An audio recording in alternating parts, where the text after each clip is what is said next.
What's up, everybody? This is IZZY Grinder. Welcome to my YouTube channel. In a dark void, sand drops through the neck of an hourglass into a heaped pile. Playing Mortal Kombat 1. The last grain slows in the air, then bursts into cosmic light. The light pulses and myriad galaxy clusters resolve in an abyss. First time I've played One galaxy spirals other radiantly than in the tutorial. Having liberated the hourglass and become keeper of time, my next task was to restart history.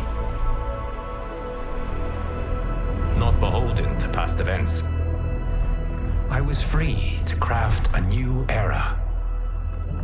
It was with humility and restraint that I approached this blank canvas. After careful preparation, I began work, painting over the darkness. After eons passed, I sketched out the realms. After eons more, I brushed them in with life. A star flares over a planet.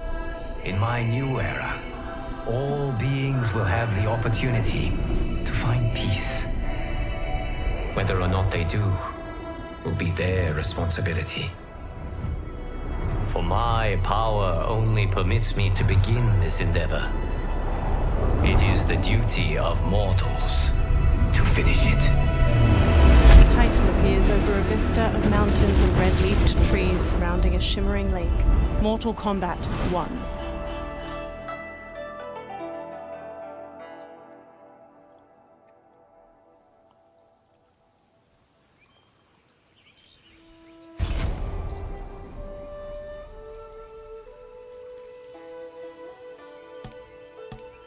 So we'll go to verses.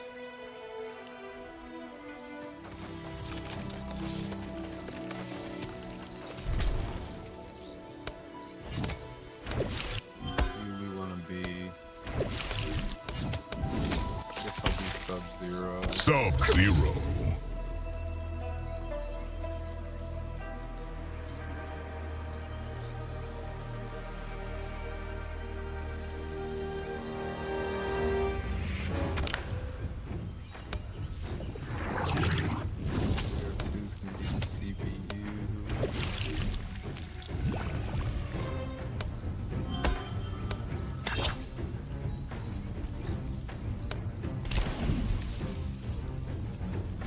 Sub-Zero versus Kitana. Kitana's a bitch.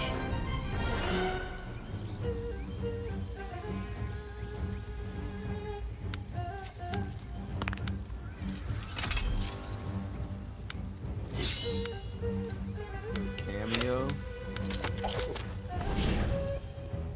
Sub-Zero. Sub-Zero.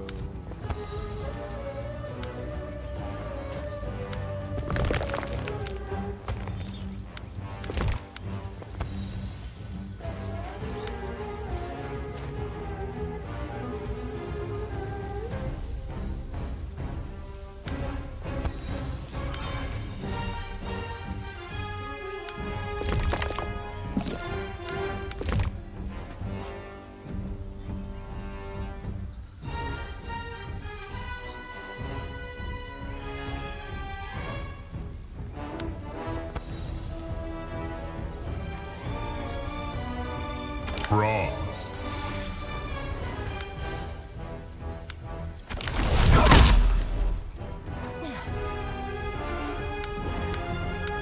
Crossroads.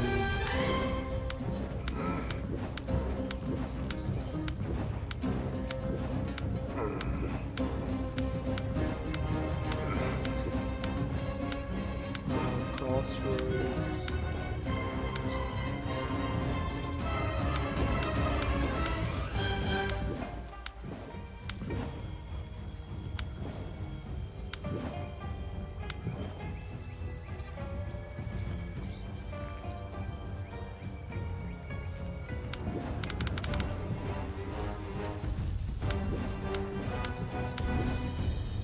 The Great Hall.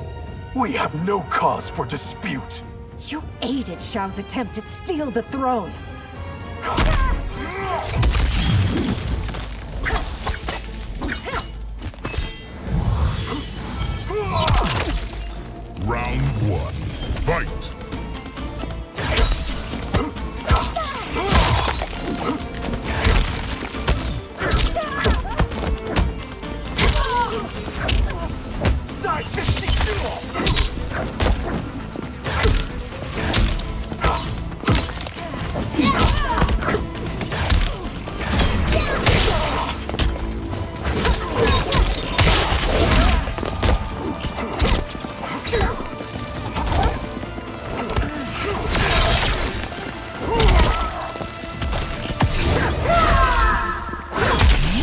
Frost lobs ice daggers through the victim's chest, then leaps to skewer their chest with icy knives on her feet. Kitana flings her fan blades into the victim, leaps, summons the fans back, and drives them into their skull.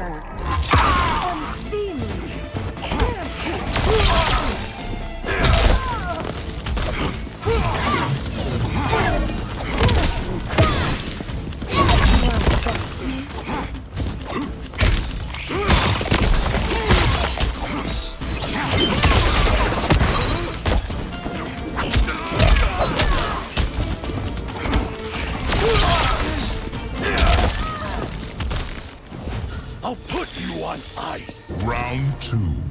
Fight.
Finish her!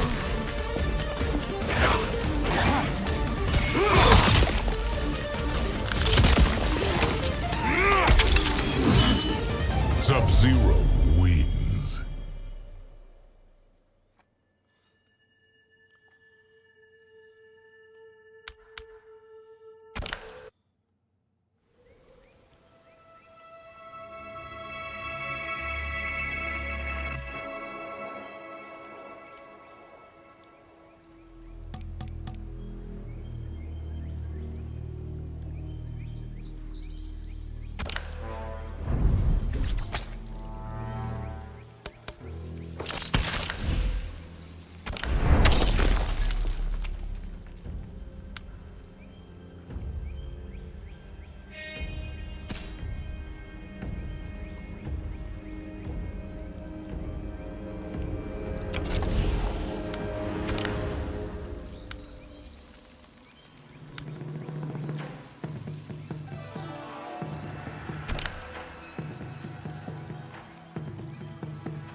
I'm gonna grab coffee.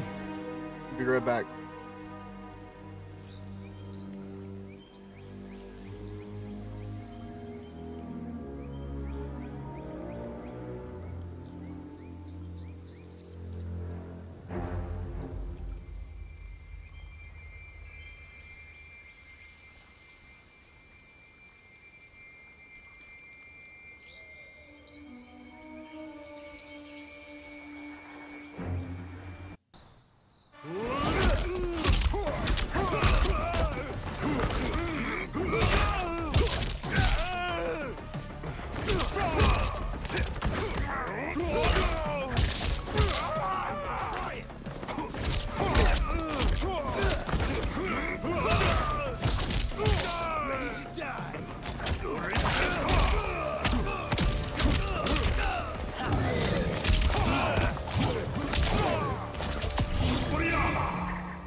Sub-Zero, Kitana.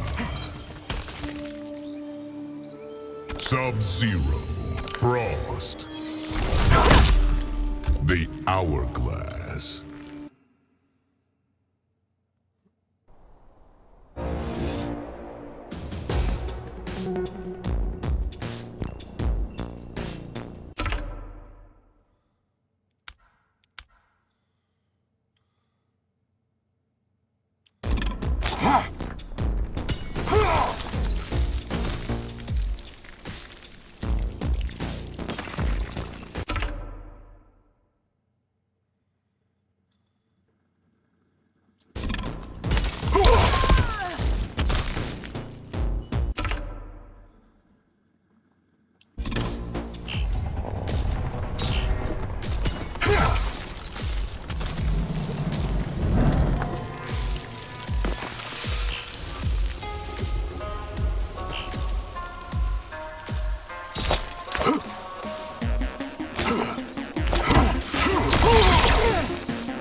Total failure.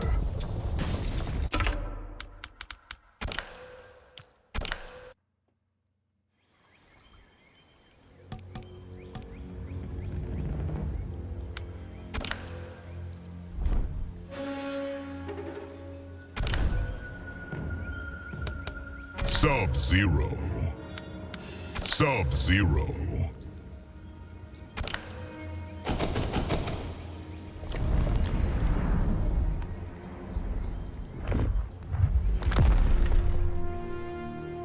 New Cybot. Striker.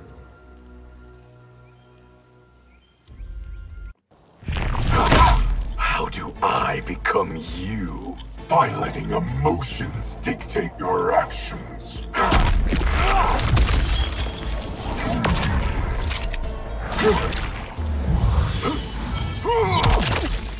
Round one. Fight.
Striker advances while firing a sidearm at the victim. He stun guns their neck and Billy clubs their side. Noob Cybot launches the victim upward and his shadow clone punches them back down. They kick opposite sides of the victim's face. Combat is beyond discuss. Round two. Fight.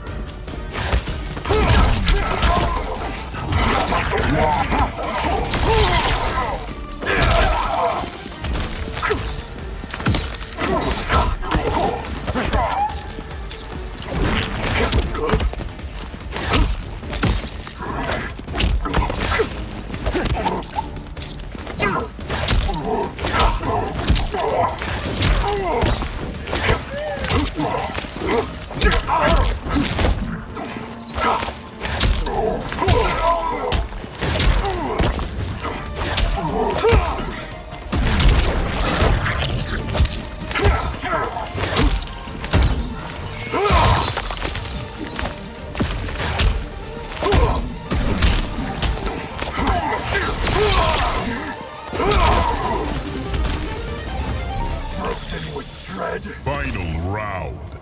Fight.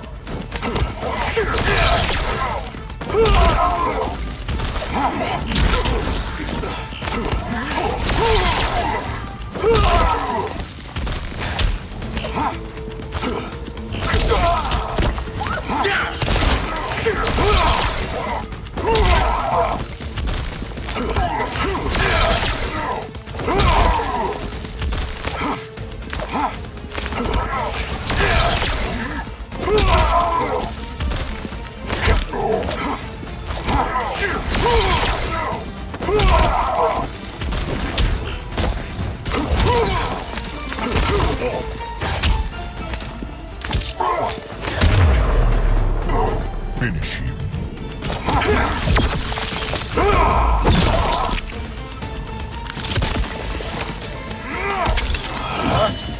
Sub-Zero wins. Cool. That's cool.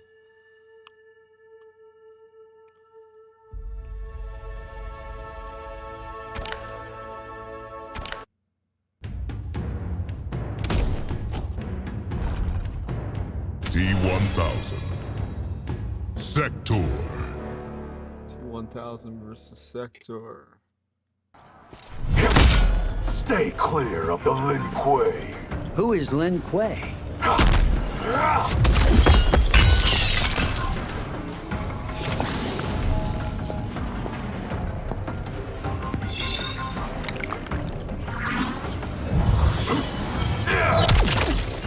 Round one.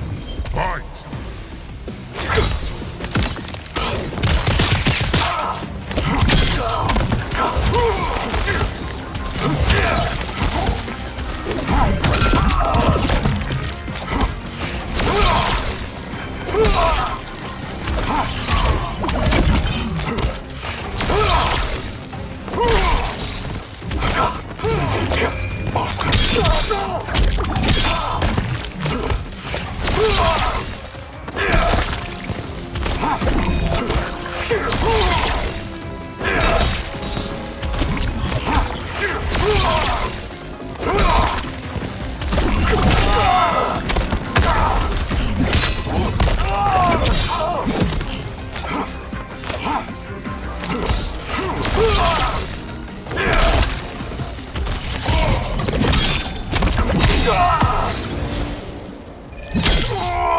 Sector hovers and deploys seeker missiles which explode all over the victim. The T-1000 skewers the victim on forearm blades, throws them, then jams a metal pole through their scapula.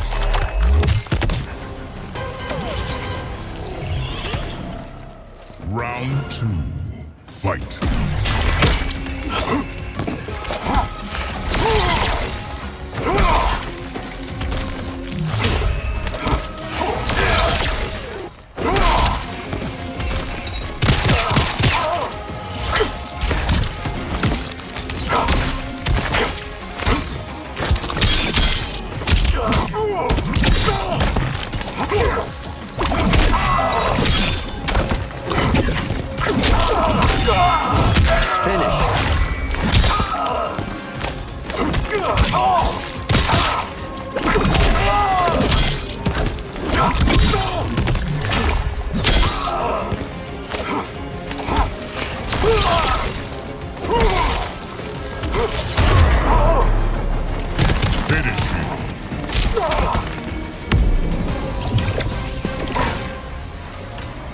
T-1000 wins.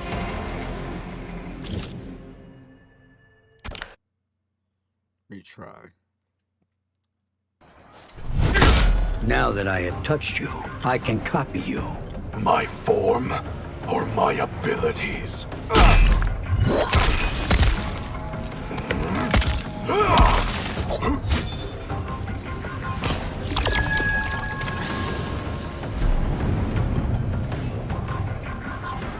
Round one.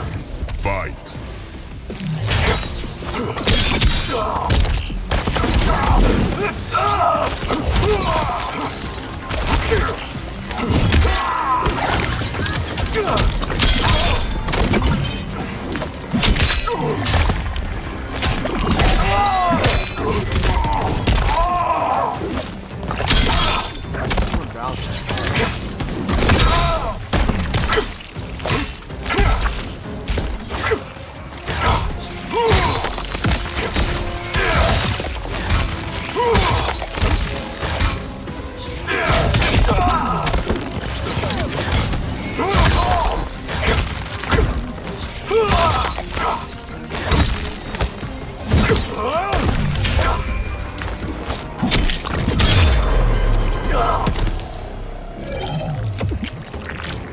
Round two. Fight!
round. Fight!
T1000 wins.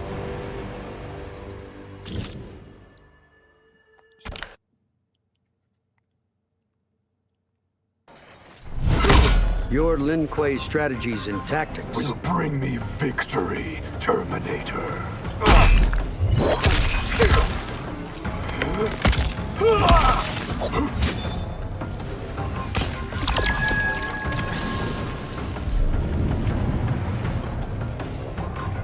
Round 1.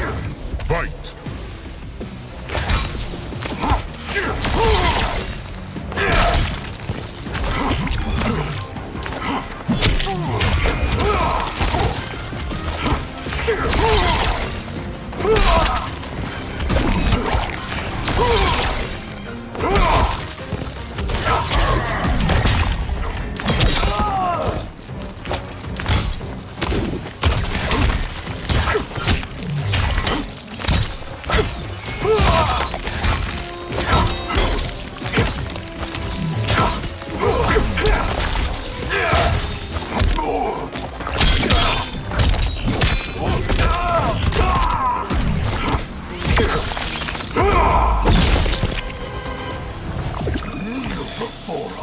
Round 2. Fight!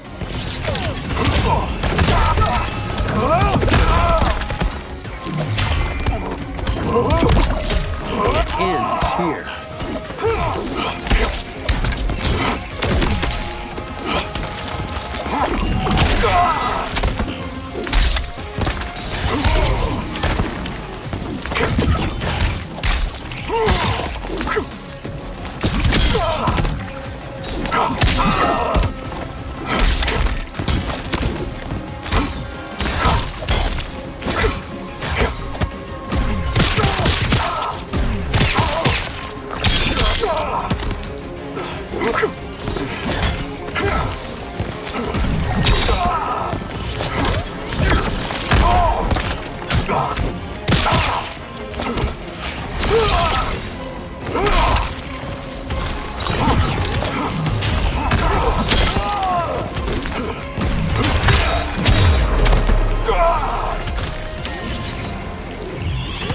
Final round. Fight!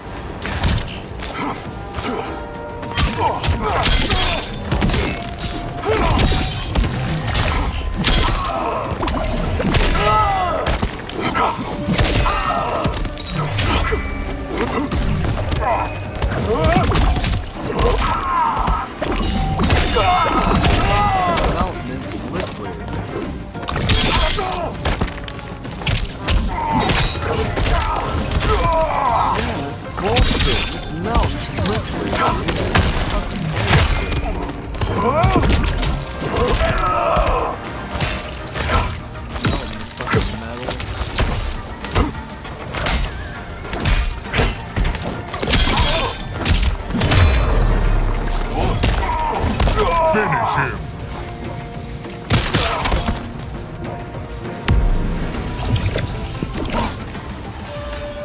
T1000 wins.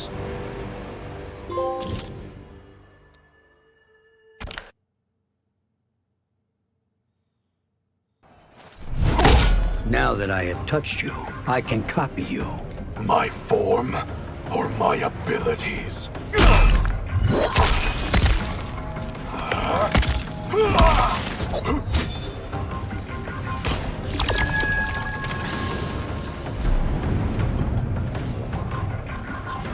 Round 1.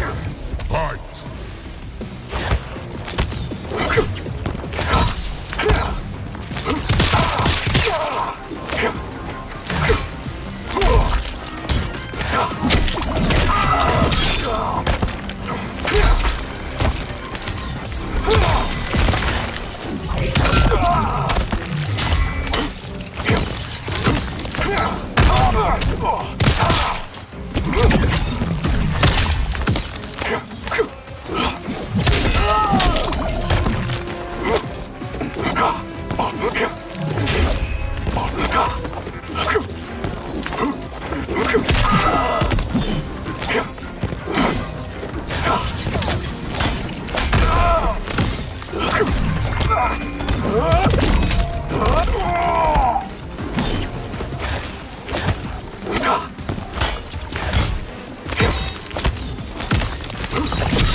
Round 2. Fight!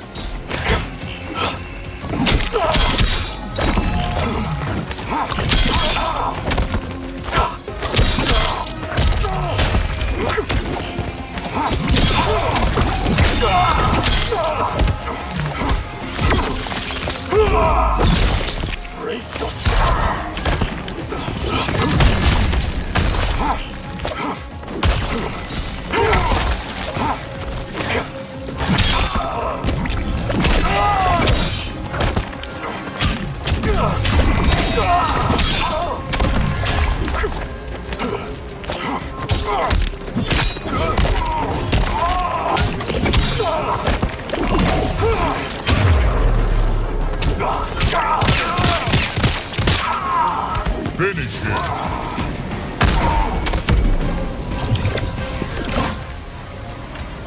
T-1000 wins. Retry. Your Lin Kuei strategies and tactics. Will bring me victory, Terminator.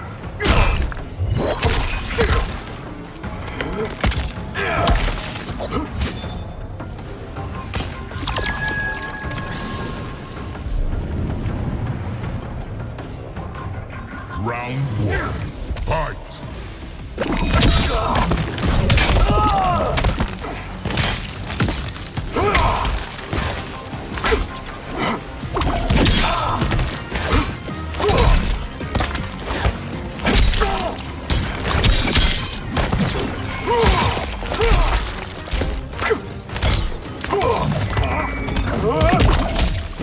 Can't win.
Now that I have touched you, I can copy you. My form or my abilities?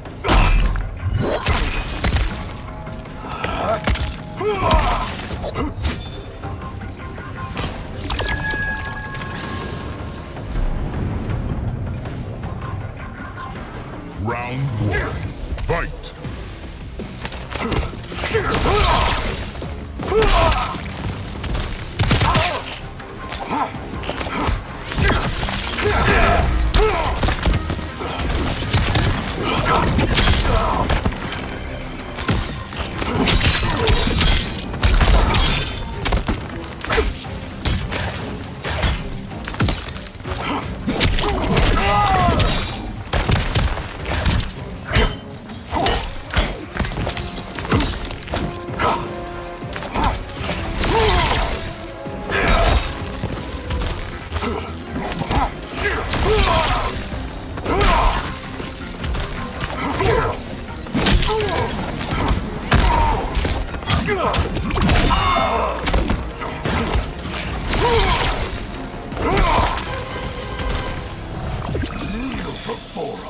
Round two. Fight!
Final round.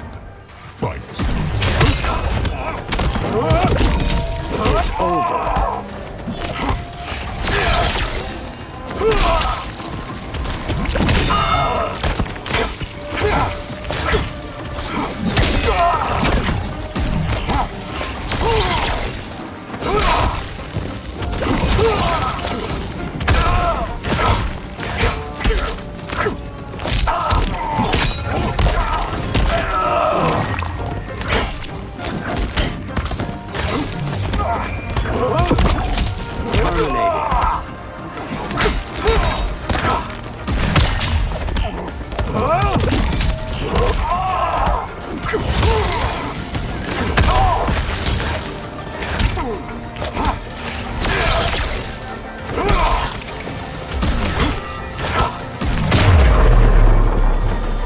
Finish him.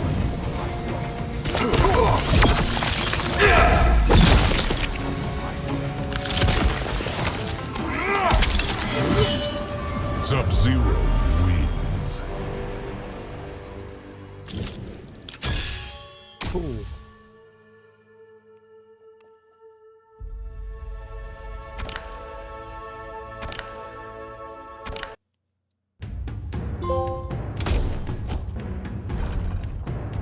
Gears. Scorpion.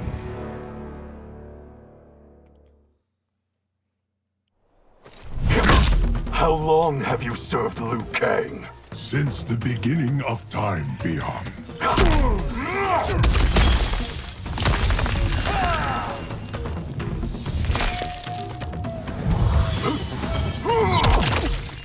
Round one.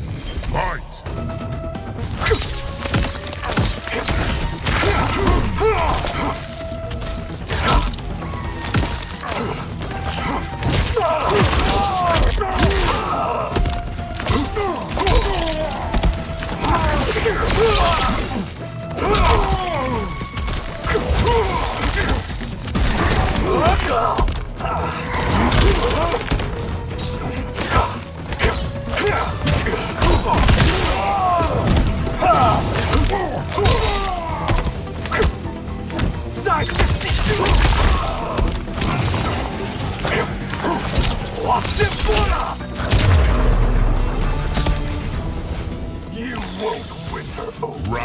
2.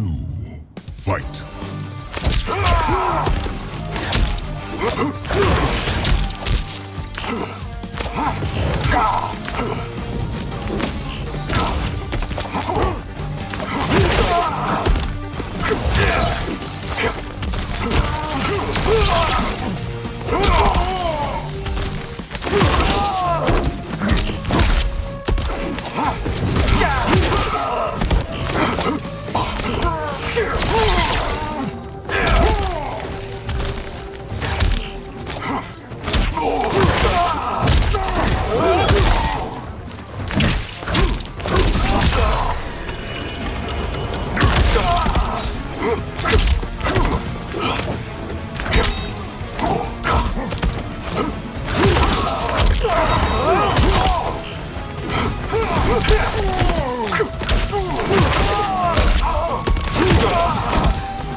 Your time is nearly up. Final round.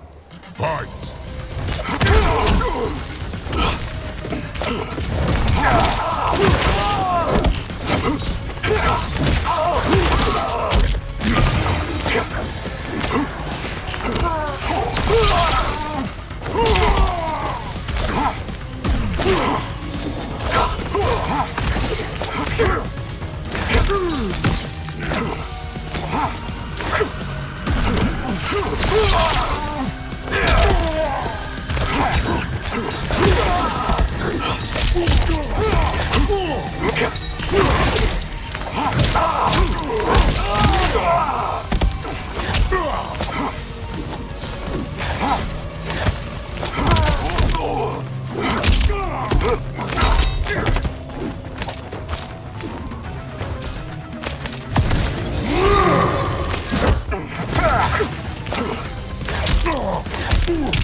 Finish him.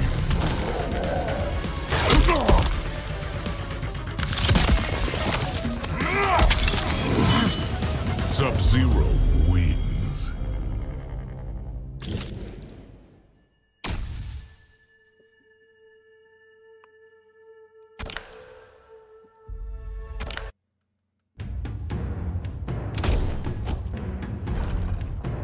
Kenshi. Movado.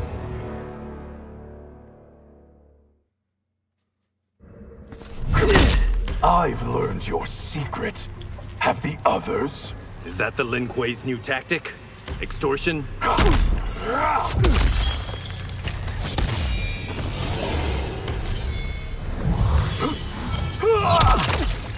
Round 1. Fight.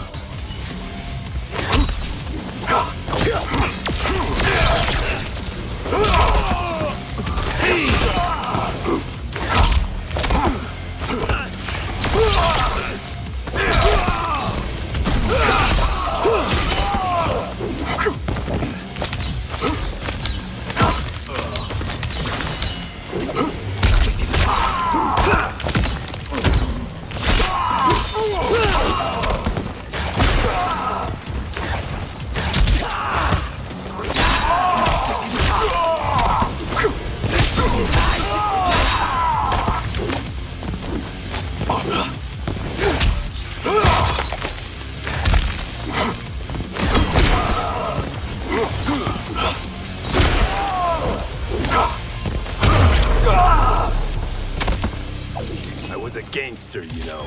Round 2. Fight.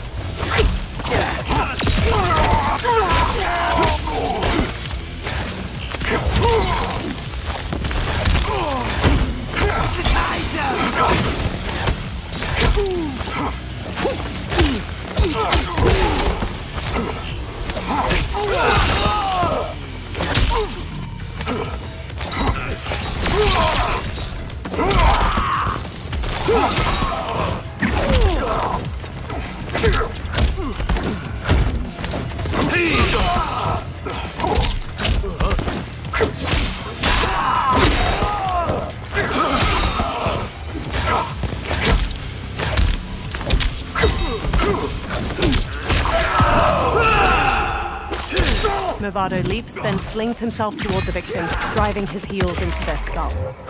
Kenshi and his spirit slash the victim, then stab, shattering their ribs in unison. They explode in blue flame. Finish him.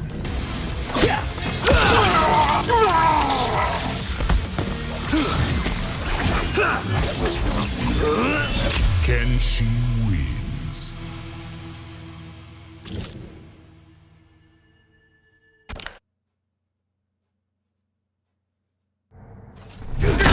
My ancestors say they've tangled with yours. Has it occurred to you to ask them why?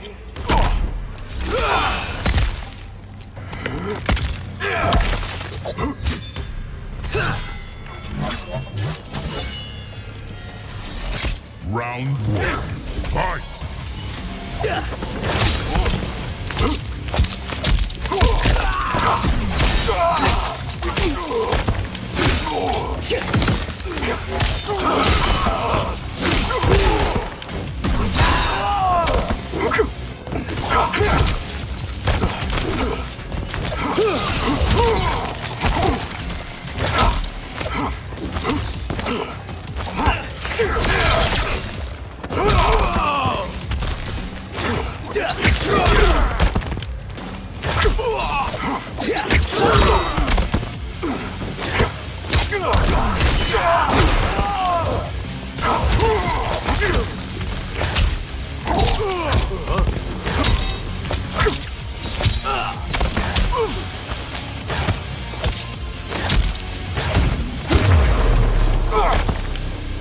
Sento and I are one.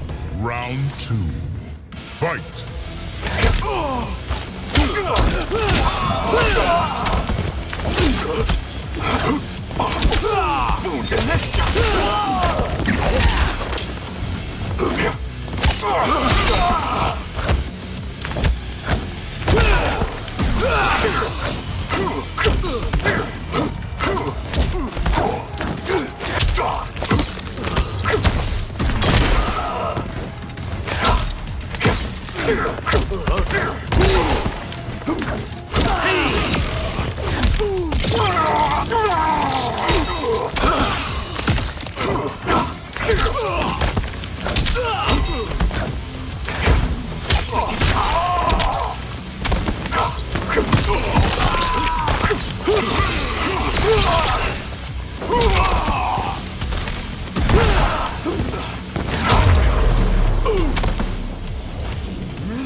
Final round.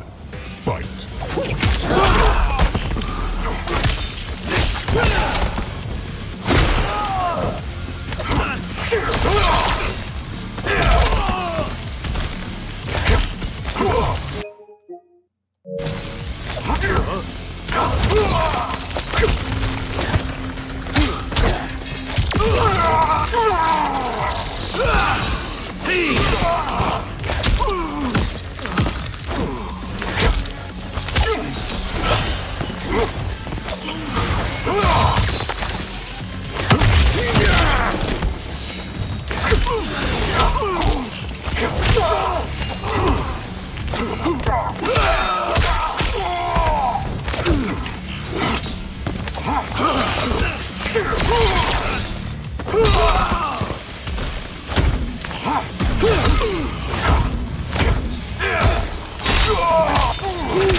Finish him.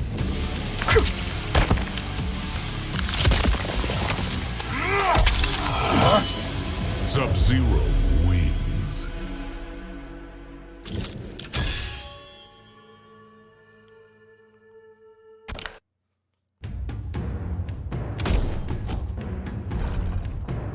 Sub-Zero. Sub-Zero.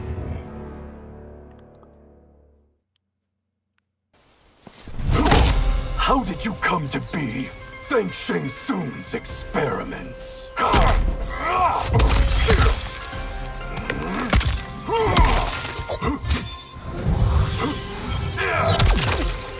Round 1. Fight!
Round 2. Fight.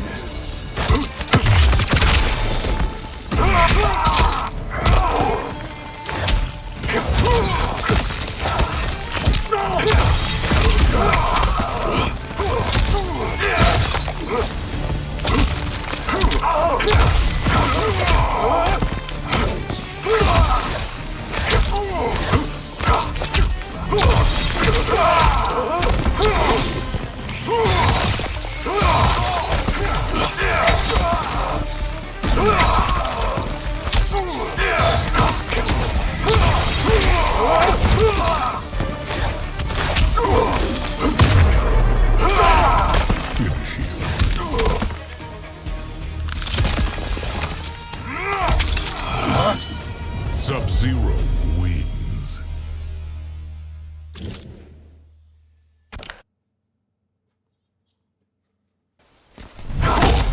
What are you? The ghost of combat past.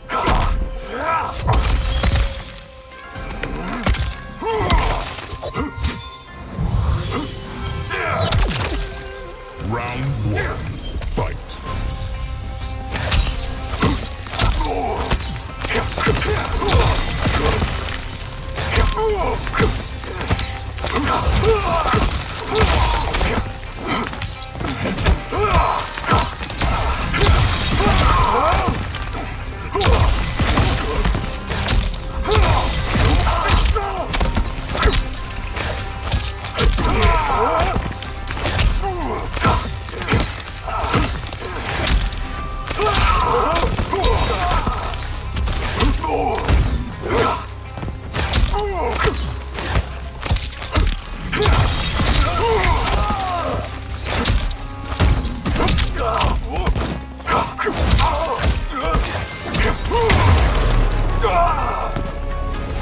No one has fallen quite. Round 2. Fight.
Sub-Zero skewers the victim's skull with ice daggers. He headbutts them. Sub-Zero slides on ice shards which stab up through his victim's abdomen and skull. He then chops down with an ice wall hammer.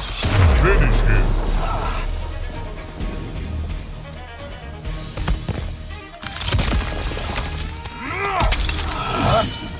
Sub-Zero wins.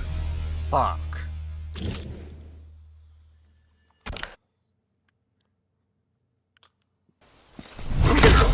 You are from another timeline, and here to take your place.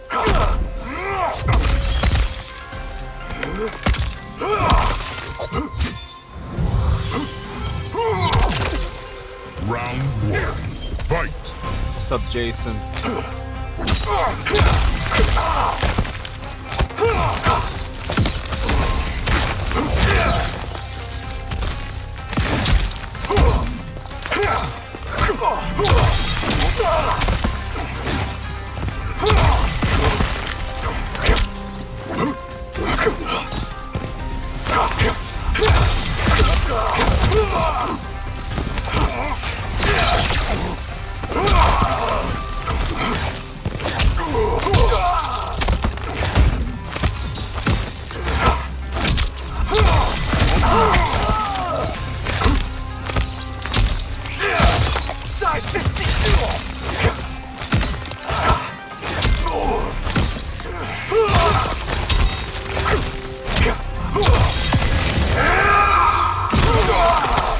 Sub-Zero skewers the victim's skull with ice daggers. He headbutts them. Sub-Zero slides on ice shards which stab up through his victim's abdomen and skull. He then chops down with an ice war hammer.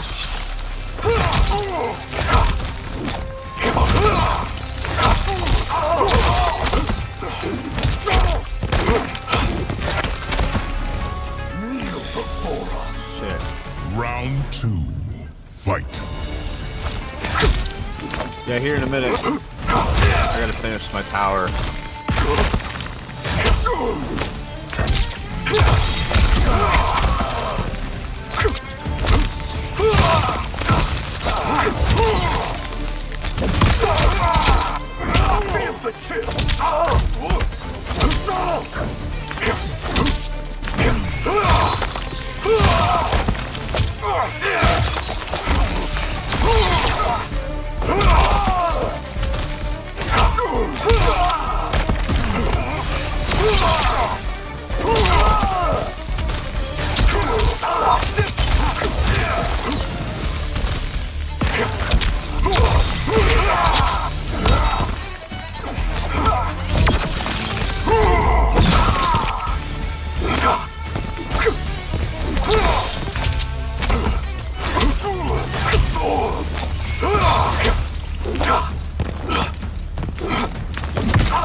Final round.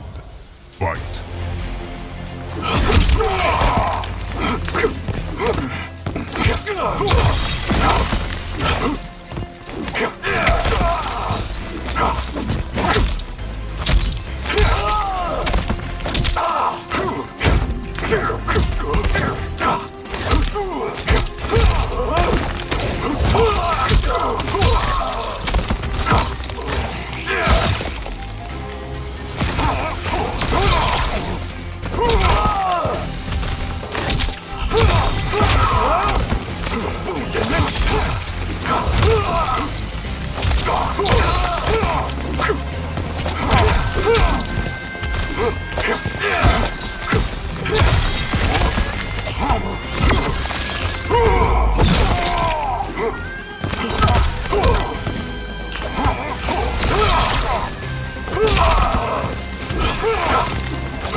Finish him!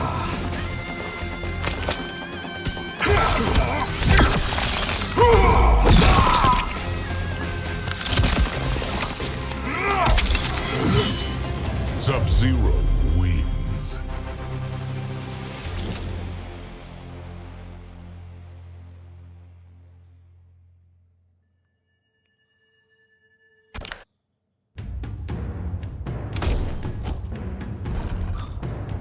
To my tower. Quan Chi.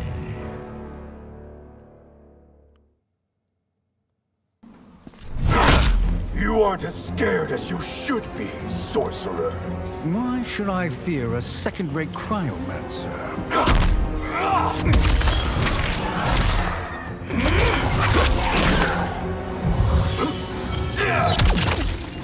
Round 1. Fight.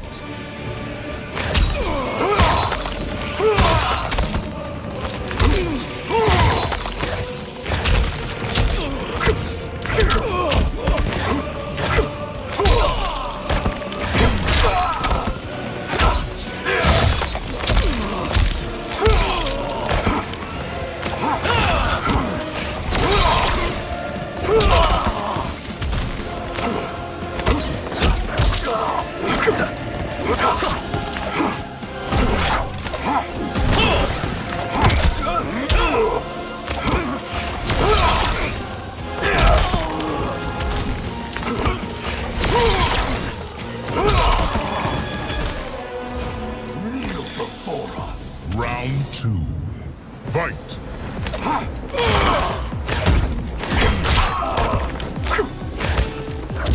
Side 60!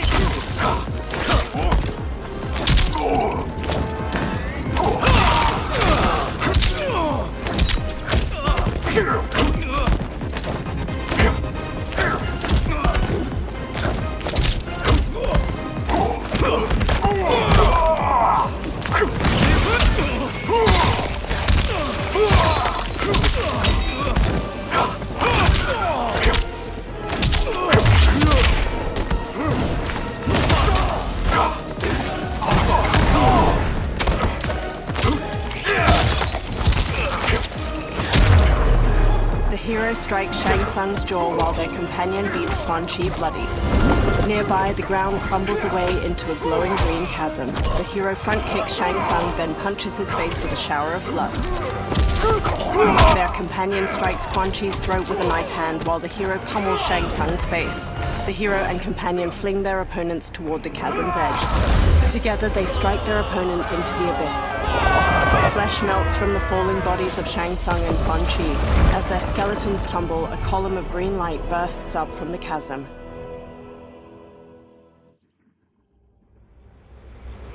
I had broken the Lin Kuei free of Liu Kang's enslavement. We were now masters of our destiny, and could take our place among Earthrealm's great nations. But taking and holding territory would require a vast army.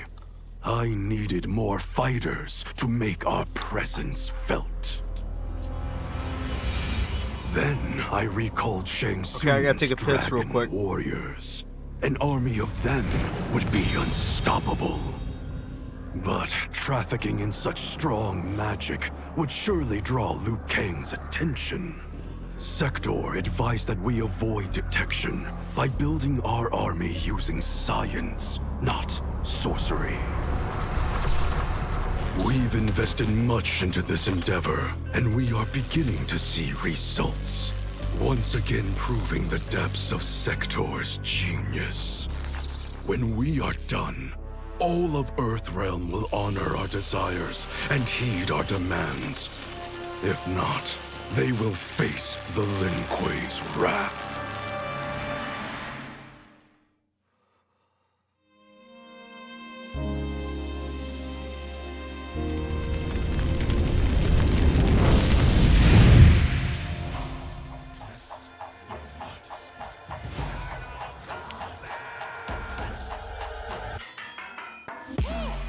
All of my own stunts. Mess around and hit me, you probably get blown up. I've been hot enough here to throw up the whole sun. Cut a man in half, write my name in his own blood. Everybody dies, you probably gon' never learn from it. Pop them in the sky till they never gon' get a turn from it. Burn stomachs cut like my blade is immortal. Bitch, open a portal, I slice you till your parts out of order. Your head and your torso, I'll murder your gore. You got a death wish. Keep my hat spinning, I'm watching them get their necks split. Toxic, boxed it, you ain't gonna block this. Perfect every legend and sonically outfoxed them. You came to win the tournament, I'm ripping out your vertebrae. We came to be the worthiest murderer, and every murderer who wanted I'm pretty good at this game. So, be aware I'm gonna use Sub-Zero.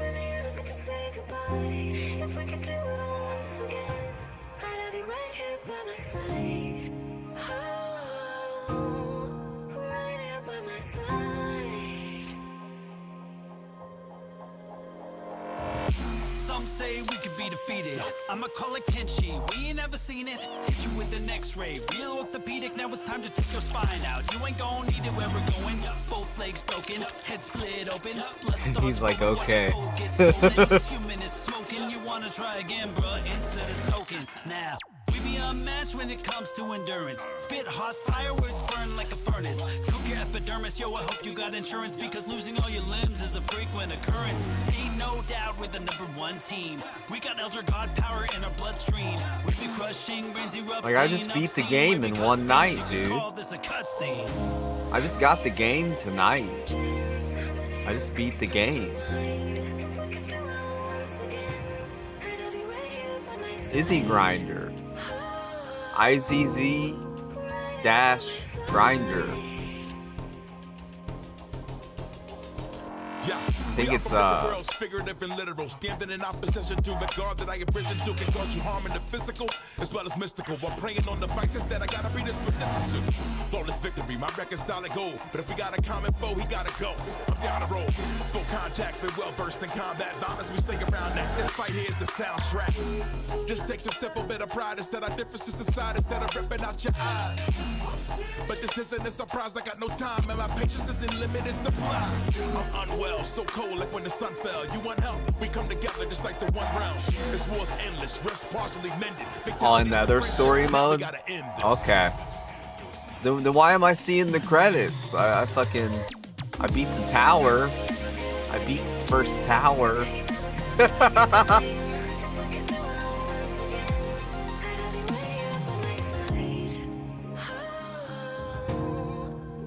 I bet I could beat this whole game. Mortal Kombat's my jam, dude.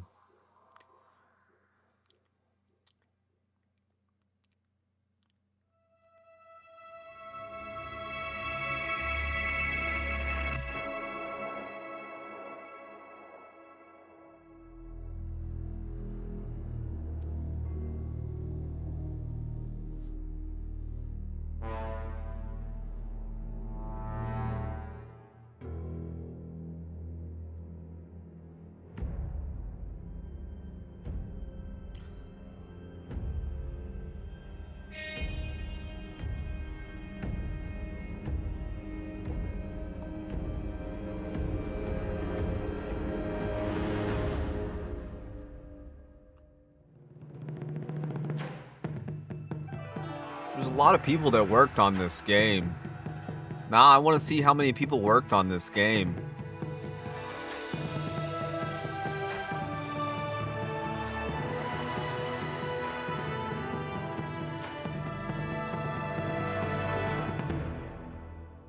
Like, I appreciate this kind of stuff. I don't really care about the payroll and stuff, but I care about the other stuff.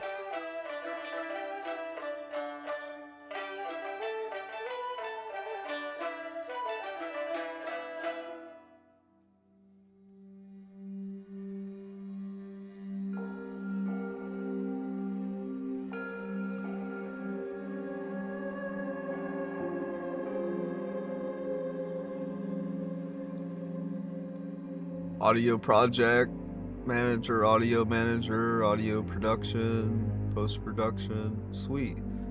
Audio manager, audio lead, audio production assistant, sweet.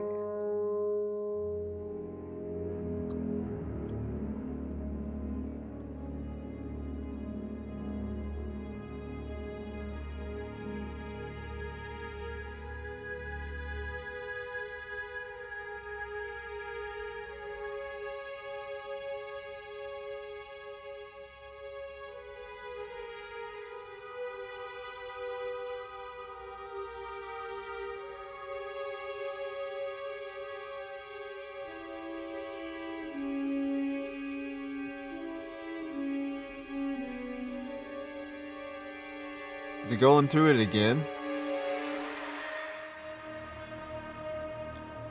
It won't let me skip. It won't let me skip. I'm clicking X and it won't let me skip.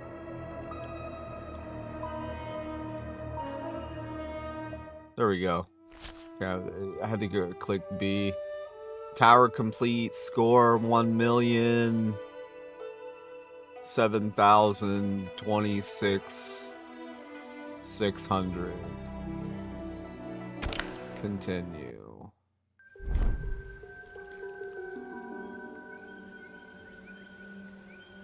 Okay, I completed the novice tower. I still gotta complete all the... I didn't see these towers before. I only seen the first 2-3 towers. So it looks like I unlocked a couple more towers. I didn't see these two towers before, but I only seen these two towers and these three towers. But now I see these these 5 towers. Okay, cool.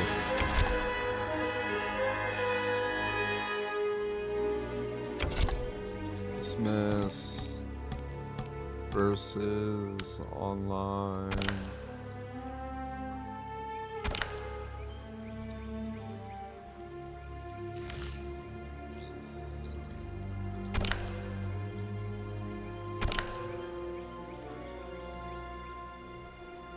This is PlayStation, by the way, so like...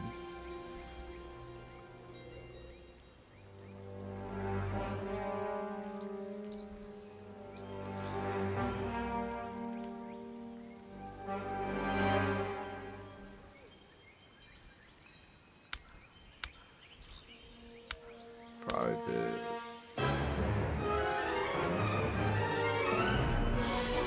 Yeah, I know versus. I know what to do. This ain't my first time. This ain't my first rodeo, dog.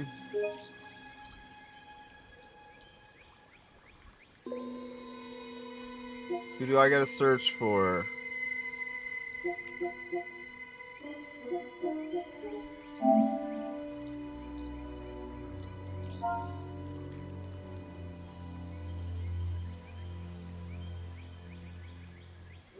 Who do you want me to search for?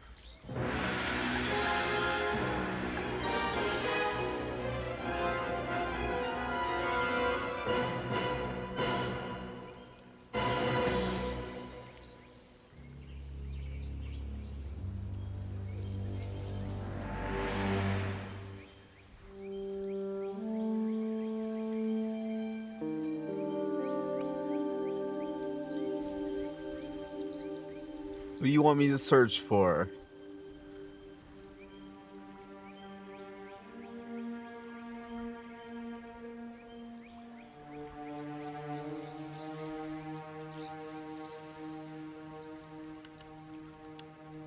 Oh, I'm not on computer. So. Temp T E N P.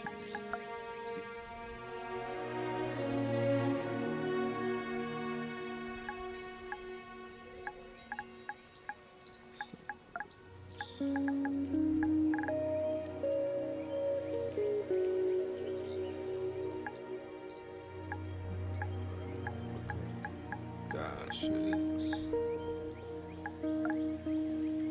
What's the fucking dash at?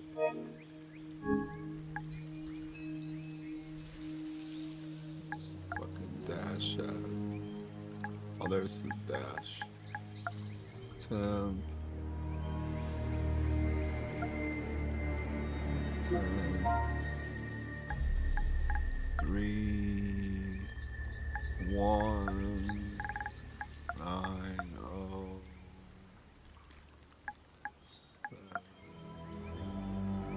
7, 6, 8, 2, 6.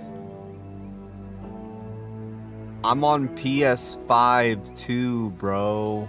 I'm on PS5 and computer at the same time. Okay? Do you understand? My PS5's right there.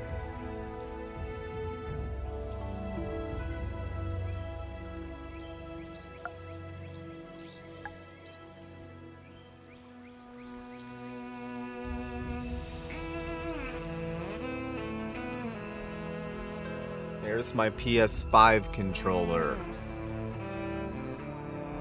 Okay. I'm on PS5, dude. Think you're a little slow. But this is a PS5 menu.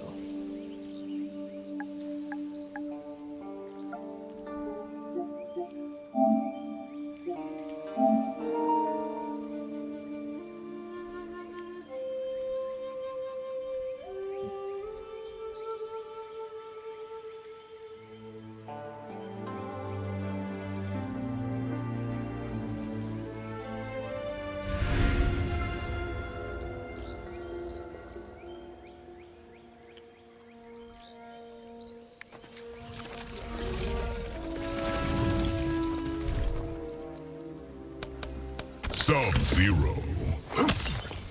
Sub-Zero.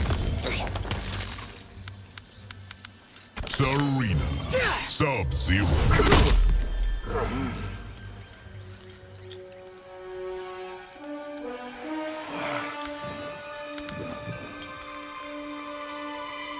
The Hourglass. We can't both exist. We won't for much longer. Round one. Fight!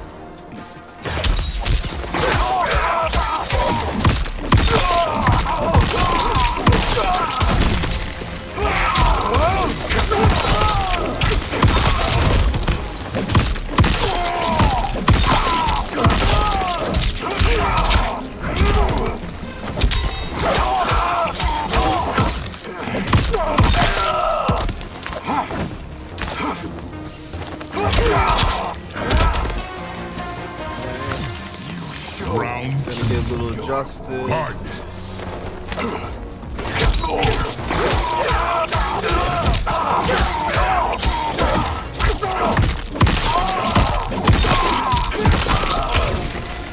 Breaking out that.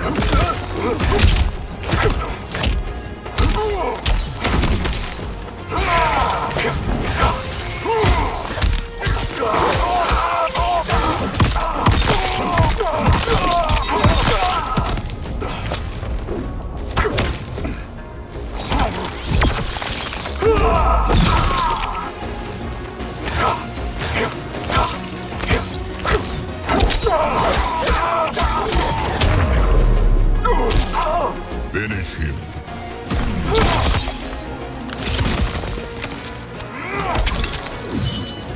Sub-Zero wins.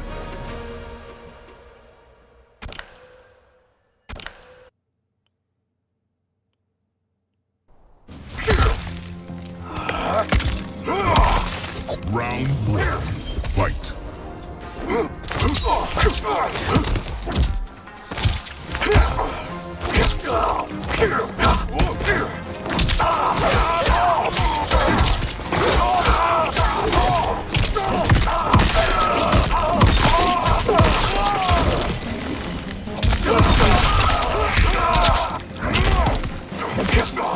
Moves you.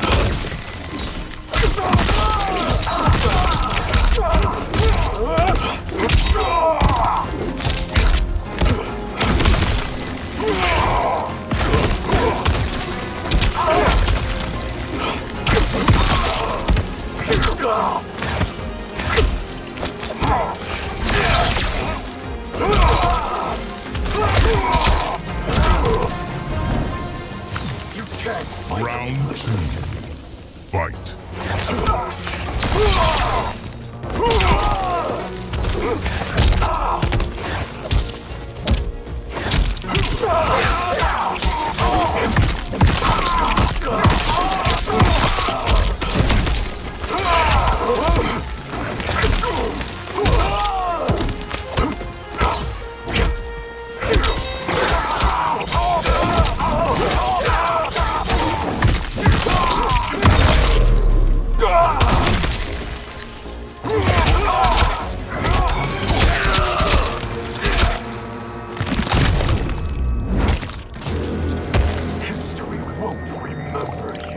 Brutality. Sub-Zero wins. Gotta rematch that.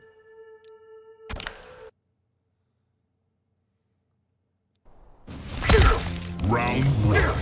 Fight.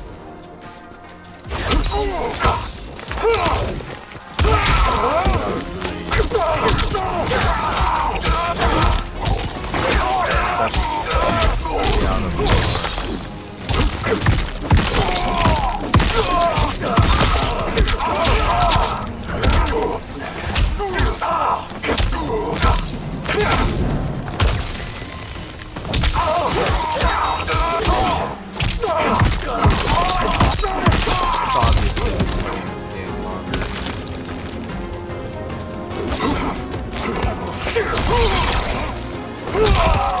I think we got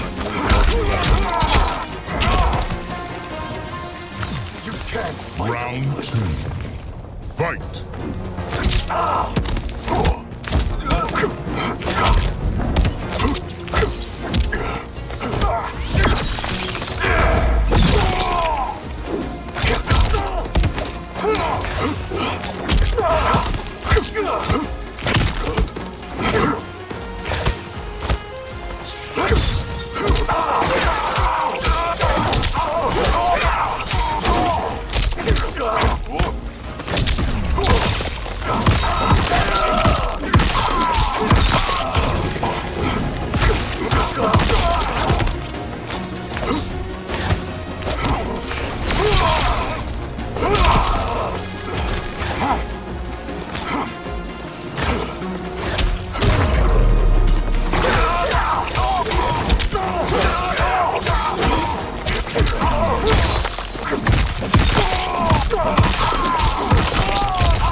Finish him!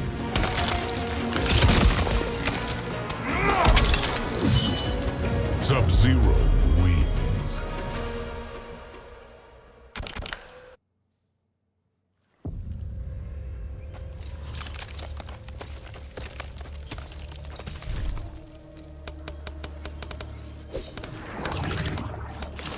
Sub-Zero. Ghostface. Scorpion. Sub-Zero. Farah. Sub-Zero.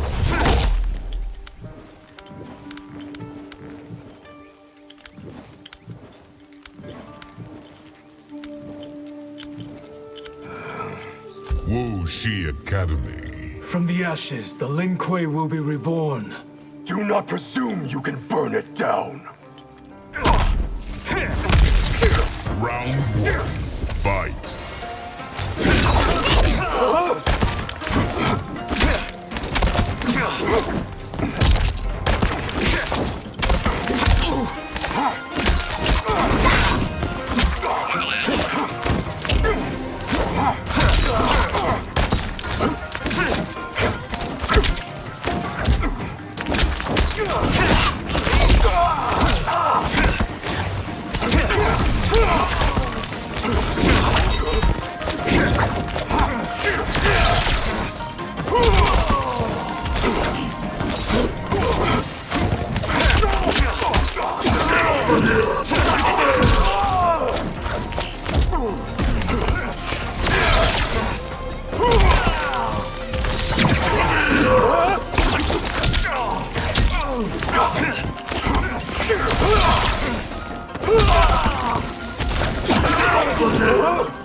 You will burn, Bihan.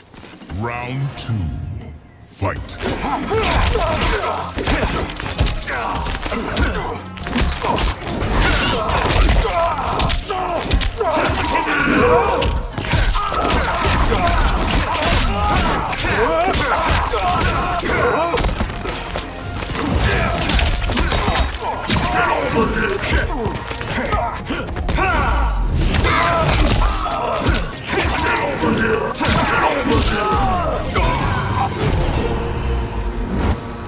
There's much more to come. Brutality. Scorpion wins. What kind of fucked up shit is this?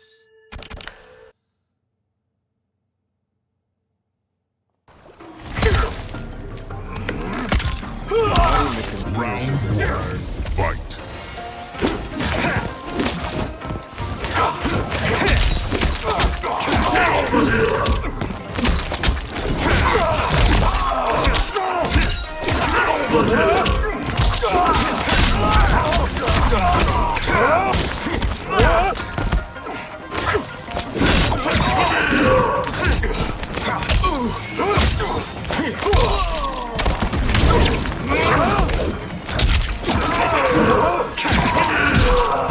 You are not ready. You just play a fight pad or some shit.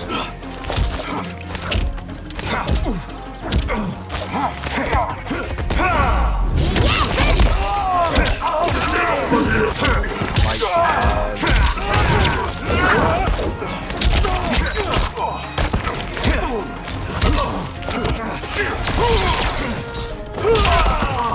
You can try why the fight pad.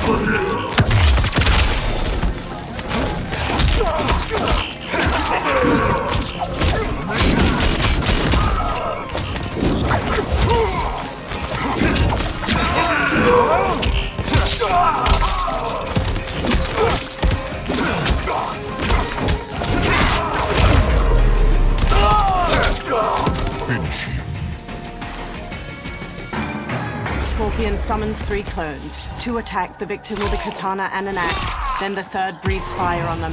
Scorpion yanks them over with his rope dart, then kicks their skeleton out of their charred bodies. Fatality. Scorpion wins. He's definitely using some sort of fight pad.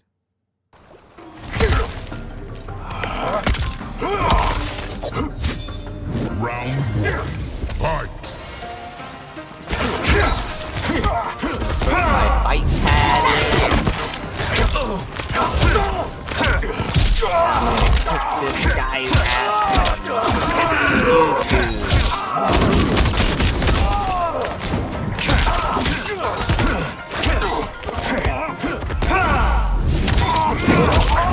'Cause I lost my tournament tonight.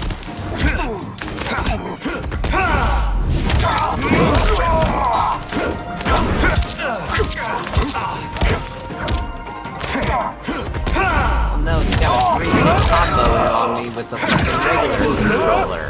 You are not ready. Round 2. Fight.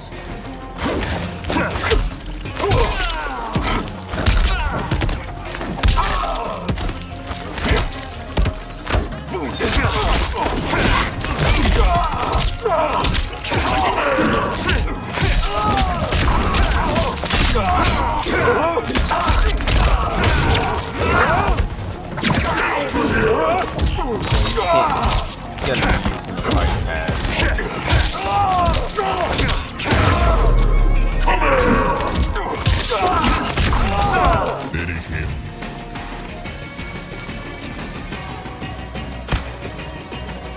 Yeah, dude, you get beat with a fight pad.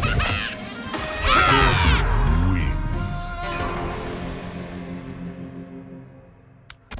You're using those fucking.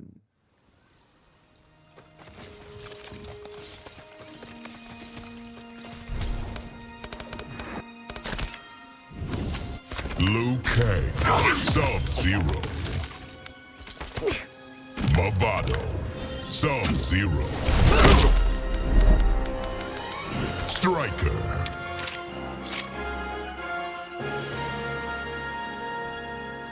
Striker. Sub-Zero.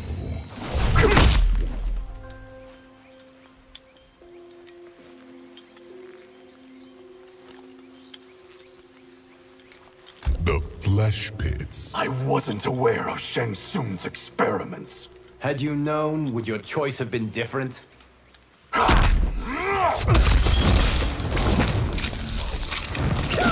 Round 1. Fight.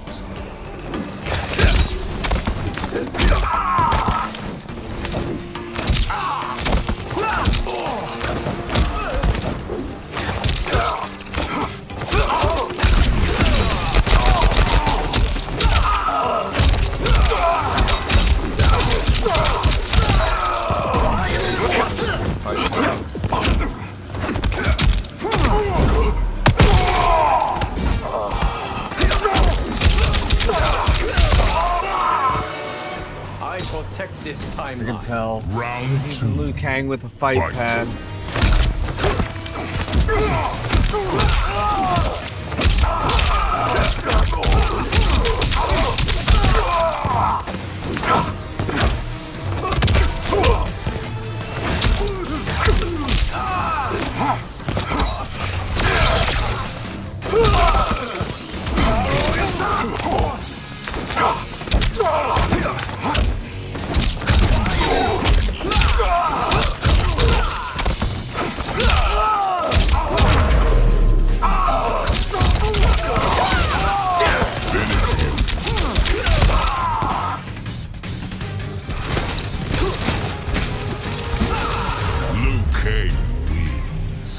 Fuck that shit.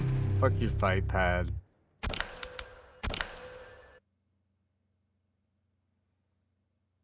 This shit's no fun.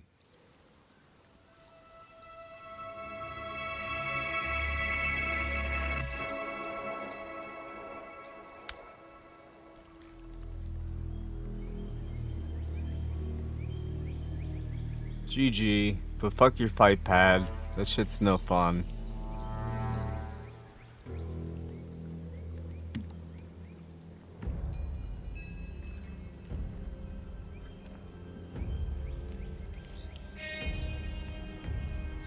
I guess when I get my fucking fight pad, I'll fucking play you again.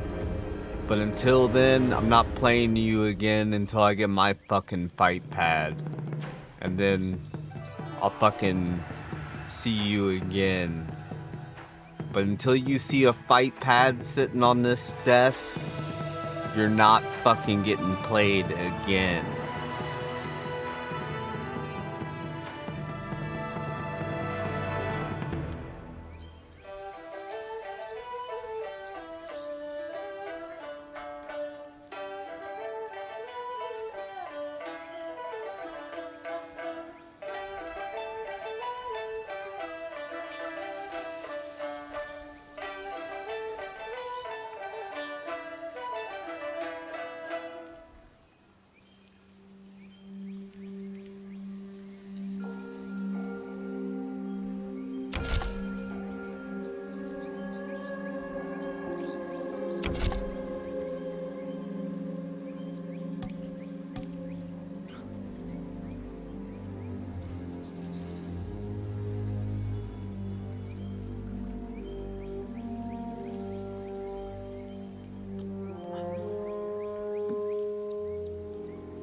It's only fair, dude. It's only fair that we both have fight pads. I'm not gonna fucking play you with my fucking stock PlayStation controller. And you with your fucking fight pad. Like, what the fuck, dog? Like, you didn't even tell me you had a fucking fight pad, like...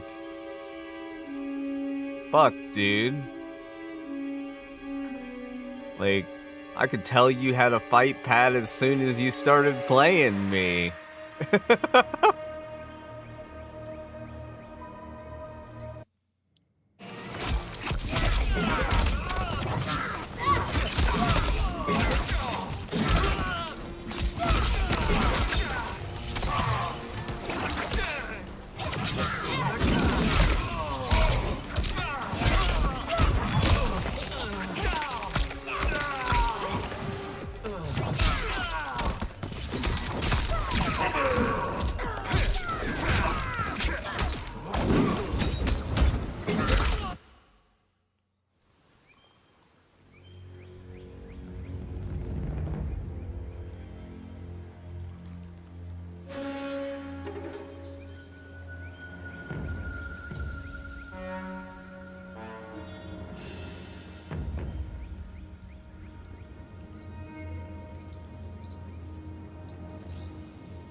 Yeah. As soon as you started throwing out all those combos, I could tell that you had a fight pad.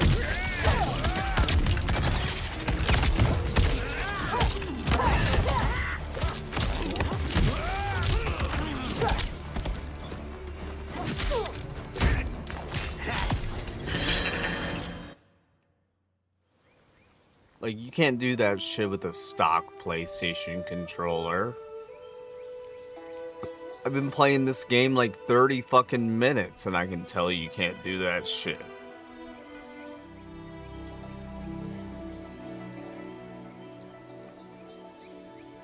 The buttons aren't even designed for that shit.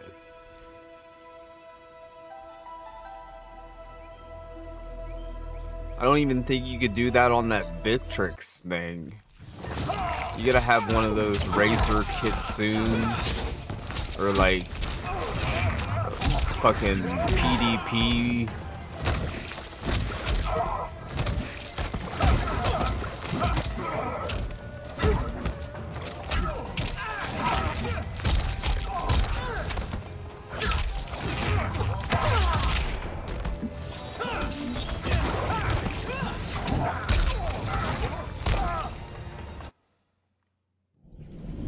In a dark void, sand drops through the neck of an hourglass into a heaped pile.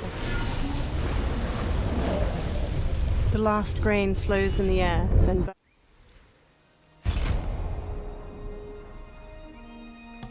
Okay. Campaign.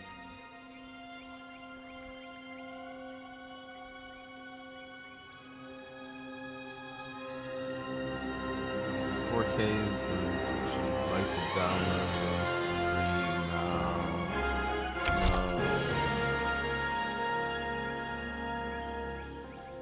Story difficulty, subtitles, speaker.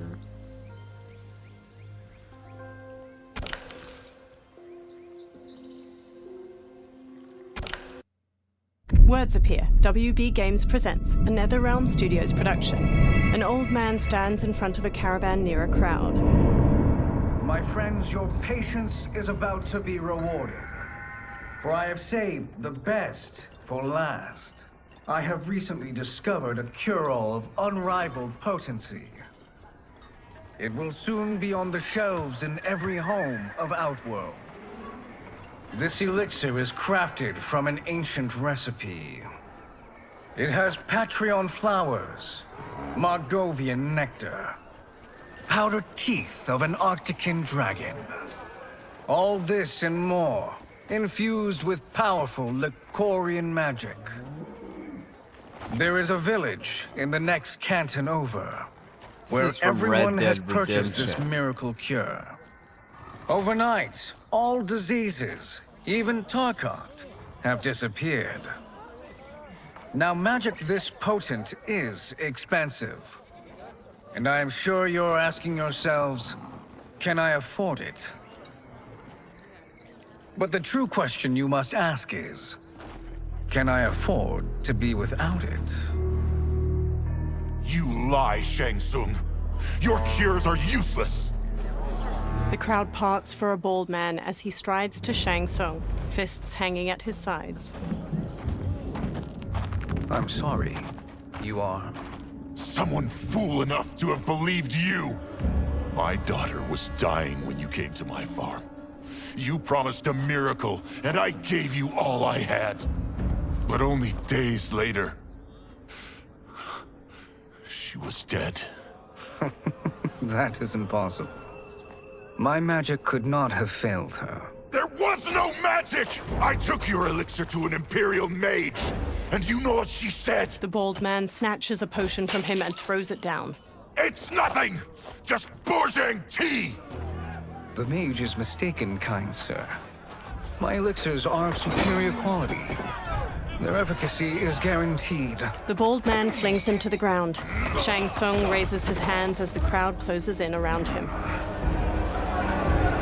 Lightning flashes over Shang Tsung's caravan at night. Lamplight pours out from it. Shang Tsung emerges from a door in his caravan, a small case in one hand.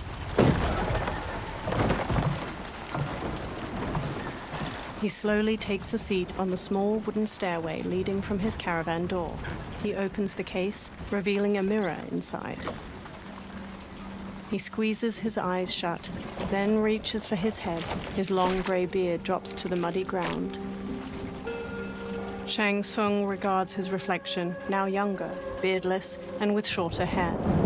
It is an excellent ruse, your disguise. A woman stands nearby. Backwater folk are far more likely to trust a kindly old man. Here on behalf of a dissatisfied customer. If it's revenge you want, have at it.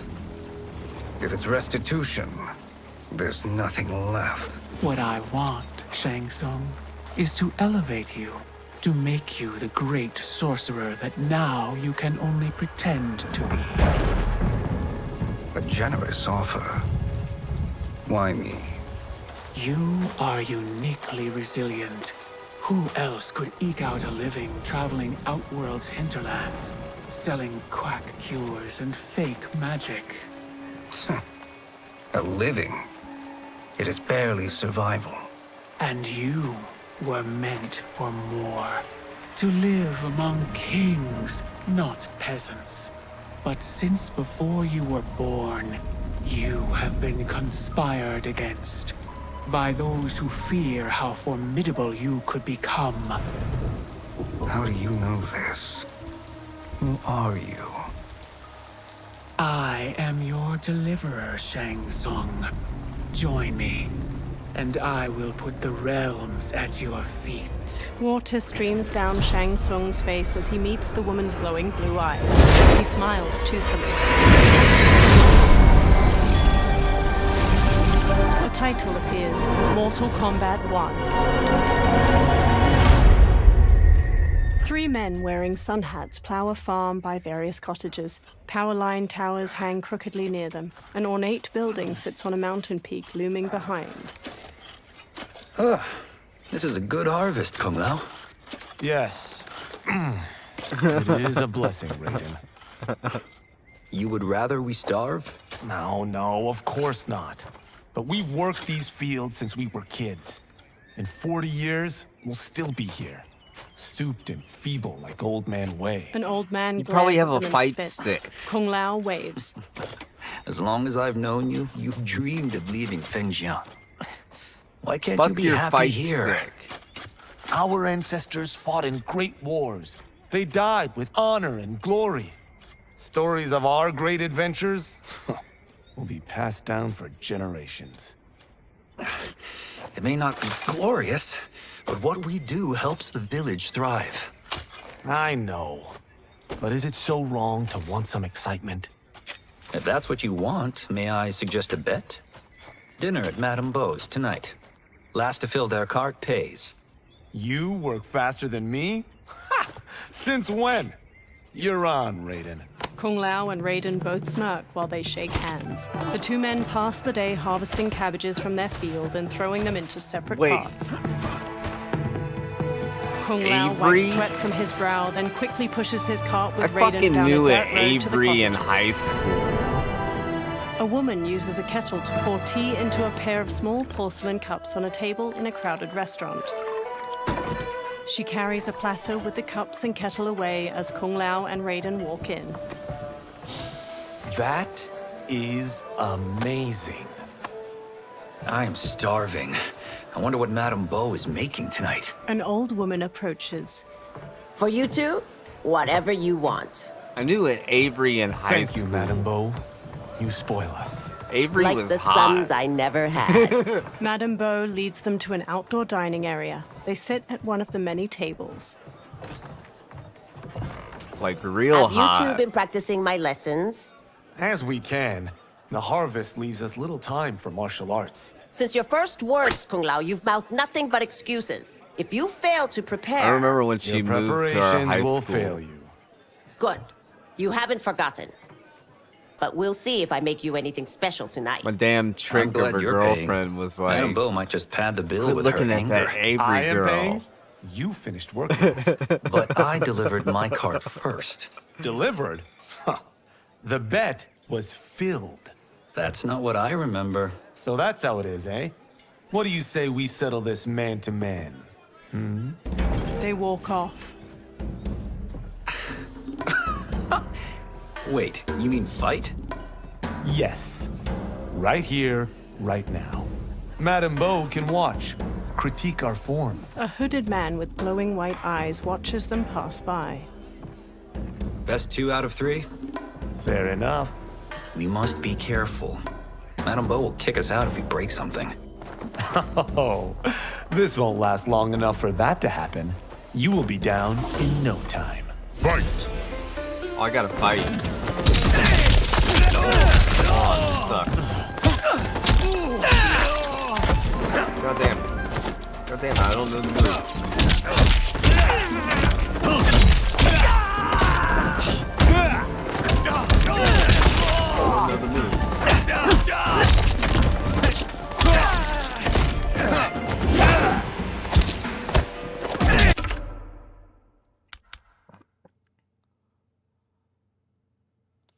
Okay. Flip stance, throw.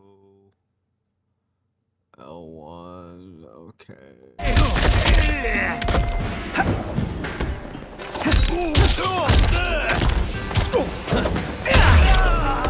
Only one more and I win, Kung Lao.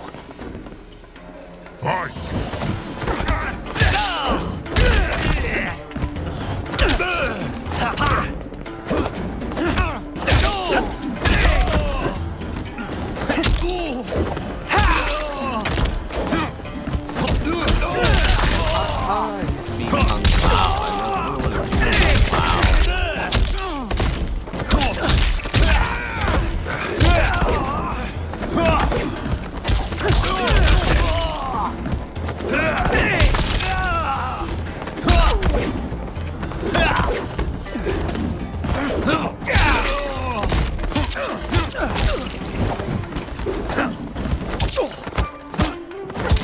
Makes me want ramen though.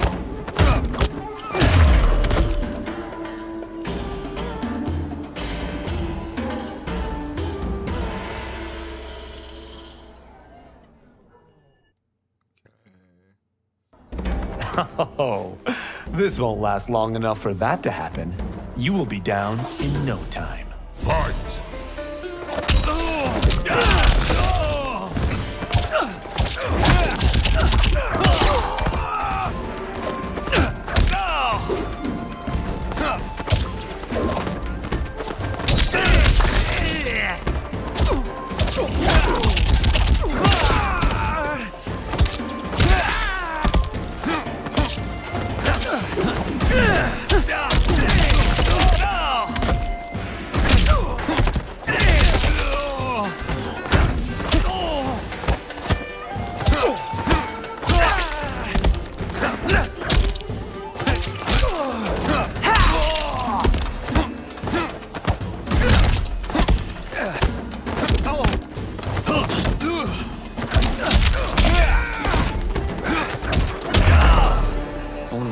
He only had a little bit of health left.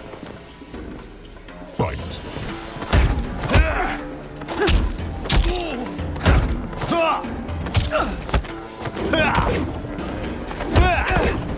Block my shit. Block my shit. Block my shit.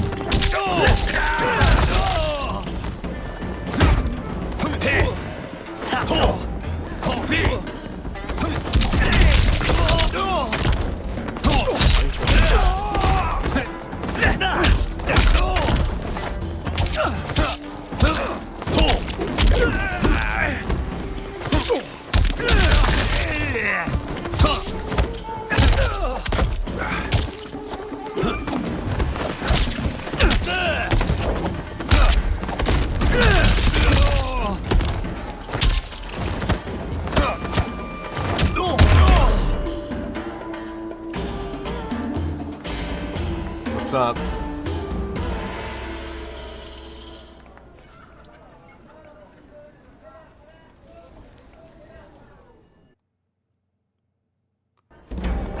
Oh, this won't last long enough for that to happen. You will be down in no time. Fight!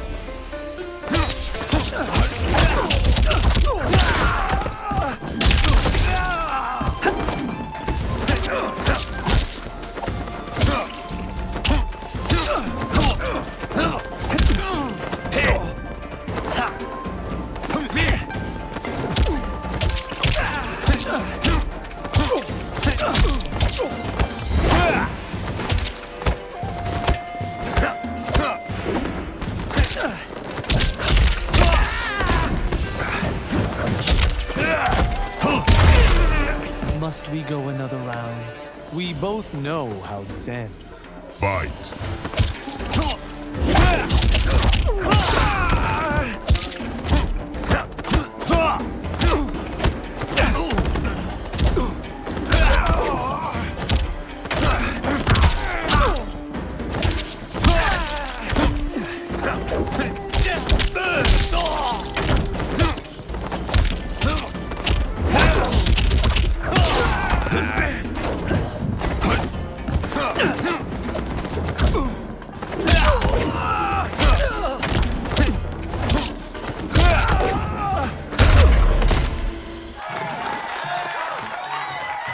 Lao bows to the watching crowd while Raiden kneels.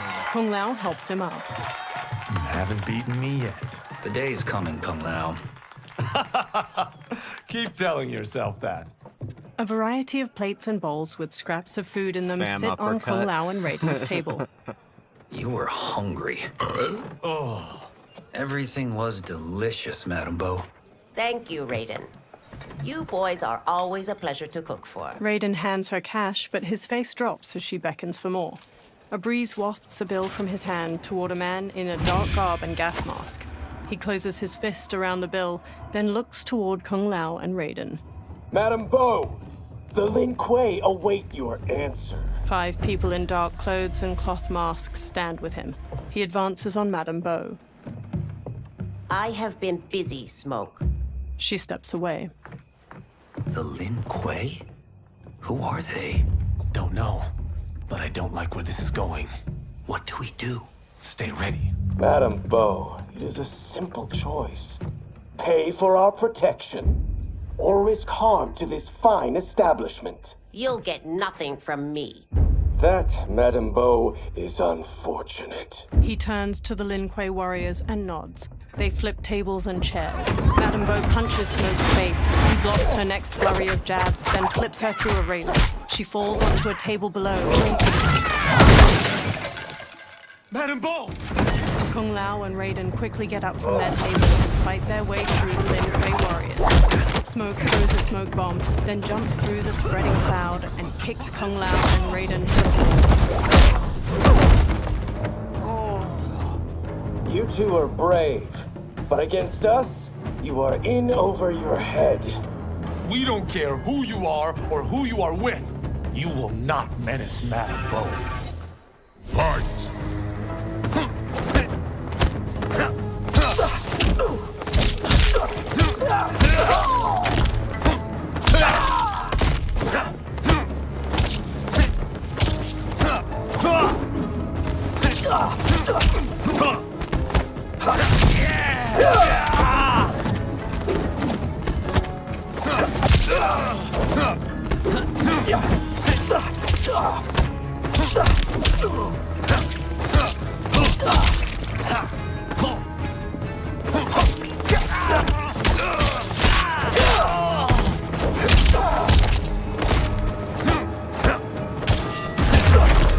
You picked the wrong person to extort, ruffian. Fight!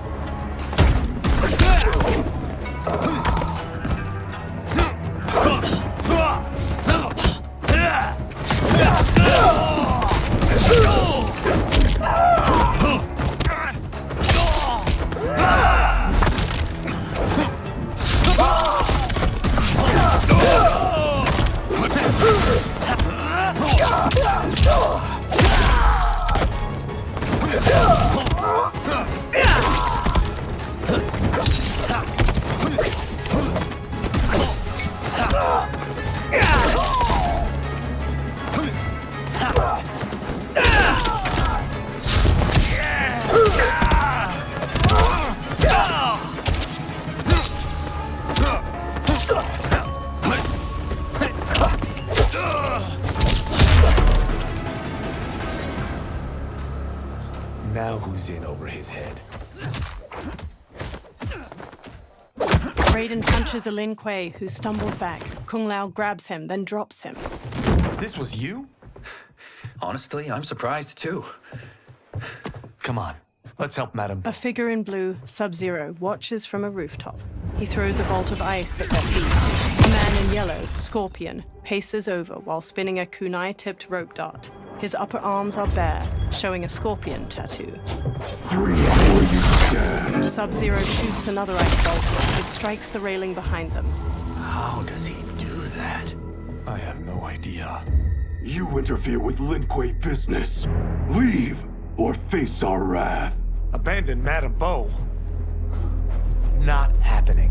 Sub-Zero leaps onto Raiden and tackles him down a stairway. Then the rope dart wraps around Kung Lao's leg. Scorpion pulls at him with it. He yanks Kung Lao to the floor and drags him closer. Kung Lao rolls to his feet, then jumps and spin kicks Scorpion's head. Want more? I have plenty. You should have fled when you could. Prepare to regret ever crossing the Lin Kuei. Fight!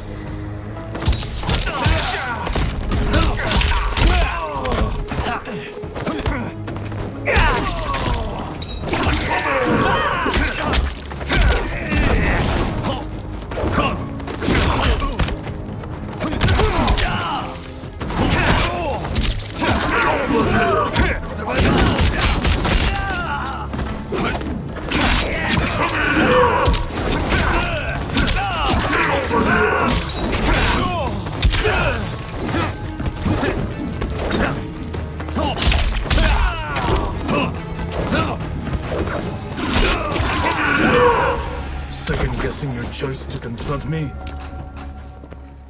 Fight!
what it's worth, I'm not regretting this yet. Fight!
Okay, I gotta regret ever crossing the Lin Kuei. Gotta try this again.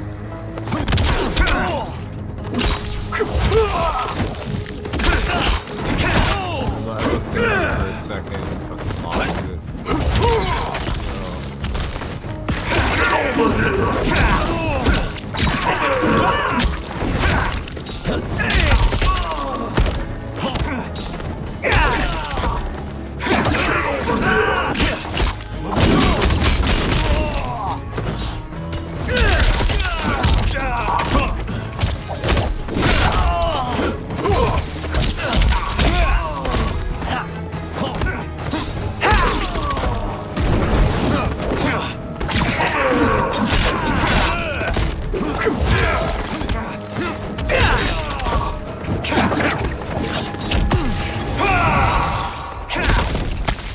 Sub-Zero skewers the victim's skull with ice daggers. He headbutts them. Scorpion slings rope darts through his victim's sternum and neck. He pulls.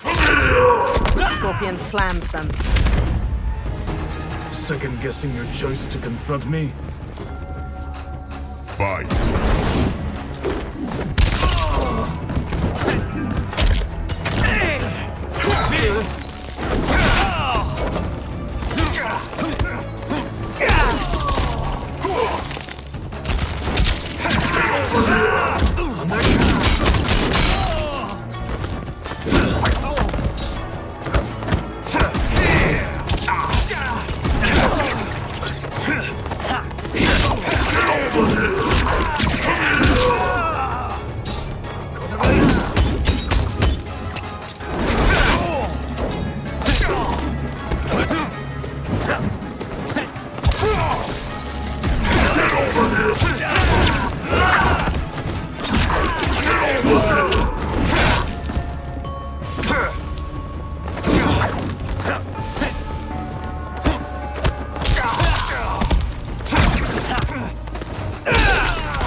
think I can get it this time.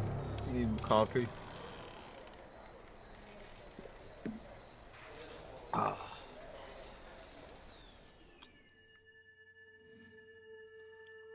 rematch. Prepare to regret ever crossing the Lin Kuei. Fight!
For what it's worth, I'm not regretting this yet. Fight!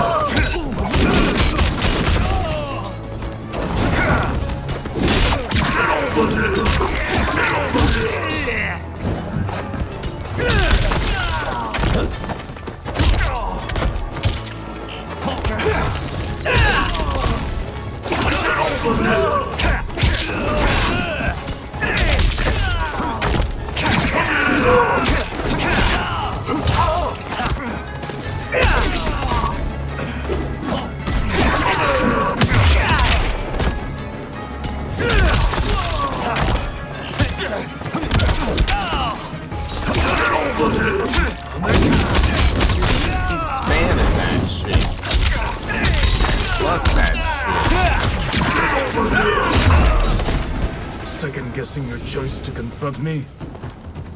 Fuck your spam. Fuck your spam.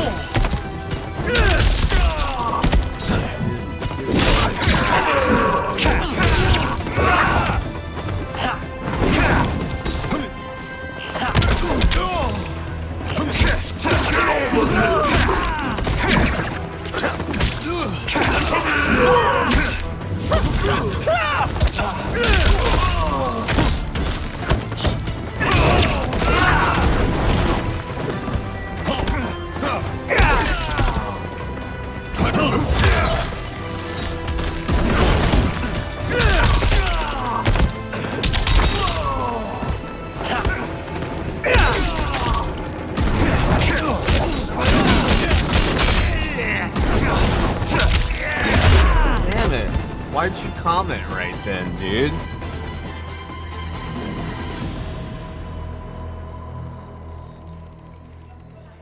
Why do you comment right as I'm about to win? Prepare to regret ever crossing the Lin Kuei. Fight!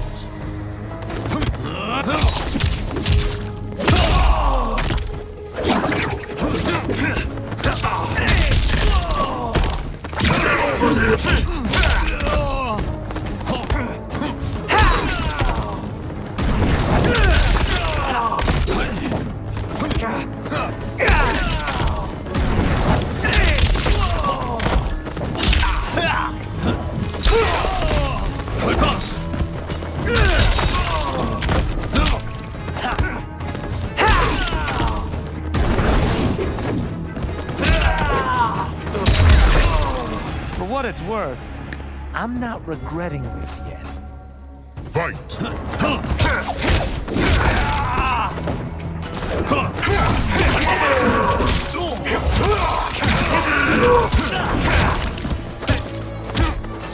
Saying isn't helping at all.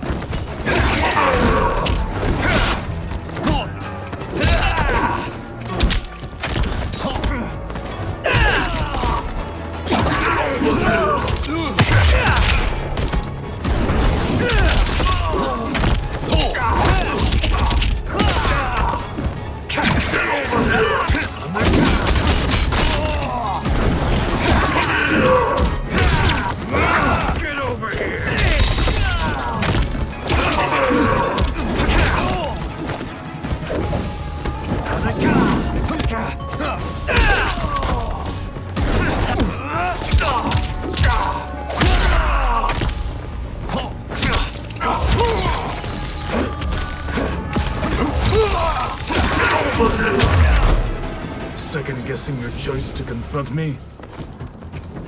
Fight.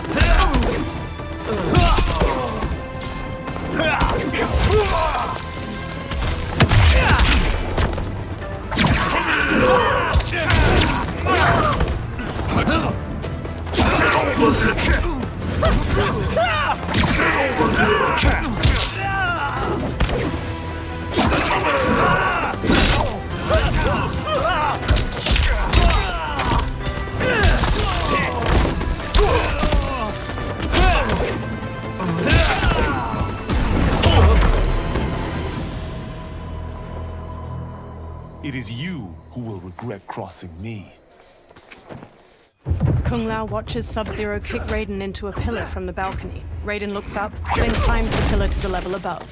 Sub-Zero eyes him, then kicks 2 legs out from under a table, turning it into a ramp. He uses it to vault through the air and kick Raiden on the upper level. Raiden staggers into a bar counter where a man drinks. Raiden grabs a cleaver from a pig's head sitting on the bar and slings it at Sub-Zero. Sub-Zero weaves around the blade and Raiden slices off the cap of the man's liquor bottle. He pours it into a cup. Sub-Zero blasts ice at Raiden, freezing his hands to the bar. The man plucks a bit of the ice and drops it into his drink. Kung Lao throws his hat at Sub-Zero's head. It bounces off harmlessly. Smirking, Kung Lao shrugs. Incompetent. Kung Lao chucks a circular chakram decoration. It nicks Sub-Zero and plunges into a wall. Oh, that works. I have had enough of you. Then go, before I put you down like the rest of your Lin Kuei. You haven't a prayer against the Lin Kuei's Grand Master. Fight.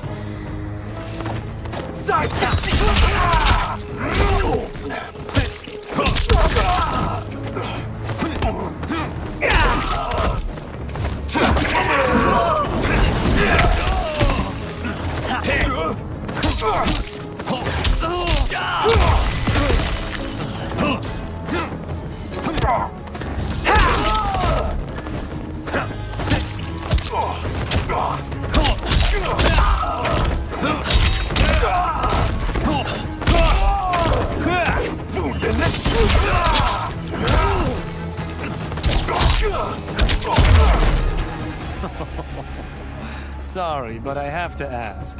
Can any of you Lin Kuei fight?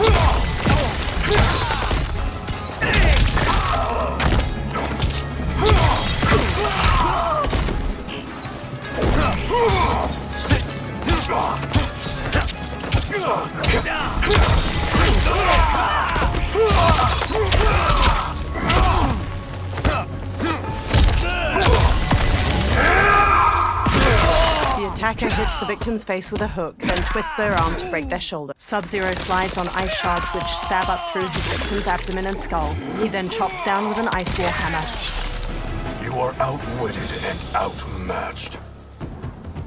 Fight.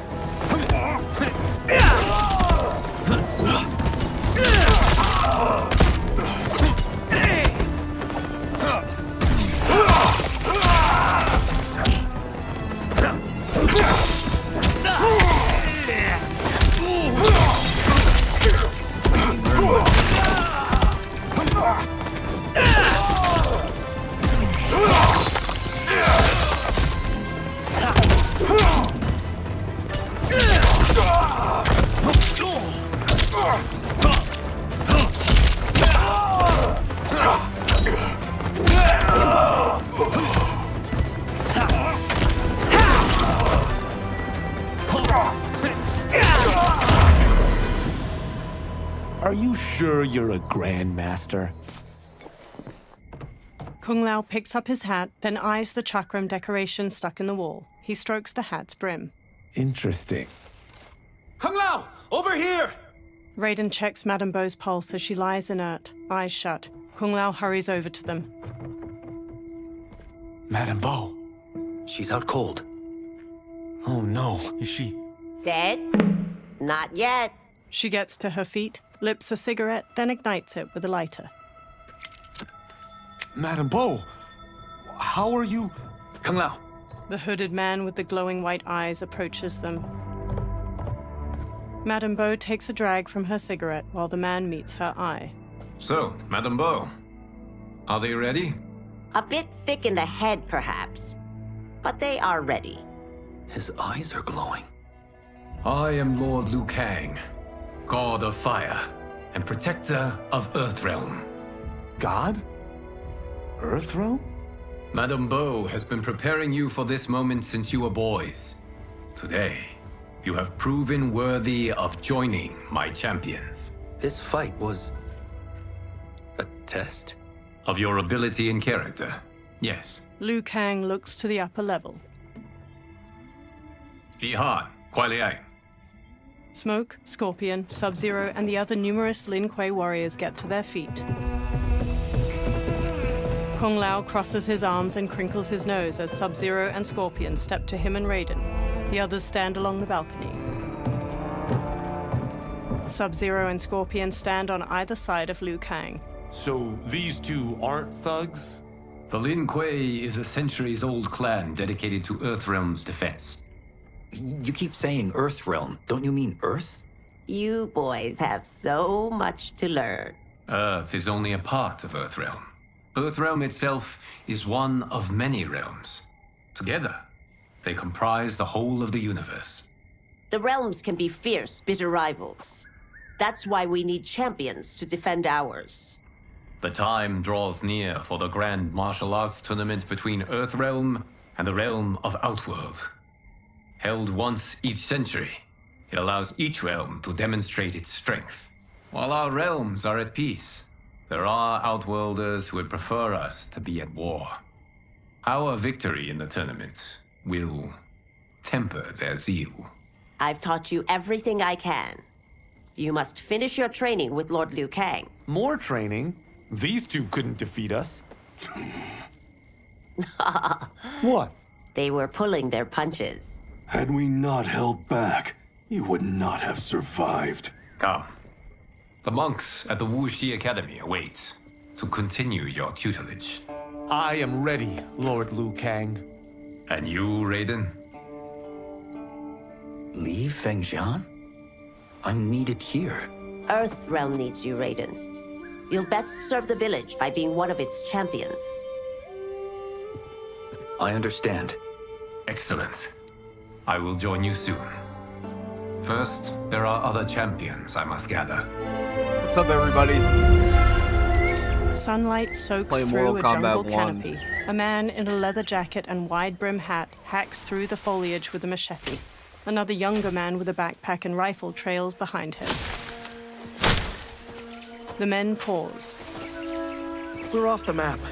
We should go back, recheck the route. It's this way. The man with the hat slices through the jungle as he strides forward. The pair slow to a stop and look out at a massive human skull carved into the front of a stone edifice, a large doorway at its mouth. The temple. The pair move along a ruined stone pathway leading to the temple entrance. They stop near a seated woman. Flies buzz around her. The man with the hat shines a flashlight in the woman's face, revealing her to be a corpse with various darts sticking from her. Rot partially covers her face and her glassy eyes gaze blankly out. A swarm of beetles scurry out of her mouth. God damn it, Alessia. He cringes as the younger man's face draws tight. They examine numerous holes on the temple doorway. The darts came from here. The man leaves through a journal filled with notes and drawings of venomous animals. Can you open it?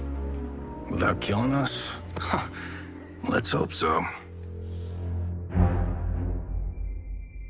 The temple doors open. Light streams past the two men and into the dusty entryway of the temple. Both turn on their flashlights and step inside. They walk through a broad hall. Thick pillars with human figures carved into them line its walls. They turn a corner. Sunlight floods through ruined parts of the wall to their left, and small weeds rise from cracks in the stone floor. Turn them off. They turn off their flashlights. And we're definitely getting warmer. The pair moves down an aisle hedged in by low walls. Lines of fire flicker along the top of each wall. How are these still burning? Oil bubbles up from the ground. The chamber channels it somehow. They move to a doorway blanketed with ivy at the end of the aisle and pause. The two men hop down a short ledge and continue forward. The man with the hat leads the younger man down a path winding through various tall rock formations. They enter a vast chamber. Metal hooks hang from the ceiling over flames flickering in a central circular dais where the rotting body of a man sits on a throne made of intricately carved stone. He holds an ornate metal shield in one hand and a mace in the other. Ravala! And his shield! What? Silver liquid shimmers around large stones in the floor beyond. So? There's metal in the floor. It's not just any metal. It's liquid mercury. Shit, that stuff's toxic. Fatal. Only step where I step. The man with the hat carefully picks his way across the path of stones, the younger man close behind. The younger man steps onto a different stone and starts to fall. The man with the hat grabs his shoulder. What did I say? The man with the hat steps back on another stone. It sinks a little. The two men sprint across the stones as liquid mercury floods out of channels and ruined pillars surrounding the dais. The man with the hat reaches the other side. The younger man stumbles, then leaps to solid ground. I'm sorry. Not now. He examines the reflection of a pillar in the liquid mercury surrounding the dais. He eyes the pillar itself. Get out the explosives. That's our bridge? Do this right, it'll fall across. The younger man sets explosives at the base of the pillar. A gnarled hand shoots up from the liquid mercury. Two armored women with tattered bat wings rise up. Kalima? They're real? The Kalima fly toward them. Keep working. I'll take care of the she-beasts. You disturb Cataravalla's slumber. For your sin, you die. Fight!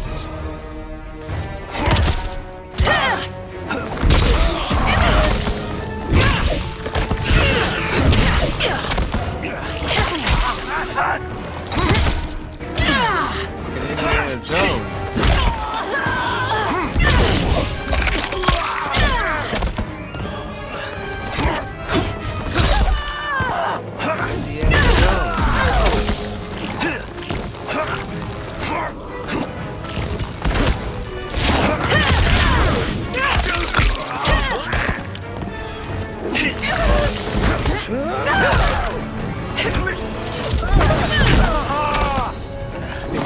Strong.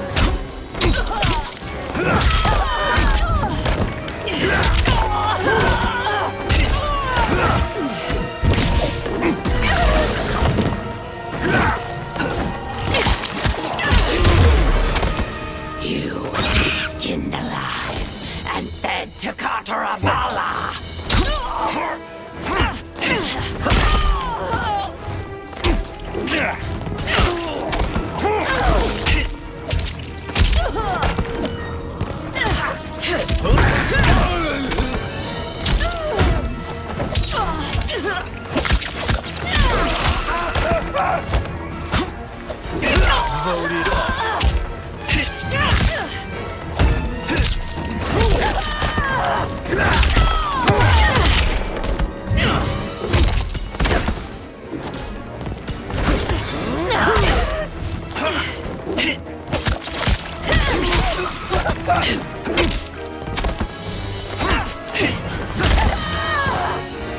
I've so had enough of you.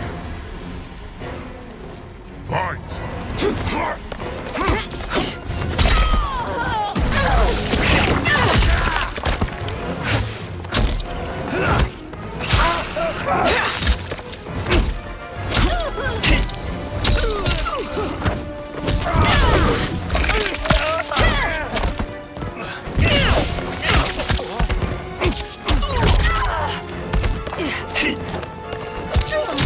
Feet out!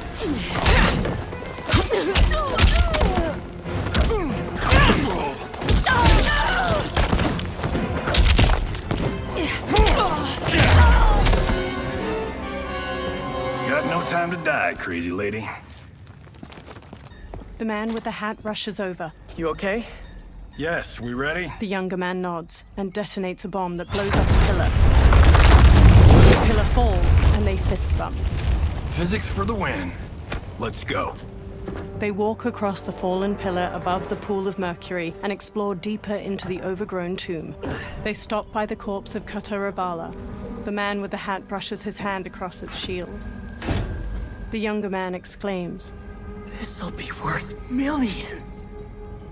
It belongs in a museum. He grabs the shield. The younger man leans in, and Kataravala's face turns. He staggers back and falls into the mercury. He struggles, but the liquid overtakes him. Adam! Kataravala swings a spiked mace. The man dodges and jumps onto the pillar. It strikes the shield and throws him onto the ground. He quickly sits up as it pounces. He chucks away its broken mace. It stalks over. You will not have it. He rises. You don't need it. You're dead. Speaking of which, you just killed my best friend. And I'm not one to forgive and forget. Fight!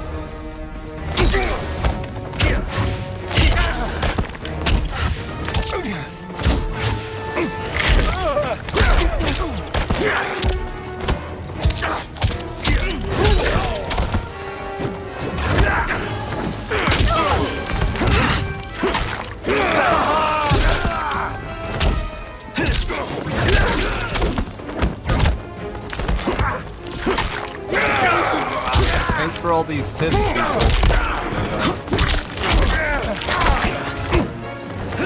Martini shot.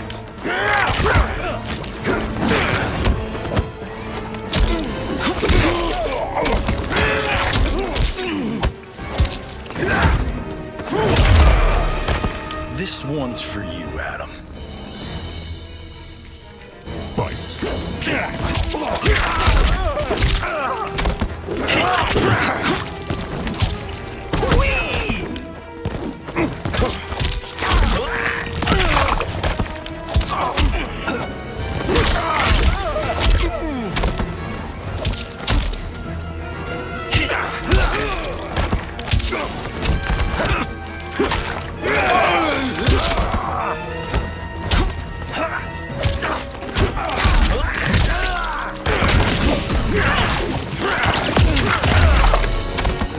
You defile my temple. Now you die. Fight!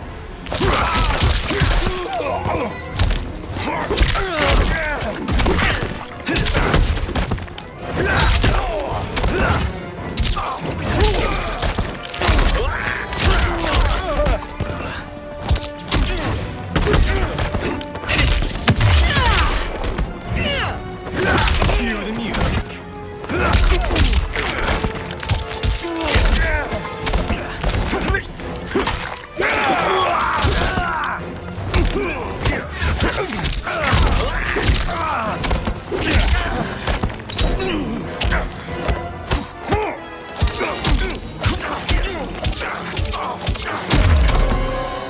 The hatted man scans the tomb. Now where's that shield? He sprints past Kataravala. I'm not yet defeated. Yes, you are. He spins, chucks the shield, and cuts its head off clean. The shield slams against a wall and bounces back into his hand.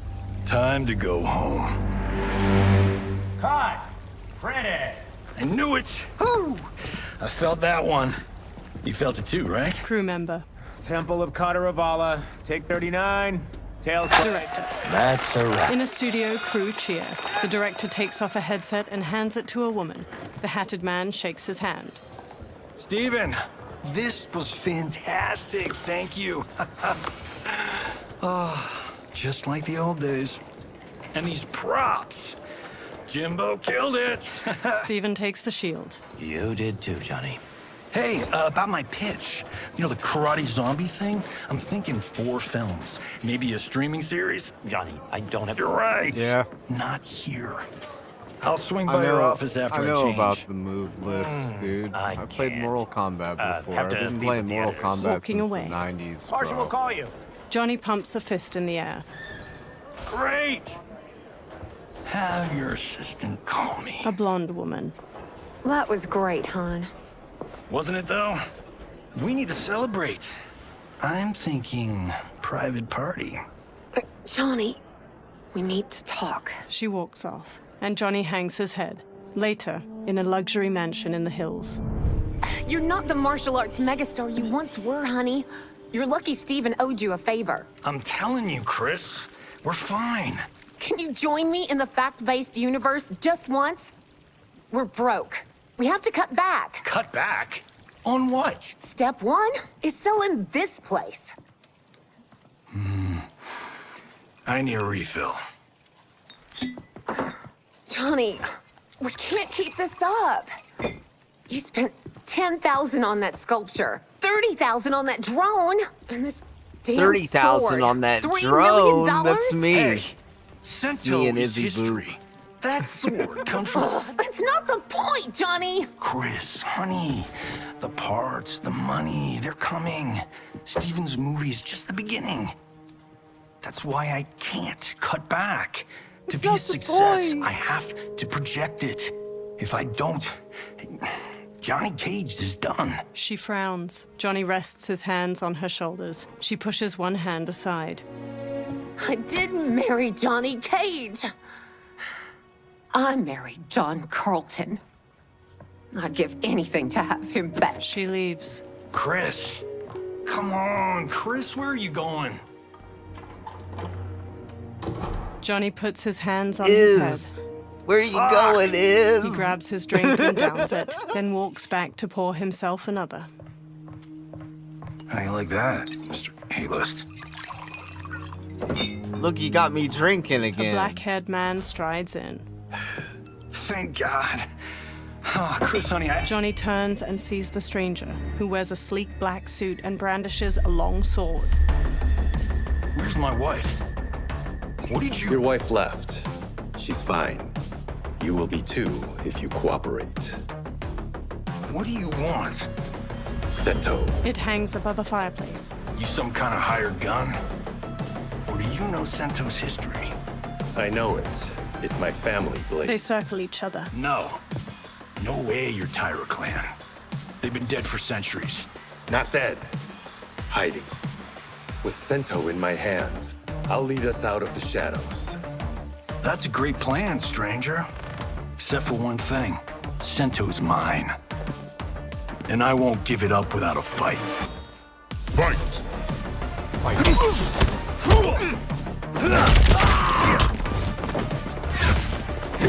Missed your mark.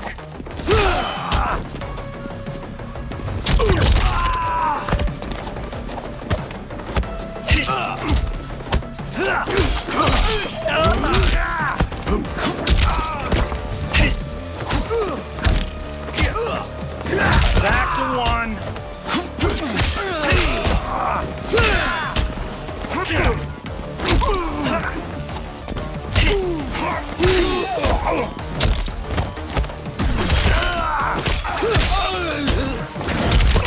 He will defend Izzy's honor.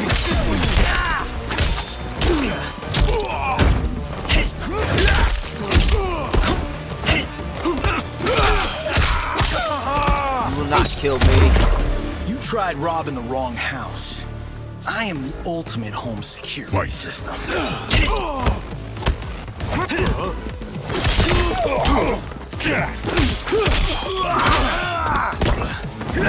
Stars don't lose.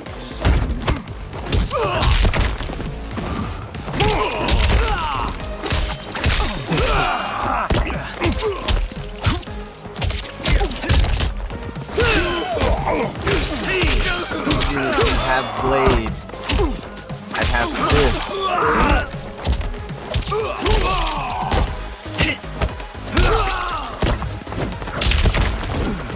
And foot. My house, my rules. Later at night, the defeated swordsman is tied to a chair. He rouses from unconsciousness, and Johnny sits across from him.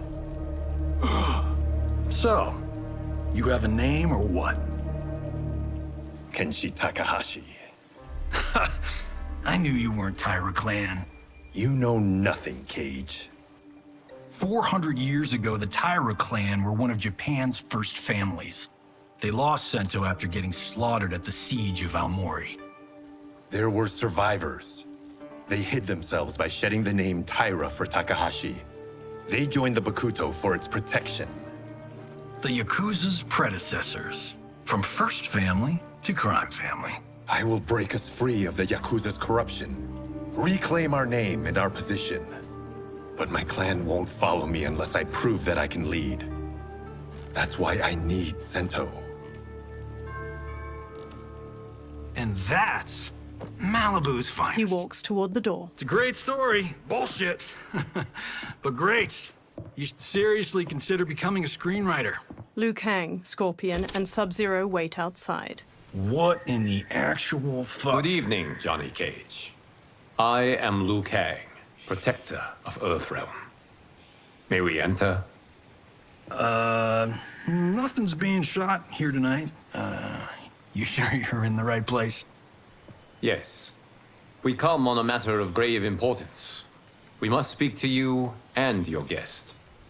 What? Johnny narrows his eyes. How do you know about him?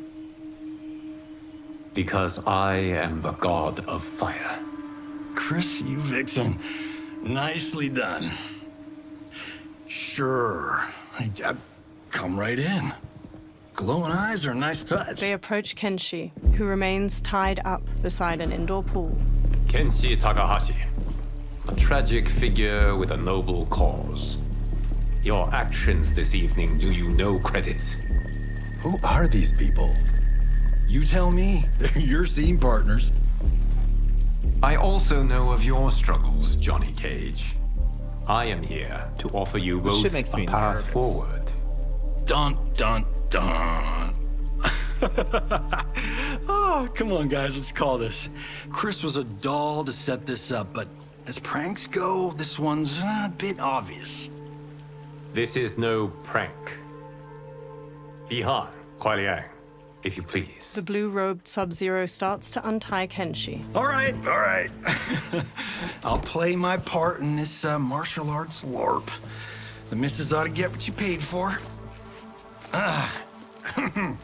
Okay. Hey, you. Hey, you. Get your damn hands off him. I said, get your hands off. Johnny grabs him, but Sub-Zero kicks him across the room. Johnny slides into a table with a $10,000 sculpture on top, teeters and falls. Scorpion. Was that necessary, brother? To put him in his place. That was a Hichuli. One of a kind. He stands. All right, I don't care if this is a damn prank. You crossed the line. My Hichuli. My fucking Hichuli, goddammit. Broke my Hichuli. Broke my Hichuli, you fucking cryomancing piece of shit.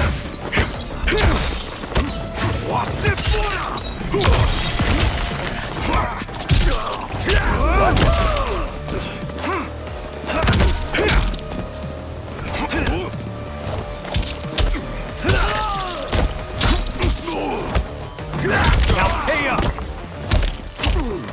Pay up, you piece of shit. The attacker hits the victim's face with a hook, then twists their arm to break their shoulder. Sub-Zero slides on ice shards which stab up through his victim's abdomen and skull. He then chops down with an ice wall hammer.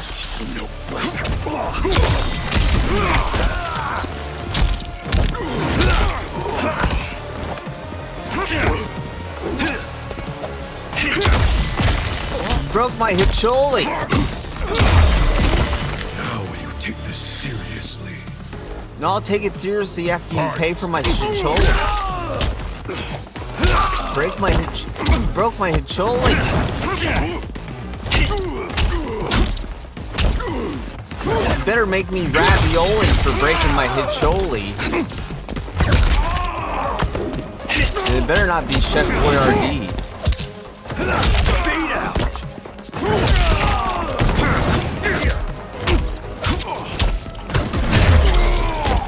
You guys need a better fight choreographer. Fight.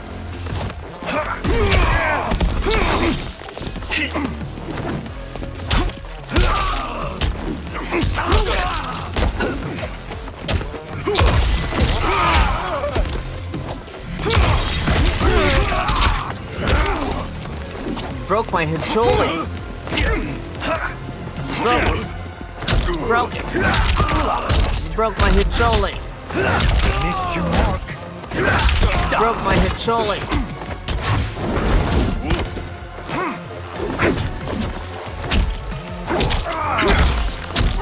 Broke my Hicholi.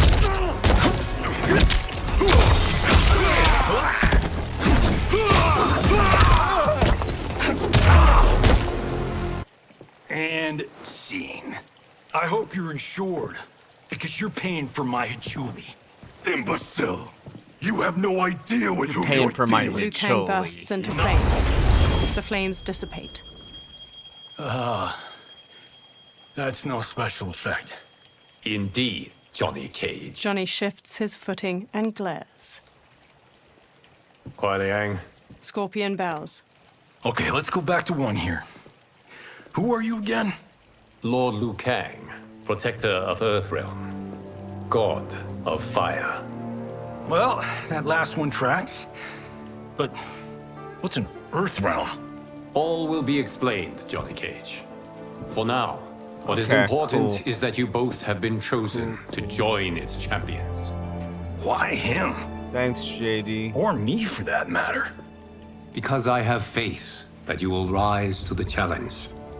And because your service will change the arcs of your lives. Johnny eyes Kenshi. Later, men spar in a sunlit courtyard. Mountains surround them, and lion statues border the entrance to the courtyard. Red pagodas are situated nearby, and cherry blossoms are in full bloom. Several monks wear brown and orange uniforms. Later, they strike wooden dummies that have small poles sticking out. Others spear their hands into steaming hot sand in rock bowls. Later, a monk with a braid swings at Raiden. Raiden blocks and punches his chest. Another attacks, and Raiden counters with a flying kick. Raiden strikes and front kicks a third challenger. Hunching over, Raiden shuffles in an offensive stance. He straightens and brings his hands together, fist to flat palm, and the nearby monks do the same. Kung Lao saunters up with a razor-rimmed hat. That is not a good idea. It is genius, Raiden. The next time we see Sub-Zero, I will have to thank him for inspiring it. Ow! See? It won't be effective. Kung Lao throws the hat like a flying disc. It slices a target and flies back. He catches it by twirling a finger inside it. Maybe it's too effective. Johnny walks up. We just need to get on with it. I've been cooped up here for months. I can't base a cinematic universe on Outworld's monsters and magic if I don't ever see them. Kenshi joins. That's why you're here? Liu Kang said this gig would change the arc of my life. That's how it gets done. My ex will rue the day she gave up on me. So selfless. Oh, please, Tattoo. You're just here to get your sword back. We all have our reasons for being here. Some better than others. But we are not here to fight among ourselves. We are here to fight for Earthrealm. It's about damn time. Liu Kang steps out. And today, one of you will be chosen to fight for it at the tournament. Only one of us, Lord Liu Kang? Isn't Outworld fielding several champions? The tournament's rules give the host realm that advantage. And it is Outworld's turn as host. You know, I don't know why I've never asked this, but, what's our record at this tournament? Earthrealm and Outworld have long been evenly matched. But Outworld is gaining strength. Should it win, its more militant factions will be emboldened. I thought you admired Outworld. It is a place of great knowledge, wealth, and beauty. But our realms do not share goals and beliefs. We coexist peacefully, because Outworld respects our strength. Should we show weakness, our rival will become our enemy. I will not lose, Lord Liu Kang. First, you must win the right to represent us. Whichever one of you outlasts the others will be chosen. He sits on a chair in the middle of the courtyard, and every man except the four kneel. Raiden, step forward. Raiden bows. Good call. Call the weak first. You shall face him, Johnny Cage. Ready for your close-up? All right, let's do this. But remember, farm boy, I'm a global martial arts icon. I don't think you can handle this much boom. Liu Kang rolls his eyes. I am ready, Johnny Cage. My mind and spirit fight as one. Fight! It's me, Johnny!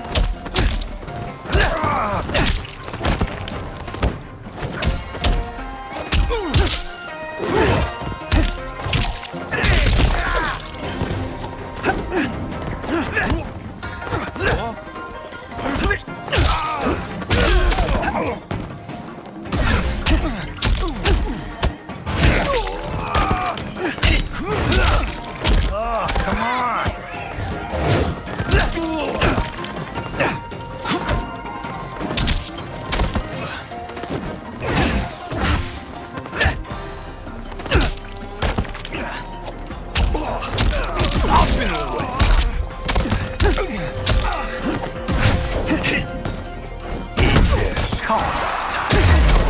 And that's why I don't need stunt doubles.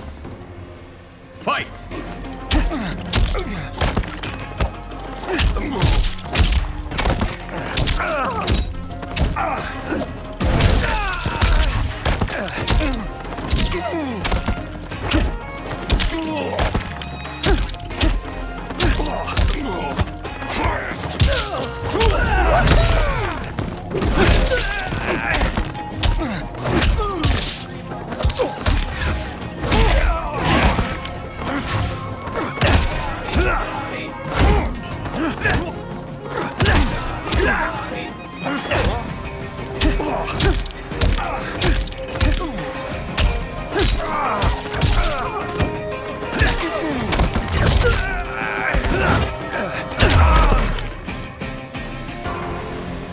This fight was an honor.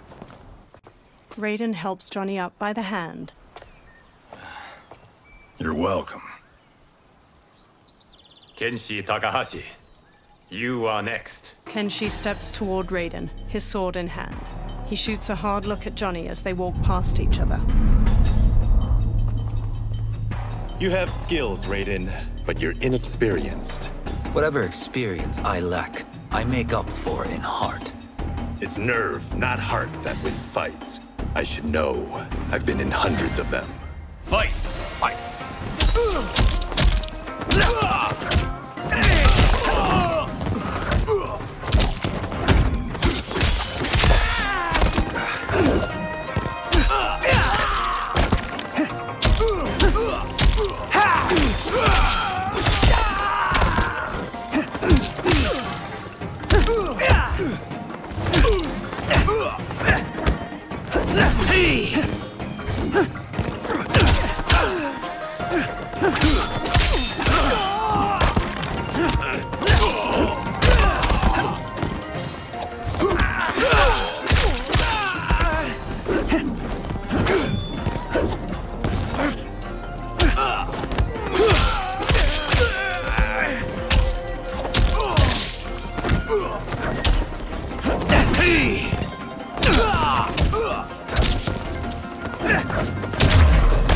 I shouldn't have taken you lightly.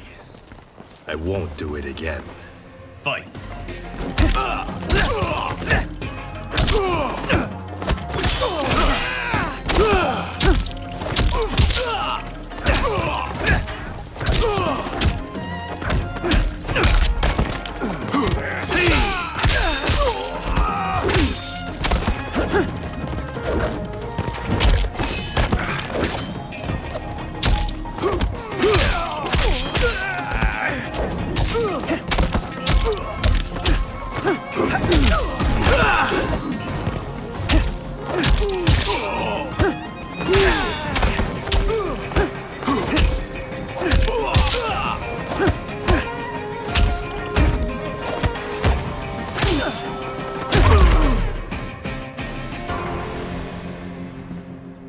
Do you still question my nerve?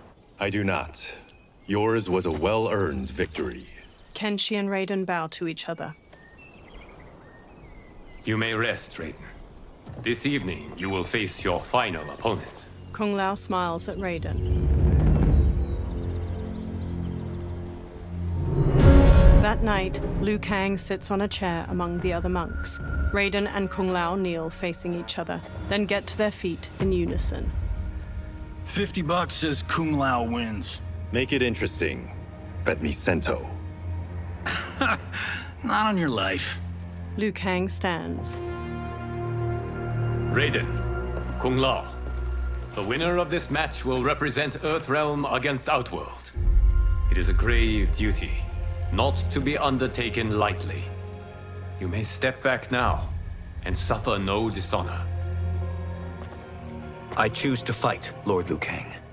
As do I. Then may the best person win. Liu Kang bows to each of them in turn, then returns to his chair. Kung Lao grins at Raiden. Concede, Raiden. You have never beaten me. That won't change today. No. If the monks have taught us one thing, it's that the only constant in the universe is change. Fight!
I am down, but not out, Kung Lao. Fight!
It's that the only constant in the universe is change. Fight!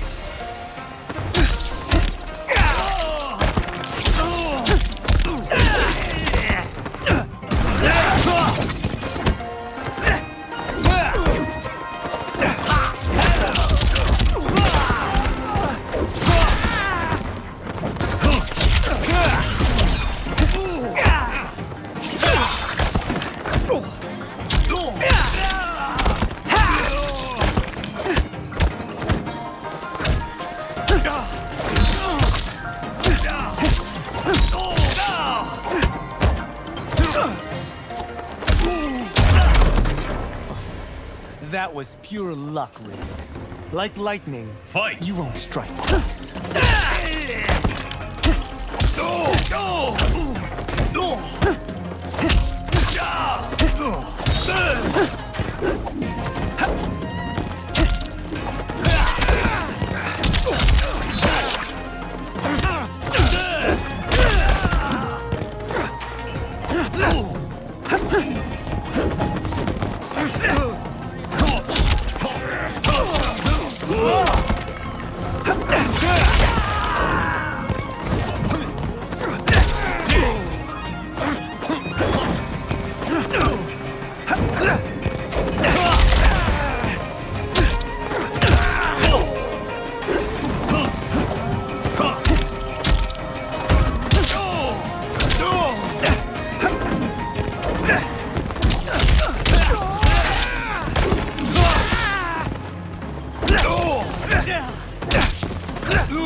not out, Kung Lao.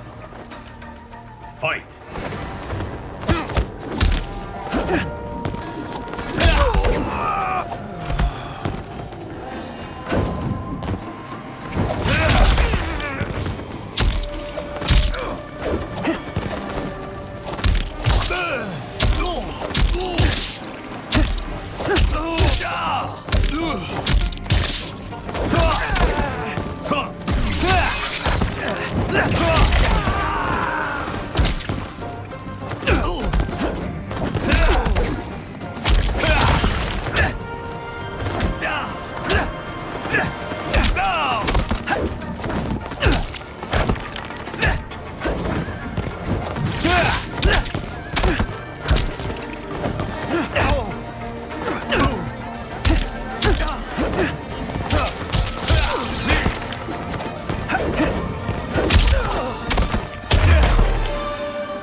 There is a first time for everything, Kung Lao.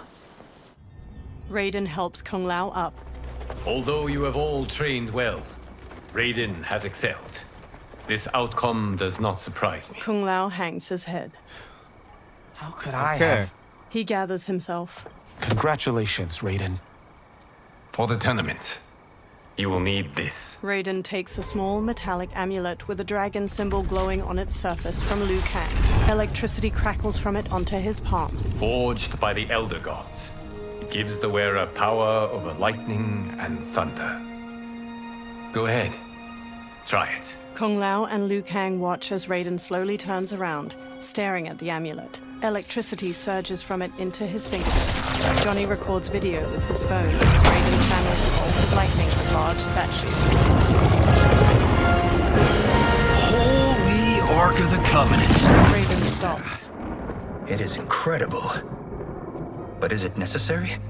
In addition to possessing great might, the Outworlders you will face also wield great magic. The amulet levels the playing field. You must be careful, Raiden. You could get hurt. Even killed. No tournament participant has ever been grievously injured or killed. I would never send my champions unwittingly into Mortal Kombat. We leave in 7 days for Outworld's capital, Sundo. The tournament will be held at the palace of Empress Sindel. Raiden, Kung Lao, Johnny, Kenshi, and the monks follow Liu Kang into a temple with numerous dragon statues coiling near its entrance. Liu Kang waves his hands around in a flowing motion, then a portal opens. Outworld can be both alien and intoxicating to Earthrealmers. Do not become drawn in. You must focus on the task at hand. Johnny records the portal, a swirling vortex of fiery light as it washes everything in orange. He turns the camera to Kenshi while they all step toward the portal. Kenshi smacks his hand away. One by one, the fighters step through the portal. Blue, white, and purple light flows out of a tall stone gate like mist. Liu Kang and the others emerge from it and enter a courtyard filled with lush greenery and flowers. Johnny smirks as he records their surroundings. Toto, I have a feeling we're not Kansas anymore. 2 women approach them from a row of others wielding spears. Oh my. Look at them big titties. Empress Sindel's daughters. Yes. He casts Johnny a look. They do not disappoint. We are Earthrealm's ambassadors, Johnny. We'll show them respect, not unwanted attention. Johnny gives Raiden an exaggerated wink as they walk past a guard. The Earthrealmers bow to the 2 elegant princesses. One, dressed in a deep magenta, inclines her head. Lord Liu Kang, welcome. Thank you, Princess Melina. You remember my sister? Of course. Princess Kitana. May I introduce Johnny Cage, Kung Lao, Kenshi Takahashi, and Earthrealm's champion, Raiden. Raiden bows his head. I hope you're prepared, Raiden. Our champions are determined to win. None more so than me. It's been too long since we've known victory. Princess Melina, we should be on our way. Empress Sindel awaits. Thank you, Tanya. Follow me, please. Melina, Kitana, and the guard Tanya lead the fighters down a tiled pathway lined with numerous armored women holding spears and shields. Grinning, a large four-armed humanoid plays a drum while leading two luxurious carriages, each pulled by teams of horses. Groups of spear women march alongside them as they gradually travel down a broad path hedged in by buildings made of bamboo and wood. Dozens of people in colorful clothes and costumes stand on either side of the pathway and watch or dance. The royal daughters and the Earthrealmers watch the people go by from the carriages. Those are Centaurians. And Shokan. The six-armed beings are Knock-Noddins. The monks described them, but seeing them in person? I see that Her Majesty once again spares no expense on the festival. Should she not? It commemorates my late father. I admire, Princess. I do not judge. As did all of Outworld, I valued greatly Jared's fellowship. Melina looks over her shoulder at a woman with a ponytail observing a group of people walking away, hands bound behind their backs. Melina scowls, then pounds on the carriage. The carriage grinds to a halt and Melina steps out. She stomps to the woman with the ponytail. Oh, this is a bad First bitch. Constable, our route was to be clear. This couldn't wait? Should I allow Tarkatans to infect the city, Your Highness? Those arrested were harboring some here, rather than report them for quarantine. The Earthrealmers cannot be privy to our secrets, Li Mei. As Sundo's first constable, you must show better judgment. Perhaps that's too much to expect. Melina looks Li Mei up and down before walking off. Princess Melina doesn't seem to like her very much. Li Mei used to lead the Umgadi, the palace guard. It was on her watch that the princess's father was murdered. Decorative waterfalls pour around the front of a vast, ornate palace. The Earthrealmers stand inside a throne room crowded with Outworlders. Worry expends energy for no purpose, Raiden. But the tournament, if I lose... Focus on your actions, not the outcome. It is all you can control. A large, armored humanoid with two twisting horns approaches. He shoulders his way past onlookers. Red alert. Incoming stock villain. General Shao. Do not let him goad you. General Shao stops before the warriors.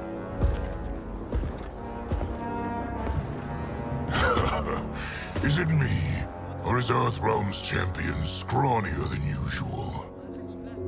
Would you care to test his strength? Raiden will prove himself soon enough. Have you still not told most Earthrealmers that Outworld exists? It is safer that way, General. I suppose so. Your people's frail minds couldn't handle the truth. You presume them frail, General. Should you? Given how frequently they win this tournament? Place really exists. We will destroy your champion, Liu Kang. He will taste no victory. He stomps off. Let's see. A silver-haired woman in rich purple and silver armor approaches the warriors with Melina Dizzy and Boo. Katana on her right and left. Sunlight falls onto the three women in patches, glimmering on the silver bands and accents of their armor. Melina's a deep pink and Katana's a vivid blue. The silver-haired woman sits on a purple and silver throne resting on a dais. Katana and Melina take lavish chairs on her right and left. Welcome, members of the Royal House. Welcome, our esteemed Earthrealm guests. We gather once again to honor my late husband's legacy, to continue the tournament that he founded with Lord Liu Kang, in hopes that it would foster peace among realms. May Jared's soul watch over us with pride from its resting place in the living forest. She smiles tightly. Lord Liu Kang. Empress Sindel, it pleases me to once again be your guest. Here, you are always welcome. Now, let us meet your champion. Earthrealm's champion is Raiden, Your Majesty. He has earned his place by embodying the very best qualities of Earthrealm's people. You seem nervous, young man. I'm a stranger in an unfamiliar land, here to compete against its greatest fighters. Yes, I am nervous. As you should be. You have a difficult path ahead. Sindel gets to her feet and holds her arms out. It has begun. As tradition requires, Outworld's initial competitor will be Sundo's first constable, Li Mei. May she defend our realm's glory, as well as she preserves our capital's order. Li Mei steps to the dais. Your Majesty, I will honor both the Royal House and all of Outworld with my combat. If so, you will vastly exceed my expectations. Remember, were it not for Jared's tradition, you would not be here. Li Mei's face falls as the Empress shoots her a sharp look. Liu Kang places a hand on Raiden's shoulder. All you need do is your best. The rest will take care of itself. Yes, Lord Liu Kang. Shall we see what you can do? Hopefully, this will be the first of many victories. I will prevail, Earthrealmer. This fight is more important to me than you can ever know. Fight!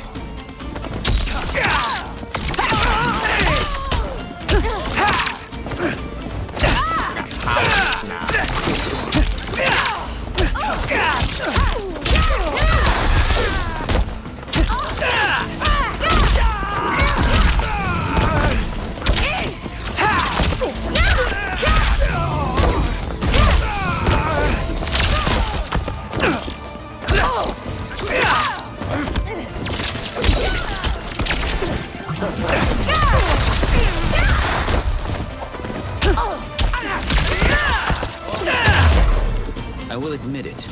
That tested me. Fight!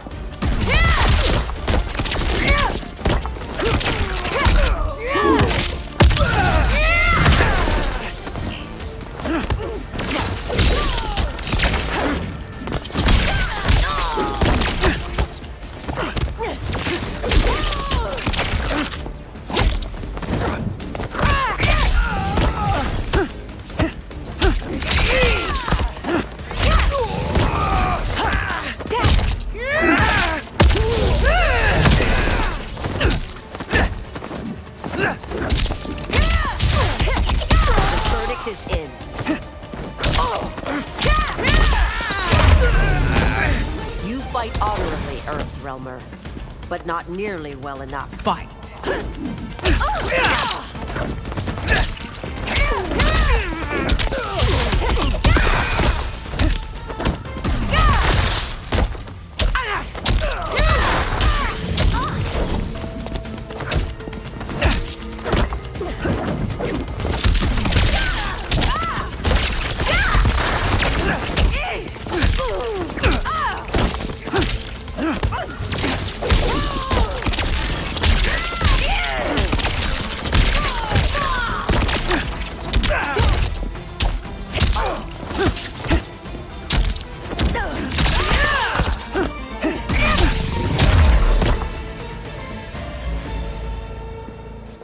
Thank you for the match, First Constable. Li Mei rigidly bows to Raiden. He bows back. Li Mei turns and leaves the throne room. The spectators huddle together as they watch her go. Raiden stands before Sindel's dais. My compliments, Raiden, on a well-fought match. We'll see how you fare in the next. General Shao, whom have you chosen as our next competitor? Your Majesty, I have chosen Reiko, my second in command. As a boy, Reiko was orphaned during the Kafala War. Though captured, his spirit remained unbroken. He scratched, clawed, and survived. After the war, I took him in, molded him into the perfect soldier. Few others are as well versed in the ways of war. Reiko stands near Raiden and performs a combination of elbow strikes, knees, and punches before jumping and spin kicking. He glowers at Raiden. In whose army have you served? In what wars have you fought? I have done neither. Then you are woefully unprepared, Earthrealmer. This will be your last battlefield. Fight!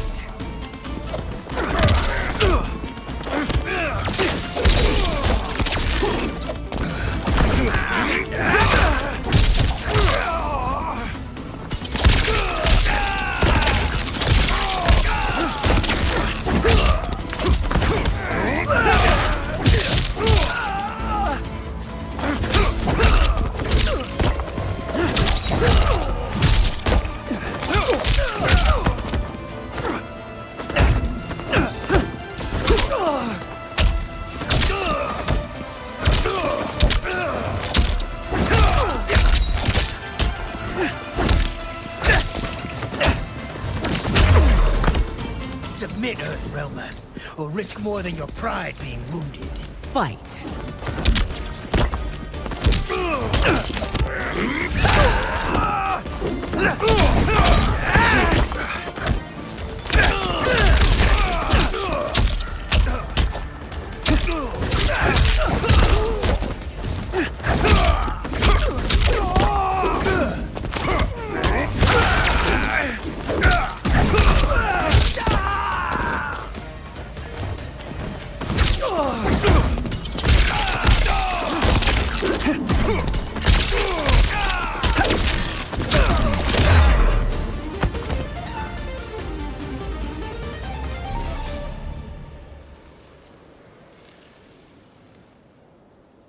Such disdain.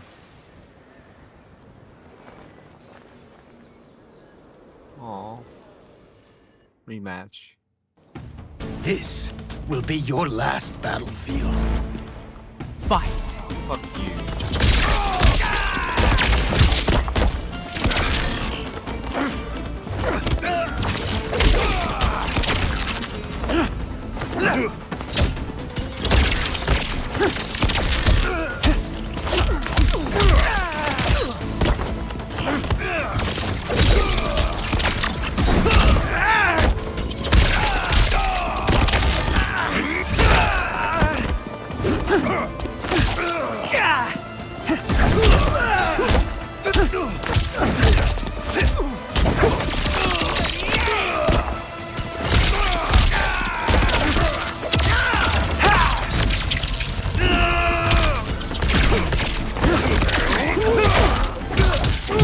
Humiliation waits.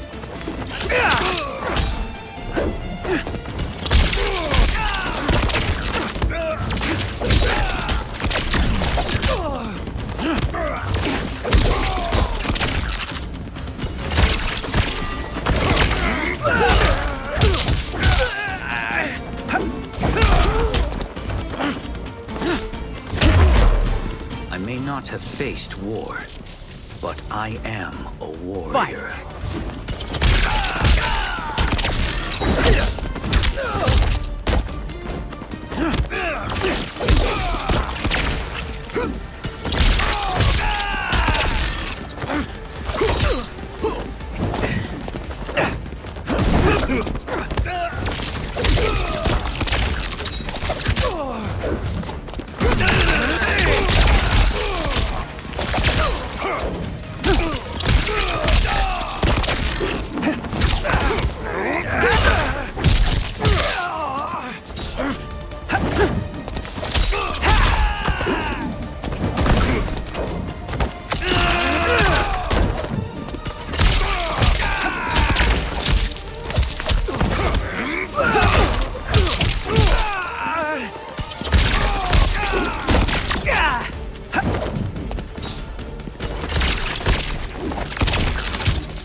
Raiden lowers his hands. Felled by a simple farmer. General Shao curls his lip and walks off as Raiden turns to Sindel. I am ready for my next opponent, Your Majesty. Whom shall I face? Patience, young man. She stands. We are adjourned until first light. I hope to see you all at this evening's banquet. The Empress smiles softly. That evening, Kung Lao wolfs down food beside Kenshi. They sit at one of 3 large banquet tables in a broad courtyard. Sindel sits at the head table. Strange plants glow with soft purples and blues behind her. General Shao and Reiko gape at Kung Lao as he rapidly eats and drinks wine. Johnny sips wine near Katana. I'm sorry, you're 10,000 years old? Oh, talk about aging gracefully. Katana reaches for wine. What do you see in him? He is a hero, Raiden, though he may not yet know it. Do you recognize everyone here? Most, yes. From your descriptions. Except for him. That is Rain, the High Mage of Outworld. Not his given name, but one earned due to his mastery of water magic. Rain smiles at them from his seat at a table. Tanya steps to Melina as she clutches her stomach. Are you unwell, Princess? I am fine, Tanya. Melina winces. I know I'm to fight Melina, but will I also face Tanya? By tradition, you should not. If you did, you would be tested. Why? Umgadi, like Tanya, are warrior priestesses, selected from the firstborn daughters of Outworld. From infancy, they are trained to defend the royal family. Outworld must see much conflict if the Empress needs such protection. Its past has been difficult, though the last 1,000 years of Empress Sindel's reign have been a true golden age. The memories of that strife still linger. Liu Kang gives Raiden a soft smile. Sindel stands and lifts a glass of wine. My husband Jared believed that the future of our realms lay together. Let us move forward in open dialogue, letting no secrets tear our bonds asunder. Everyone stands with a wine glass raised. Your Majesty, it's an honor to be here and to meet your people. I can already see there's more that joins us than divides us. Our peoples could not be more different, champion. Excuse me? You heard me. Earthrealm is devoid of all... That's enough, General. She gives him a firm look. My apologies, Your Majesty. Perhaps I've enjoyed too much of this excellent wine. With your permission... You may go. General Shao woodenly turns and throws his glass. He marches off with Reiko in tow. Later, Sindel glares at Shao in her chambers. It is bad enough we may lose to the Earthrealmers, but then you go and drunkenly insult them? You needlessly stain my honor and your family's proud military tradition. May I speak freely, Your Majesty? Again with this? If you must. We must act on the Sorcerer's prophecy. He warns that Liu Kang will conquer Outworld. And his predictions are usually impeccable. But I've no proof of Liu Kang's ill intent. His interventions have kept Outworld at peace for centuries. He herds us into compromises, shackles our independence. If we could meet our enemies in battle, we'll take— You would consign us to endless war! Better that than be Liu Kang's lapdog. Sindel's eyes harden. If I see evidence of the prophecy's accuracy, we will act. But only then, and only at my command. Did not your illustrious father teach you that war is the last resort, not the first? He did, Your Majesty. Do not forget that, General. She glares at him, face to face. Come. Melina and Katana open the chamber's doorway and enter as General Shao leaves. You asked to see us? I saw what happened this evening. There was nothing. Something I ate. Was it? I can't chance it, can I? If you fight tomorrow, the symptoms of your disease could manifest. Katana will take your place. What? There are already whispers she should replace me as your heir. This will make them screams. Your illness is your fault. Why you left the palace that night unattended is still beyond me. I just needed time alone, away from all this. I never thought that... That's your problem, Melina. You never think. A mother is only trying to protect you, sister. If your disease becomes known, you will be banished to the wastes. For you to hold the throne, we must keep your secret. Melina pulls her arm away from Kitana's hand and strides out of the room. The next day, Sindel sits in a lavish chair in the courtyard. Raiden stands before her. You continue to surprise Raiden. Among others, you have defeated Kotal, Motaro, and Shiva. Only 2 fights remain. Are you ready, Earthrealmer? I am, Your Majesty. Then next, you face my daughter, Kitana. Kitana strides to them. Liu Kang steps between her and Raiden. Your Majesty, this is unprecedented. Raiden's next opponent should be your heir. Melina is unavailable. She's away on pressing Imperial business. But I have not prepared him to battle Kitana. He's already demonstrated great skill. Can he not improvise? Do not worry. I can do this. Very well. I will be no easier to fight than my sister, Earthrealmer. I suffer under no such delusion, Your Highness. I will win this fight. For her, my Empress, and all of Outworld. Fight. Fight.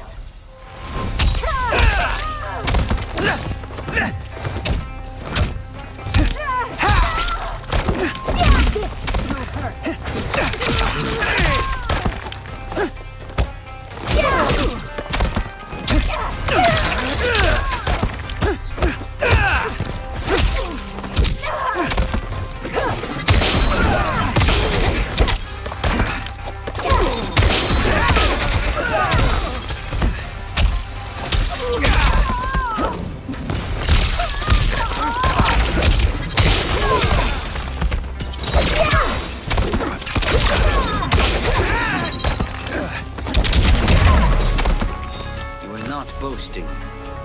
You are truly formidable. Fight!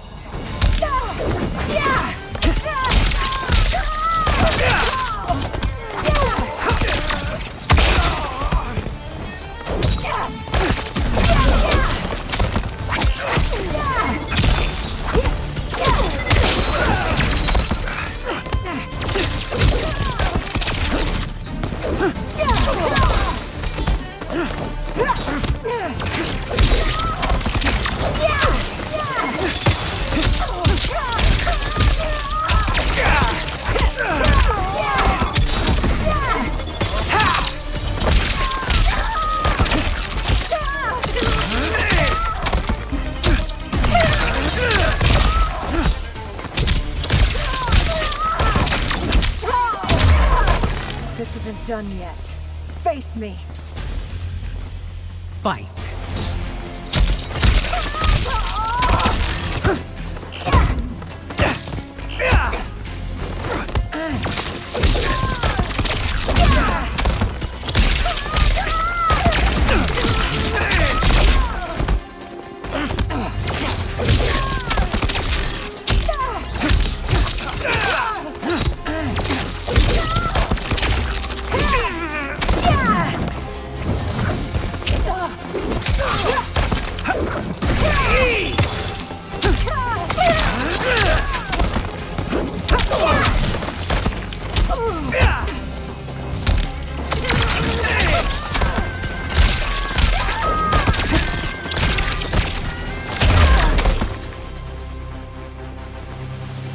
Fight well, Princess.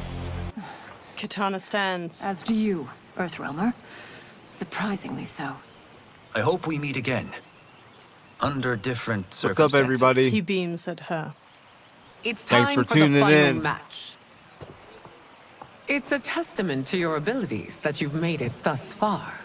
But now you must face General Shao. General Shao approaches. Victor of the Tavarian War. Conqueror of the I gotta Quatan take a pee Plains. real quick.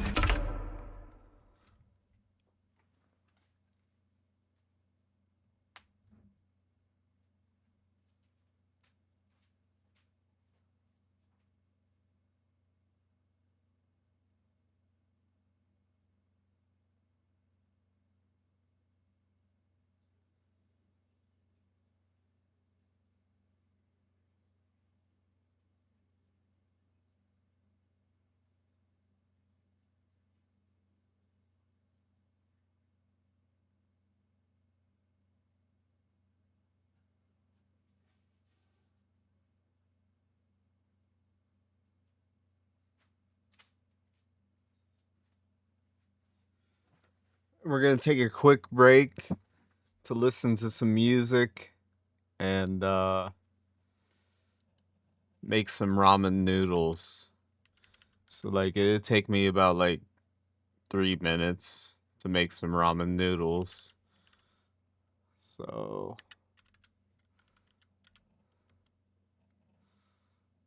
just let me get some music up real quick.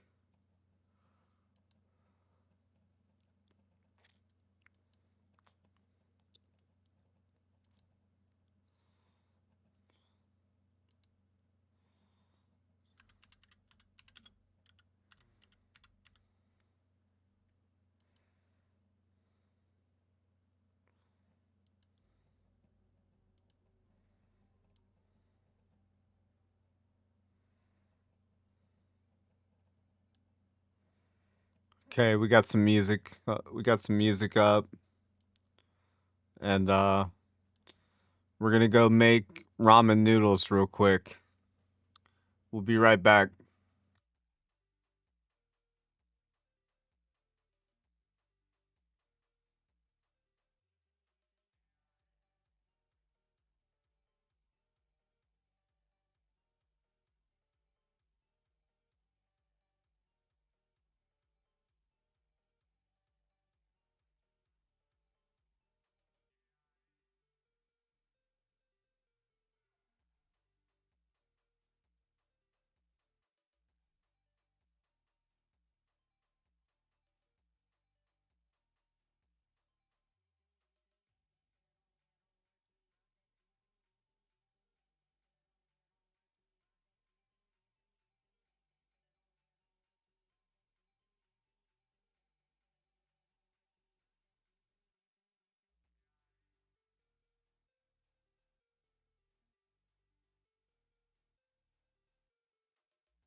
What's up, Smags?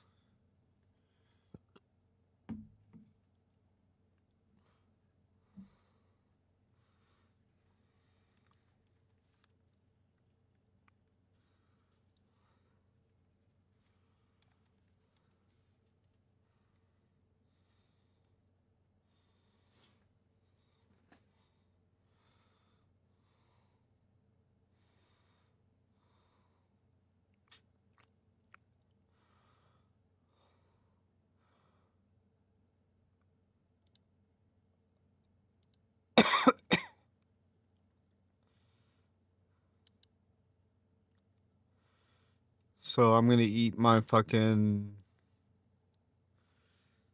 ramen noodles and chill here for a second.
Drinking chocolate milk with coffee.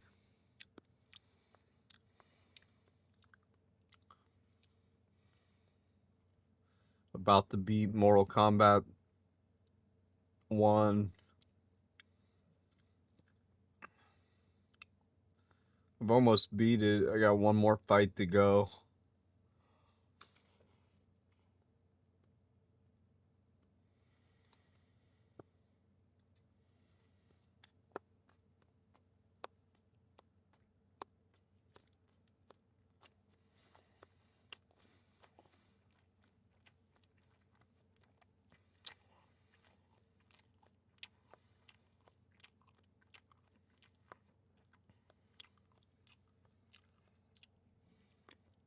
Then I gotta beat all the towers.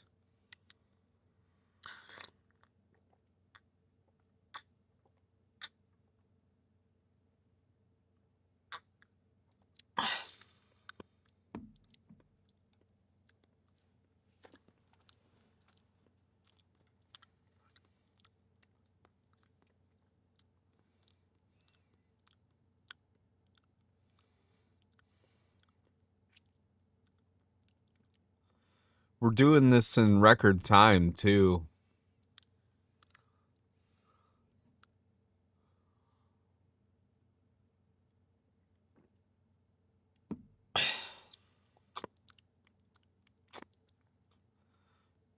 So besides my little ramen noodles snack, we're like kind of beating the clock.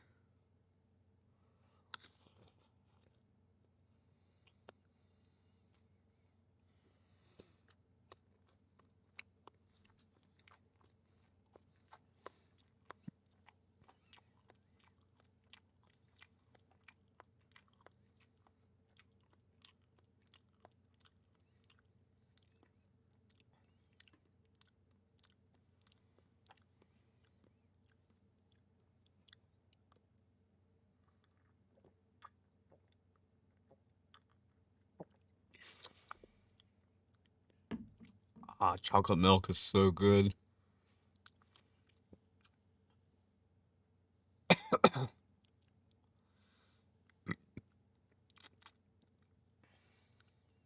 Drinking chocolate milk with coffee. Figured I'd drink chocolate milk with it since I made me a bowl of ramen.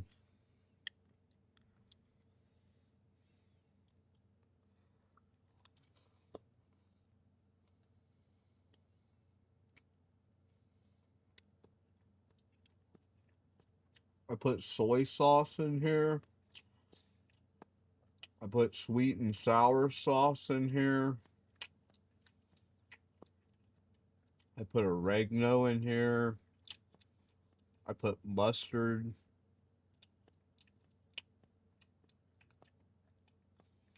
Ground mustard. I put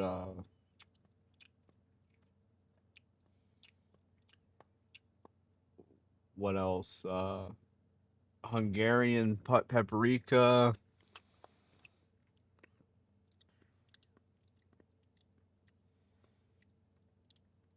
I put pepper. I put I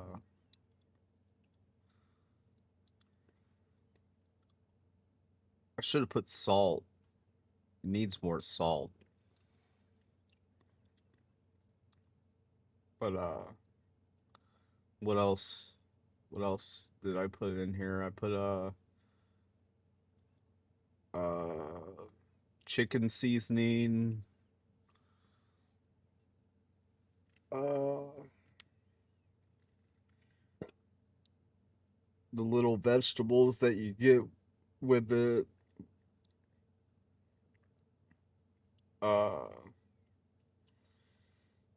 So I put 3 packs that came with it. And then I put what else did I put with it?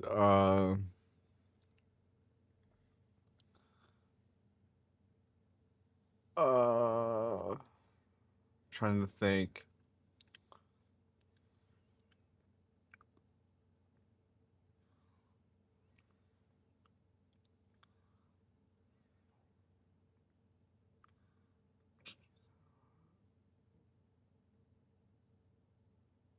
I think I put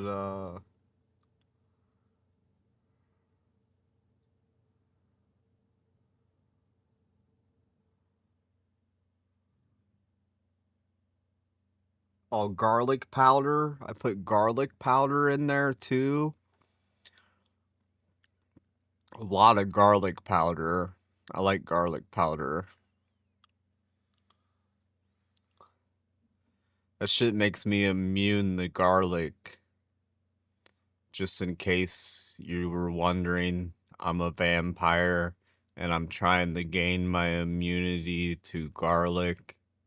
So if you have garlic, that shit won't fucking affect me. You know that, right?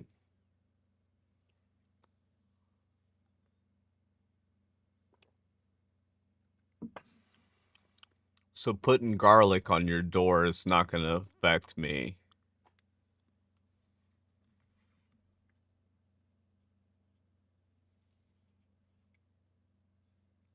I've been little by little putting garlic in my ramen noodles ever since I got bit by a vampire.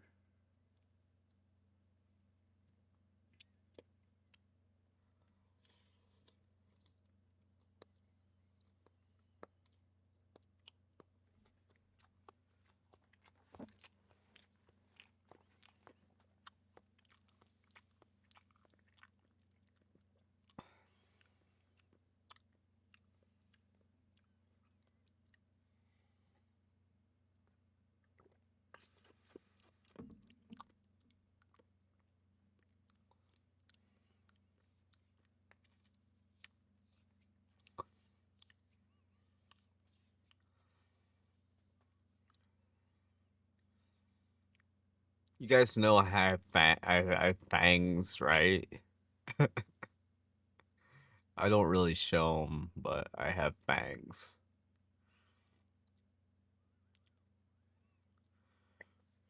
I mean, don't you see them?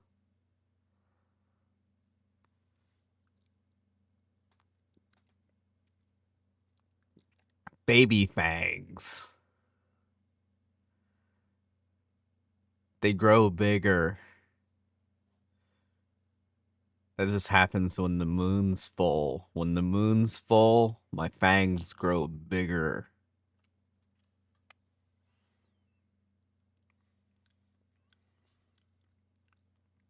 I'm gonna take a minute to vape.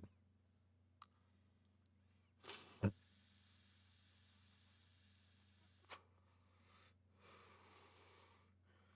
those noodles are good. I just need nicotine to stay awake.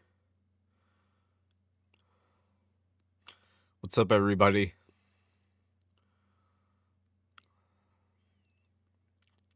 I'm about to finish this playthrough.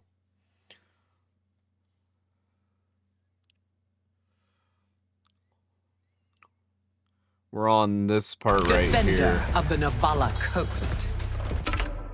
But,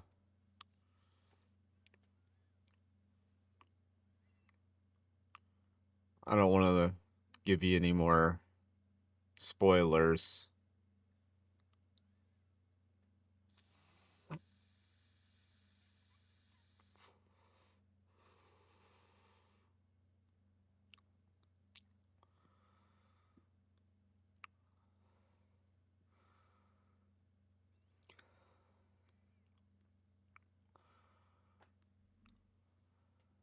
I'd appreciate it if you leave a subscription, not a subscription, but yeah, a sub, yeah, subscription, a like, a follow, whatever you want to leave, just leave it. I don't really care. I just do this shit for fun. It's not like my job or anything.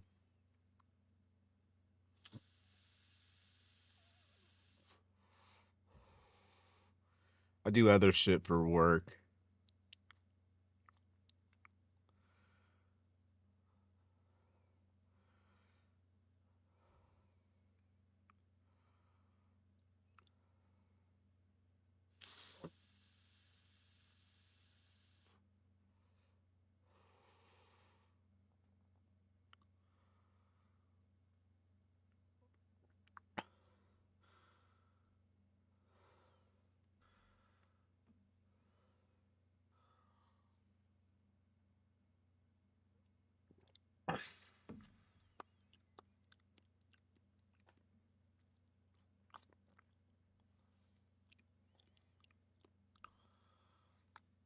Check my cell phone.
Phone's hitting up with all kinds of notifications.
I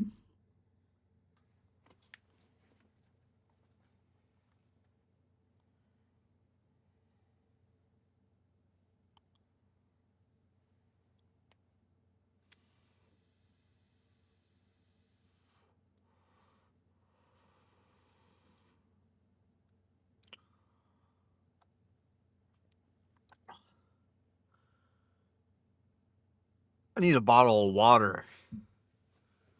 Be right back.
Oh.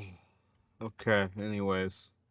Back to this. As has his family for generations, General Shao defends us with zeal and tenacity.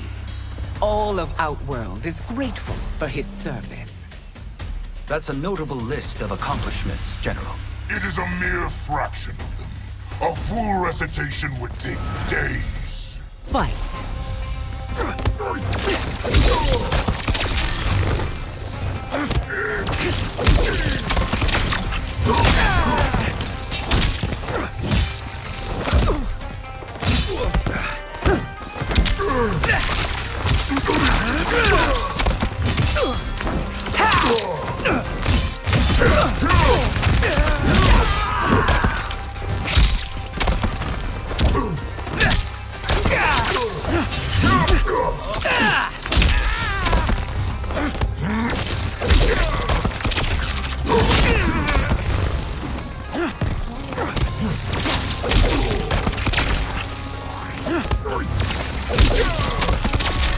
Liu Kang's trained you well, but not well enough to win. Fight.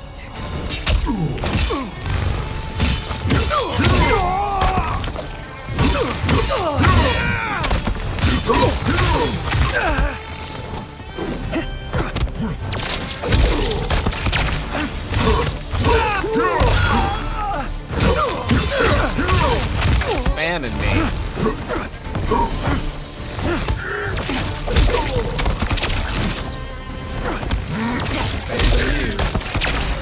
Spam you.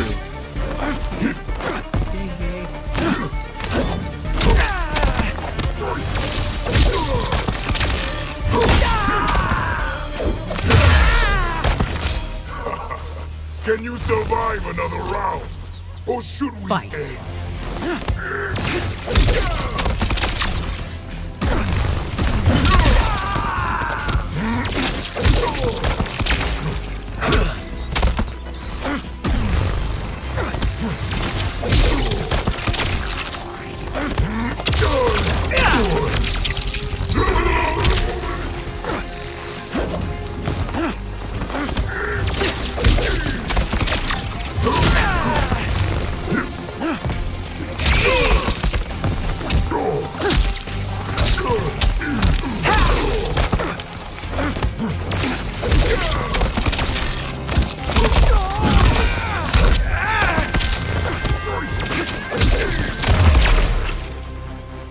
It's over. I have done it. Sindel stands. Congratulations, Raiden. Earthrealm wins. Head held high, Sindel leads Katana away from the courtyard. Raiden steps to General Shao as he tries to get up. Raiden holds a hand out to Shao. May I assist you? Stay away, Earthrealmer. Raiden's face tightens. Well done. You have exceeded my greatest expectations. Thank you, Lord Liu Kang.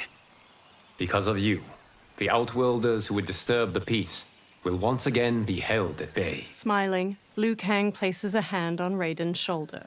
Come.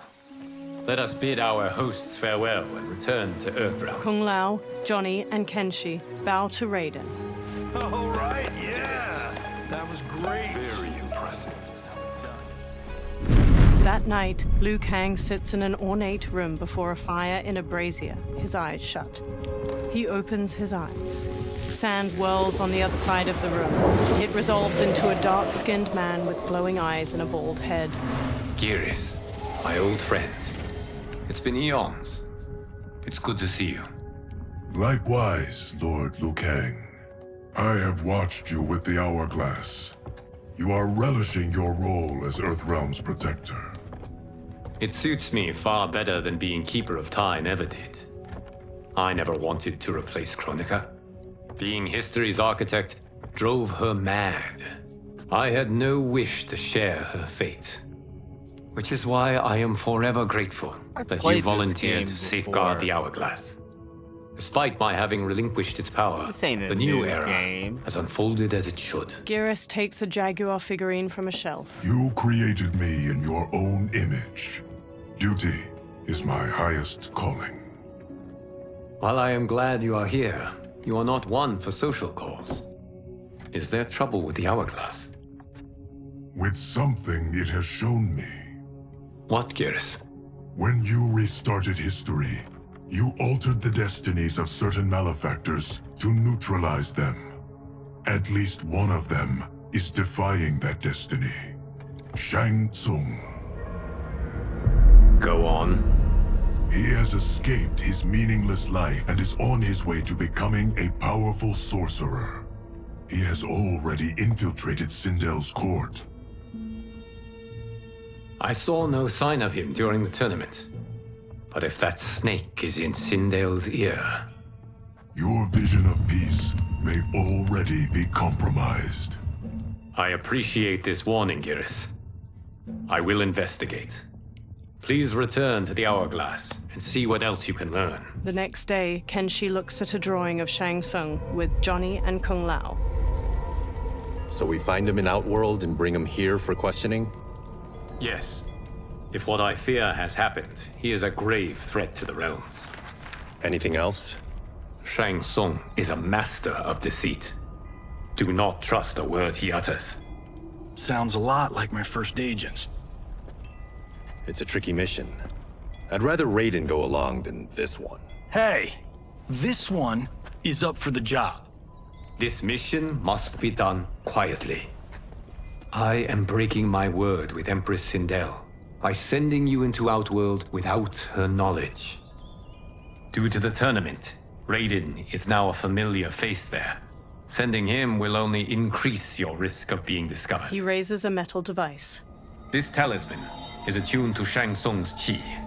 Follow it to him. And be careful.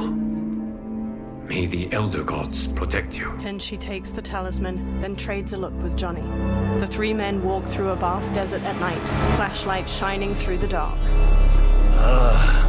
Are we there yet? Again? How old are you? 5?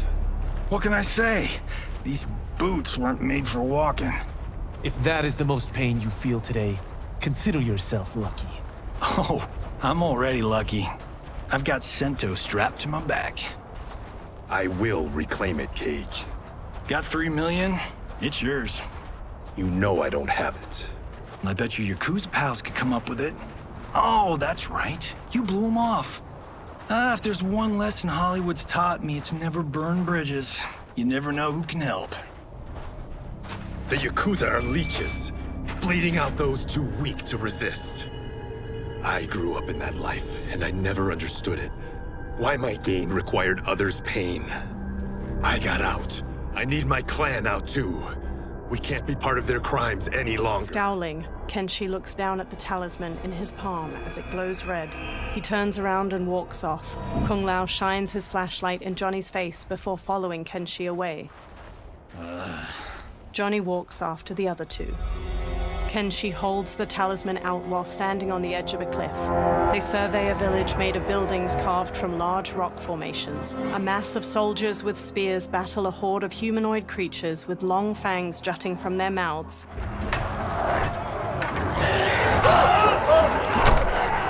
What's your precious say? That Shang Tsung is among those... things. Oh, my fans are gonna go nuts cosplaying them a Cage Gun. Johnny records the battle with his phone. Two soldiers shove one of the creatures through an alleyway in the stone city, his arms tied behind his back with rope. The creature thrashes in their grasp. Firelight shines on his multitude of large fangs and Lord's head. Shang Tsung approaches. Hold him still. If he squirms, I cannot extract him. He raises a large syringe. That's Shang Tsung. Let's jump him after he's done. Oh, in Fists of Iron, we did this thing where we're not basing strategy on your movies, Cage. Let me go! You can't do this! A soldier forces the bald creature to his knees. That's Mortal Kombat 1. The wound will heal in time. It is a small price to pay for progress. He plunges the syringe into the back of the creature's neck. The creature breaks his restraints, then stabs each of the guards with a bone spike extending from his arms before turning to Shang Tsung. The horde of creatures overwhelm the soldiers outside the village. Shang Tsung blocks a combination of punches and kicks the ball the creature throws. The creature spin kicks Shang Tsung's head. On second thought, this scene's playing fine without us. Yeah, I say we let him finish it. We have to save Shang Tsung. Liu Kang needs him alive. The Earthrealm is bound down large stones leading from the cliff. The bald creature punches Shang Tsung to the ground. Kenshi jumps onto his back just as the bone spikes erupt from his arms. The creature kicks Johnny and Kung Lao away. Shang Tsung scrambles back, then smirks and transforms into a toothy creature. He slips past the horde. How did he do that? The bald creature shoves Kenshi away. Kung Lao and Johnny stand before the horde. I would have killed him but for you. I get why you'd want to, but you can't. You're one of his minions. You'll die in his place. Fight.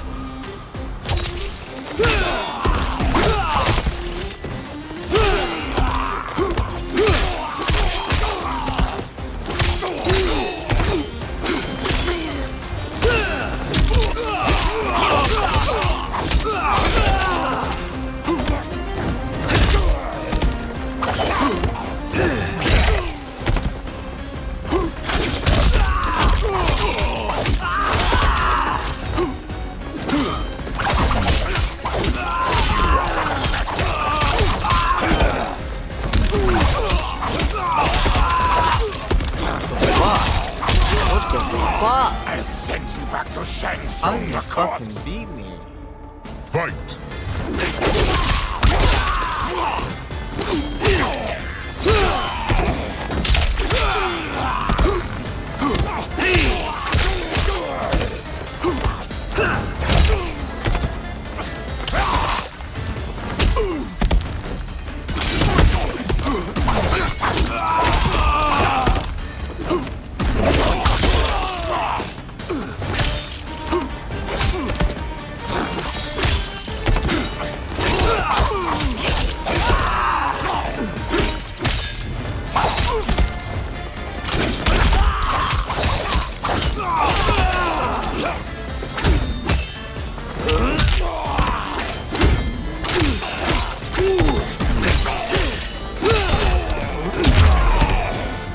Stopped him.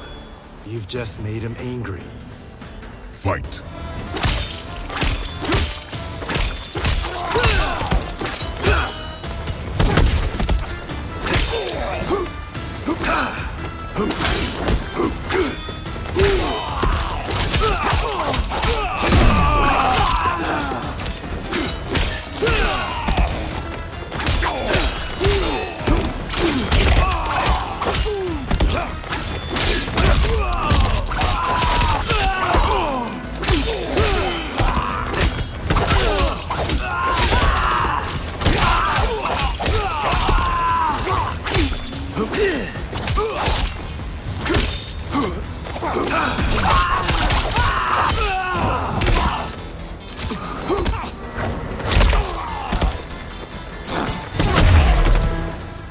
Kenshi sheathes his sword. Now please, let me explain. The horde surrounds them. You got us into this. How about getting us out? I know what this looks like, but we don't work for Shang Tsung. If not, why save him? Because Liu Kang, Earthrealm's protector, wants to question him. He thinks Shang Tsung may be a threat to both our realms. He holds out his hand. I'm Kenshi Takahashi. Our kind do not shake hands. I'm sorry. I didn't mean to offend. Don't you know what we are? No, we don't. We are victims of Tarkat. The disease is not easily gotten, but you can't risk more close exposure. Johnny nervously wipes his hands. It disfigures, then debilitates. In time, it will turn us all into bloodthirsty monsters. Death is our only release. So you weren't always like this? I was once a rich merchant, but when I became ill, I was banished. Now I run this colony. I am Baraka. What does Shang Tsung want with your bone marrow, Baraka? I don't know. But he comes here each month to harvest it. Release us, and we'll capture Shang Tsung. And we'll find out why he's been coming here. I promise. Baraka looks back at the others. Let them go. Thank you. We won't let you down. Kenshi looks down at the talisman. Damn. This was guiding us to Shang Tsung. Now we can't find him. His laboratory is near. I'll take you. Morning light shines. Baraka leads the trio toward a wood and stone tower rising over a river. 2 water wheels spin nearby. Any idea what to expect? No. I've never been inside. Stay here. We'll check it out. Kenshi, Kung Lao, and Johnny step to a long bridge stretching from the bank to the tower. The 3 men sneak through the tower to a laboratory. The addition of crushed chitin larva proved an inspired choice. In testing, outcomes improved significantly. I have modified the formula since the last time it was administered. Kenshi motions for silence as the others trail him up a staircase. This new serum is exactly what we need. Its effects will be immediate and long-lasting. How can you be sure? Because it is brewed from freshly extracted Tarkatan marrow. It couldn't be more potent. He raises the syringe, full of liquid. Melina lies on a medical table by him, eyes shut. Rain and Tanya stand nearby. He is infecting Melina with Tarkat. Shang Tsung taps the syringe. And he's got 2 of Sindel's top dogs in on it. No wonder Liu Kang is worried about this guy. We need to stop him. Save a distressed damsel? Sure thing. Johnny smirks, then runs into the laboratory with Kung Lao and Kenshi. They square off against Tanya, Rain, and Shang Tsung.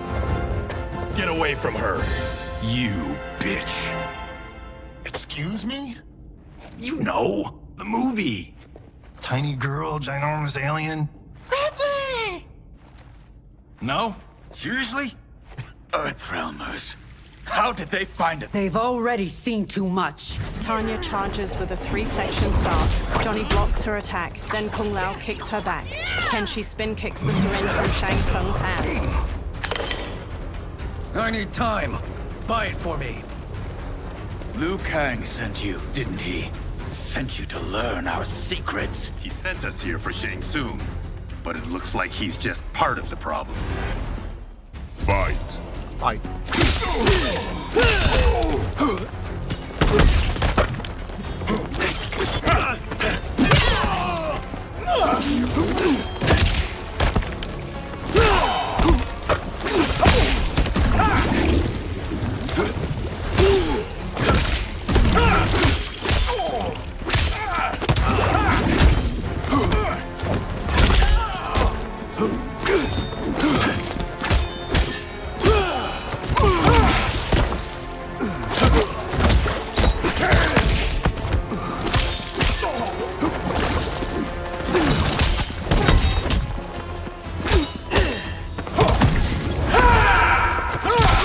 Hits the victim's face with a hook, then twists their arm to break their shoulder. Rain summons 2 tendrils of water which wrap around the victim's hips to electrocute them and shatter their pelvis.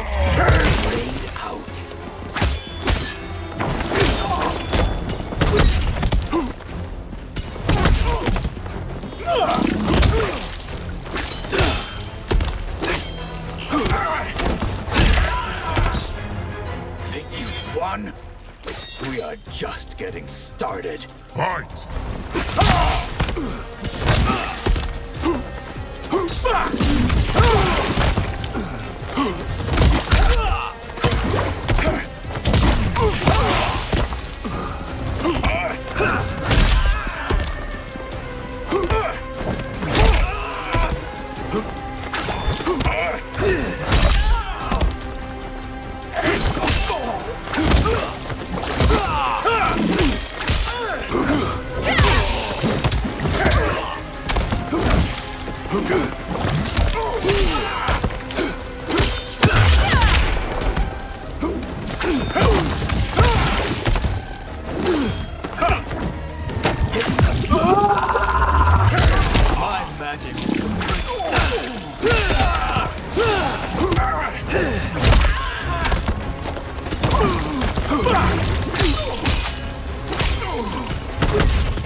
monks never trained me for this. Fight!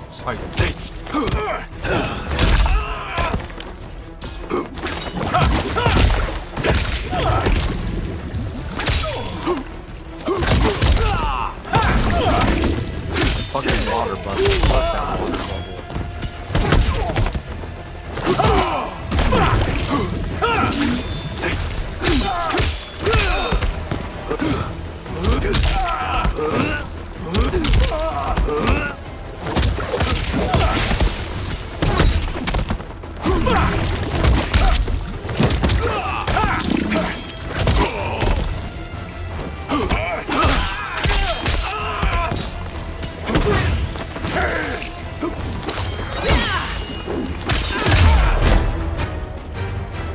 The High Mage is brought low.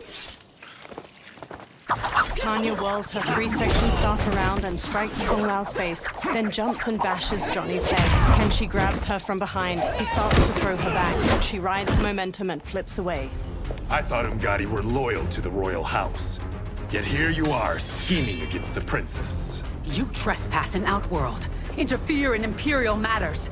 It is you, not I, who is the schemer here. Fight! Fight.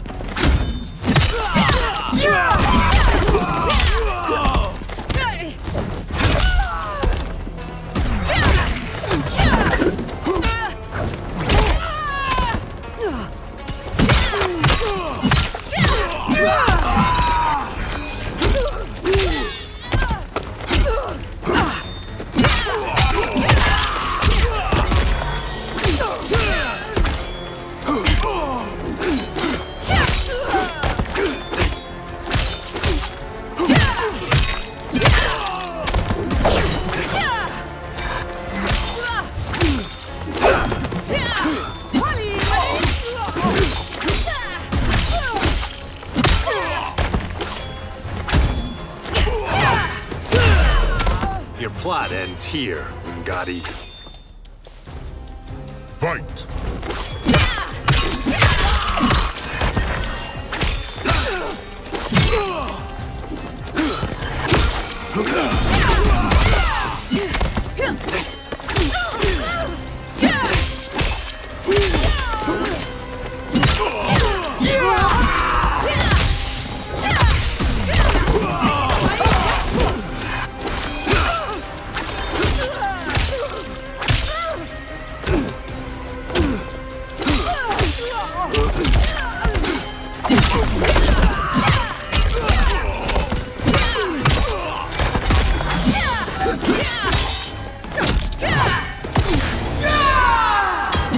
The attacker jabs the victim with 3 strikes, then knocks them away with an elbow to the head. Tanya bolts forward, leaving her staff lodged in the ground.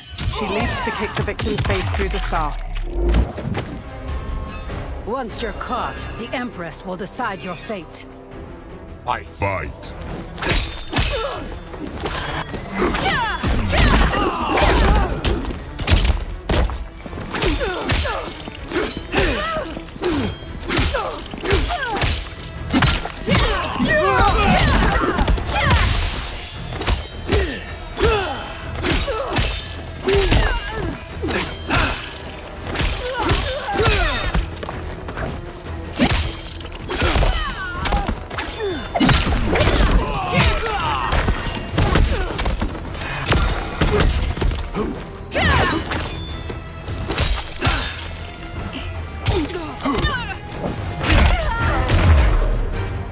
Plot is over. Kenshi strides to Shang Tsung. Step away from the table. This is twice you've been a thorn in my side. You Earthrealmers do have unhealthy habits. You heard him. You're not infecting her with Tarkat. I am trying to protect her, not infect her. We've heard about how you lie. Excuse us if we're skeptical. Cover him. Kung Lao and Johnny move to Shang Tsung while Kenshi rushes to Melina. He holds a hand to her head as she lies inert. Princess, are you all right? Is it over? Yes, you're safe. We've stopped Shang Tsung. Stopped him? Why? Melina starts to violently spasm. Princess! Princess! She hits him. What did you do to her? It's what you've done, fool. Let me help her before it's too late. Kenshi backs away while Melina's teeth transform into fangs. Convulsing, she sits up and turns to Kenshi. Mandibles unfurl from her jaw and a long tongue waggles out. She breaks the metal restraint on her wrist and stands. Now do you believe, Earthrealmers? What do we do? Keep her occupied. I need time to finish more serum. Johnny, a hand? We got pages for this? Or are we winging it? Whatever we do, we can't hurt her. Her? I'm worried about us. Melina bounds to Johnny and claws at him. Princess, we can help you. Your blood. I smell it. How sweet it will be to lick off my fingers. Fight!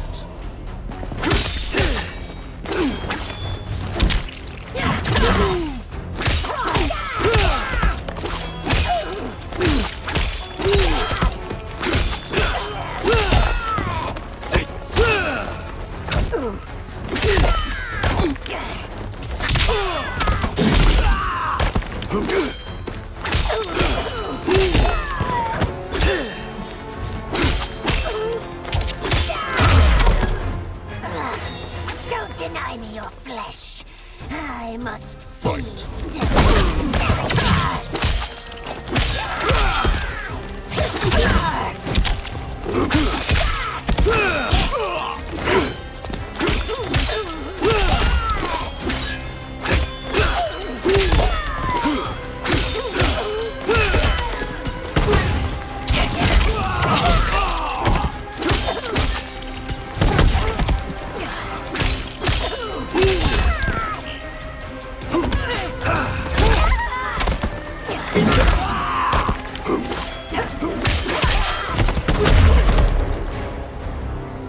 Johnny, Kung Lao, help hold her down. Kung Lao and Johnny scramble to Melina and grab her.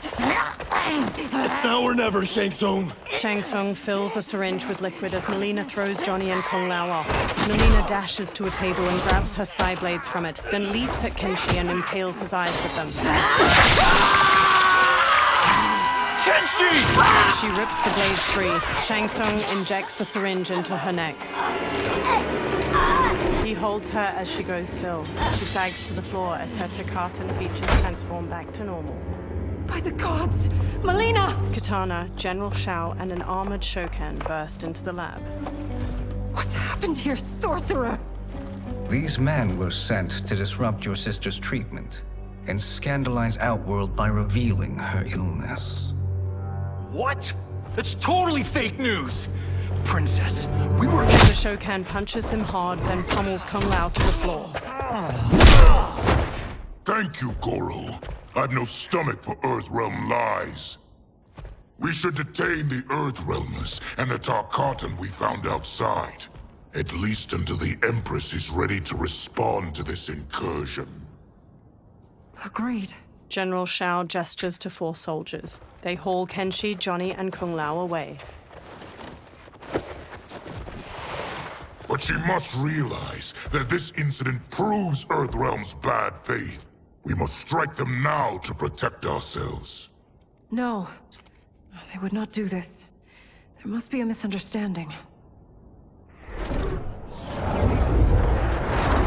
They all turn to a portal made of spiraling green light opening nearby. A bald outworlder with tawny skin emerges from the portal and regards them all. He has black markings around his eyes and a red symbol tattooed on his head. It is no misunderstanding, Princess. It is a confirmation of my prophecy. Left unchecked, Liu Kang will conquer Outworld. He kneels by Katana. I apologize for not arriving sooner to defend your sister. I am glad she received her treatment. The princess is safe, but the threat from Earthrealm remains. Yes. Quan Chi, when do you anticipate they will strike? Soon. Today's events were foretold in the final quatrains of the prophecy. Then I am right. We must act now, Princess. I will take your concerns to the Empress. It is for her to decide. Rain, Tanya, assist me. Rain and Tanya lift Melina from the floor. Rain carries Melina out of the laboratory with Tanya supporting her lolling head. What truly happened here, sorcerer? That the Earthrealmers interrupted the princess's treatment was happenstance. They were here to capture me for Liu Kang. You? Why? That I must investigate. For now, let us revel in our good fortune. The Earthrealm's serendipitous arrival has given us ample evidence to convince the Empress of the truth of Quan Chi's prophecy. Conflict with Earthrealm is now inevitable. Not necessarily. The Empress has never been eager for conflict. If she resists, she will be replaced. Outworld needs a steadfast leader. A leader like you, perhaps. If my realm requires it of me. Shang Tsung smirks at Shao. Kill the Earthrealmers. They cannot report back to Liu Kang. Their deaths will also feed the ire between realms. 2 birds, 1 stone. Our benefactor will be pleased. She needs the realms at war, not at the brink of it, in order to conquer them both. Only then will we rule at her side. Before she found me languishing in the mines, I would not have thought such a thing possible. But soon, she'll have transformed us from serfs into scions. Quan Chi stares at Shang Tsung unblinkingly. A twitching, multi-armed Takatin hybrid hangs from manacles chained to the ceiling of a dimly lit dungeon. A fanged face stares out from the creature's chest and tongues stick out from its armpits. Blood oozes from its body and into a drain on the floor. Another creature missing its lower body hangs from manacles. Its guts hang to the floor. Baraka slams on the bars of a cell he stands in. Kenshi sits near him by Johnny's and Kung Lao's unmoving bodies. You've been at that for hours. If you could see, you'd know why. That's not happening, is it? Keep talking, will ya? To keep my mind off this. Tell me about life before you got sick. I was doing well, trading goods up and down the Varta coast. My family was comfortable, happy. Then Tarkat came. It took my wife, then my children. Cruelly, it lets me live for now.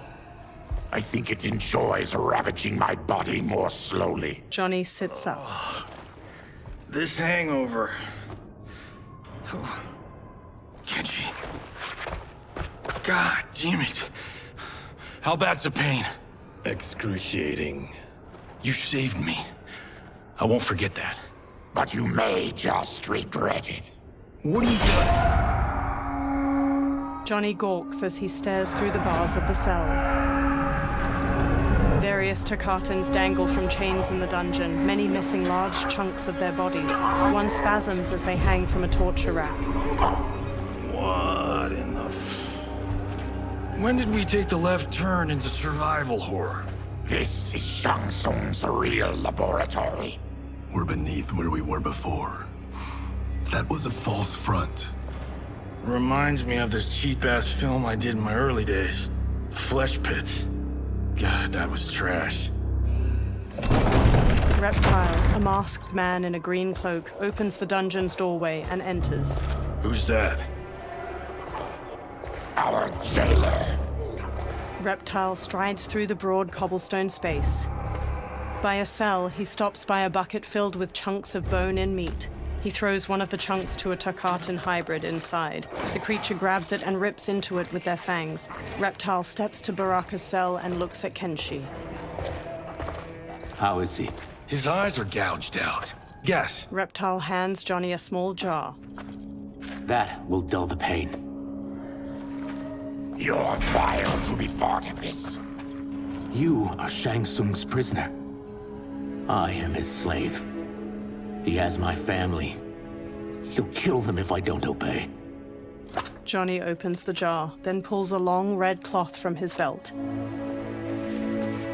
He smears some of the jar's ointment onto the cloth.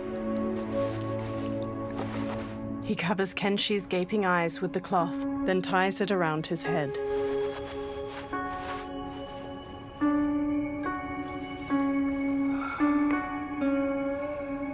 Why did he pick you? So he could learn how I shapeshift. He learned that from you? We saw him do that. It was unreal. So how does it work? You just shapeshift into anything you want? I can shift only between this and my natural form. He shapeshifts into a humanoid lizard. You're Zateran. Your race can shapeshift. None can except me. He shapeshifts back as light coalesces near him. It resolves into Shang Tsung. He smirks and steps closer to the cell. Are they ready? It's time. Time for what, sorcerer? Replication experiments. They begin with your vivisection. I'll use your harvested parts to build new creations. The process is fatal, of course. Liu Kang won't let you get away with this. That presumes he will ever learn what happened. But when I am done, there will be no trace left of you. I shall return soon to check progress. I have other matters to which I must attend. He teleports away. You don't have to do this. It's either you or my family. Reptile moves to another cage filled with Tarkatan hybrids. He opens their cell by pulling a chain through a pulley. Put them in the chambers. The warrior's cell door opens as the creatures charge. Johnny jumps, swings from the bars above, and kicks a hybrid down before punching his head. He kicks one hybrid's face before kicking another to the floor. A third rams Johnny into a wall. Kenshi sits in the cell while Kung Lao fights off two of the creatures, and Baraka viciously stabs another's belly before throwing him away. Baraka strides forward, then impales a hybrid with both bone spikes and flings him over his head. He slashes at another as two of the creatures drag Kenshi past him. The hybrids fling Kenshi into a small cage dangling from a chain fixed to the ceiling. Another pair chuck Johnny into a cage next to Kenshi's. Two of the creatures haul Kung Lao to a third cage. He throws one off, then double kicks the second back before pummeling a third with a combination of punches. He turns sharply and sidekicks a fourth into a table holding his razor-rimmed hat. He throws it and the hat flies in an arc, decapitating two hybrids before returning to his hand. He smoothly sets it on his head. Fight!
Baraka snarls at a fallen hybrid. There is nothing more foul. Electricity arcs along the bars of Johnny's and Kenshi's cages. You spoke too soon, Baraka. Reptile holds a sparking lever nearby. As the hybrid on the ground crawls pitifully, a Takatan hybrid brute stomps on his head. Fight.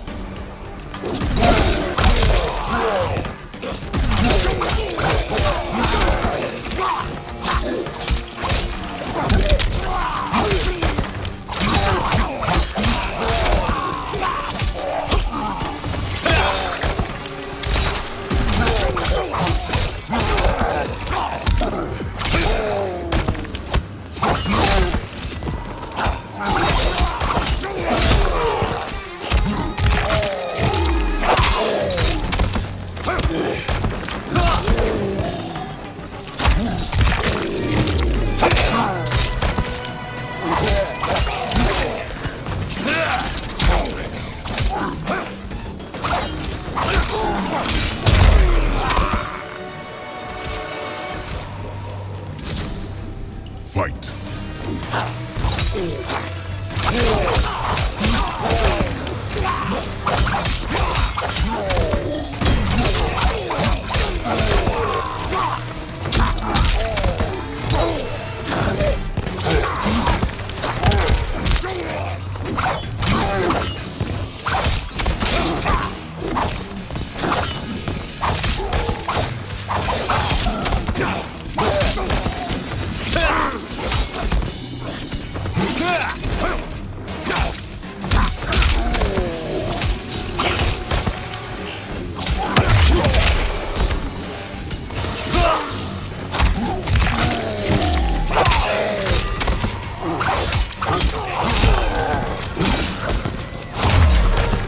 You're an unwelcome glimpse of my future.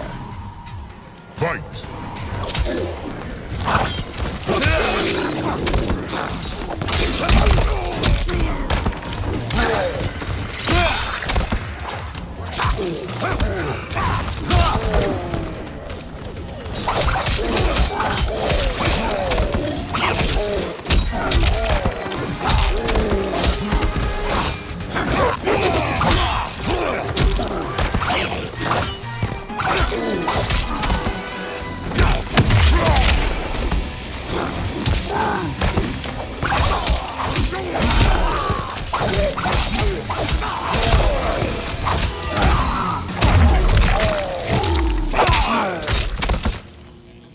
Baraka lifts his head. Enough distractions! Brushing Kung Lao aside, Baraka grips the bars of Johnny's cage.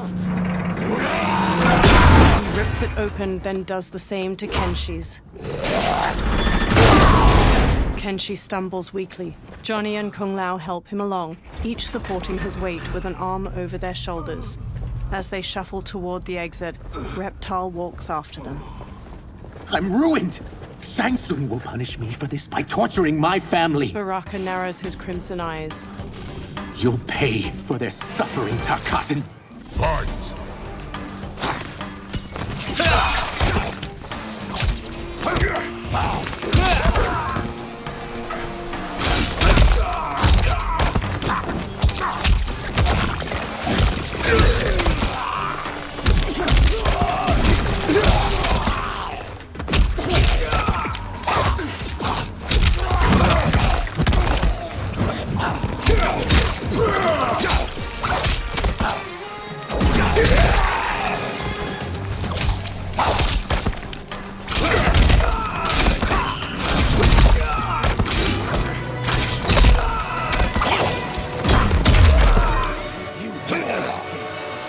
I won't let you! Fight!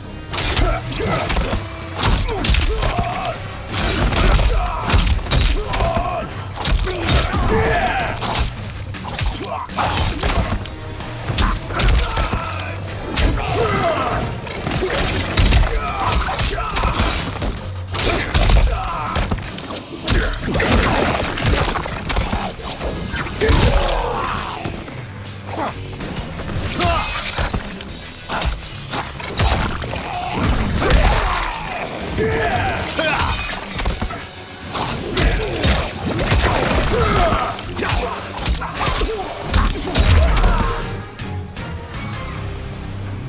leaving. Reptile kneels. Then kill me. If I die, maybe you'll spare my family. No, I won't murder you. It's mercy, not murder. Not that what I've done deserves yours. You were protecting your family. I would have done the same. His mask now removed. Reptile stands with sadness in his eyes. Through magical dust, Shang Tsung appears and frowns at the dead hybrids. What has happened here? Johnny takes up Sento and stands with Baraka and Reptile. Shang Tsung points sharply at Reptile. Syzoth, you fool. You let them ruin everything. We're going, sorcerer. And we're taking you with us. Liu Kang would like a word. I cannot be apprehended so easily. Shang Tsung conjures clouds of green gas. Yeah, I got a bad feeling about this. I bid you all farewell. Cheer up, Syzoth. I'm reuniting you with your family. They're dead? You killed them? Many moons ago. I do hate loose ends. Reptile's lips curl into a snarl, and he charges the sorcerer. Shang Tsung disappears in a magical dust cloud. We gotta get out of here. Green gas fills the room as Reptile tries the door. What's wrong? The door must have sealed when the gas was released. Baraka strides toward the door. Stand aside. Test your might.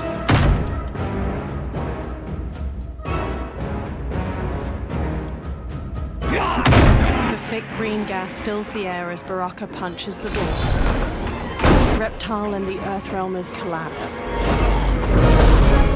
One by one, they succumb to the gas. Baraka, his fists clenched against the door, is the last to fall.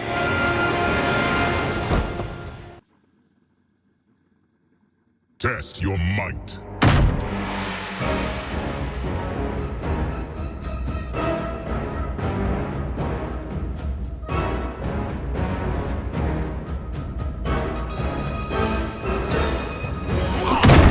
Thick green gas fills the air as Baraka punches the door.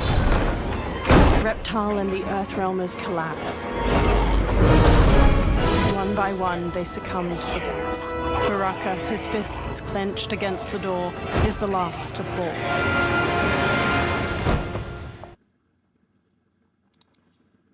Test your might.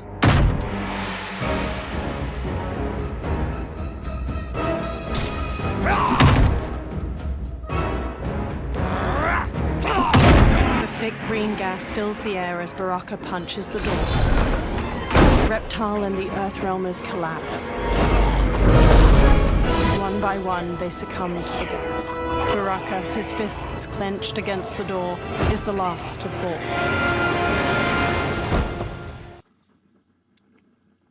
Test your might.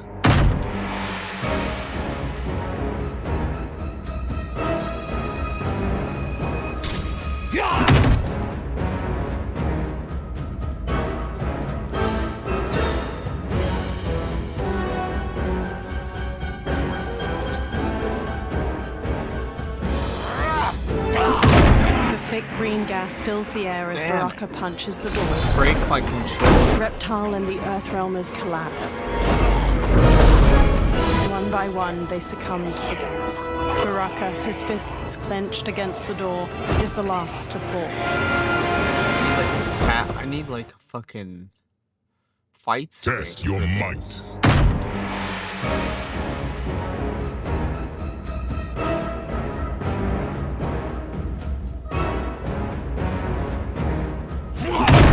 Thick green gas fills the air as Baraka punches the door. Reptile and the Earthrealmers collapse. One by one, they succumb to the gas. Baraka, his fists clenched against the door, is the last to fall. Gotta use this like a fight stick. Test your might.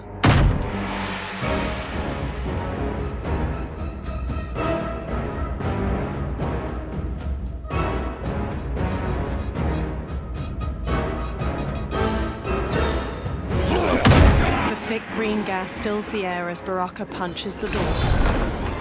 Reptile and the Earthrealmers collapse.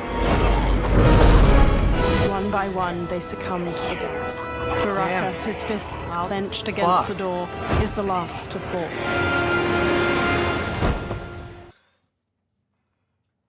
Test your might.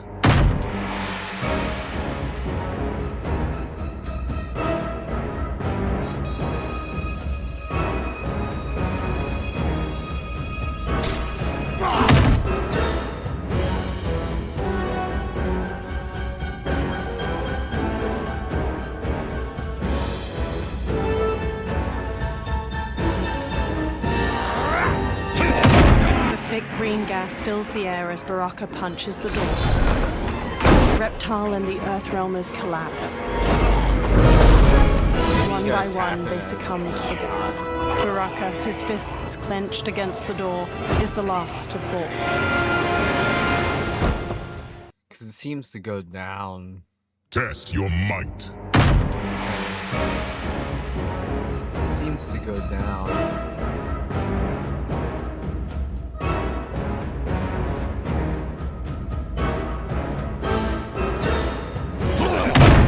Thick green gas fills the air as Baraka punches the door. Reptile and the Earthrealmers collapse. One by one, they succumb to the gas. Baraka, his fists clenched against the door, is the last to fall.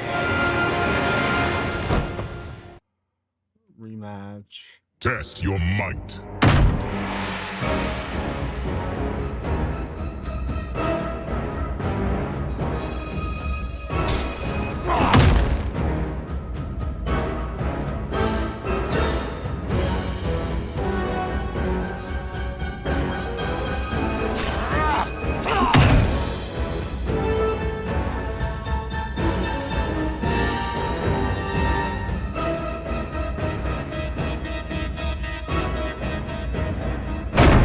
Thick green gas fills the air as Baraka punches the door. Reptile and the Earthrealmers collapse. One by one, they succumb to the gas. Baraka, his fists clenched against the door, is the last to fall. You gotta mash all the buttons. Test your might.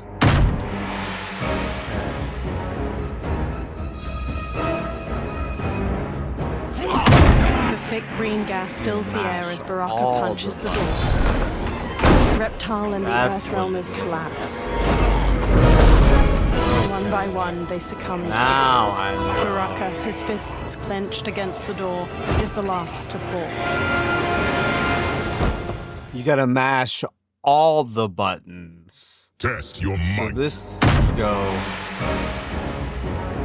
1, 2, 3, 4, 5, 6, 7, 8, 9, 10. Strike.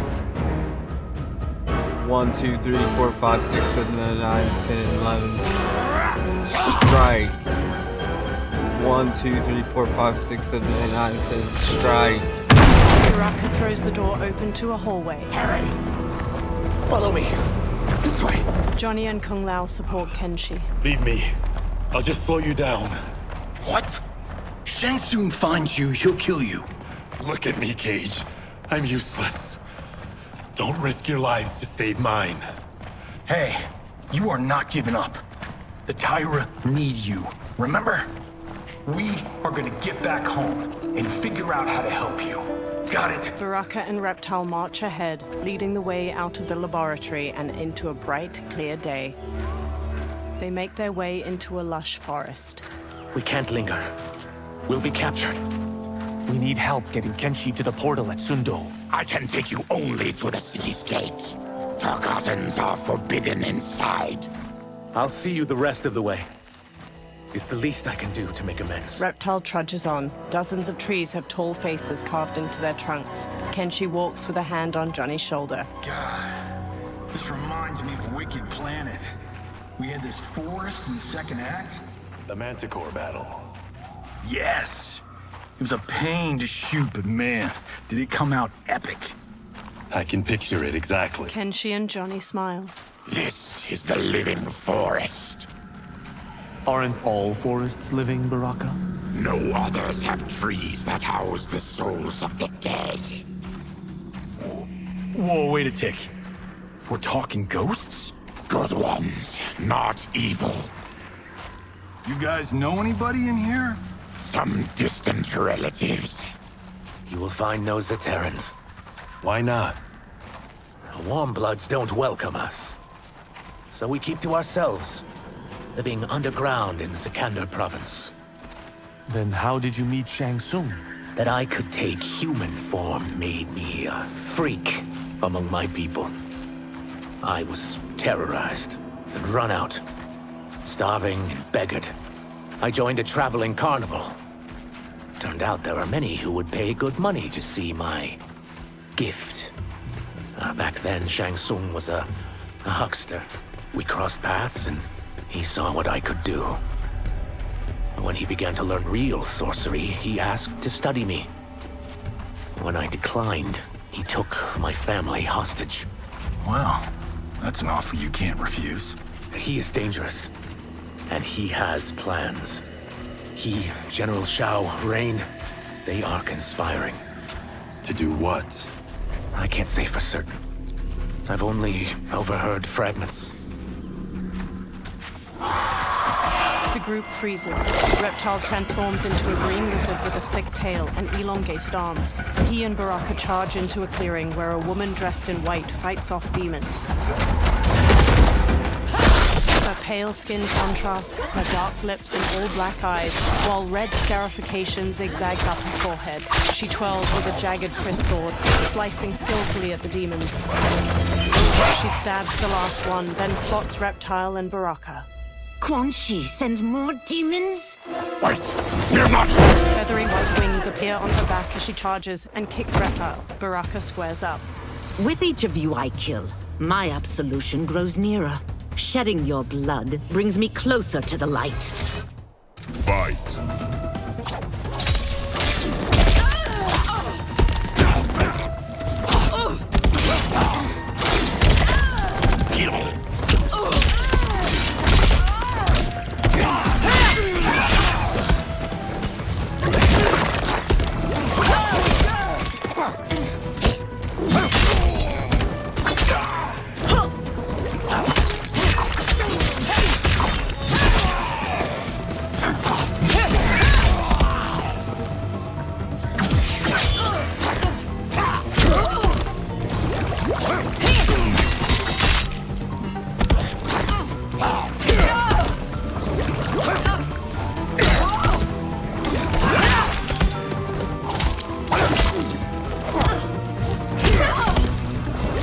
Stop this!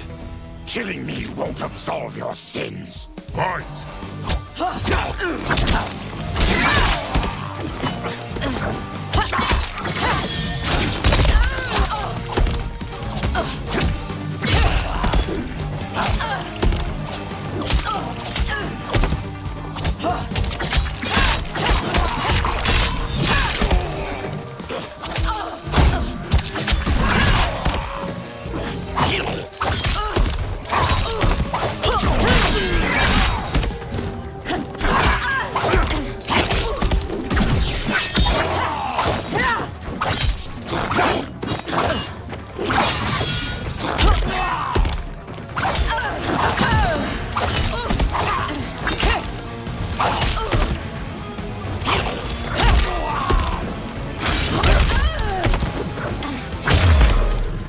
Accept your fate, demon.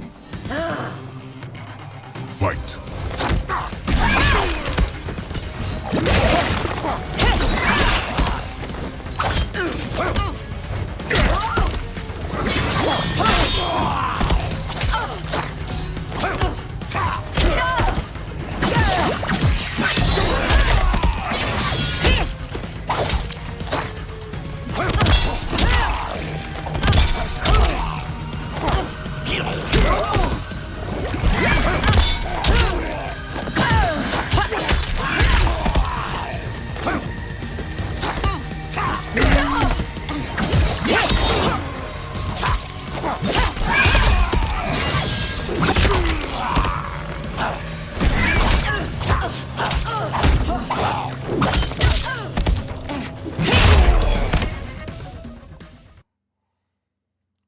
With each of you I kill, my absolution grows nearer. Shedding your blood brings me closer to the light. Fight.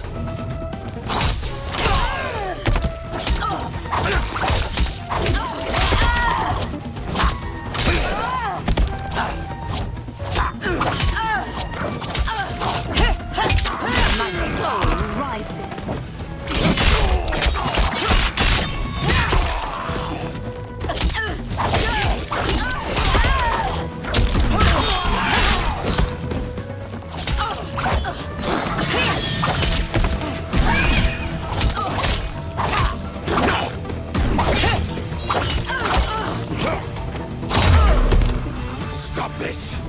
Killing me won't absolve your sins. Fight!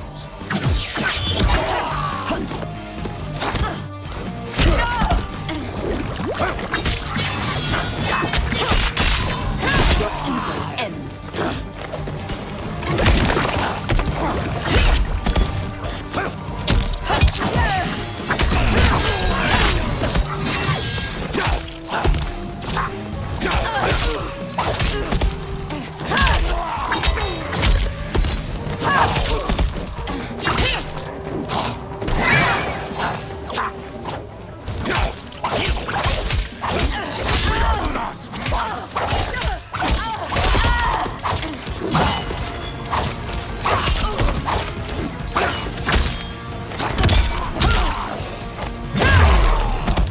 Accept your fate, demon.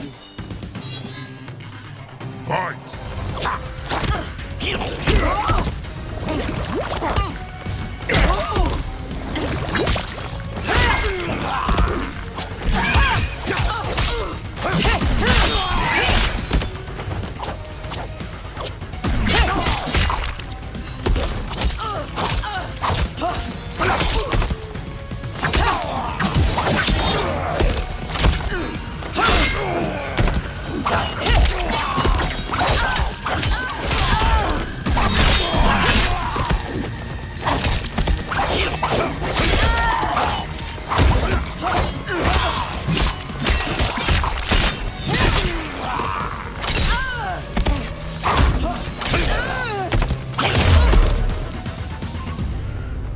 Whoever you are, we are not demons. Eyes narrowed, the woman picks up her sword. If not demons, what are you? He's a Terran. I am a Denian. Or I was before my Tarkat affliction. Outworlders. Apologies. I'm glad I've caused neither of you permanent injury. Kung Lao treads cautiously into the clearing past a demon's head. Kenshi, led by Johnny, crinkles his nose. What is that? Just keep swimming. So, who's our femme fatale? I am Ashra, demon of the Netherrealm. Demon? You look human, mostly. And what's a Netherrealm?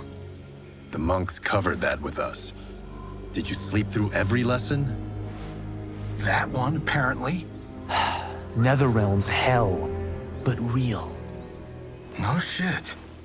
I appear nearly human because I've purged most evil from my soul. When I'm done, the last vestiges of my demonic form will fade away. Why were the demons after you? They were sent by Quan Chi, my former master. I was part of his Sisterhood of Shadow. He wanted, still wants, dominion over the realms. I renounced him when I realized that I could not help him defile them. And now he wants you dead. Precisely. She smirks. I followed Quan Chi from the Netherrealm here. He's building devices that steal souls on a mass scale. He's testing the first on the dead that reside in the forest. Why steal souls, Ashra? To harness their power. To what end, I don't know. But I do know that it's to aid the designs of another sorcerer. Shang Tsung. Johnny glances at Kenshi. Damn it. That guy's everywhere. You're sure Quan Chi is here? My Chris senses him. Her sword. He's nearby. Nope, no. We're getting you home. We have a job to do. Quan Chi could lead us to Shang Tsung. Your Liu Kang is right. Shang Tsung's a danger that must be dealt with. I will aid you. As will I. Well, I guess the eyes have it. Motion carries. Ashra, lead the way. Johnny gestures magnanimously. With a friendly smile, Ashra leads them deeper into the living forest.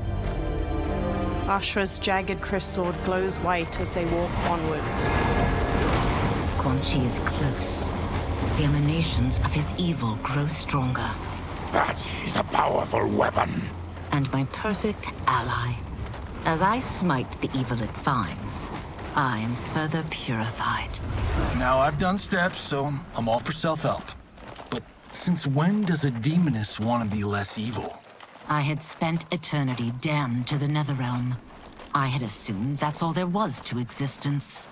But then I saw Earthrealm, saw Outworld, saw there was a better way to live, and that to have it, I needed to cleanse my soul. My sister demons were furious at my change of heart. Kia and Jataka were the first to hunt me. Ashra frowns. Quan Chi is also a demon? Actually, he's an Outworlder. But he mastered the dark magic needed for unfettered travel to my realm. A large insect hovers near Reptile's face. His tongue flicks out to catch it, and he hastily stuffs its spindly legs into his mouth. Any idea how he buddied up with Shang Tsung? They share a common benefactor. She plucked them both from obscurity, taught them everything they know. I've never met her, but there's no question that she is a sorceress beyond compare. The Chris sword glows brightly, emanating a golden aura. Quan Chi is near. Quan Chi stands on a wood platform where a twisting statue of skulls glows with green light. 4 onlookers hold red gemstones. I am ready for your contributions. A woman with bat-like wings steps forward. Ornate silver finery weaves along her thighs and midriff. Excellent, Nitara. I need yours as well. A Saidan man with black hair and deep scars on his chest looks up. Darius and I have been thinking, sorcerer. Do not try to renegotiate, Havoc. We need proof that you'll deliver. That he's delivered for Natara's Vaternians is all the proof you need. Serena's right. Because of Quan Chi's magic, my realm's people are no longer poisoned by sunlight. We've finally escaped the shadows. Rest assured, the spells you will receive will bring down Order Realm's government. When will we have them, Quan Chi? After the attack on Earthrealm, which could be called off if the Soul Stealer's efficacy isn't demonstrated promptly. The Saidan man Havoc hesitates as the green glow looms behind them. He hands over the gemstone to Quan Chi. Quan Chi's eyes widen. Nearby, Ashra steps forward from her new companions. Their gazes are all fixed on the platform. Well, this plot just got thicker. Earthrealm is in grave danger. Just one Soul Stealer can kill hundreds of thousands. If he unleashes a battery of them, millions will die. He must be stopped. I will deal with Quan Chi. The 4 of you subdue the others. Whoa there, big fella. This stops where you get off. Johnny stops Kenshi. You heard her. Millions could die. Which is why we don't want you tripping us up out there.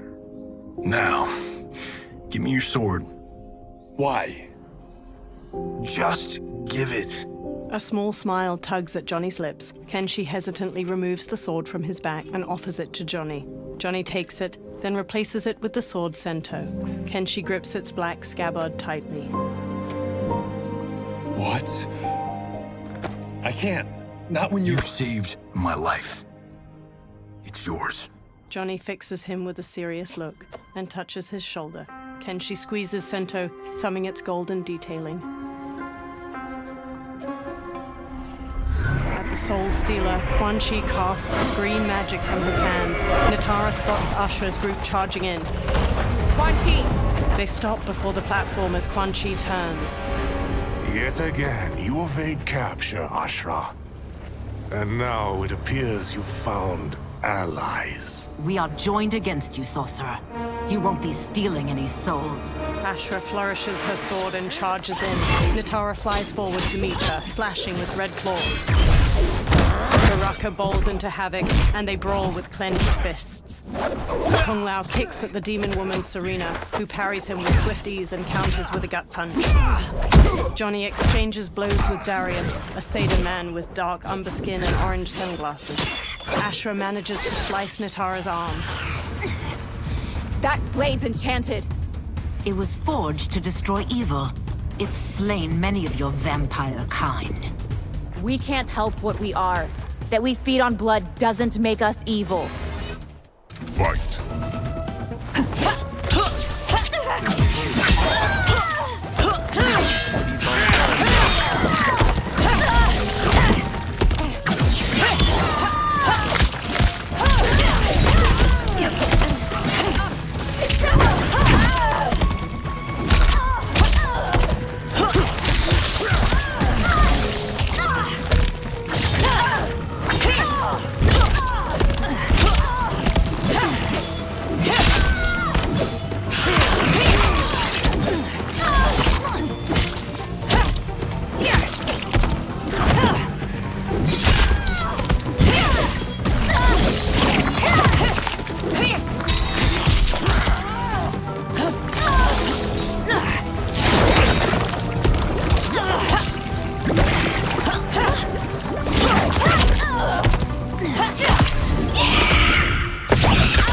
The attacker punches the victim airborne, then grabs their ankles to slam them down. Natara kicks her victim upward, then stabs her claws through their neck before slamming across the floor. You will not survive, Eternian. Fight.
That we feed on blood doesn't make us evil.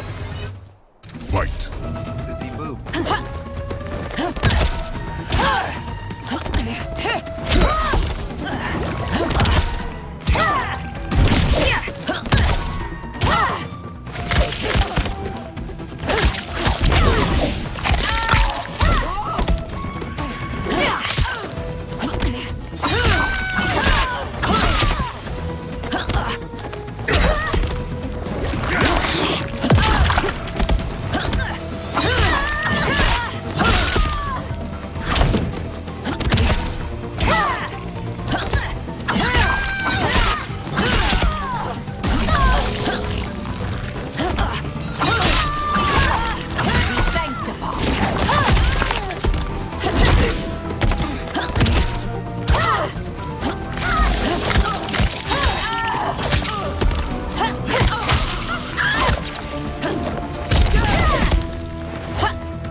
Not survive, Eternian.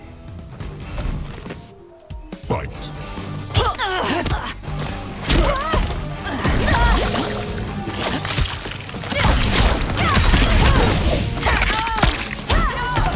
So unfortunate.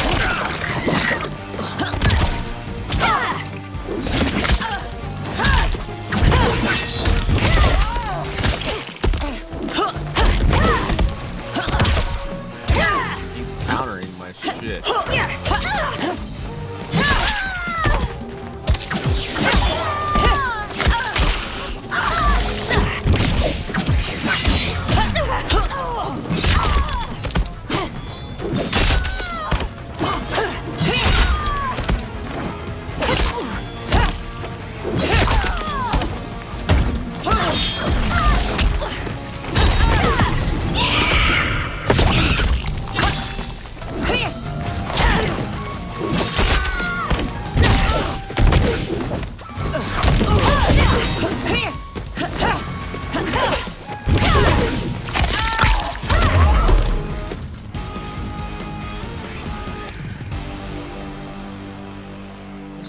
5 hits on me.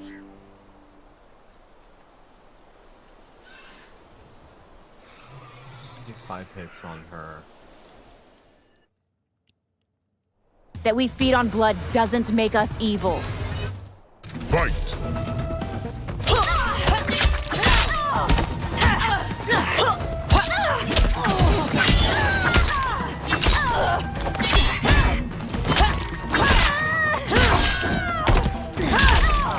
Where's your pride?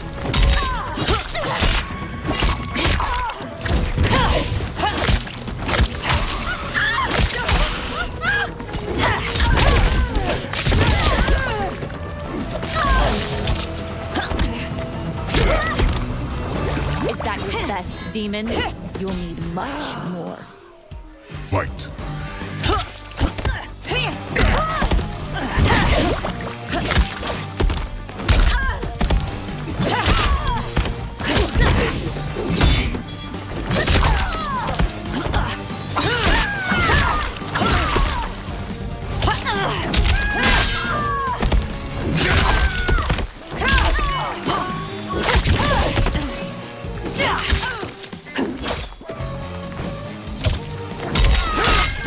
Stop alarm.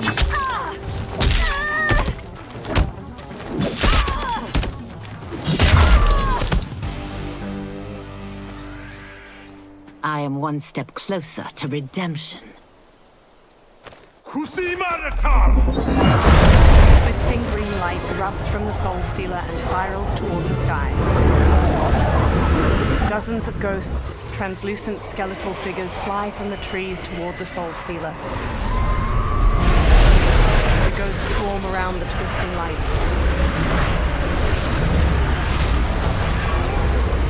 Johnny gazes up at the ghosts with the others, all awash with pallid green light. My God, it's a soul-nado. The forest withers and rots as the faces carved into the trees turn skeletal. Quan Chi conjures green light in his palms, then lifts them overhead.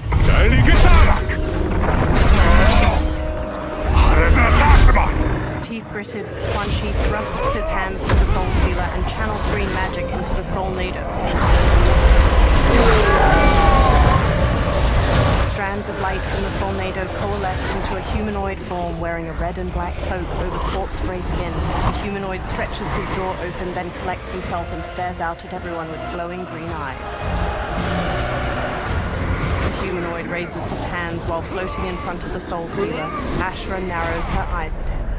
What dark magic is this? We are Ermac, a collection of souls bound by Quan Chi's magic. We live to obey his commands. Kill them. Ermac throws bolts of green energy at Johnny, Mal, and Ashra, knocking them to the ground. Ermac telekinetically raises Baraka into the air as the Tarkatan charges, then throws him away. Reptile tackles Ermac to the ground, but Ermac frees himself and blasts Reptile back with an energy bolt. He yanks Ashra toward him, then jabs her face before launching her through the air to the ground. Quan Chi must succeed if I'm to liberate Order Realm. I'll not let him fail. Killing one realm to free another is a heinous proposition. One I won't let you fulfill. Fight.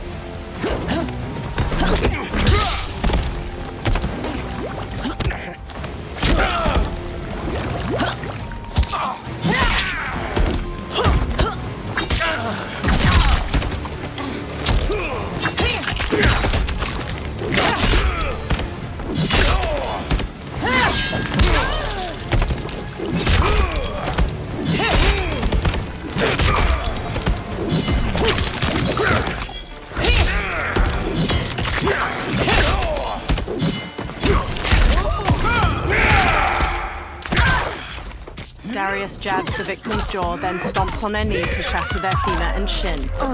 Harvick headbutts the victim to the floor, then pummels them. His own fists break apart into jagged, stabbing bone. That you aid Quan Chi speaks volumes about you. Fight!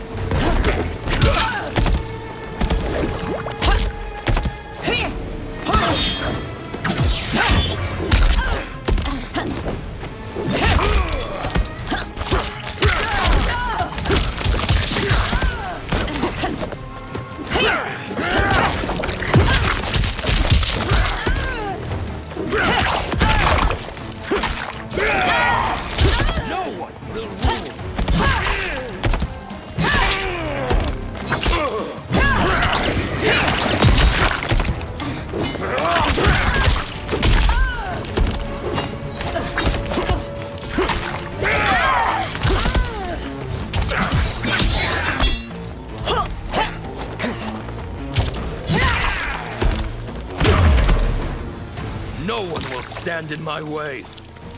Not even you. Fight.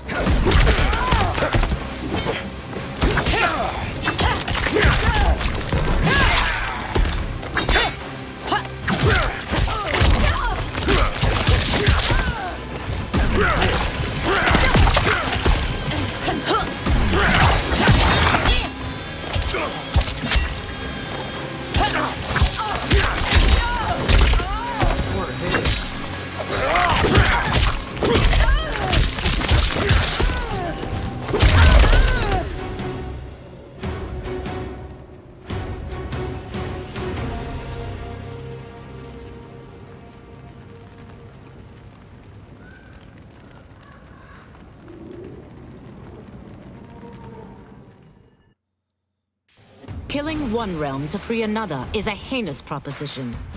One I won't let you fulfill. Fight!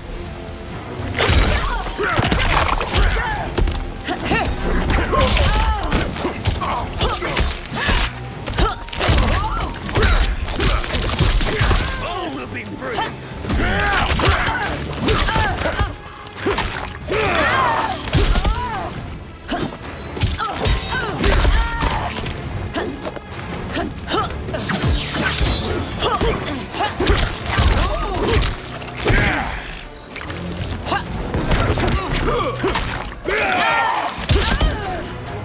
No one will stand in my way. Not even you. Fight!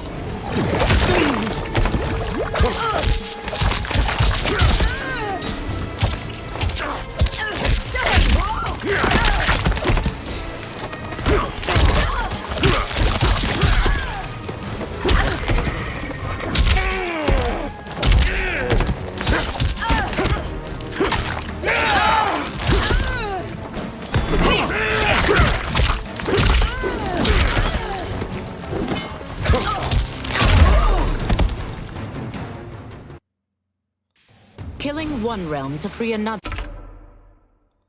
is a heinous proposition. One I won't let you fulfill. Fight!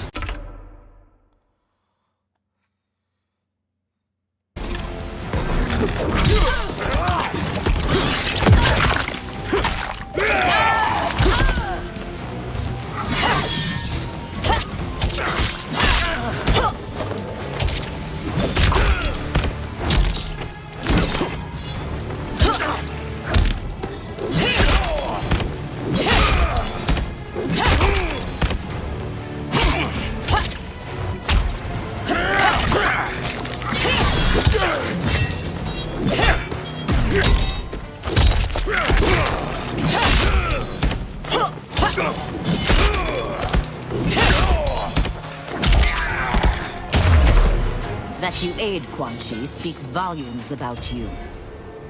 Fight! Liberty or death!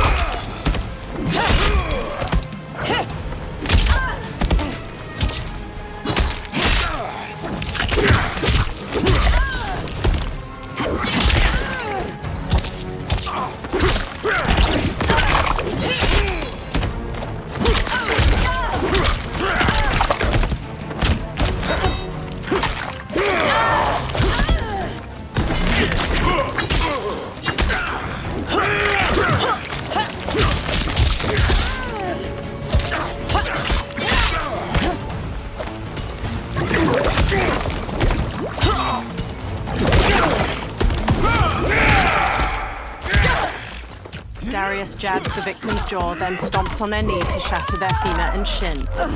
Harvick headbutts the victim to the floor, then pummels them. His own fists break apart into jagged, stabbing bone. No one will stand in my way.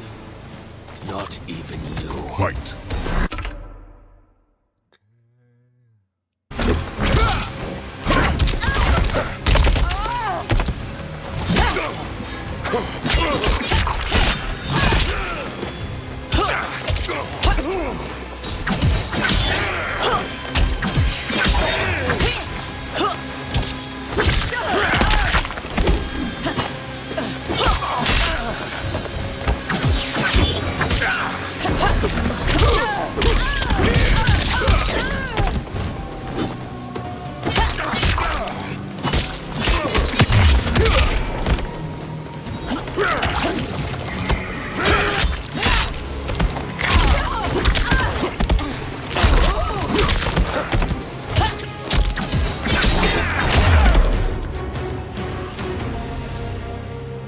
Take your chaos elsewhere. Ashra hacked through Quan Chi's flaming skull with her Chris. I always feared you would be trouble, Ashra. You are not compliant like your sisters. And now they're dead by my hand because you sent them against me. I'll never forgive you for that, Quan Chi. Fight!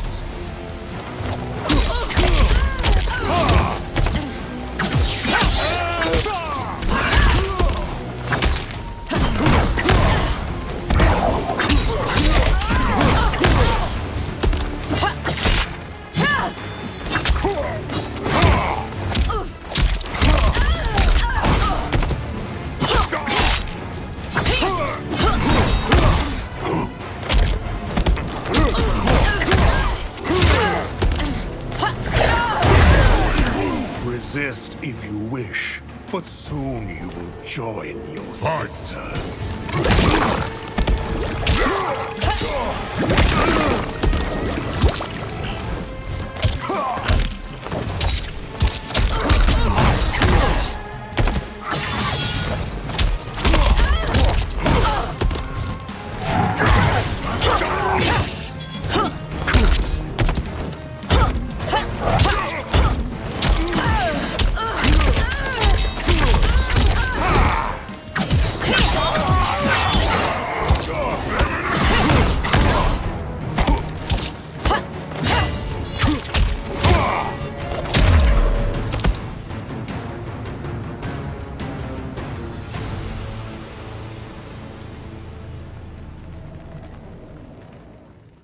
Rematch.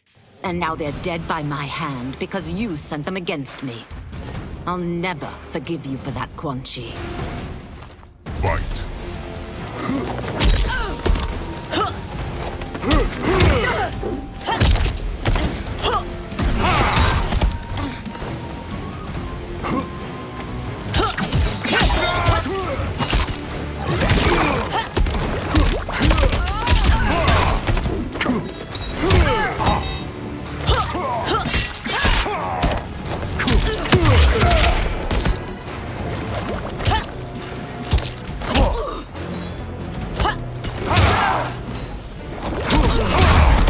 Resist if you wish, but soon you will join your sisters.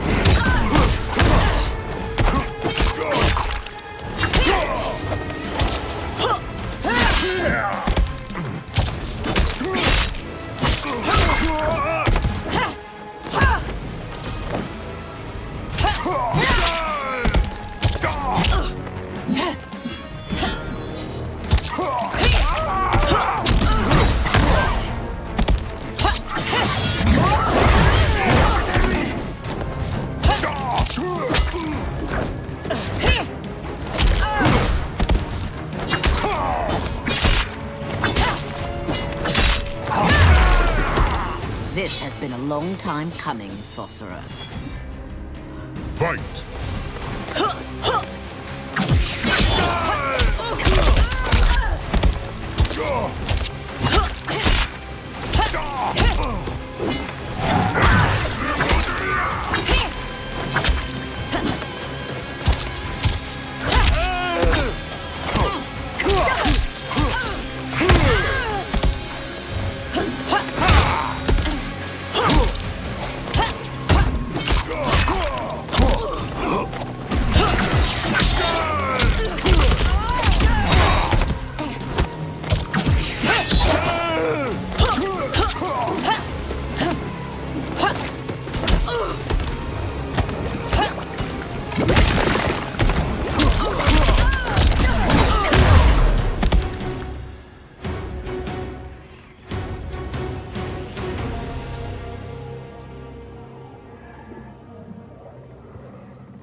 And now they're dead by my hand because you sent them against me.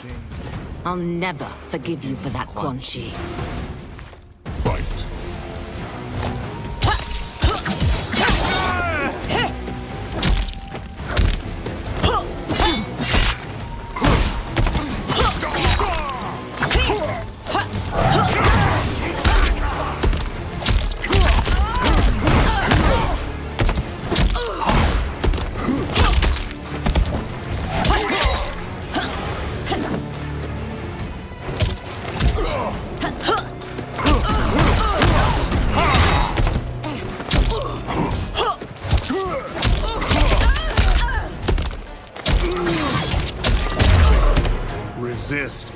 wish, but soon you will join your sisters.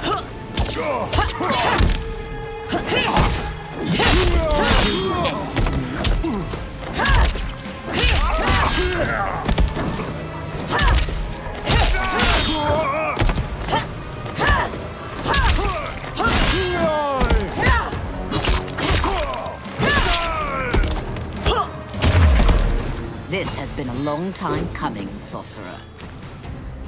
Fight!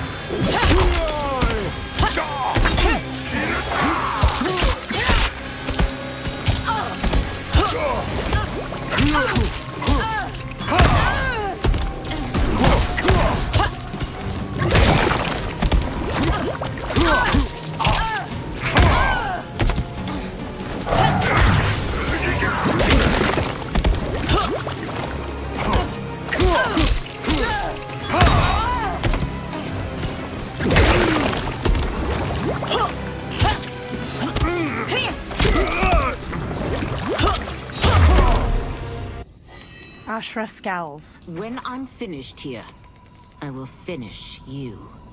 She flings her Chris at Ermac. He stops it telekinetically. Ashra grabs the Chris and slashes at him. Ermac weaves around her attack and blasts her back. Johnny kicks his head, then Ermac smacks his face, making him stumble away.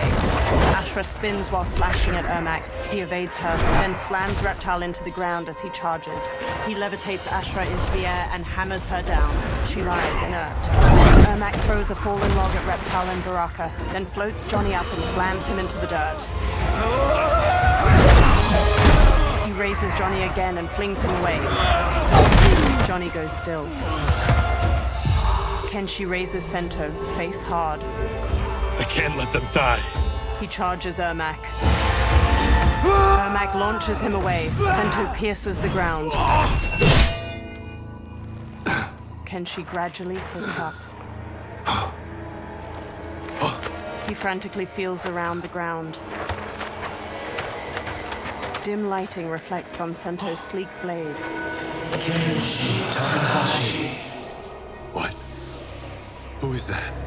Your ancestors. Come to us. Kenshi crawls to Sento.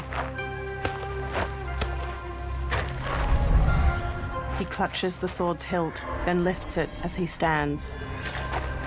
In this, your time of need, the terror will not fail. Blue light shines from Kenshi's eyes and bleeds out past his blindfold.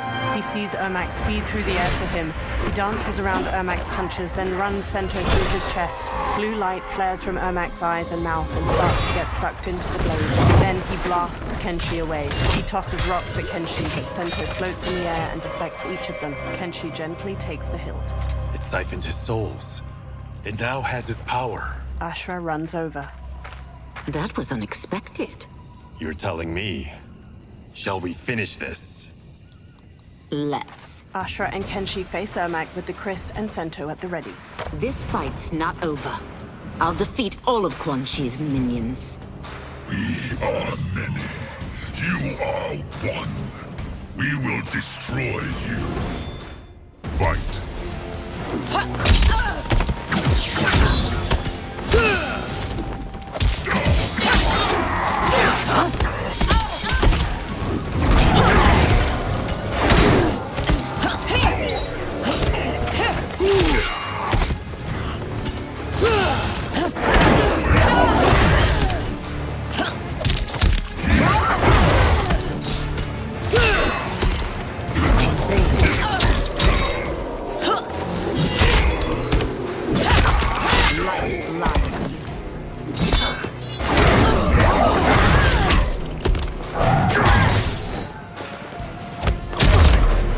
Though made of souls, you are soulless. Fight!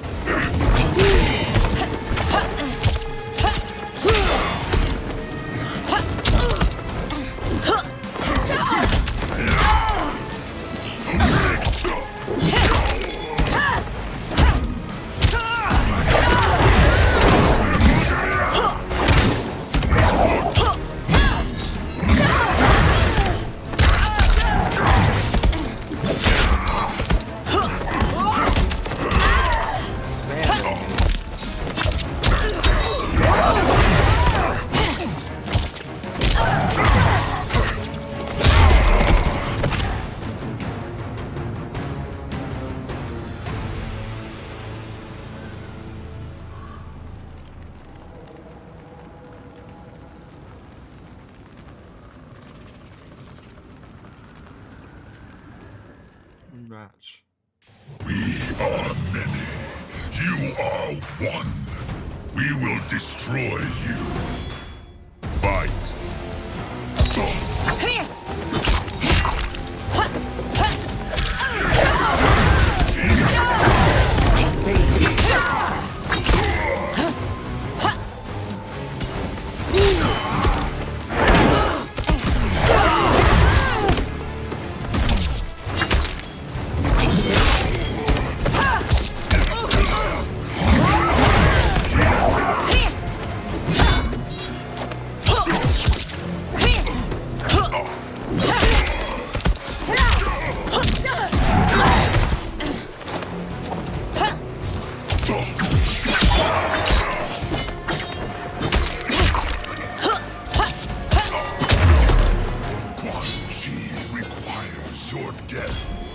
His demand will be satisfied.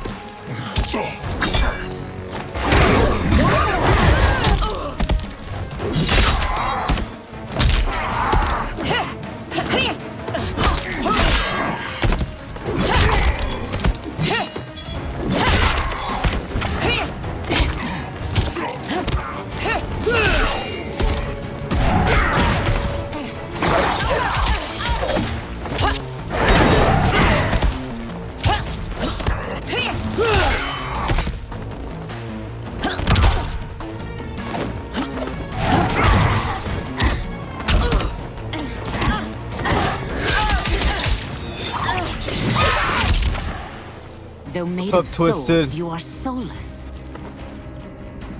Fight.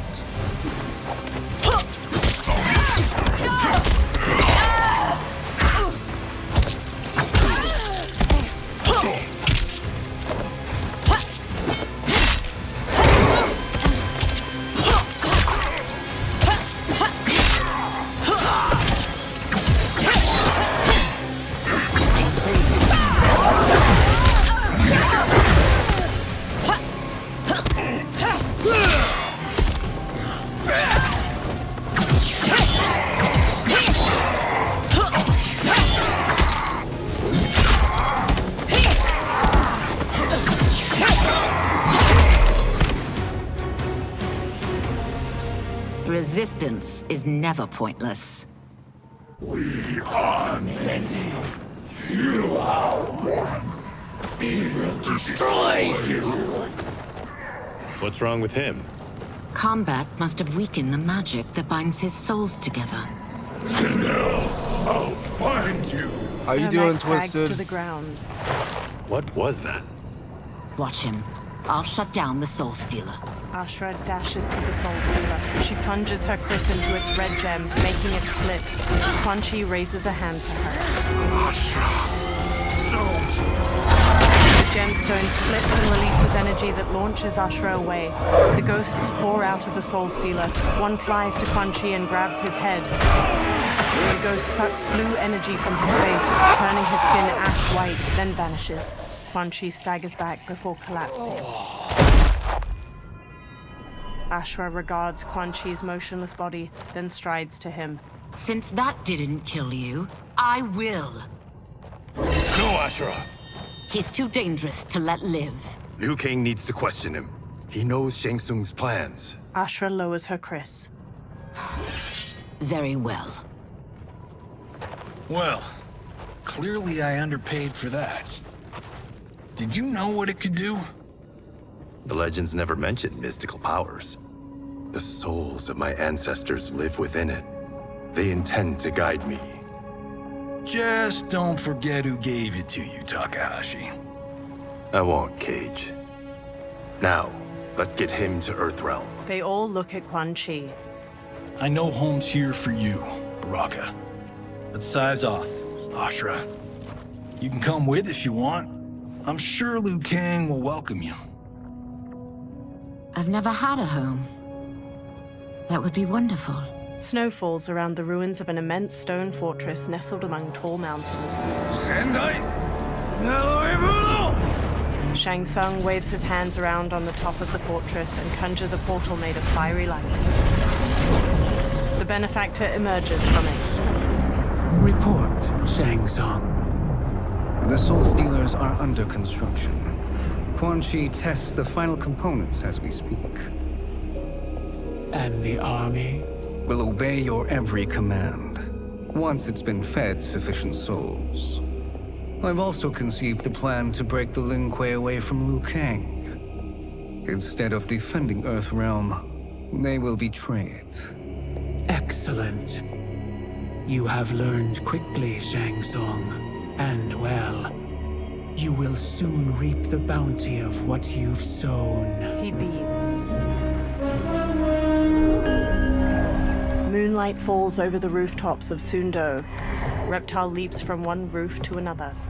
He looks down at a massive festival of Outworlders in the streets below, each wearing brightly colored clothes. Paper lanterns hang from strings over them. Reptile dashes along the rooftops, following General Shao as he moves through the crowd. Reptile leaps to another rooftop, changing into his lizard form as he goes. He bounds through the air to a different roof. He scurries up to its sloping apex, then shapeshifts back into his human form. Reptile steps across the roof, then stops and looks out at the hundreds of people gathered around a massive two-story wooden building, its sides open and the people inside visible. Long strings of different colored paper lanterns hang over the ground, and a group of performers move a large dragon prop around in a dance. Kitana and Melina stand on the bottom floor of the massive building, each in full regalia. Tanya and numerous others in lavish clothes stand among them. Kitana smiles and waves to the festival outside.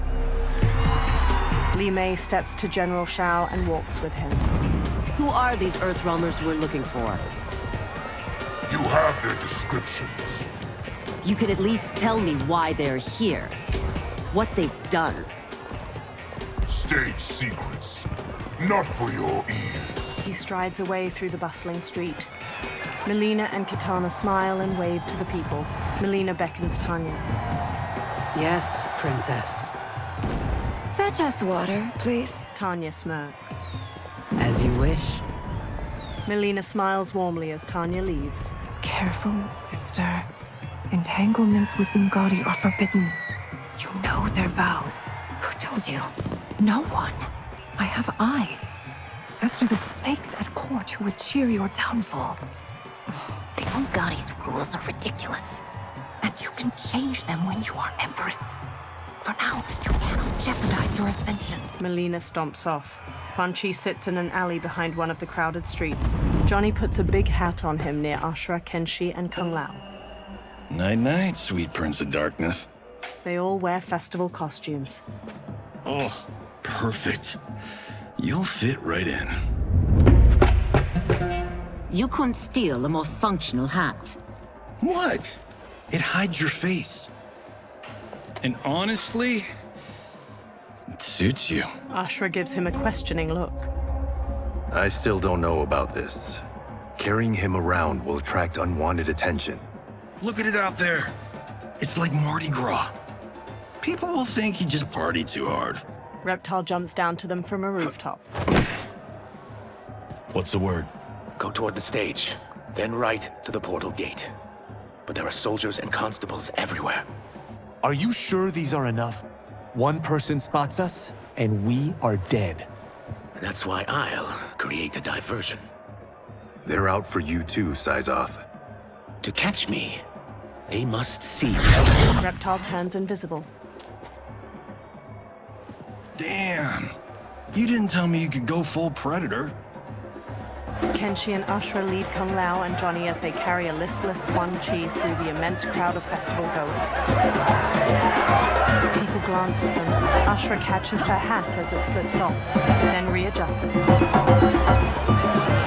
4 guards eye them from across the street. We can use that diversion. A string of paper lanterns overhead bursts into flames. Good work, Syzoth. They carry on. The surrounding festival goers flee. Kitana looks out at the chaos in the streets. Tanya grabs at her arm. Come, Princess. Unhand me. I'm going nowhere. More paper lanterns explode near General Shao and a row of soldiers. Douse the fires! Find who set them! Stand down, General. This is my problem, not the military's. Li Mei spots Reptile on a rooftop. Look. Size off. You know him? Who is he? Unimportant, but it means the Earthrealmers are here.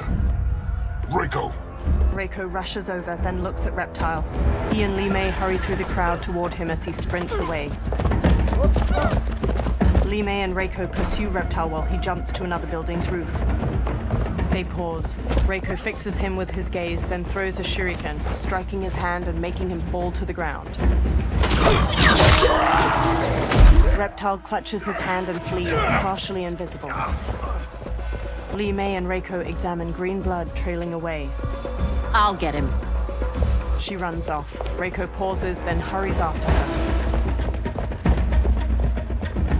Kenshi looks around while leading the others with Ashra.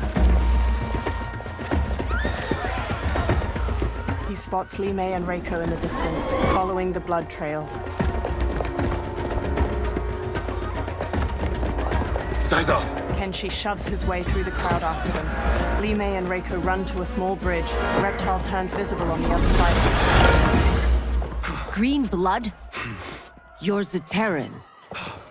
How can you— There is much you don't know. Like what the General is truly up to. Surrender and I'll hear you out. I can't if you resist arrest. You arrest me, he'll execute me. That's not how I intend to die. Fight!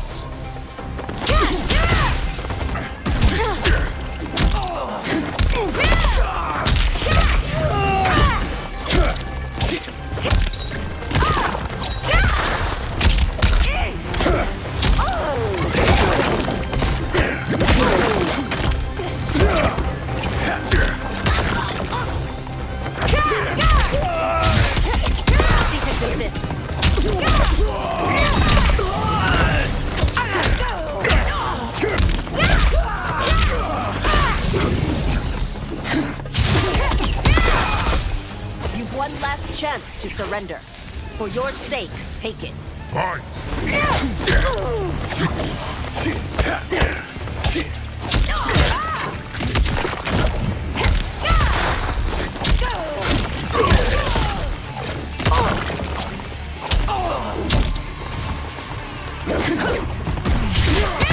Obey the law.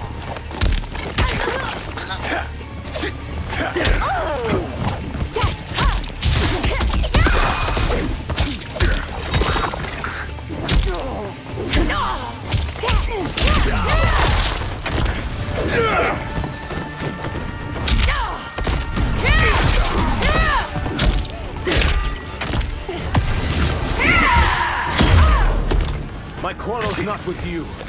Let me pass. Fight!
You arrest me, he'll execute me.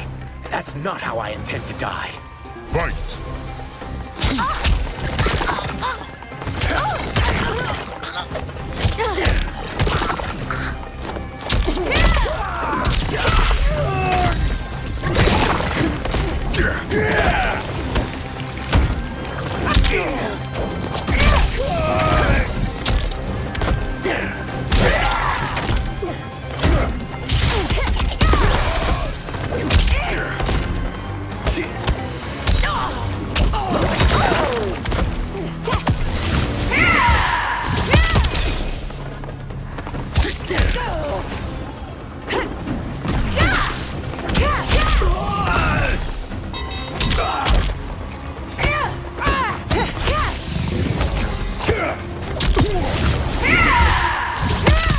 The attacker punches the victim airborne, then grabs their ankles to slam them down. Li Mei conjures a giant lion head made of energy. She leaps, twists the victim's neck, and throws them into the lion's maw. You've one last chance to surrender. For your sake, take it. Fight.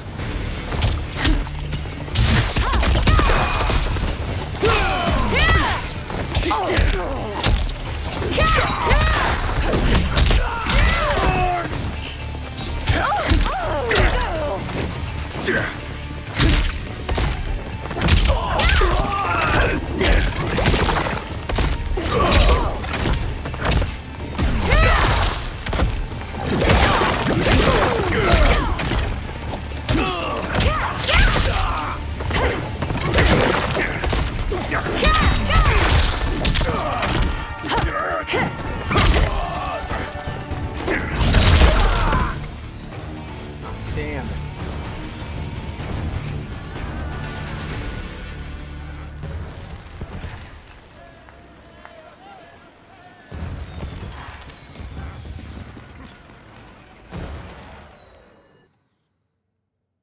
You arrest me, he'll execute me. That's not how I intend to die. Fight.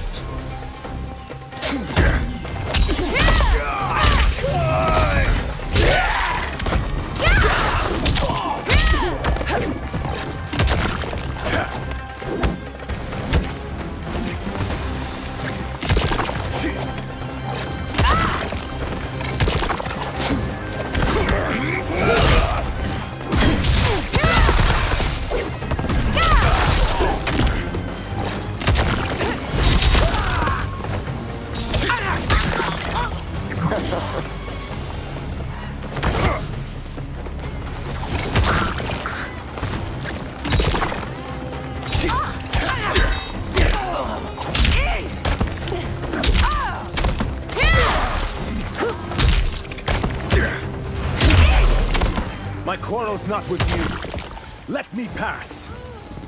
Fight.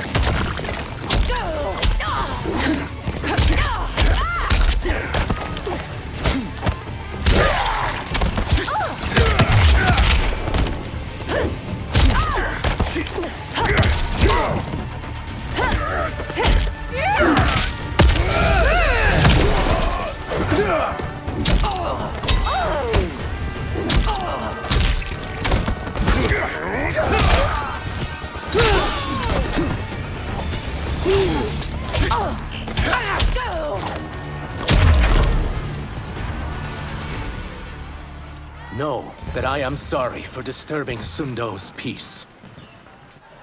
Kitana glowers. Ludicrous. Princess, no! You could be hurt! Kitana unfurls two fan blades and charges Reptile. He dances around her attacks, then punches.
lunges at her. She dodges just as Tanya strikes at him with her three-quarter staff. He counters her swings, then kicks her away. Insurrection from a Zateran? This is a day I never thought I'd see. You misread my intentions, Princess. Sadly, I've no time to explain them. Fight.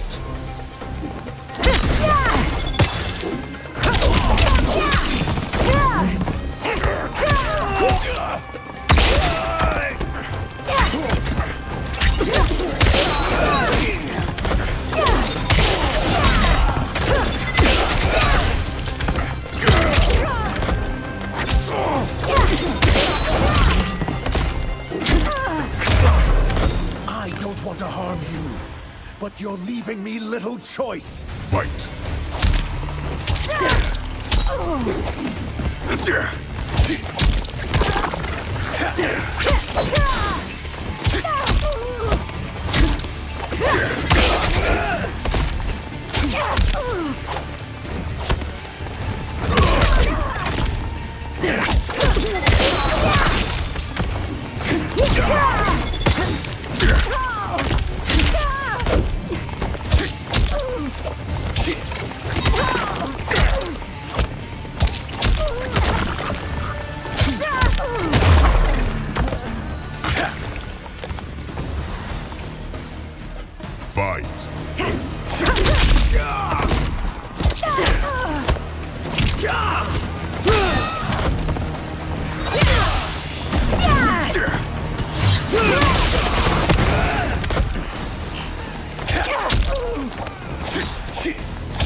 The attacker hits the victim's face with a hook, then twists their arm to break their shoulder. Kitana flings her fan blades into the victim, leaps, summons the fans back, and drives them into their skull.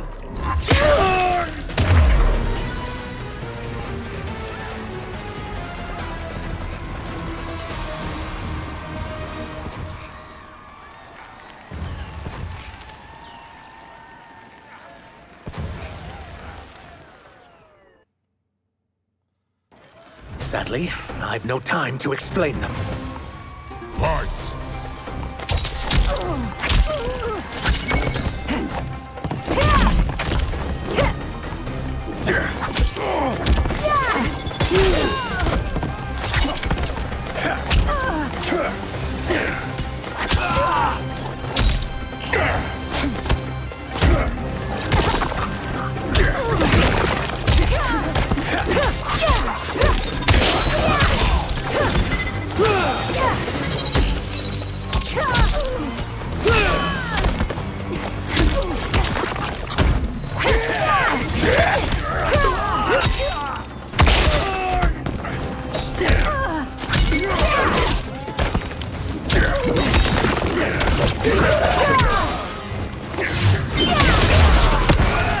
I don't want to harm you, but you're leaving me little choice. Fight!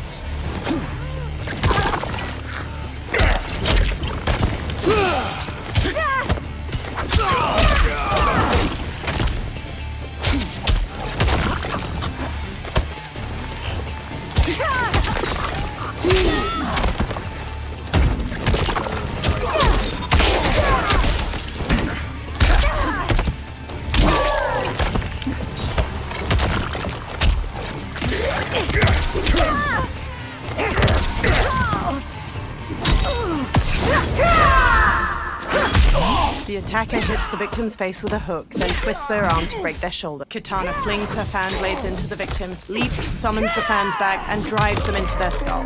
Disgraceful.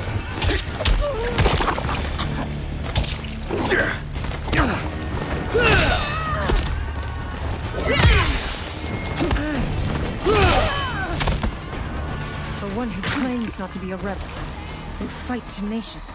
Fight.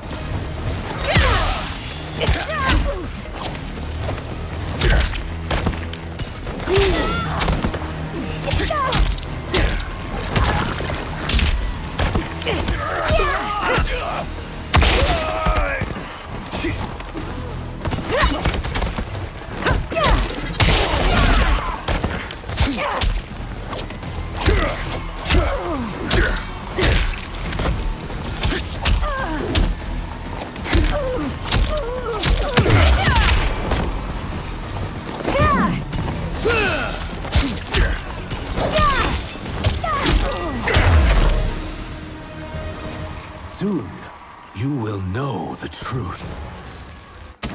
Tanya gets to her feet. She throws off an Umgadi priestess trying to help her up. Take the princess and go. My fight's not with her, or you. It is now that you've laid your hands on her. I will take your life as punishment. Fight.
The attacker jabs the victim with 3 strikes, then knocks them away with an elbow to the head. Tanya bolts forward, leaving her staff lodged in the ground.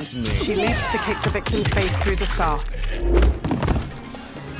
Are you prepared for Argus's judgment, Zaterran? Fight.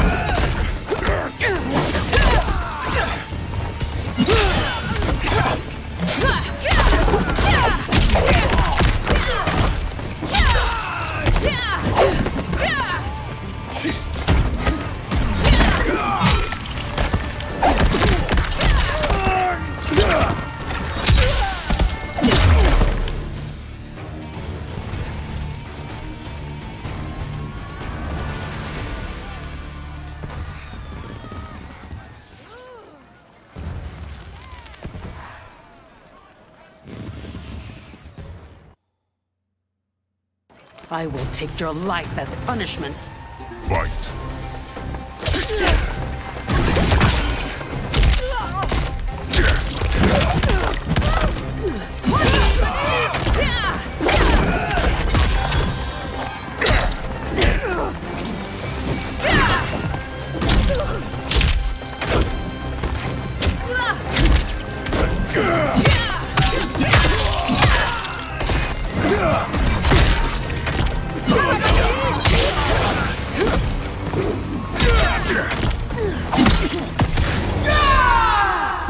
The attacker jabs the victim with 3 strikes, then knocks them away with an elbow to the head. Tanya bolts forward, leaving her staff lodged in the ground.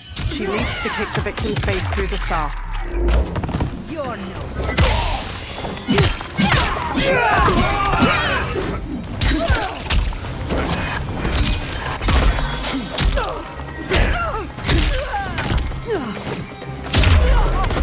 I haven't hurt the princess. This need not continue. Fight!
My sentence is suspended, Umgadi.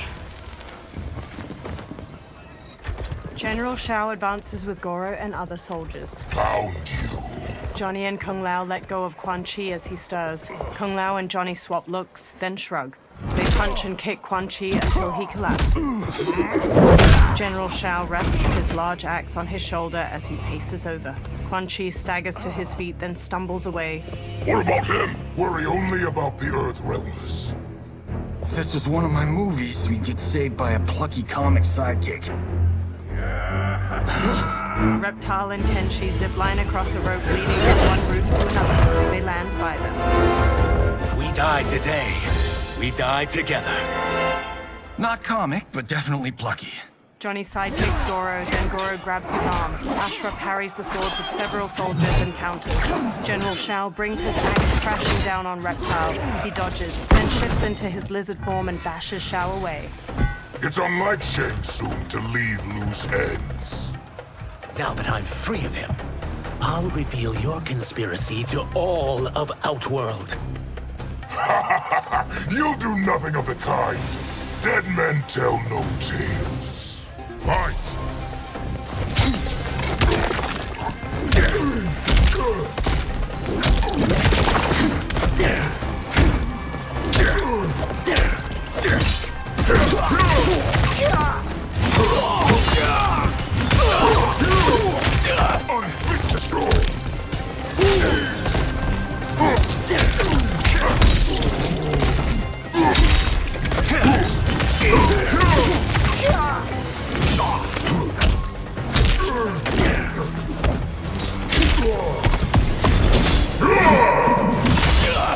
Goro wallops the victim in the face, then pulls both arms apart to rip them out of their sockets. He headbutts the victim.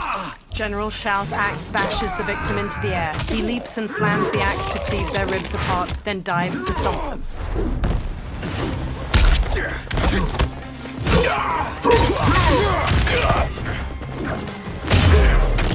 Any last words? Now's the time. Fight!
You'll do nothing of the kind.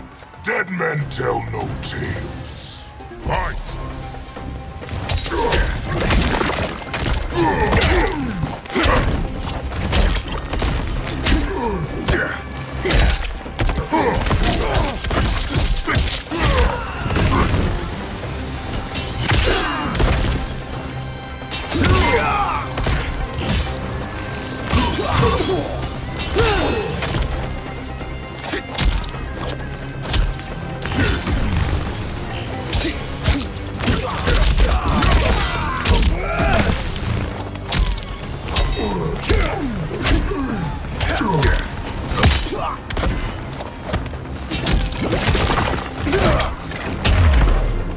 You've more grit than expected.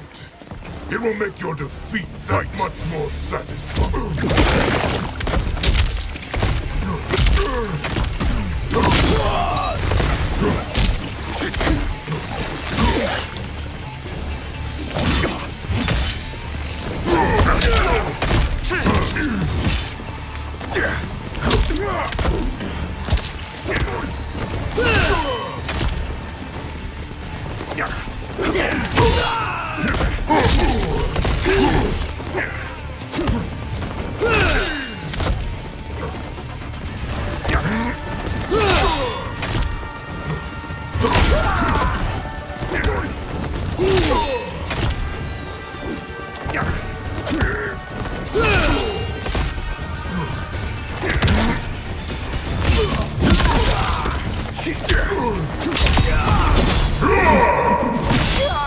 Goro wallops the victim in the face, then pulls both arms apart to rip them out of their sockets. He headbutts the victim.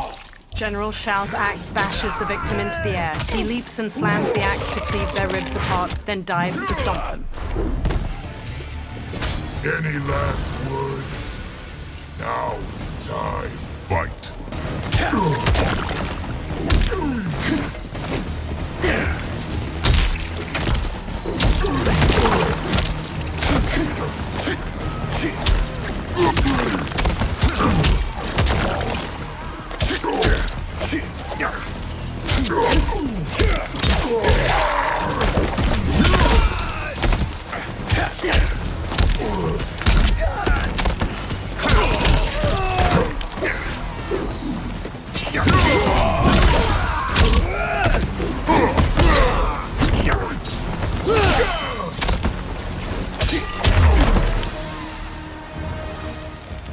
You won't silence me, General.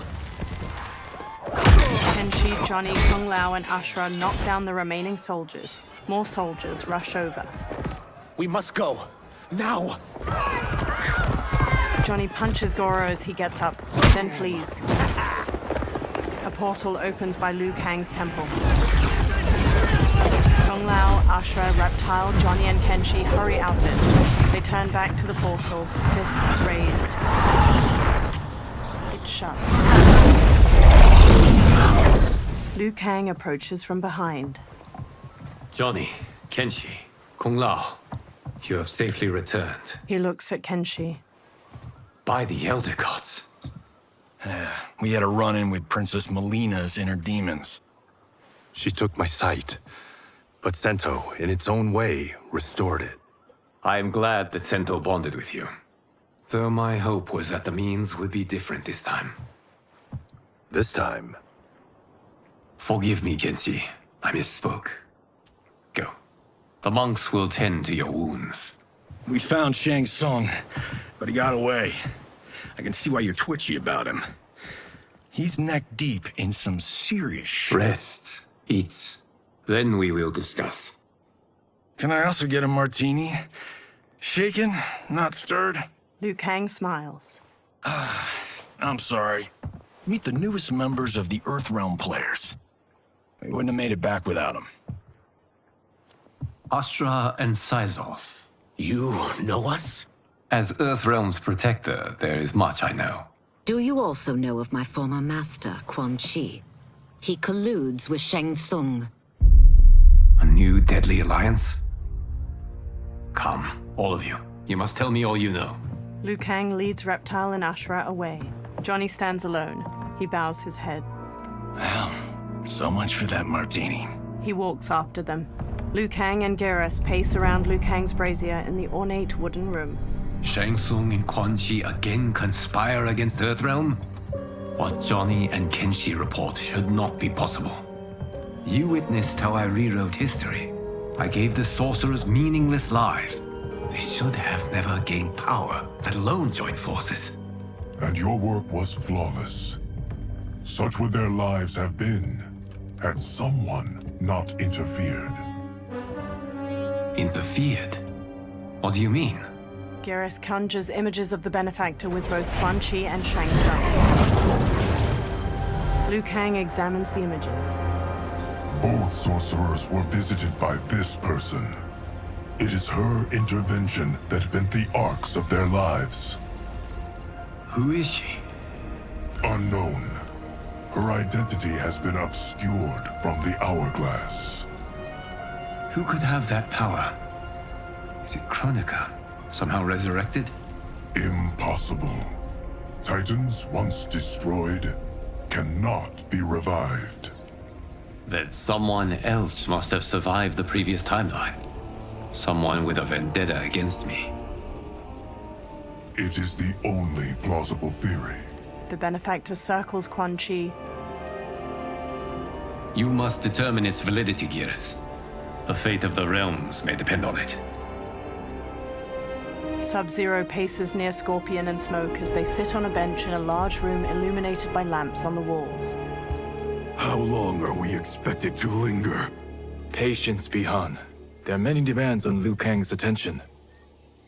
Were he here, Father would advise us to wait without protest.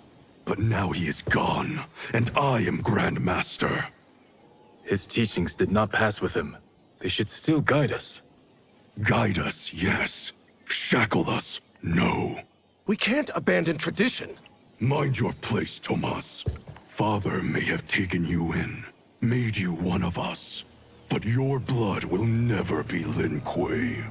Kung Lao and Raiden approach. Kung Lao bows. Lord Liu Kang can see you now. It is about time. Sub-Zero, Scorpion, and Smoke watch Liu Kang move a metal figurine across a map on a table. Shang Tsung is here, at the ruins of Ying Fortress. His soul stealers are already under construction. You must destroy them, and capture Shang Tsung before either can inflict harm upon Earthrealm. We will leave immediately. And we will join you. You are not Lin Kuei. You would only hinder the effort. Raiden and I are more than— We're trained differently. It takes years to master our ways. You and Raiden have my full confidence, but you are needed elsewhere. Go to the Wuxi. The monks must prepare you for war. Sub-Zero stands on a cliff with Scorpion and Smoke while peering through a spyglass at Shang Tsung's ruined fortress. The only way in is over the walls. We must find a less guarded section before attempting an ascent. Finally, we face a worthy foe. Victory will bring us glory. Glory? We fight for duty. Does our father's ghost possess you? All I hear is his voice. We must honor his vision, Bi-Han. Vision is what he lacked. He was blind to our superiority. We settle for defending Earthrealm when we could help lead it. Our clan doesn't govern. It serves. That is our past. It won't be our future. Smoke and Scorpion trade looks while Sub-Zero marches off. Smoke slowly hovers in a tornado of smoke, ascending behind Sub-Zero and Scorpion as they climb the rampart. Scorpion uses his kunai-tipped rope dart as a grappling hook, while Sub-Zero uses ice spikes to pierce gaps in the immense stone wall and haul himself up. Scorpion yanks his rope dart out of the wall after reaching the top of the rampart with Sub-Zero. Smoke flies up behind them, then he turns toward the sky as Natara dives toward him, fangs bared. She rams him, knocking him out of his smoke tornado and sending him plummeting to the ground far below. He pulls out a knife, then stabs the rampart to gradually slow to a stop. Sub-Zero and Scorpion step to the rampart's edge and bump a stone over towards Smoke. He pulls away, narrowly dodging it. Natara darts through the air and tackles Sub-Zero to the ground. He picks her up as Serena and Scorpion approach. They both stand. As a boy, I heard tales of battles against your kind. I had fought them tall ones. All Earthrealmers will soon know of Eternus. My realm starves, and it's coming here to feed. Fight.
Adversary, more than worth the wait. Fight!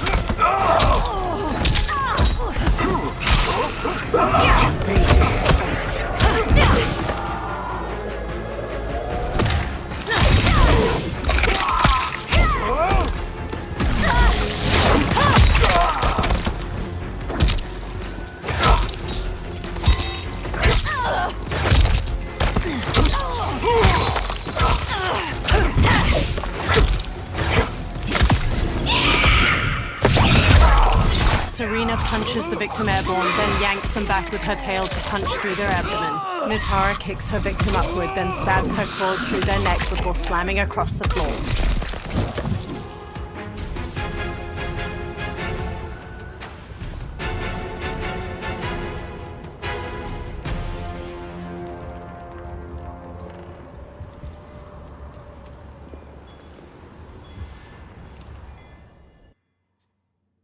My realm starves, and it's coming here to feed. Fight!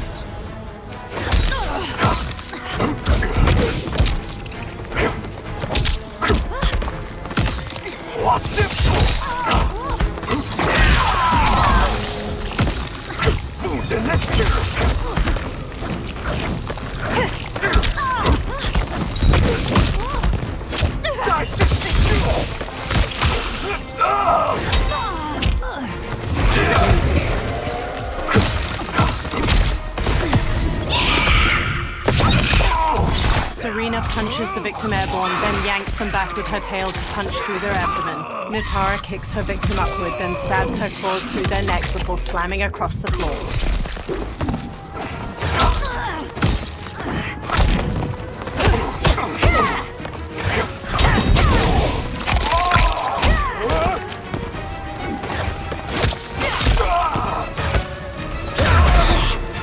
How'd she win? Adversary, more than worth the wait. Fight!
My realm starves, and it's coming here to feed. I got 6 of those moves down.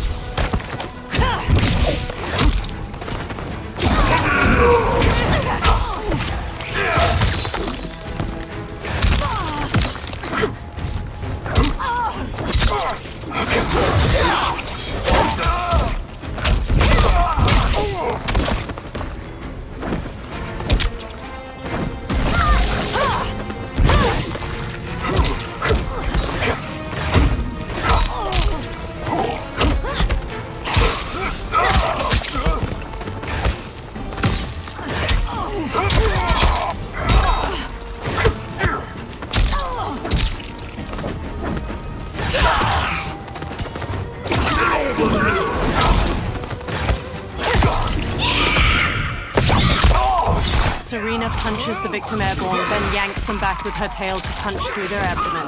Natara kicks her victim upward, then stabs her claws through their neck before slamming across the floor.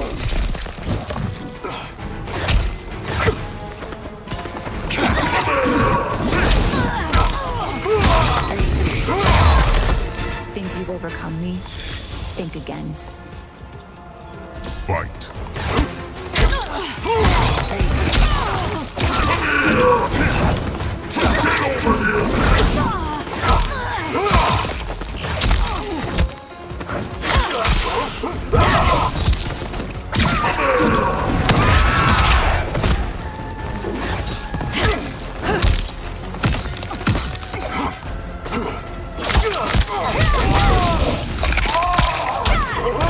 So distasteful.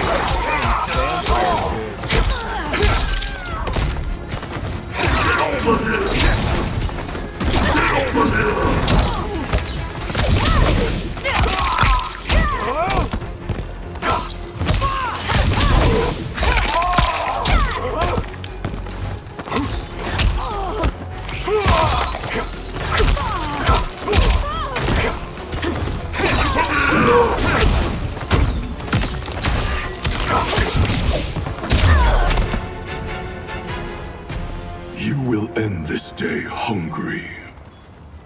Telekinetic energy grabs Sub-Zero's legs. Is this? Ermac flies to him. We are charged with defending the fortress.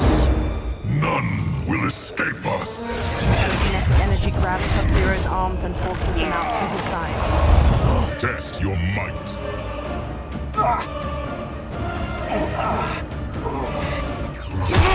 The telekinetic energy shines around Sub-Zero's arms as they get ripped off. Blood gushes from the stumps. He sags to the ground. He lies inert. Test your might.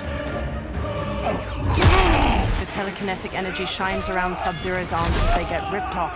Blood gushes from the stumps. He sags to the ground. He lies inert. Test your might.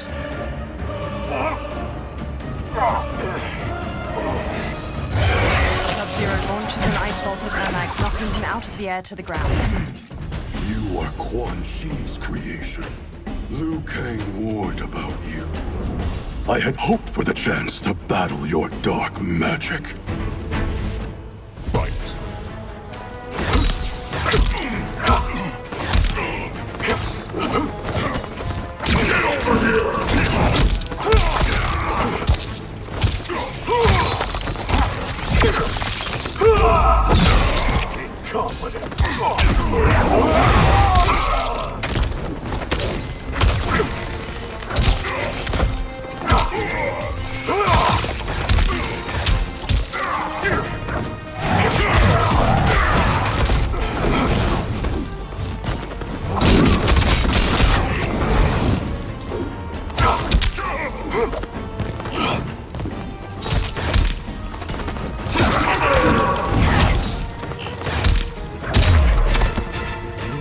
Was overly concerned. Your magic does not impress.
have just a sliver of health.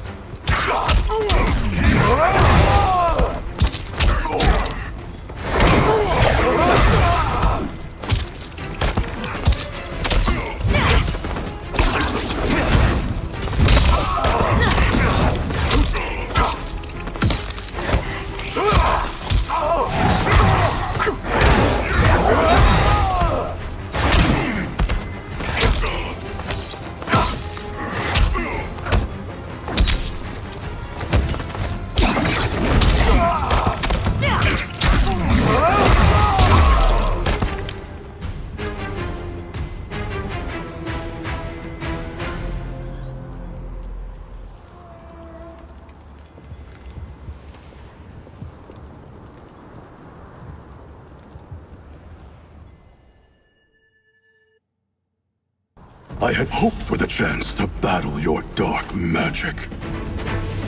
Fight.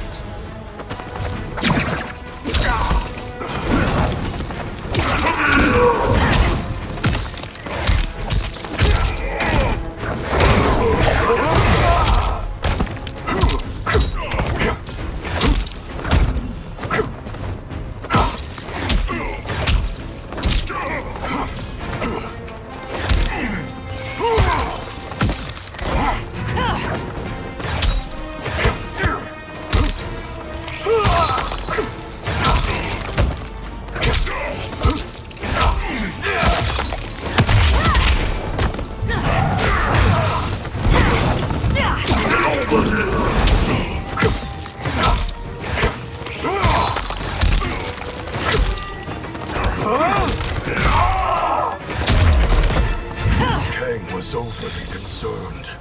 Your magic does not impress.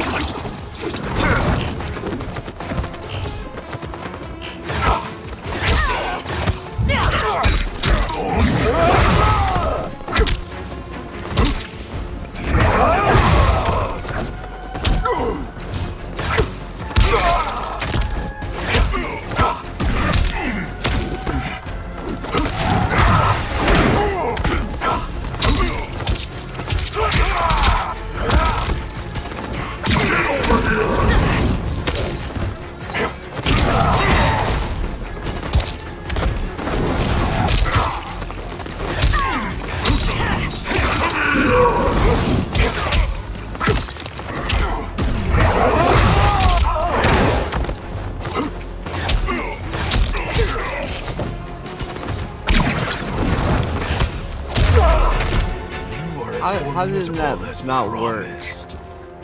Let's fight.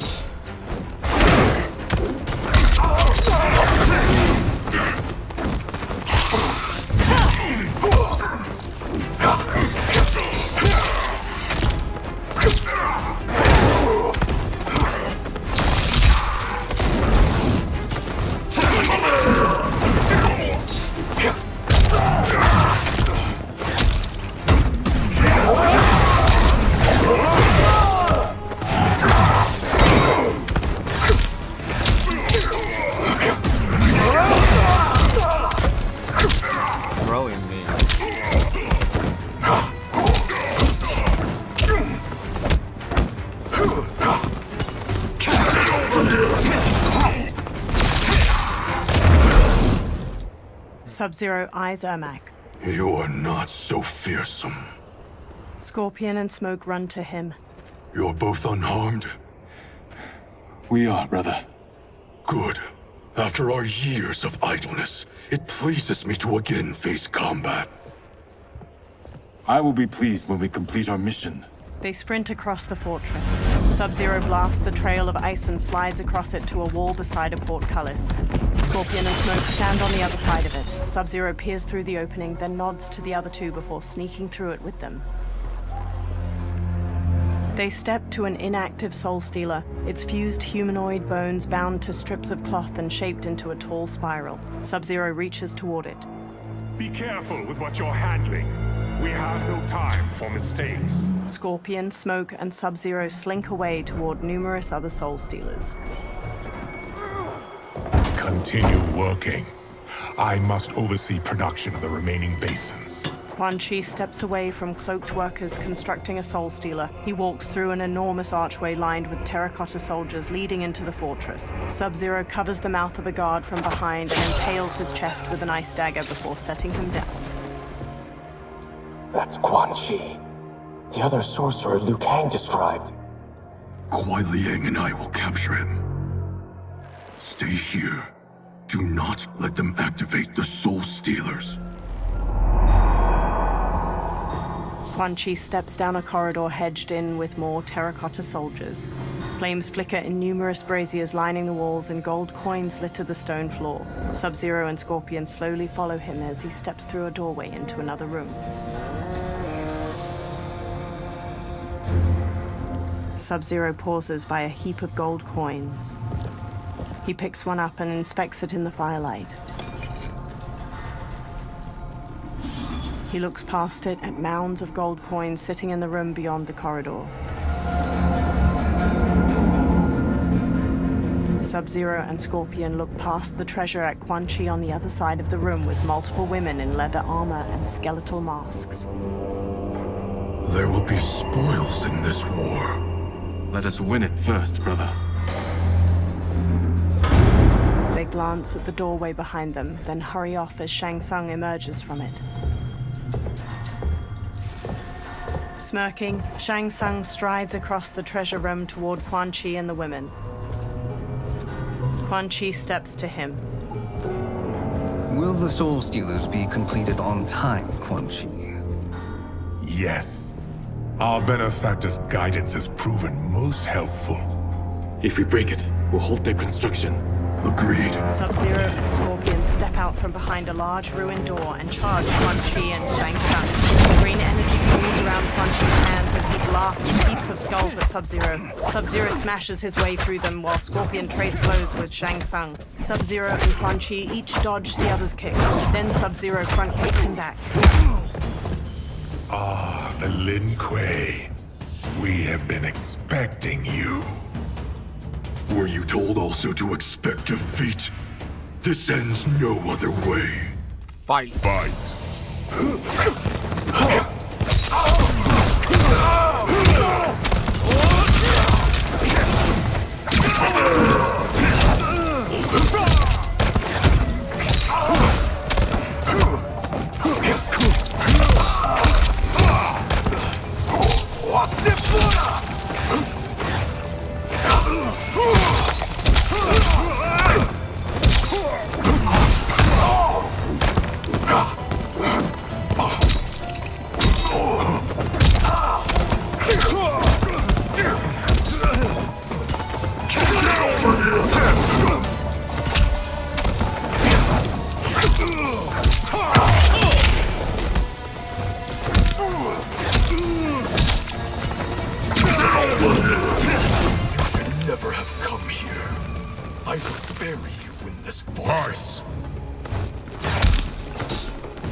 Survive the Netherrealm's magic. Fight.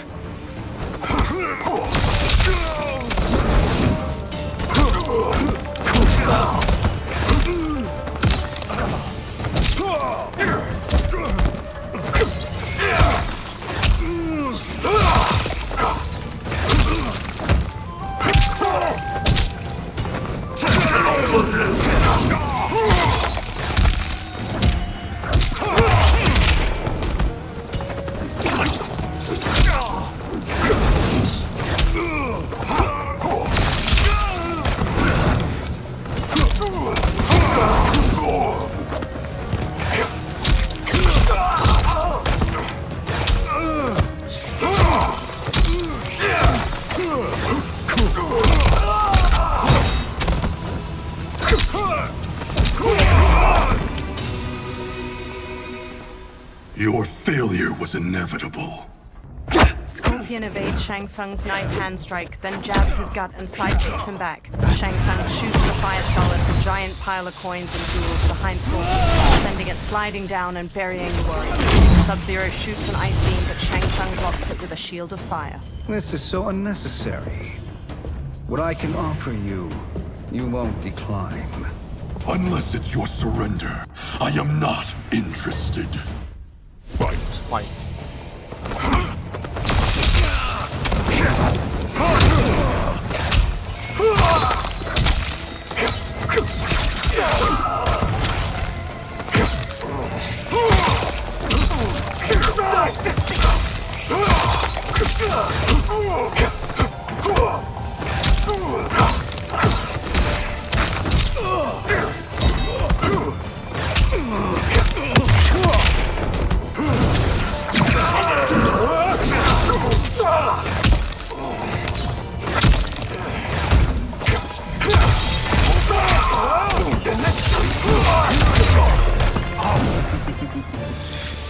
It is your choice. I can give you freedom.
Attacker jabs the victim with 3 strikes, then knocks them away with an elbow to the head. Sub-Zero slides on ice shards which stab up through his victim's abdomen and skull. He then chops down with an ice war hammer. Persist and I shall rethink my offer. Fight.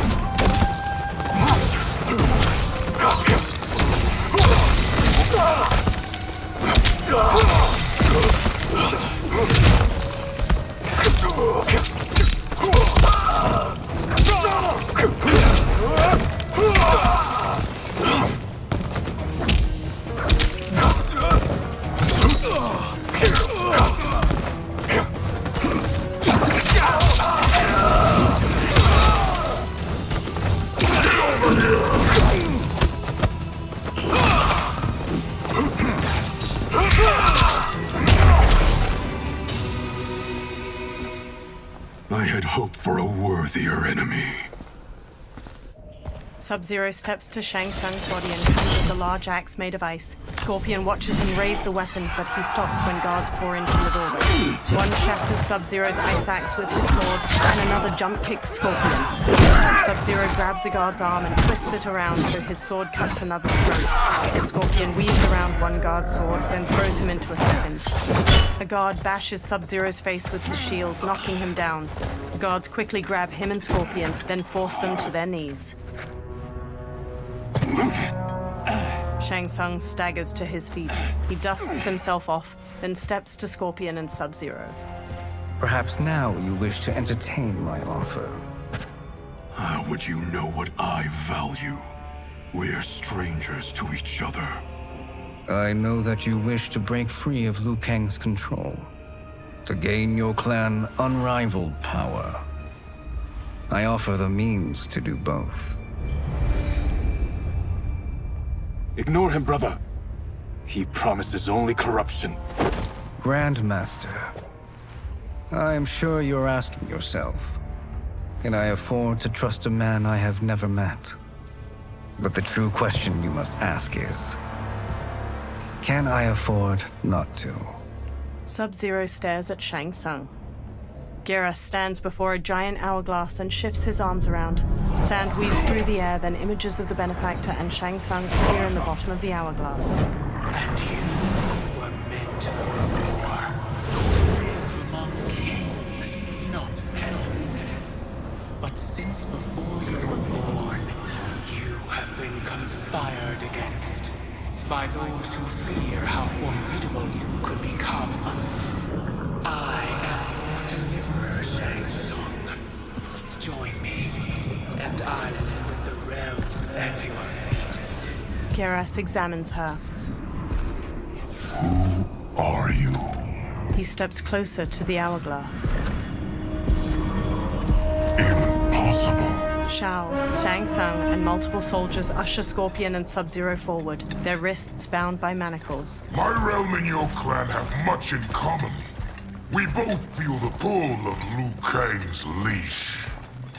Once Outworld rules Earthrealm, you will be free to remake the Lin Kuei in any manner you see fit.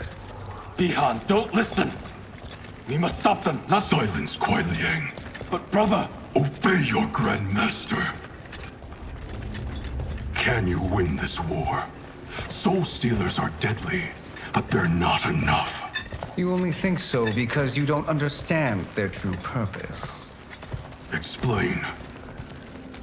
Emperor Ying built this fortress during one of Earthrealm's most turbulent periods. Enemies beset him on all sides. He built a great army to protect his empire. He built a second one to protect him in the afterlife. This is Emperor Ying's Dragon Army. They enter a vast, icy chamber hewn from an enormous cavern. Hundreds of terracotta warriors surround them on the ground floor and various floors above them. Impressive. But does this history lesson have a point? These statues were constructed and enchanted by the great mages in the Emperor's court. Sub-Zero and Scorpion follow Shang Tsung around a central cobblestone platform to a large wooden chest. Shang Tsung kneels, then opens it, revealing a velvet-lined interior housing a silver crown made in the likeness of two dragons facing each other. Shang Tsung takes the crown, then pours green liquid from a vial onto it.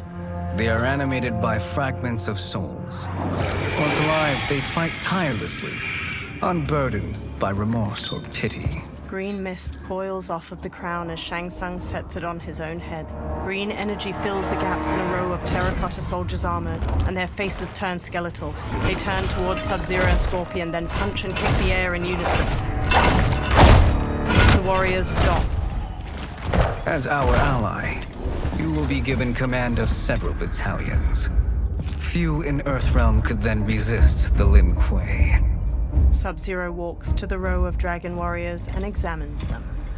He approaches Shang Tsung and holds his manacles up to him. Two soldiers grab Scorpion as he steps forward. Beyond! Shang Tsung removes Sub-Zero's manacles. How could you? Father would turn in his grave if he saw this! He was a doddering old fool. He did us a favor having that accident. And I was right to let him die. Let him die? You said you'd try to save him! A lie. Because you couldn't, and still can't face the truth. Father had doomed the Lin Kuei to mediocrity.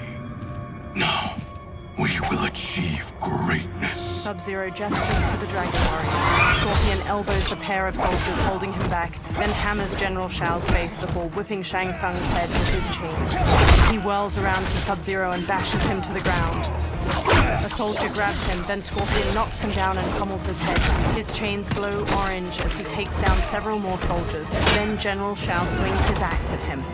Scorpion ducks under the attack, then snatches the axe with his chains, tears it from General Shao's hand, and flings it away. He whips Shao's face with his chains, then Shao backhands him. Scorpion maneuvers behind Shao to wrap his chains around his throat, jump onto his back, and strangle him. General Shao throws him off, breaking the chains. Scorpion gets to his feet as Shao grabs his axe. He is a feisty one. Are you going to blather or make yourself useful? This Earthrealmer must be neutralized. Fight.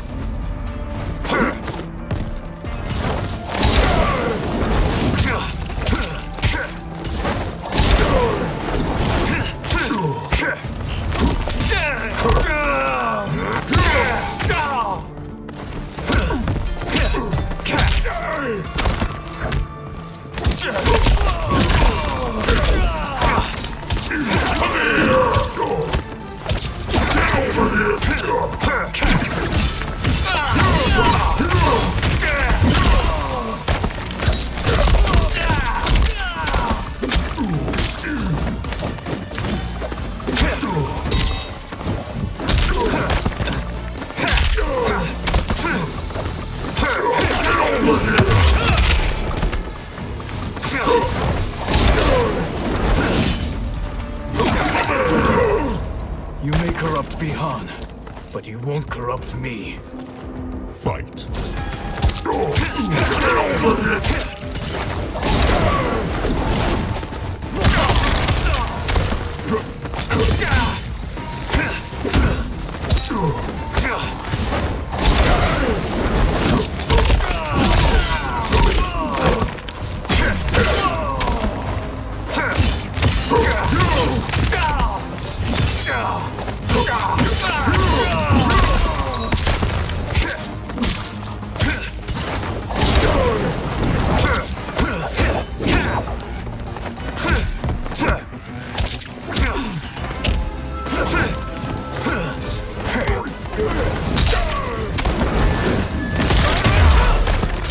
Such fire, Earthrealmer. It's a shame you waste fires.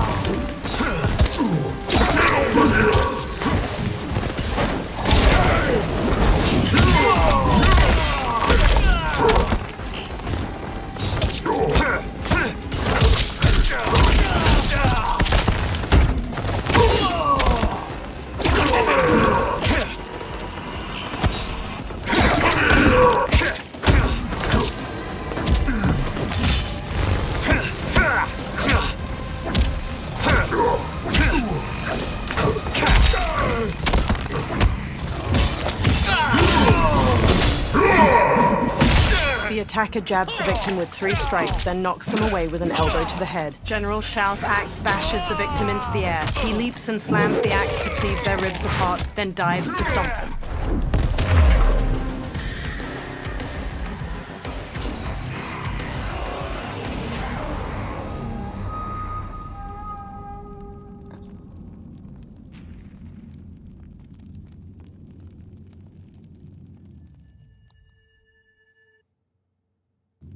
This Earthrealmer must be neutralized. Fight.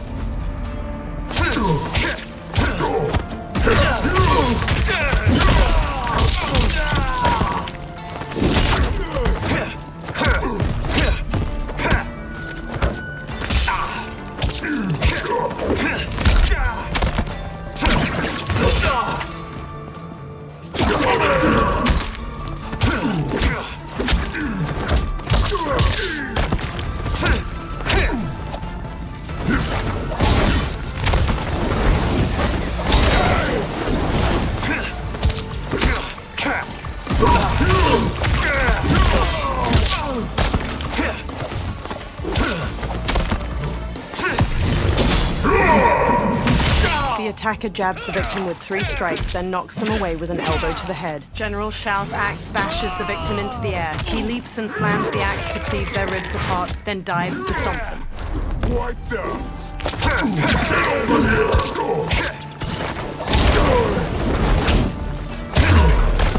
You may corrupt Bihan, but you won't corrupt me.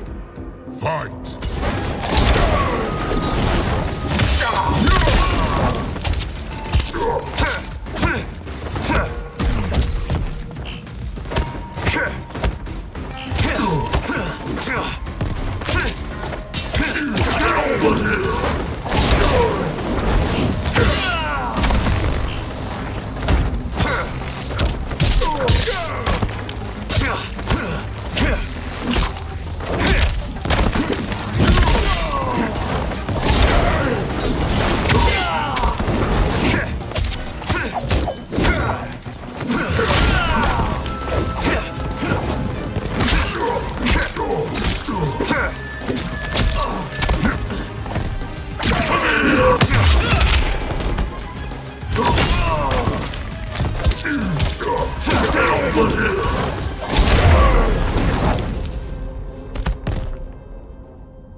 Neither of you are up to the task. Do not let Kuai Liang escape. Shang Tsung directs the dragon army with the crown. They charge at the Scorpion. Scorpion shoots flames to burn the undead warriors. They disintegrate before each other, one with his sword a mere hair. He sprints out of the tomb of the dragon army, past hordes of unanimated warriors. He dashes toward the dilapidated castle. He enters the Great Hall and sneaks cautiously through wood and stone wreckage. He reaches 3 fire pits, where Quan Chi and Rain gather. The duo discusses a pot of melted metal as it pours. Purity is important. Pollutants impact efficiency. Like barnacles on a ship's hull. They create drag and reduce speed. I see. As Scorpion slinks past, his reflection glints off of a shield that hangs from a wall, which catches Rain's eye. Rain squints. Unaware, Scorpion tiptoes away. Rain wields his staff and hurls a burst of water at him.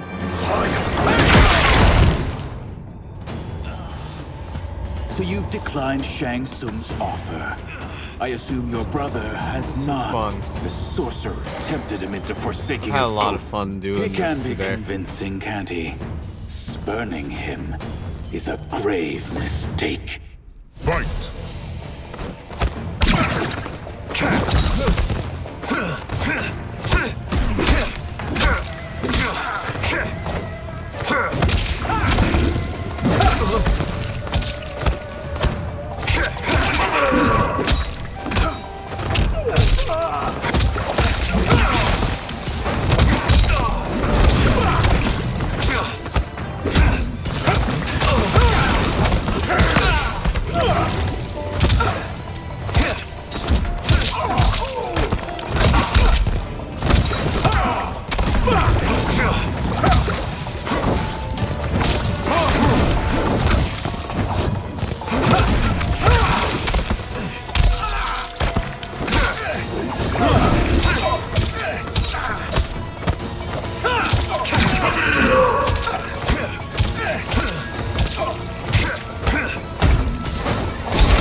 Your scheme will fail.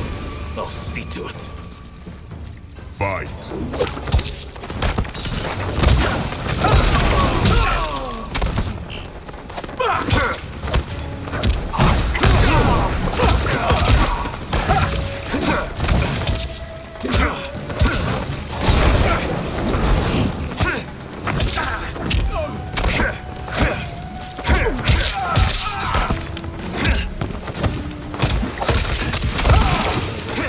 Fire Isle.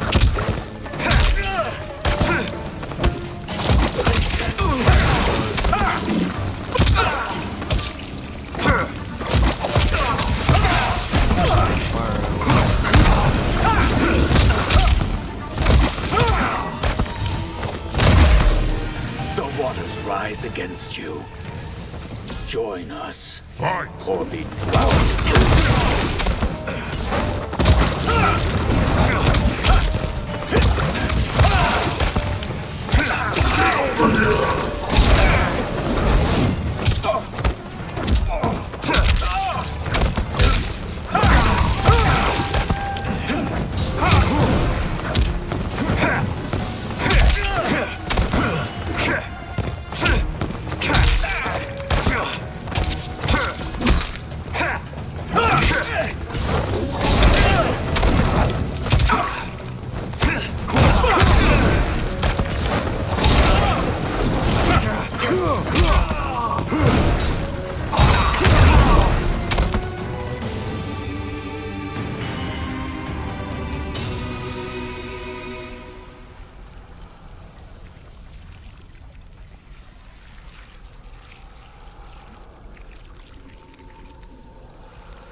He can be convincing, can't he? Spurning him is a grave mistake. Fight!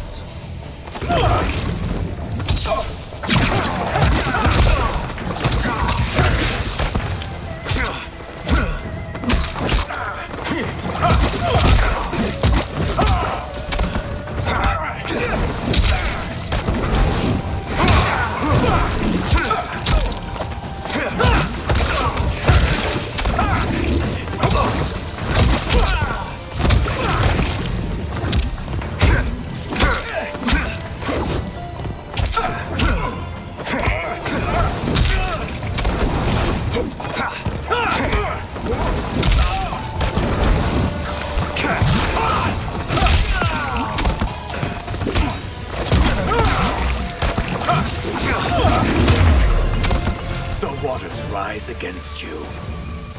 Join us. Fight. Or be drowned in them.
He can be convincing, can't he?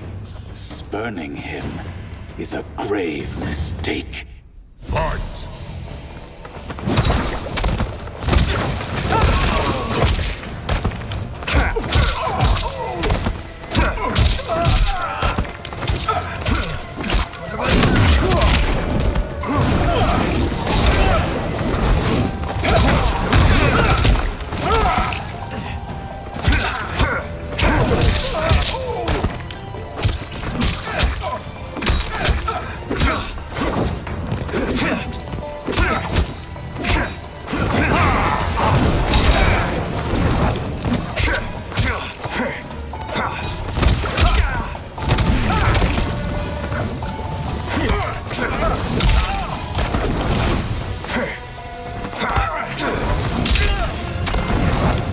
Your scheme will fail. I'll see to it. Fight.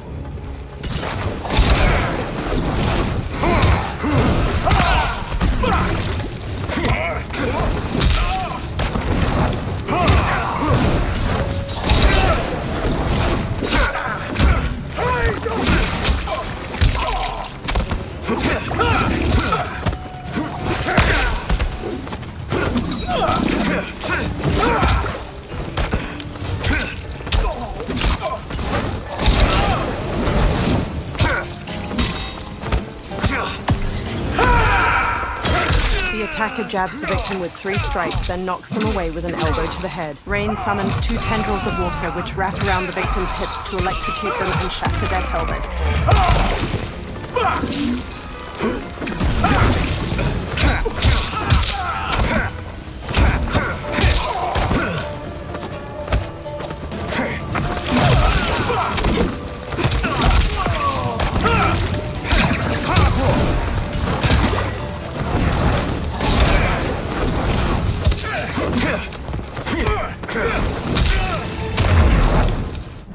Scorpion relaxes and glares. The mistake is yours, Outworlder.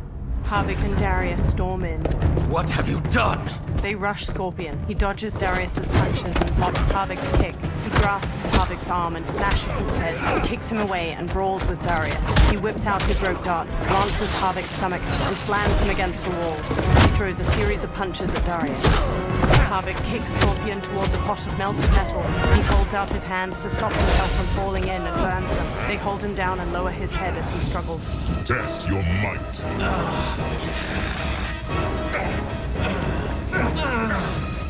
Scorpion headbutts Darius and strikes Havik. He elbows Darius away.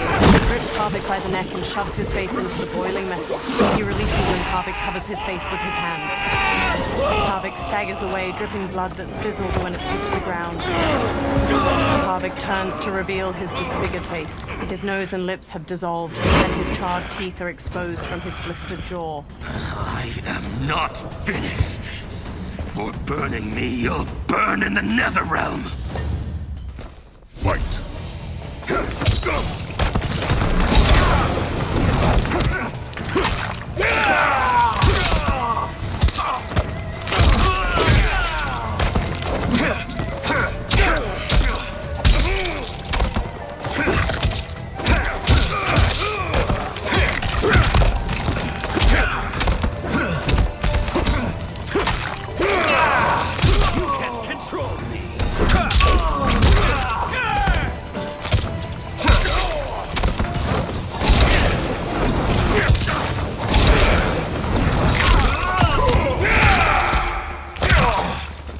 Darius jabs the victim's jaw, then stomps on their knee to shatter their femur and shin.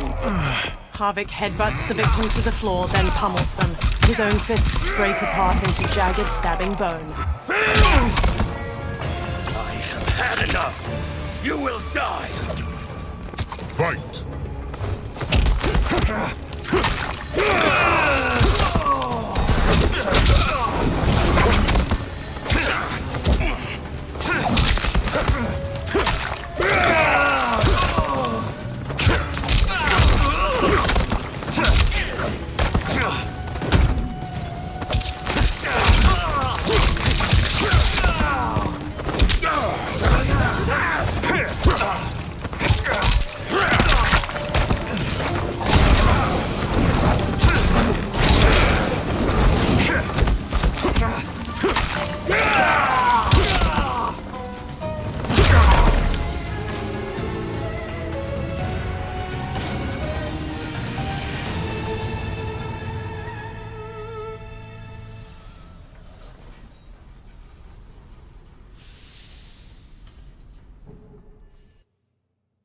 Burn in the Netherrealm!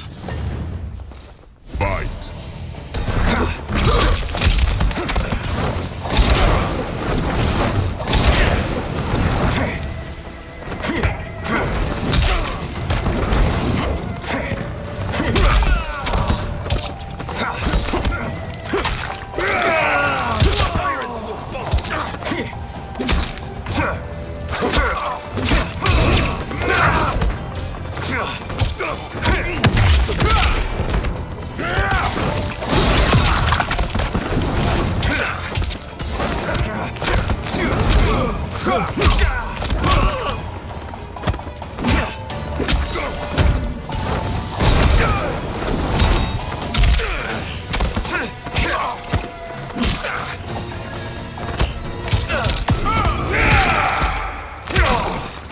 Darius jabs the victim's jaw, then stomps on their knee to shatter their femur and shin.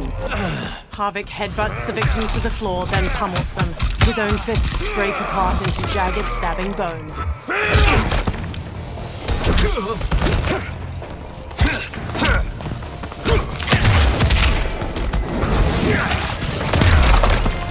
I've had enough. You will die. Fight!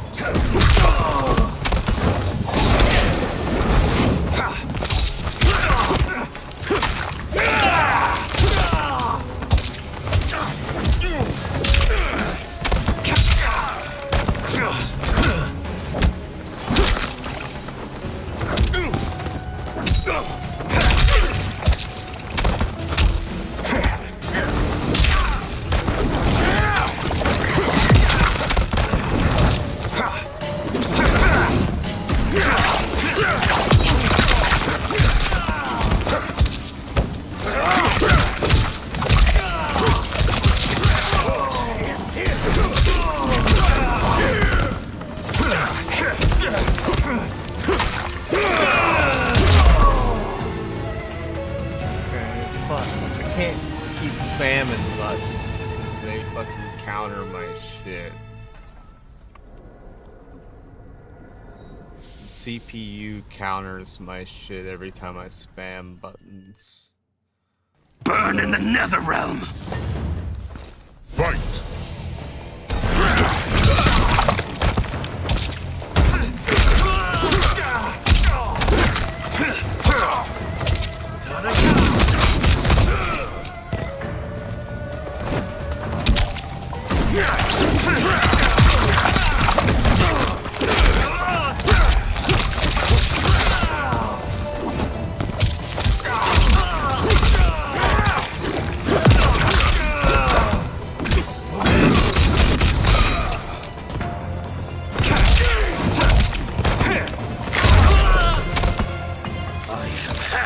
How did you win that so quick?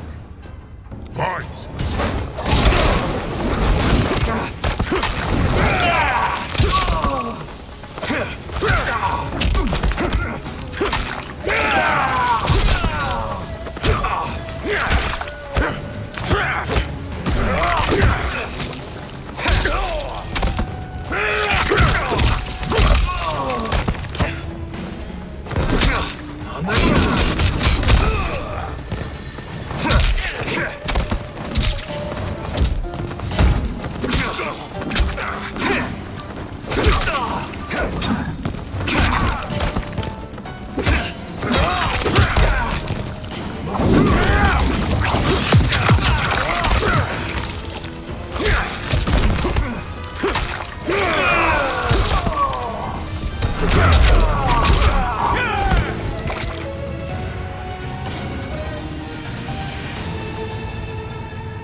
Okay, we gotta win this somehow. Burn in the nether realm! Fight!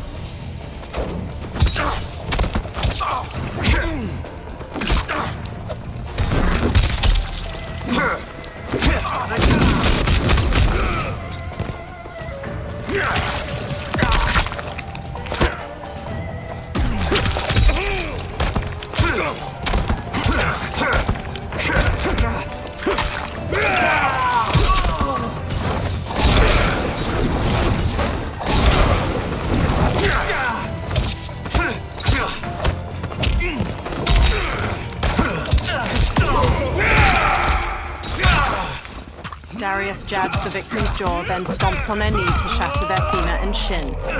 Harvick headbutts the victim to the floor, then pummels them. His own fists break apart into jagged, stabbing bone.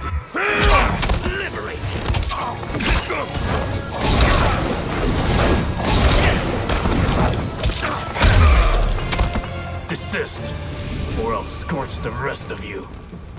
Fight!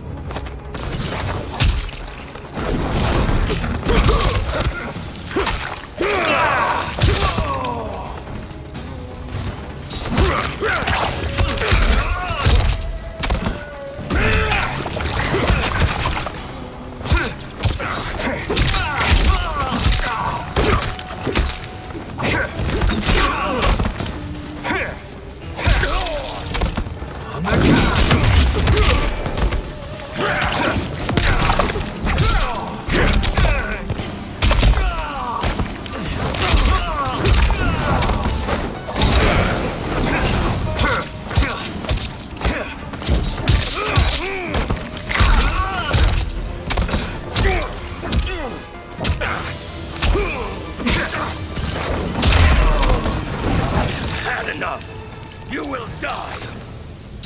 Fight!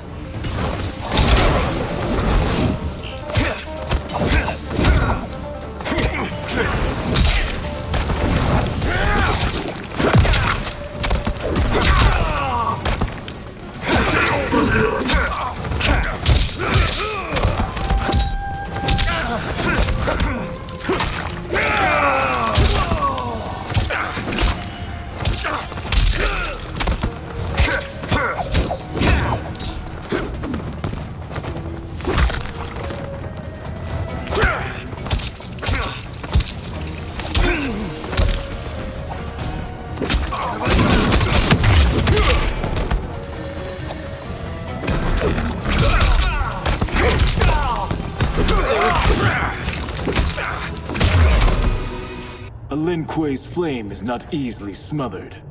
Split up! We must find him! Scorpion bolts out of the castle alone. In the outer courtyard, a sharp wind carries snow onto the sloping roofs of various buildings. Smoke waits behind a giant wheel. He darts to Scorpion. What happened? Where's Bihan? He's betrayed us. We're all in imminent danger. They retreat into a blizzard. Letting Father die. Forsaking Earthrealm, he's abandoned all reason. I knew Bihan's frustrations ran deep, but I never thought they could inspire such madness. We can't let his corruption spread. Whatever it takes, I am with you. Thank you. We may not share blood, but we are brothers. Sub-Zero emerges. Do your oaths mean nothing? It's your duty to obey my will. Not when it betrays Lin Kuei principles. We won't sacrifice them to serve your ambition. An ice dagger materializes in Sub-Zero's hand. He slashes at Scorpion, who swerves. Scorpion stomps his brother's side, then kicks his jaw. He traps Sub-Zero's dominant arm and twists. Sub-Zero breaks free with a kick. He punches Sub-Zero in the throat. Scorpion tries to wrestle the ice dagger from Sub-Zero's hand, but Sub-Zero slices his palm. He squeezes his wounded hand into a fist as Sub-Zero advances. As snow flutters, Sub-Zero stabs and swipes at his brother, who dodges and retaliates with his fist. Sub-Zero carves at his brother's head, but Scorpion grabs his arm with both hands. He looks up and sees Sub-Zero's empty fist. Sub-Zero cuts his face with the dagger in his other hand, leaving a trailing scar. Kuei Liang! Stay back! This is my fight. End this, brother! Embrace the future. I want no part of it! You pervert all that it means to be Lin Kuei! Fight!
You disgrace our family and clan.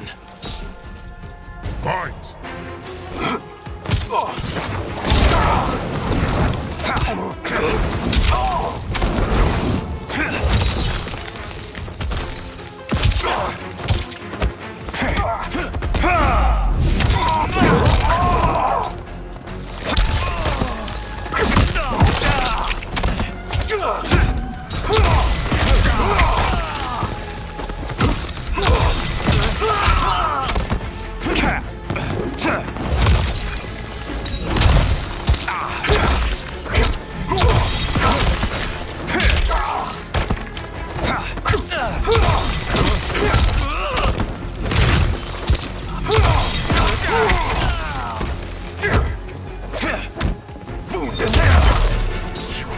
Fight me for the last time, brother. Fight!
I want no part of it! You pervert all that it means to be Lin Kuei! Fight!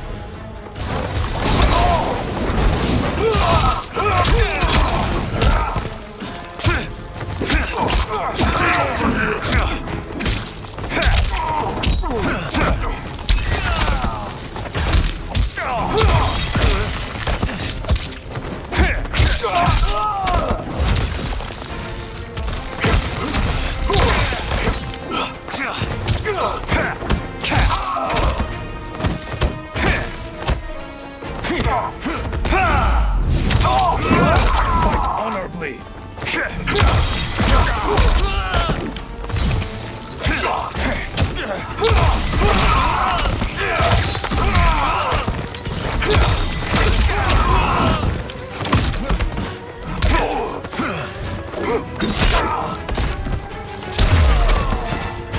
You have defied me for the last time, brother.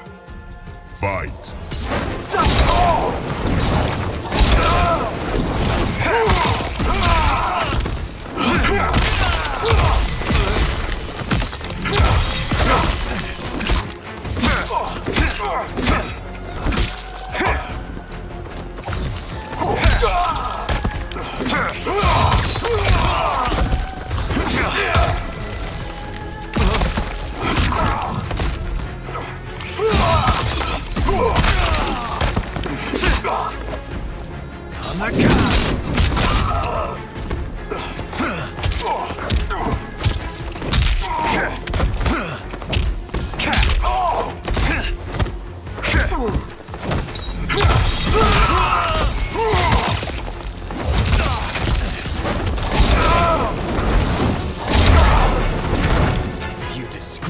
family and clan. Fight.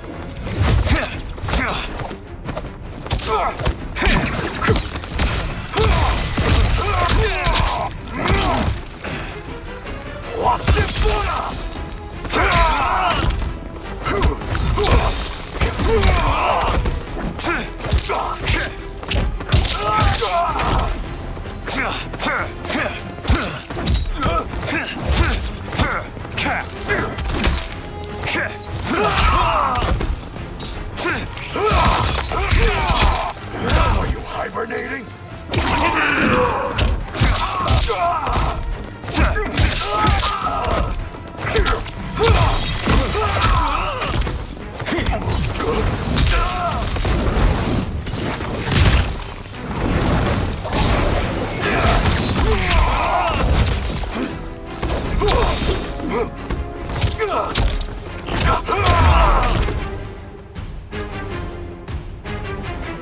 I'm gonna get him this time.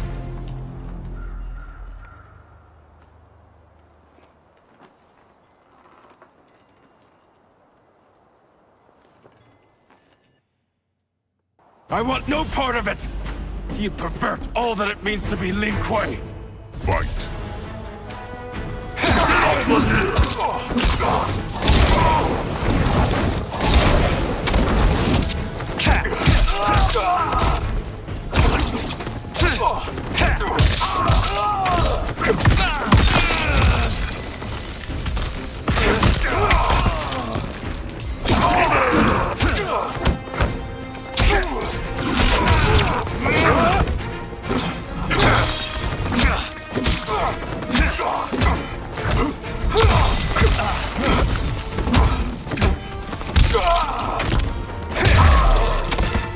You disgrace our family and clan! Fight.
You are my Grandmaster no longer.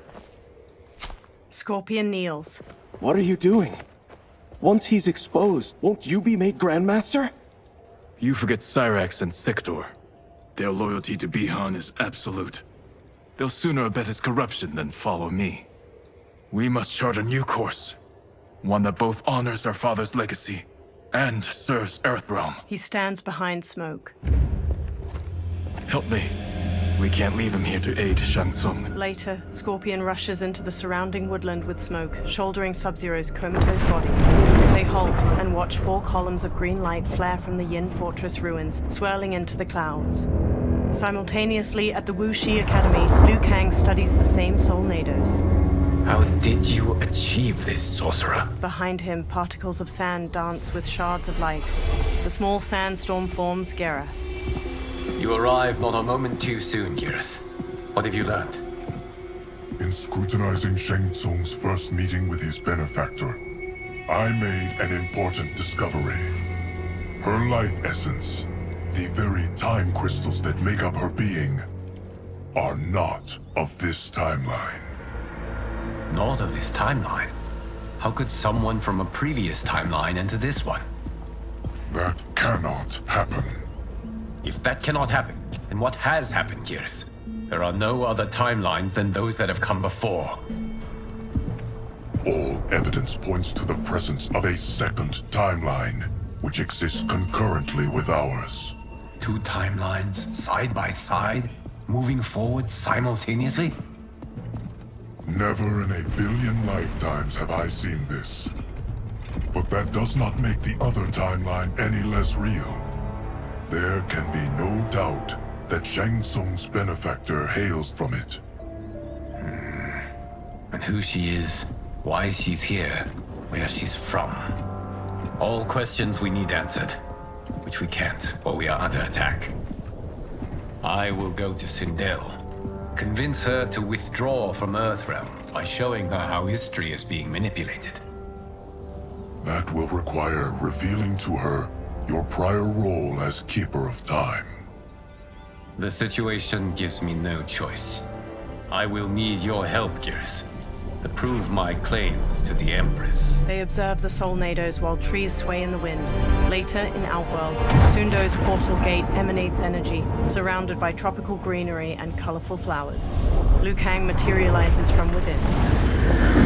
The constabulary await. Li Mei approaches as the others draw their weapons. She walks between weathered lion statues and reaches a platform bordered by water. Return home, Lord Liu Kang. I am to let no one pass. I must see Her Majesty. She must call off her attack on Earthrealm. Her decision was unwise, but she no longer seeks my counsel, and I doubt she's interested in yours. The Empress has been deceived.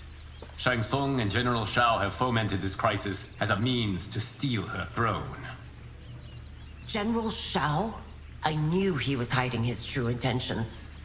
But join Shang Tsung? I knew he couldn't be trusted. Were I still Umgadi, he would never have breathed the same air as the Empress. My palace sources told me he arrived out of nowhere, and immediately had the Empress's ear. He gained her trust by treating Princess Melina's condition. Tragically, she is afflicted with Tarkat disease. Tarkat? The Empress must be beside herself. If Shang Tsung found a treatment, no wonder she embraced him. I have shared this with no one. I trust that you, of all people, will keep this secret. Of course. Were it made public, it would bring down the royal family. Li Mei, Empress Sindel needs our help. Will you join me? Emperor Jarrett's death, the pain it caused Empress Sindel, has always haunted me. I failed the royal family once. I won't do so again. She clenches her jaw. Later, Li Mei and Liu Kang ride in an enclosed wooden carriage pulled by horses, while her constables run alongside it.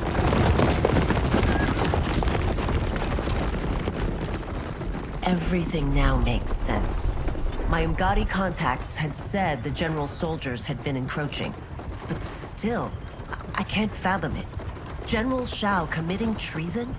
It is the fruit of a poisonous seed planted by Shang Tsung. He played to the general's vanity, inflamed his prejudices to convince him that he alone could save our world. He may be unstoppable. The Umgadi don't have numbers, and my constables aren't trained for war. Know that I, too, will aid in the Empress's defense. The carriage stops. Driver, what is it? She pushes the doors open. Her constables have drawn their weapons. I may need that aid right now. He nods. Reiko and a Centaurian swagger up, backed by General Shao's soldiers. The Centaurian has a horse's body, ram's horns, a metal tail, and a humanoid muscular upper body.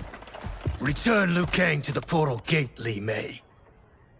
He isn't welcome in Outworld.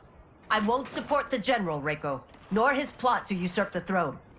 Then you won't live to see the new regime. The Centaurian rips off a constable's arms. He bucks and stomps his victim to the ground with heavy heaves. Reiko slashes constables with a knife. He rolls and stabs the constable in the throat. Blood spurts as he yanks it out. He flings the blood off his knife. Li Mei shuts the doors. They have us surrounded. I am Earthrealm's protector, Li Mei. I am no stranger to combat. Then let's get out there. She throws open the doors and sprints. She kicks 2 soldiers in their chests and sweeps her leg to trip another. Li Mei springs back up and faces Reiko, who tosses a constable over his shoulder. You should have joined us, not the constabulary. We could have used your Umgadi skills. Enough! I've no use for a traitor's compliments. Fight!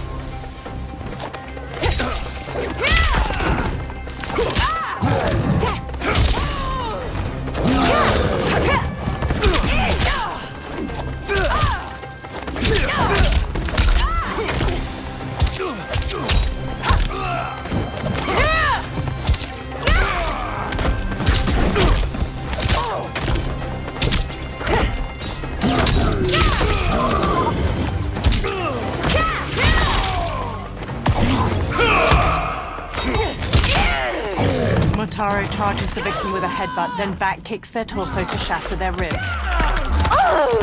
Reiko throws a spear through his victim's chest. He breaks off the spear's handle to smash it through their skull. Maybe I thought too highly of you. Fight!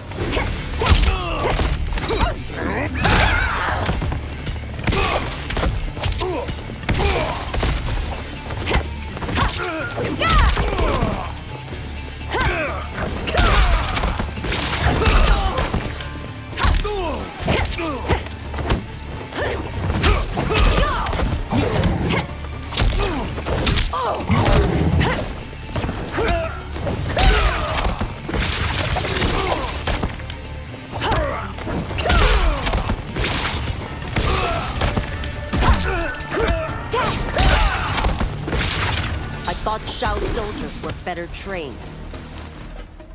Fight!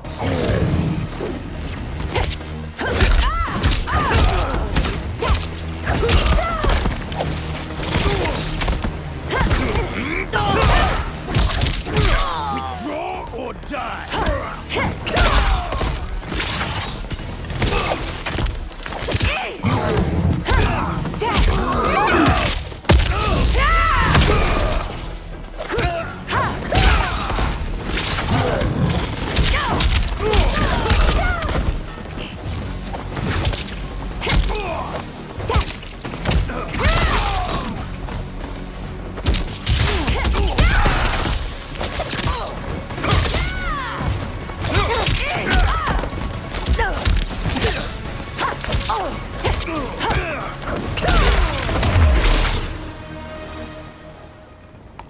You and your accomplices will face judgment, Reiko.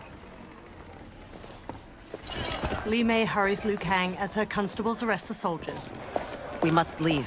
Reinforcements will be on the way. He follows her into the carriage and shuts the doors. Later, Li Mei and Liu Kang stride through the hanging gardens of Empress Sindel's palace. A purple weeping willow provides ample shade among majestic architecture. They march past lavender drapes dispersed between stone columns. They reach a flourishing garden with vibrant flora and a flowing waterfall. Tanya accosts them, flanked by a second Umgadi. She points her staff at Liu Kang. Word of his arrival precedes you. Surrender if you wish to remain unharmed. Let us pass, Tanya. The Empress and her family are in danger. He brings word that Shang Tsung and General Shao plot against them. The General? Are you so easily taken in by lies? Once again, you prove incapable of protecting the royal house. Fight!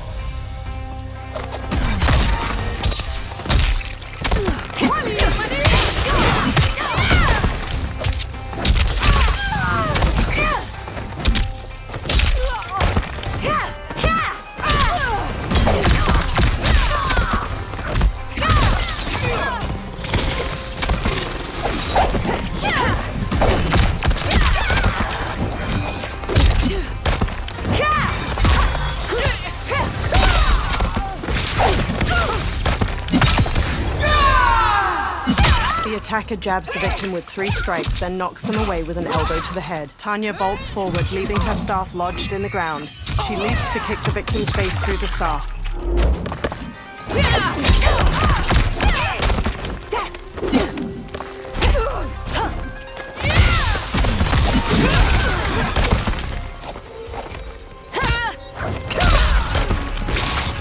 We waste precious time, Tanya.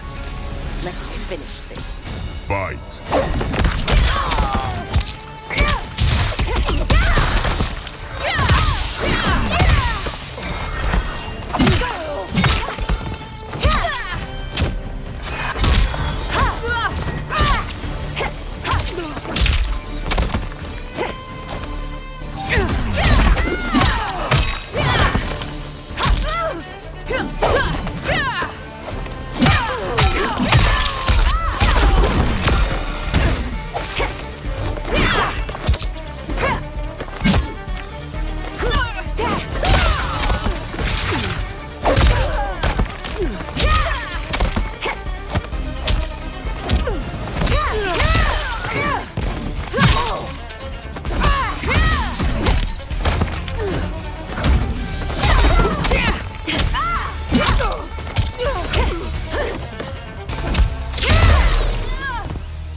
To Tanya. I'm sorry you made that necessary. Umgadi priestesses rush in. They circle Li Mei and Liu Kang, pointing their spears. Priestesses. Li Mei holds out her arms as she and Liu Kang stand back to back. You know who I am. Of my deeds when I was one of you. I may no longer be welcome. But in my heart, I am still Umgadi. I will always honor my vows. He's here to end a threat to the Empress. Stand against us, and she will lose the throne.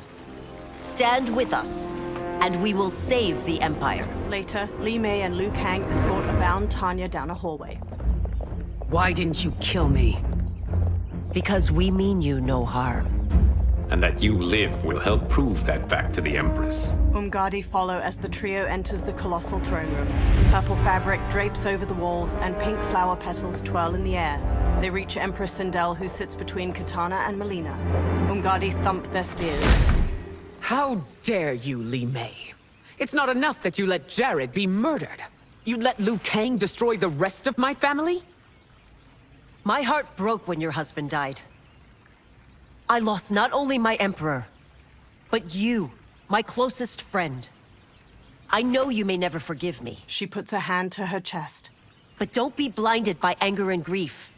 We are here to help you. Tanya chokes Li Mei with rope tied around her wrist. She elbows Tanya's head and twists around to strike. Liu Kang seizes spears. Kitana charges in, to Melina. No, daughter. Your condition. Li Mei sidesteps Tanya's punch, then kicks her to the ground. Kitana closes in. Your faithlessness astounds, Li Mei. How can you side with Earthrealm against us? I'm acting for your family's benefit, and for Outworld's. If you took a moment, you'd realize it. Fight.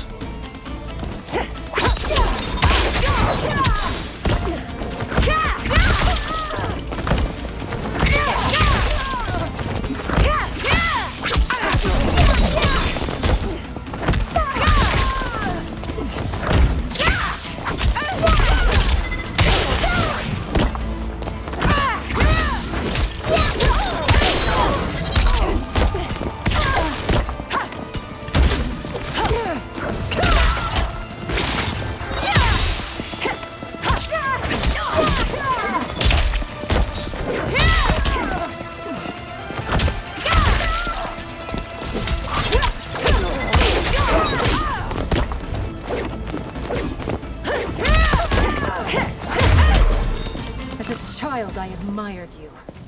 Now I feel only scorn. Fight.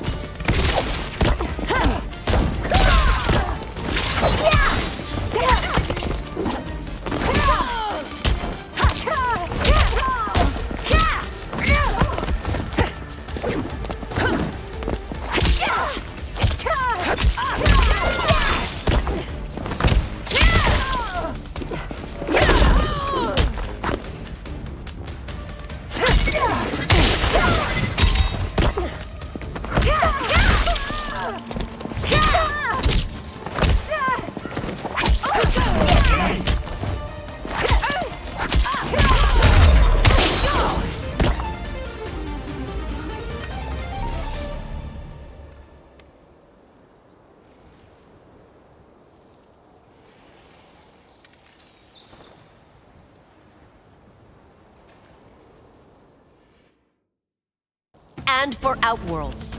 If you took a moment, you'd realize it. Fight.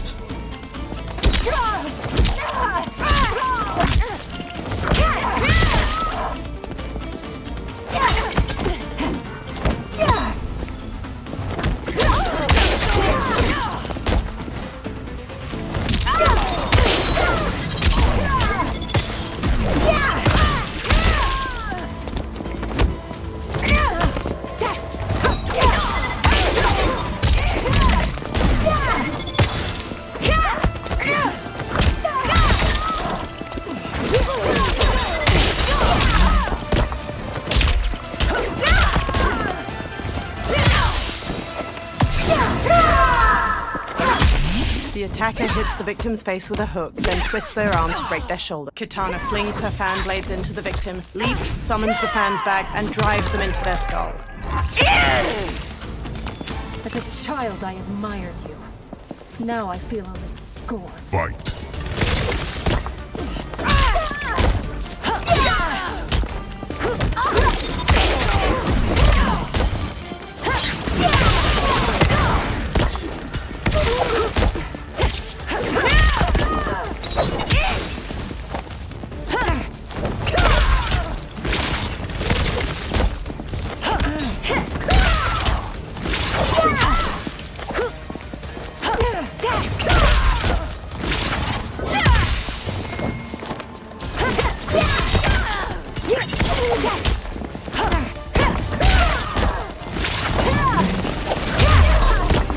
Your Highness, please.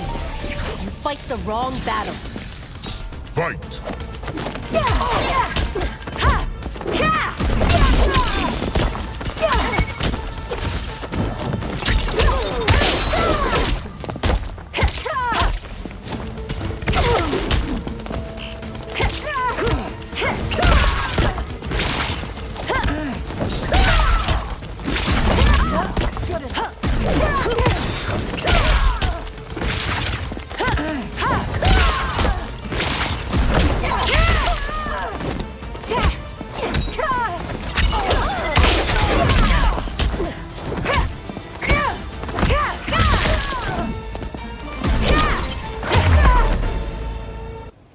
You must be smarter, Princess. Sindel. No, Melina. I forbid it. I must. If I won't risk my life for the throne, I'm not worthy of it. Brushing away Sindel's hand, she strikes Li Mei. Li Mei blocks. She cleaves Li Mei's throat and kicks her to the ground. I remember teaching you that, Princess. You were but a girl. That was long ago. Much has changed. My loyalty to your family hasn't. Trust me now as you did then. Melina lunges and throws punches. Li Mei ducks and kicks her down. Please, Princess, just listen. We shouldn't fight. Melina rises and reveals her Tarkat symptoms. Her jagged teeth protrude. Melina! Her sharp tongue jerks as she knocks Sindel over. Li Mei dashes over to pull Melina off her mother. Forgive me, Princess, but I won't allow you to hurt yourself or anyone else. Fight.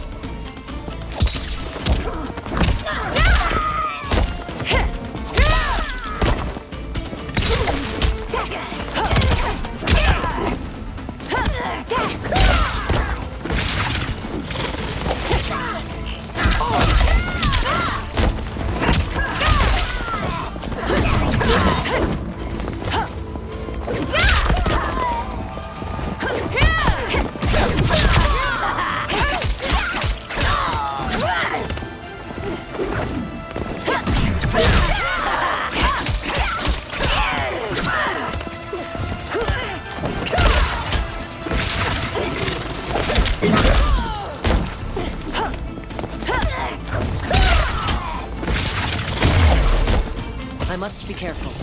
I cannot harm her. Fight!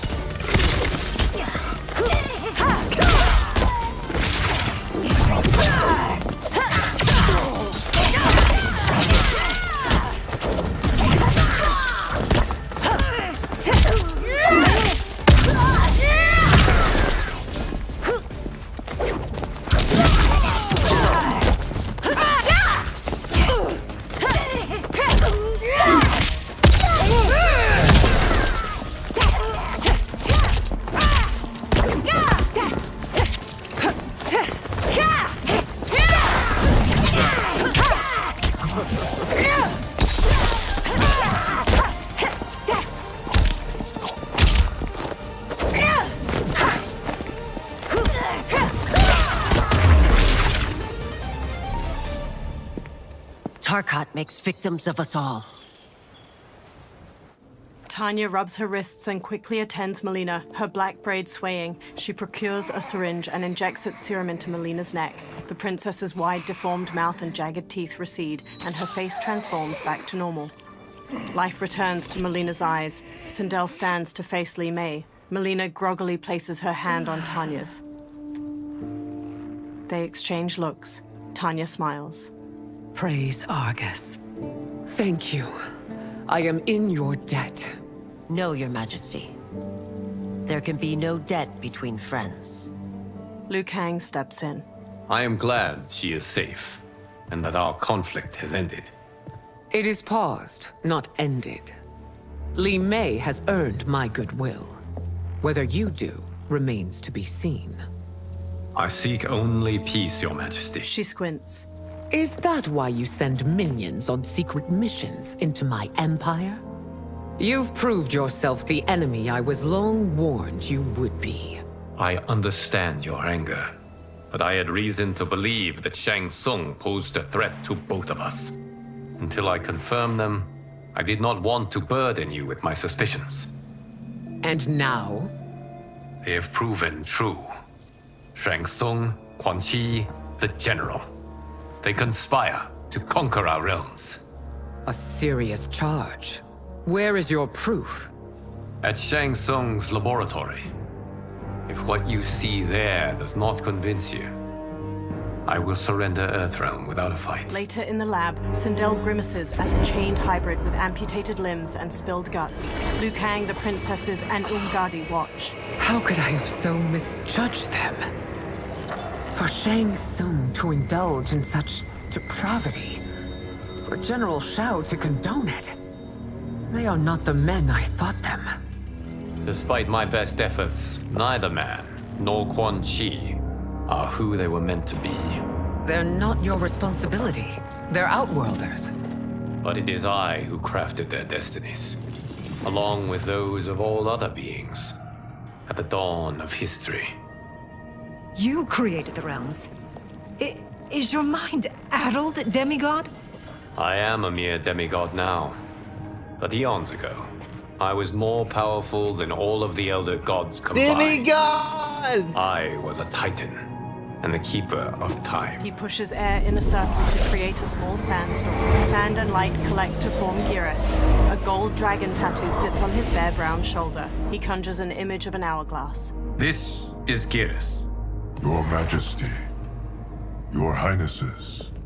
Geras is the guardian of the Hourglass. A celestial object which lies beyond the realms. The Hourglass regulates time and destiny. When I wielded its power, it was upon me to craft all of existence.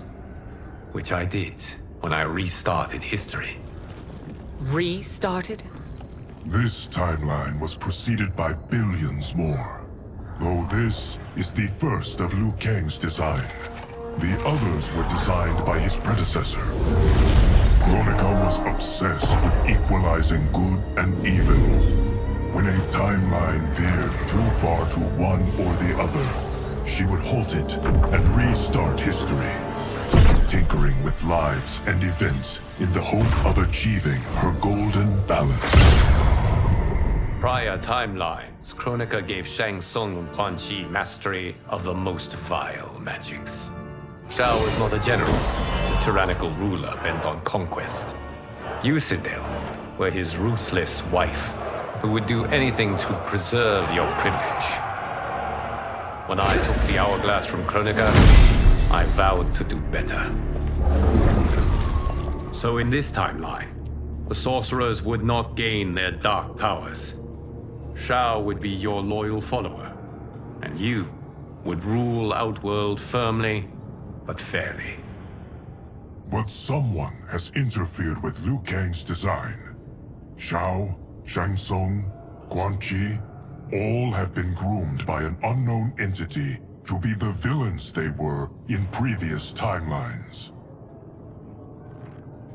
Where to begin? Am I to kneel to my creator? Do you expect worship? No, Your Majesty. My prior role was thrust upon me by circumstance. I am in no way divine. You had power over all of creation, yet you gave it up. Because I saw how it drove Kronika mad. I knew I would fare no better had I kept it. Shao kicks open the door and struts in with Goro, Rain, and the winged Natara. Sindel advances, followed by the others. You. How dare you conspire against Outworld? Not against Outworld, but against your misguided rule. Your deference to him leaves us all vassals. So you sanction these unspeakable horrors? Lie to me about the threats we face? Thanks to you, Earthrealm blood is already on my hands. Bloodshed, without cause or provocation. An amulet. Don't Empress, everyone, stay back. What is it? The Amulet of Shinnok, a weapon of terrifying power. It should not exist. Its maker is powerless, as Liu Kang designed. Yet more proof of foreign interference. Enough prattle! You'll both bend a knee to Outworld's new emperor. Put down the amulet. Its evil is beyond your control. Do you think I do battle not trained with my weapons? I am more than prepared. Thrusts the trembling amulet. Glowing tendrils of orange light pull Geras and the princesses into the amulet's central jewel. A fight breaks out and Natara strikes Sindel. So General Shao casts his lot with Outworld's enemies against me. He's a fool to ally with you blood-sucking fiends. Fight!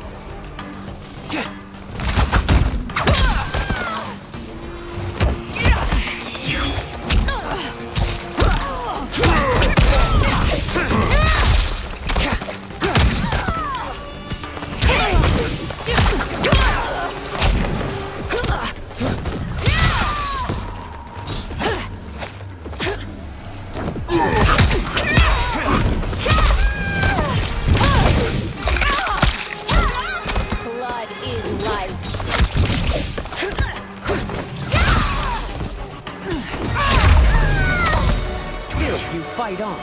It is a pointless endeavor. Fight!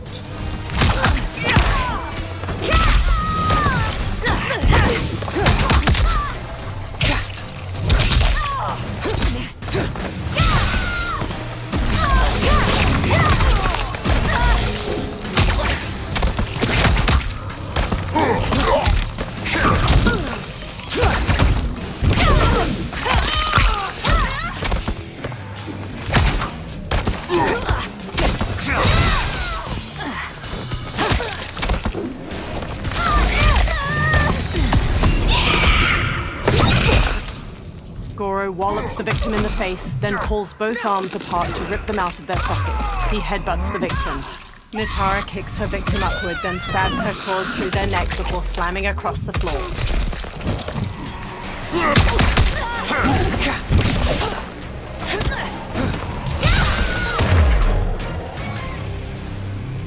You're no better than Shang Tsung's monstrosities. Liu Kang ducks under Rain's staff swing, then elbows his face just before Sindel jump kicks him to the floor. Tanya and your daughters, they are not dead, but trapped in the amulet. We can still save them. They freeze as General Shao raises the amulet to them. Li Mei leaps through the air and kicks Shao to the floor, making him drop the amulet. Sindel grabs it. Soldiers chase them into a corridor. Liu Kang turns and blasts a stream of fire at the soldiers, igniting several. Sindel screams purple sonic energy at the ceiling, making it collapse between them and the soldiers. Detain! They hurry to the lab's upper level where numerous warriors and soldiers fight. Sindel marches to Reiko. It's no surprise that you are party to Shao's treason. Know that it will cost you your life. I owe him mine many times over. Sacrificing it in his service would be an honor. Fight!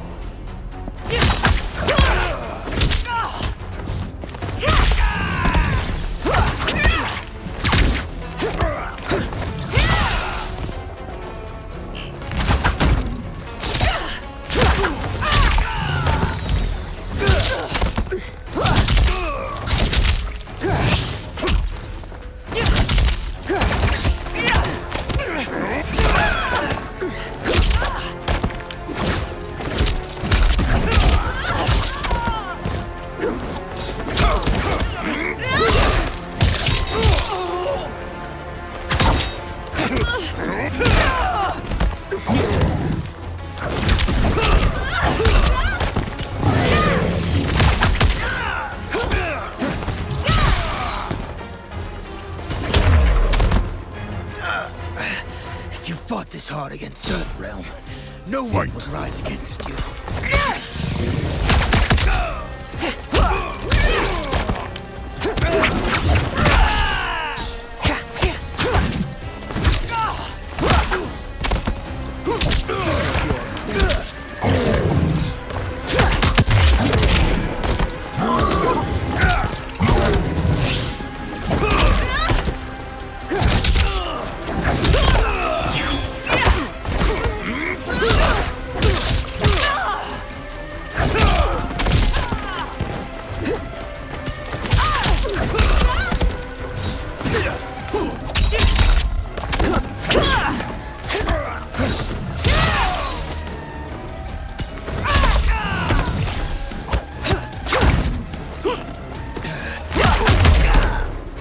That Shao misled you makes you no less culpable.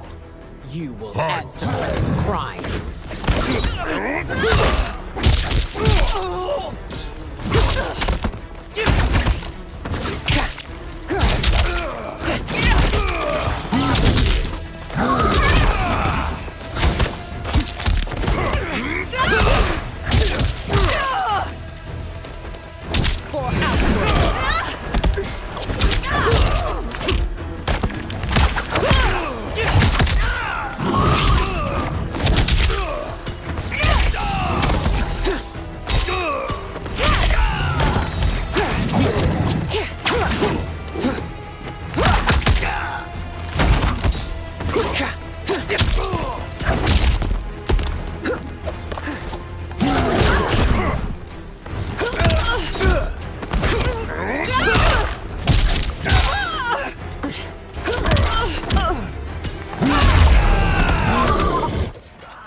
Your rebellion is doomed. Rain and Shao enter. Rain blasts a water bolt at Sindel. Li Mei shields Sindel and gets knocked back. Your betrayal hurts most, Rain. I thought of you as a son. I've outgrown you, Empress. Shang Tsung's taught me that I've scratched just the surface of my power. To explore it, I can't be bound by your limits. Fight!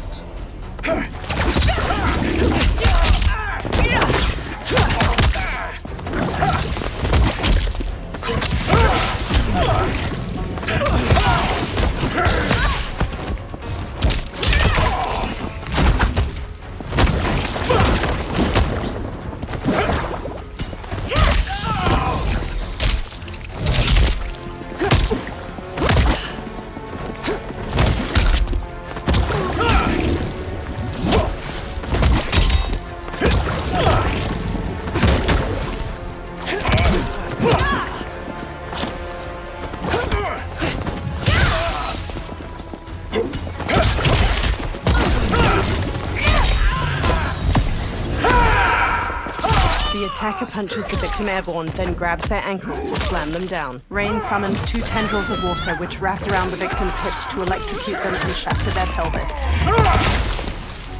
You've sacrificed your position and reputation. Neither will you get back.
I've outgrown you, Empress. Shang Tsung's taught me that I've scratched just the surface of my power. To explore it, I can't be bound by your limits. Fight!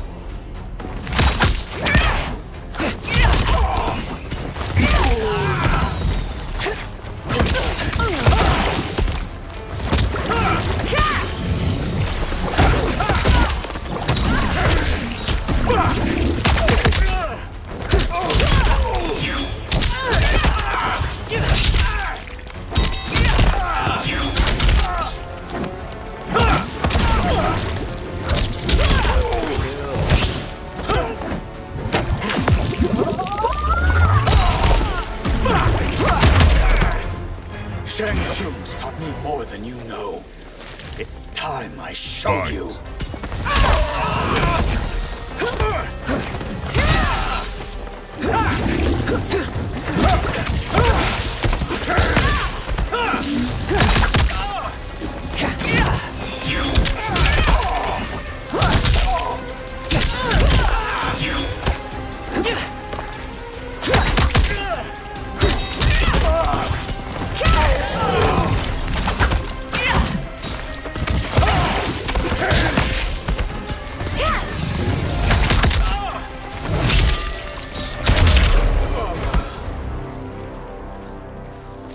You are forever dead to me.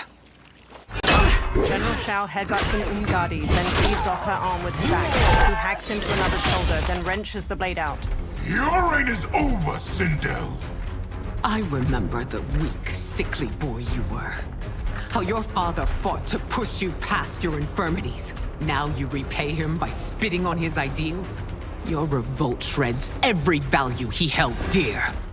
Fight!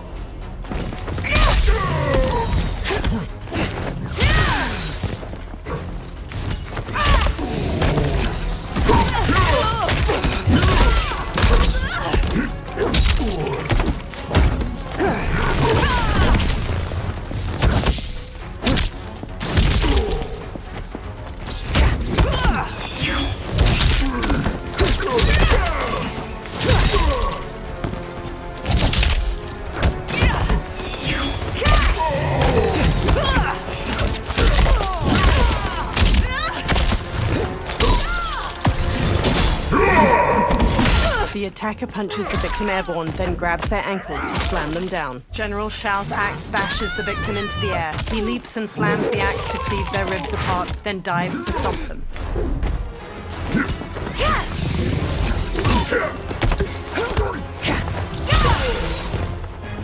You've forsaken both me and the Empire. Your family name will be forever tarnished.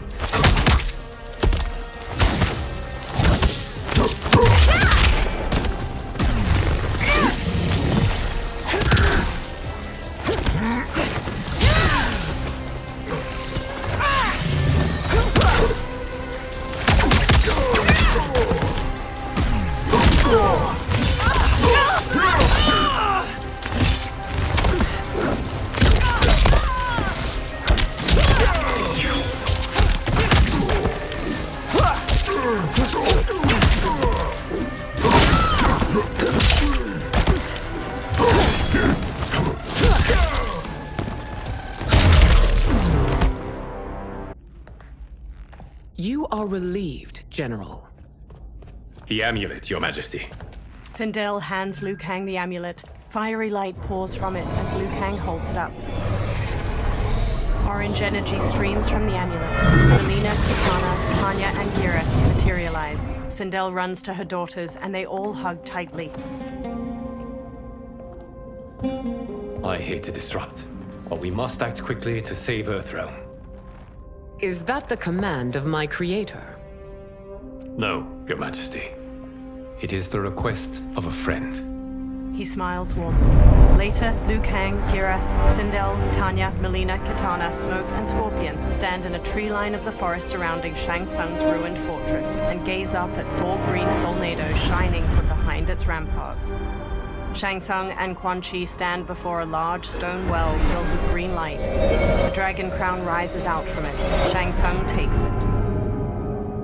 We are ready. And the Soul Stealers? Keep them running.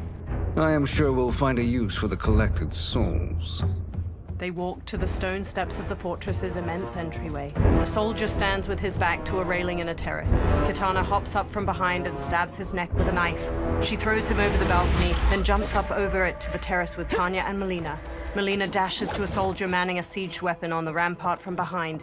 She plunges a knife into his neck, takes control of the weapon, and fires its massive bolt at a soldier standing at another Scorpio nearby.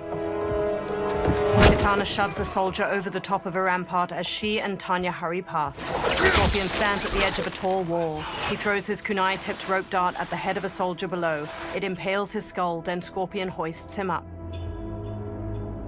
Smoke runs along the rooftop of the portcullis, then hops down to the others standing at its entrance. They peer at numerous soldiers marching near the 4 soul stealers.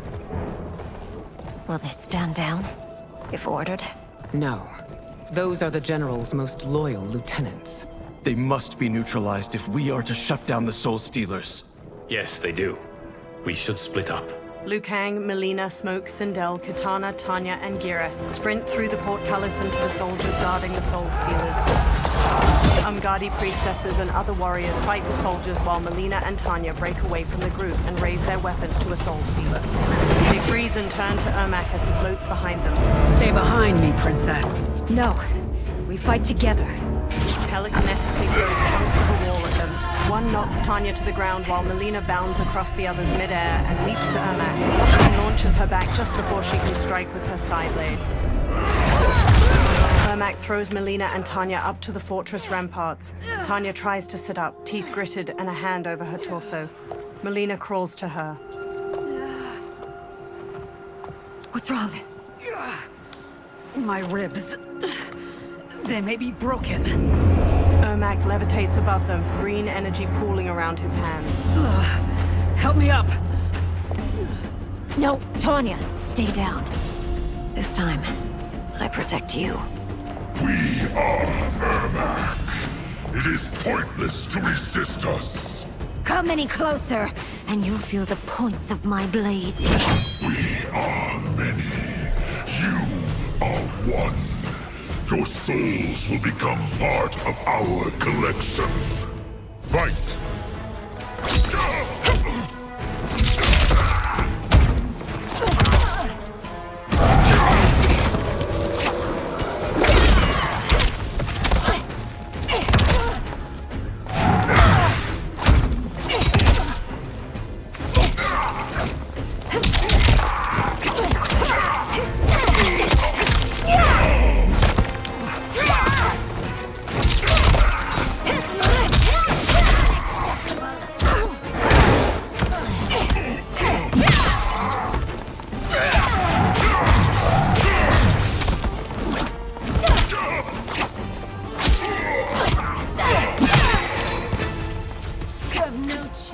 Taking my soul.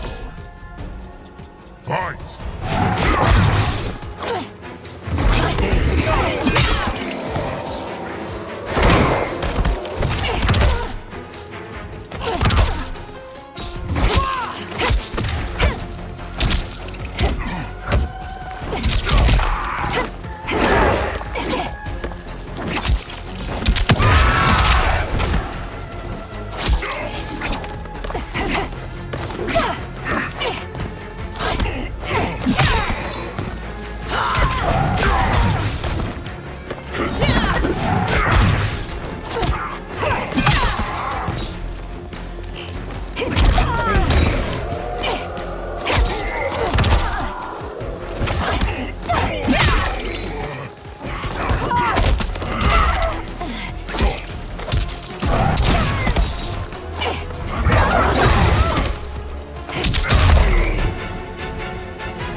No part of me, Ermac. Amazing, Melina. In another life, you could have been Umgadi. I prefer this one, dearest Tanya. Melina helps her up, then holds her arm as they pass by Ermac's twitching body. We must leave. Quickly. Melina, wait. Melina stops and turns to Ermac. Father? Ermac staggers to her. His dry and gnarled face transforms, softening into that of a living man's. His eyes are a muted green. Father, is it truly you? Yes, Melina. This body was created from the living forest's souls. Mine was one of them. Your attack broke the spell that binds us. Now, I am in control. Father! Melina and Jared embrace tightly. They pull back and he looks at Tanya. You are Umgadi, but not Li Mei. I replaced her What's up, after your Gyro? death, Your Majesty. She left the Order rather than accept punishment. Punishment? It was not her fault. A discussion for another time, Father.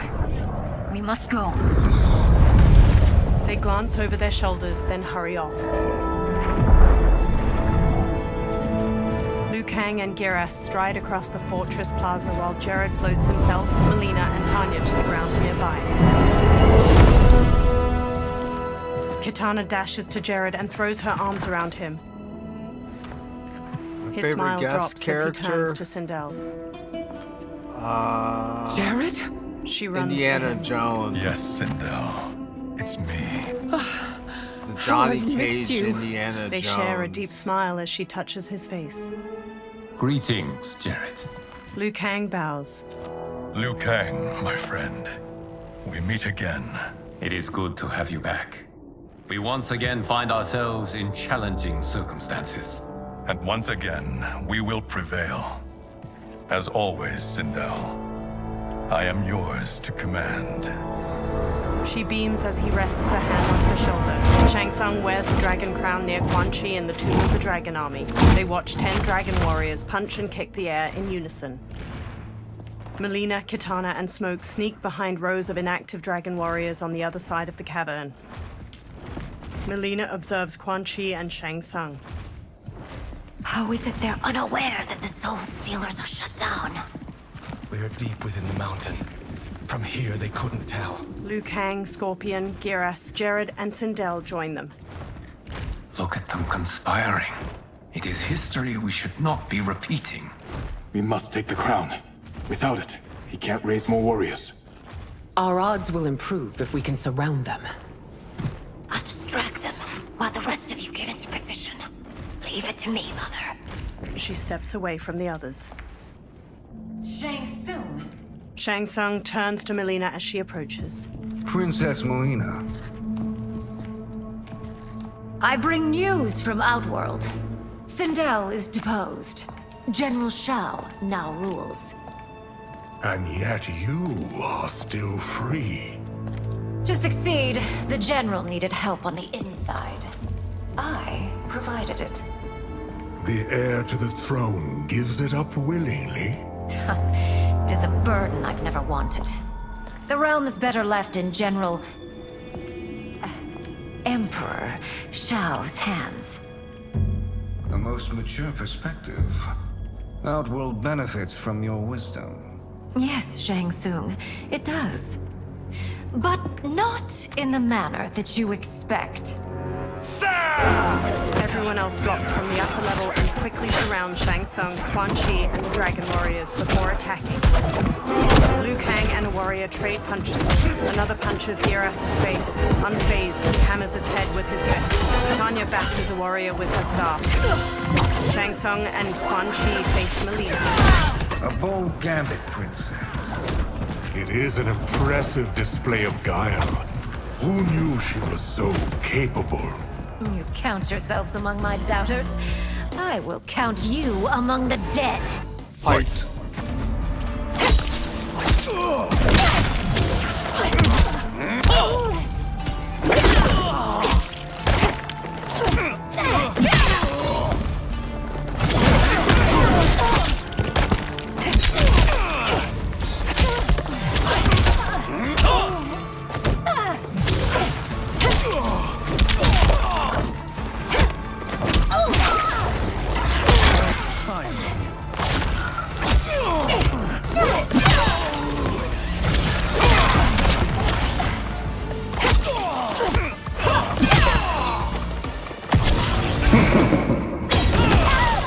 attacker jabs the victim with 3 strikes, then knocks them away with an elbow to the head. Shang Tsung injects his victim with a green syringe. The toxin causes bones to mutate out of their innards like roots.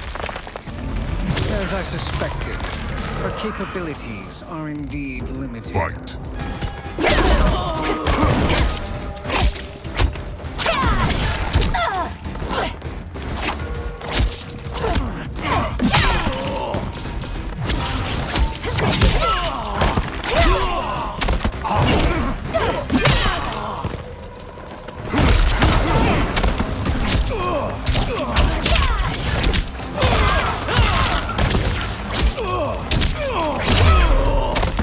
Your betrayal will be punished. Do not expect leniency. Fight!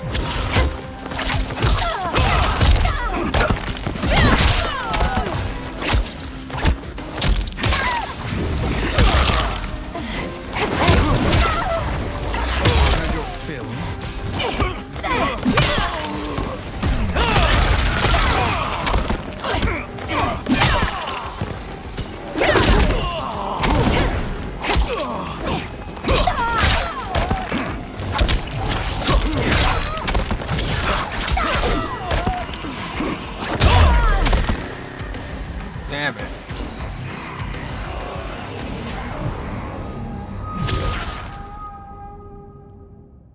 New match.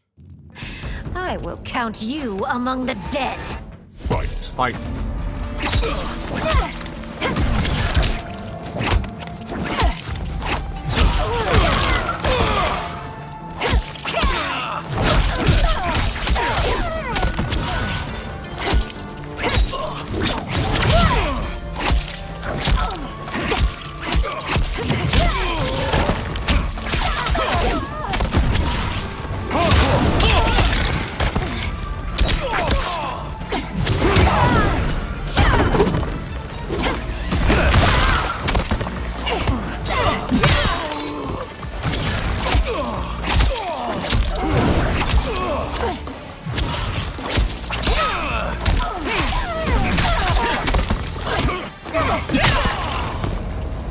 Your betrayal will be punished.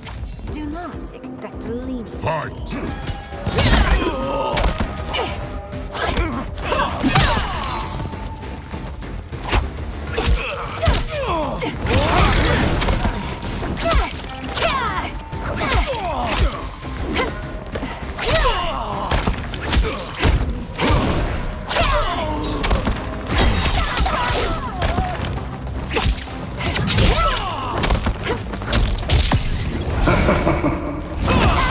The attacker jabs the victim with 3 strikes, then knocks them away with an elbow to the head. Shang Tsung injects his victim with a green syringe. The toxin causes bones to mutate out of their innards like roots.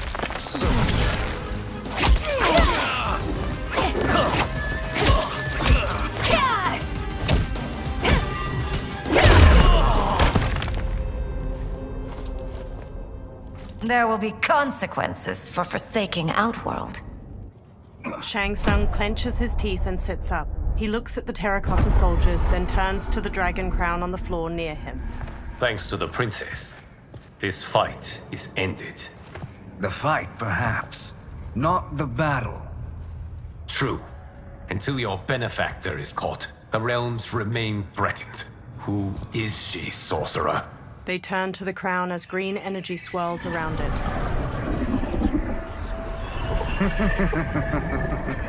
Speak of the devil. Liu Kang. Meet Damashi. Damashi? The crown shines gold and floats. Sand spirals beneath it. Then another Shang Tsung materializes along with the bones of the others. You are the victim of deception, sorcerer. You're not Damashi. You're me. More correctly, you are me. A poor facsimile, anyway. Made lesser by Liu Kang's meddling. What's happening here? Who is he? This Shang Tsung is whom I battled for the Hourglass. I thought him dead. As I did you, Liu Kang. It turns out our battle released mammoth energies which ripped apart time's fabric. The fight had 2 conclusions. In one, I was the victor. In the other, it was you. It was eons before I discovered this. Once I did, I knew the path forward. I took this form and infiltrated your timeline. I elevated these wretches, giving them great power. Together, they sowed discord among the realms and assembled for me the Dragon Army. Discord! I led them to believe they were aiding my conquest of Earthrealm and Outworld. But my intent is to exterminate all life in this timeline, and then merge it into my own. You promised us realms. Now you leave us to slaughter? You were pawns, not partners. Your purpose served. You will be sacrificed. We served you loyally, built you the Dragon Crown. This is a toy. I do not need it to control the Dragon Army. Only the souls contained within. The Titan Shang Tsung from the Dark Timeline crumples the crown, releasing numerous souls from it that stream into the different statues. He smiles with the other dark versions of the fighters. Goodbye, Liu Kang. Neither you nor your timeline will be missed. He teleports away. Dark Sindel steps forward as Dark Raiden stands behind her, eyes red. It appears our interests align. For now. Know that I trust neither of you. I will finish you both at the first hint of treachery. Dark Sindel smiles with teeth as Dark Raiden rises behind her. He crackles with red electricity. The fight is charged and Dark Sindel screams a sonic blast at her. Melina rushes Dark Raiden, but he shoots her with a lightning bolt, knocking her down. Jared kneels by her. Melina, what's wrong? Her fangs grow. Serum wearing off. Must stay in control. You attack my family. I will make you suffer. Further resistance serves no purpose. This timeline will be destroyed. Fight!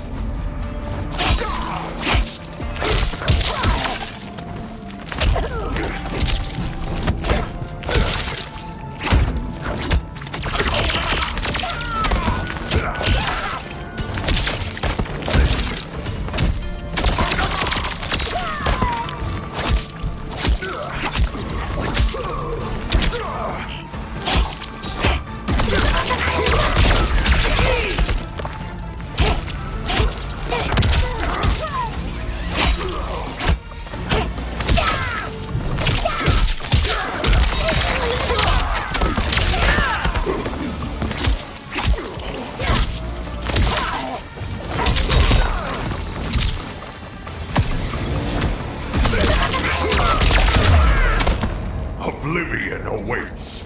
Pray now to whichever gods you worship.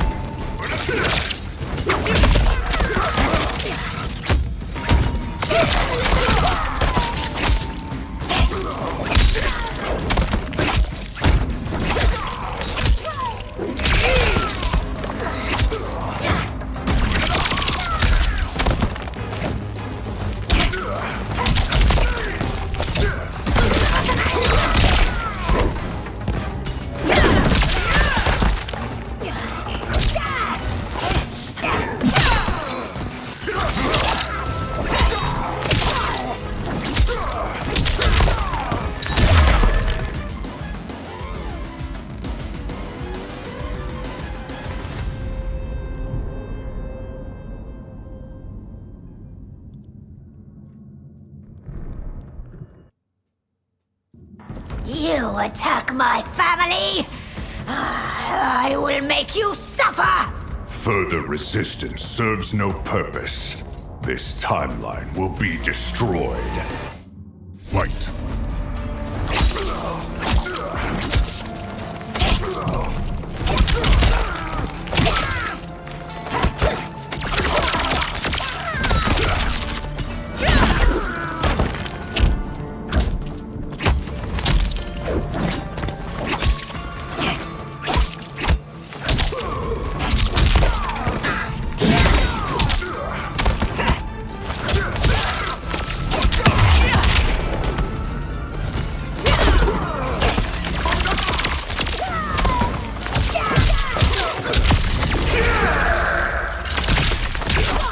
The attacker jabs the victim with 3 strikes, then knocks them away with an elbow to the head. Raiden uppercuts his victim into the clouds. He duplicates himself to slam the victim down to the ground, then stomps their ribs.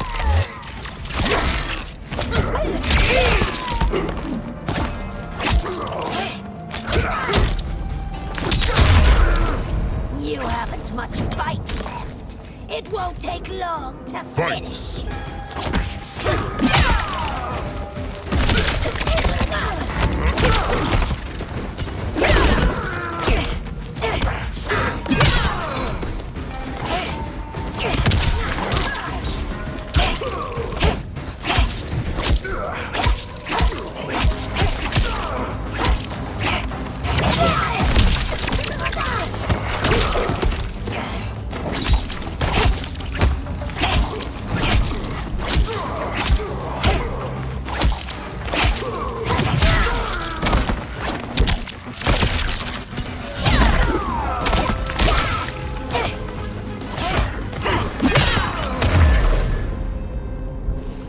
This new Shang Tsung should have sent more minions. The warriors face off against their dark counterparts. Come forward if you dare. I will finish what Raiden could not. Quan Chi and Sindel front kick her. Dark Sindel blocks their attacks, then crescent kicks Quan Chi's face. She jumps and kicks Jared back while punching Sindel away. She stretches her hair out and trips Smoke with it, then Sonic screams Geras to the floor. Her hair whips out and flips Kitana and Liu Kang down. Dark Sindel punches Kitana's face as she gets up. She smashes Scorpion's chest with her arm, driving him down. Her hair shoots out to grab Shang Tsung and Tanya as they sprint over, then slams them to the floor. Dark Sindel smirks as the warriors lie motionless around her. Sindel takes a katana on the floor and hauls herself up with it. Your tenacity is to be admired. Until our last breaths are taken, as long as blood flows through our veins, we are not beaten. Noble sentiments, which in the end matter little.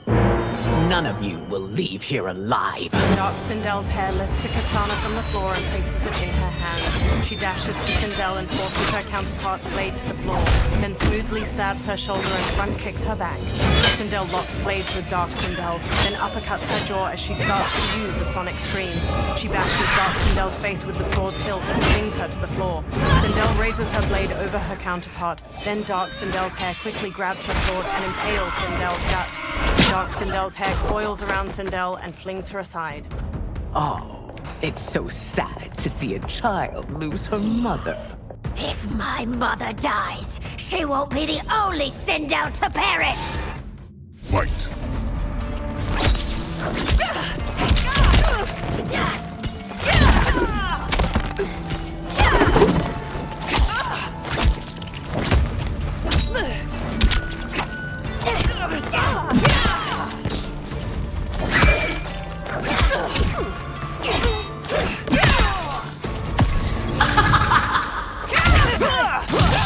The attacker hits the victim's face with a hook, then twists their arm to break their shoulder. Sindel's hair grabs and slams the victim. 2 strands hold their ankles to yank their legs apart, twisting their hips.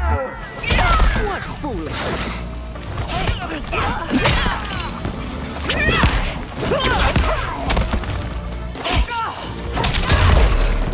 This ends when I rip out your heart with my hands! Fight!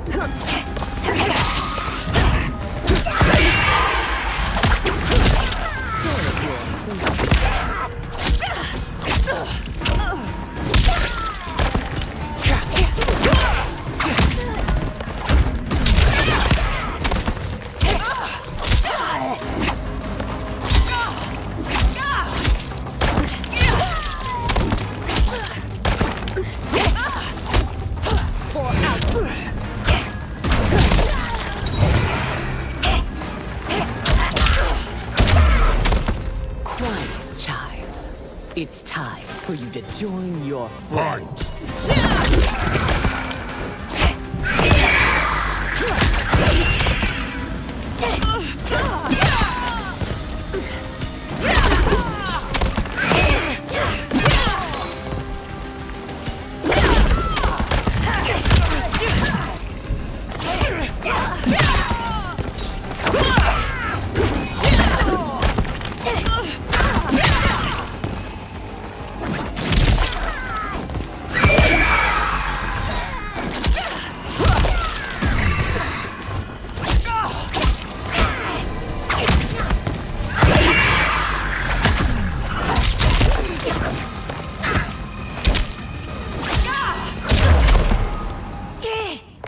Melina stumbles to the floor. Tanya hurries to her, then injects the serum into her neck with a syringe. Kitana and Jared each hold one of Sindel's hands as she sits bruised and bloodied on the floor. She clutches the wound in her belly. Mother, you can't go. Not yet. It's my time, dear. At least we had a few hours more. I will cherish them. Mother. Melina kneels to Sindel and takes her hand. You are now Empress. Rule well. I will, Mother. Father and Kitana will help me. Sindel's expression stills. She gazes up with glassy eyes. Jared waves a hand over her and pink energy flows from her into him. Of course. The others stand around them as the last of the pink energy streams into Jared. Father, what did you do? I collected your mother's soul. It resides within me. She is safe. Liu Kang quickly approaches. Hurry, everyone. We must withdraw. The fighters run out of the Tomb of the Dragon Army. They step through the snowy foothills of the mountains as the sun sets, the ruined fortress in the far distance behind them. They all stop and turn back to the fortress as hundreds of dragon warriors march away from it and down a pathway. To move an army that large among realms, he'll need a portal, yes? More than one. You will need a nexus of portal gateways. It must be nearby. We follow them. They will lead us to it. Agreed. But we cannot strike until Raiden and Kung Lao arrive. That the Lin Kuei won't aid us is unforgivable. Bi-Han has corrupted them totally. When this crisis ends, we will deal with that one. This is but the opening battle in a longer war. Titan Shang Tsung has prepared his entire timeline for it. We cannot match its strength. My counterpart said that your battle with him ripped time's fabric, creating 2 timelines. But how do we know that it wasn't torn further? If there are 2 timelines, can't there be more? Shang Tsung smirks. Why the thought experiment, sorcerer? You said we lack strength. We might find it in other timelines. How would we do that? We gather allies from across timelines, other titans, to build an overwhelming force. If they exist. We have no proof that they do. We must fight the battle in front of us. We can't stake our survival on pure conjecture. If Liu Kang is right, the battle in front of us is already lost. This may be our only hope. Geras, your thoughts? It is possible. But as I am only the Hourglass's steward, such a search is beyond me. It can only be undertaken by the Keeper of Time. And I no longer wield that power. Geras' brow furrows deeply. You may be able to regain it. What? How do you mean? When you gave up control of the Hourglass, I worried that one day you would find you needed it. So rather than let your power dissipate, I collected it. To this day, it remains safely stored. Why did you never tell me this? Because the process of restoring your power is likely irreversible. Returning to the life you have now, as Earthrealm's protector, a life you cherish, may be impossible. And you did not want me tempted to make that sacrifice, unless it was absolutely necessary. Correct. Thank you, Geras. You have saved us with your wisdom. Now, where have you stored my power? We must retrieve it. It is at the Fire Temple, stored in the Jade Jaguar gifted to you by the great Kung Lao. Liu Kang smiles and nods. Dozens of dragon warriors march past a large stone archway being constructed in a snowy valley. Dark Geras steps to Titan Shang Tsung as he stands nearby. Yes, Geras. Liu Kang has proven more resilient than anticipated. He and his comrades have escaped the fortress. Forget the others. Find Liu Kang. He alone threatens my plans. Liu Kang and Geras walk down a path leading to the Fire Temple. You could have picked no better vessel to store my power, Geras. I have always treasured the great Kung Lao's gift. It reminds me of his meticulous nature and his generous heart.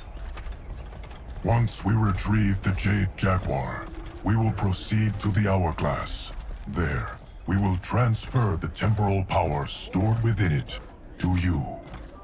It now occurs to me that all along, you have had unfettered access to the power stored within. You could have taken it, become Keeper of Time, but chose not to. Why?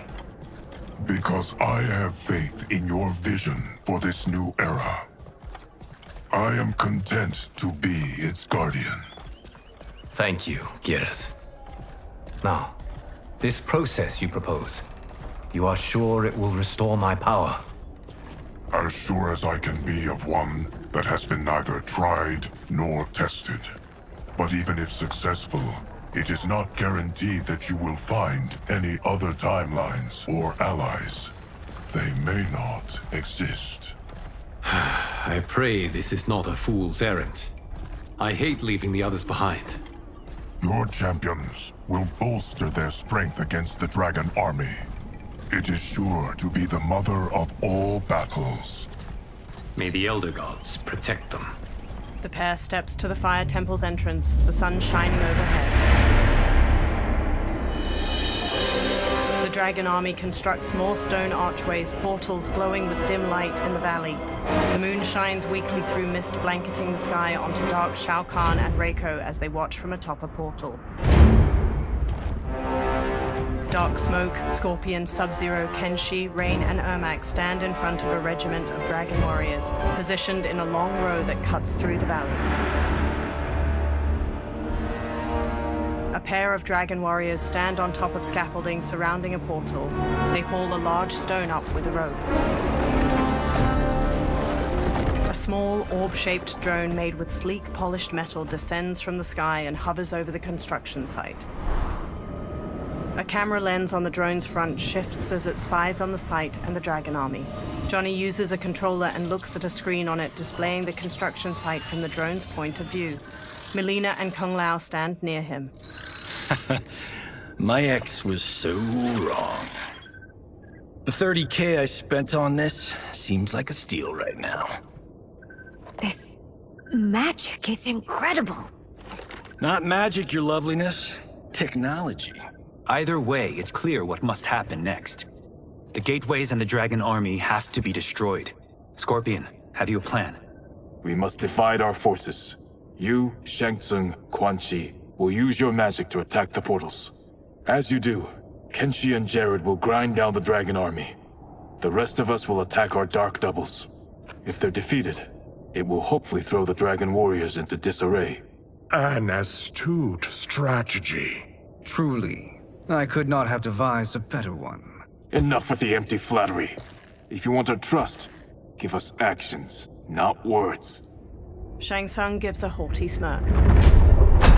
Two dragon warriors hammer stones into place with hammers. It is time. Our venom will spread. It will be the end of all things. Armageddon. Dark Shao Kahn raises his hands to the Dragon Army, all standing in tight formations. Kung Lao, Melina, Johnny, and Kitana crouch on a cliff overlooking the valley. Kung Lao looks up at a cliff above them where Scorpion, Kenshi, Jared, and Smoke kneel. He gestures to them, then Jared and Kenshi step to the cliff's edge. They telekinetically lift multiple boulders and hurl them at a column of hundreds of dragon warriors marching below. Boulders slam into a group of soldiers. Dark Shao Kahn turns to them while Scorpion and Smoke launch fireballs and bolts of smoke at other warriors.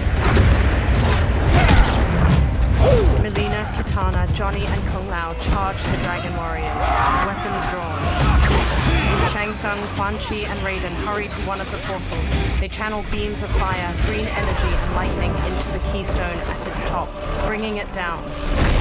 Green and blue energy beams suddenly hit the keystone from the other side, making it fly back into the portal.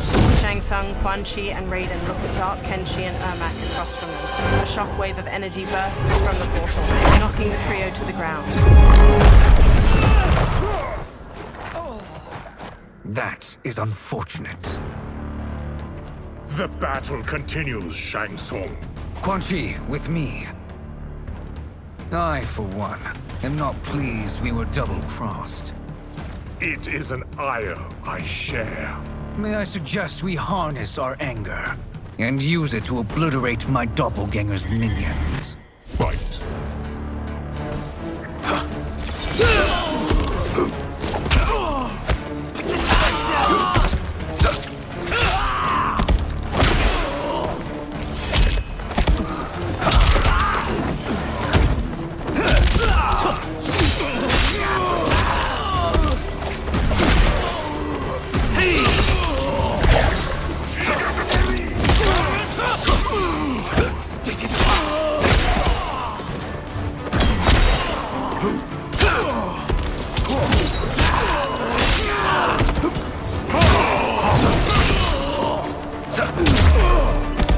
Make no mistake, you will die along with this timeline. Fight!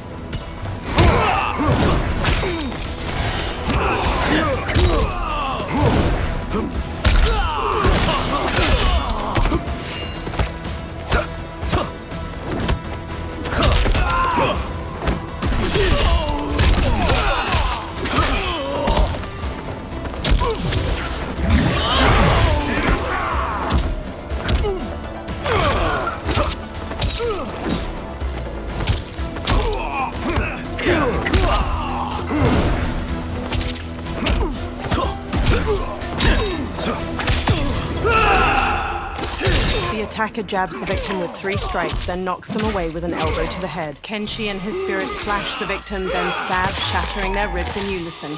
They explode in blue flame. Let's go, guys.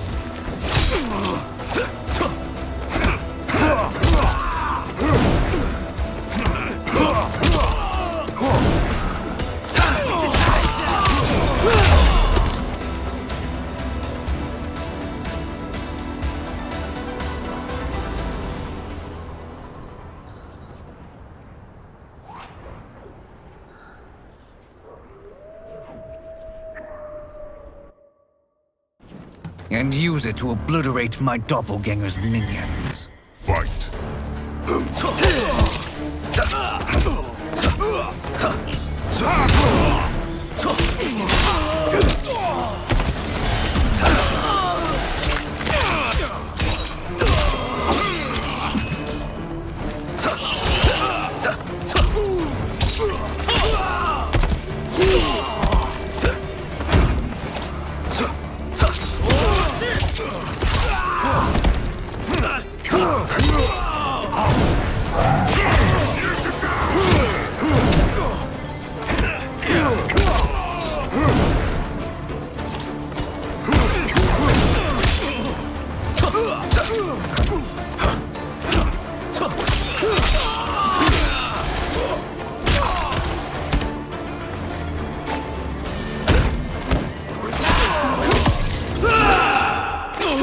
The attacker jabs the victim with 3 strikes, then knocks them away with an elbow to the head. Kenshi and his spirit slash the victim, then stab, shattering their ribs in unison.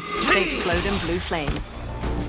Make no mistake, you will die along with this timeline. Fight!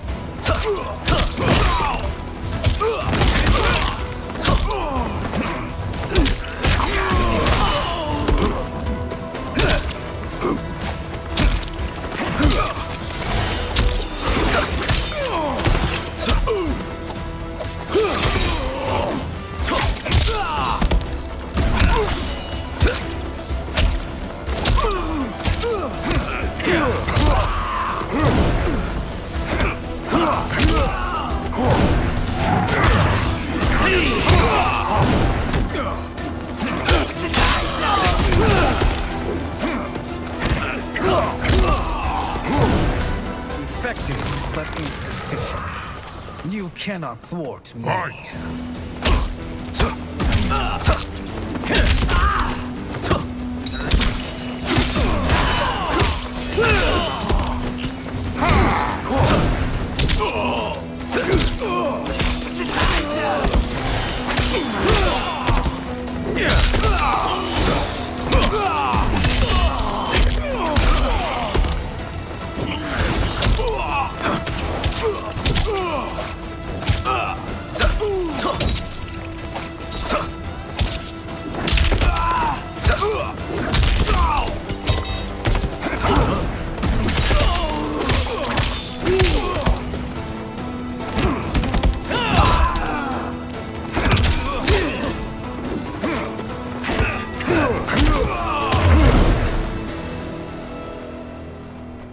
This pair will trouble us no more.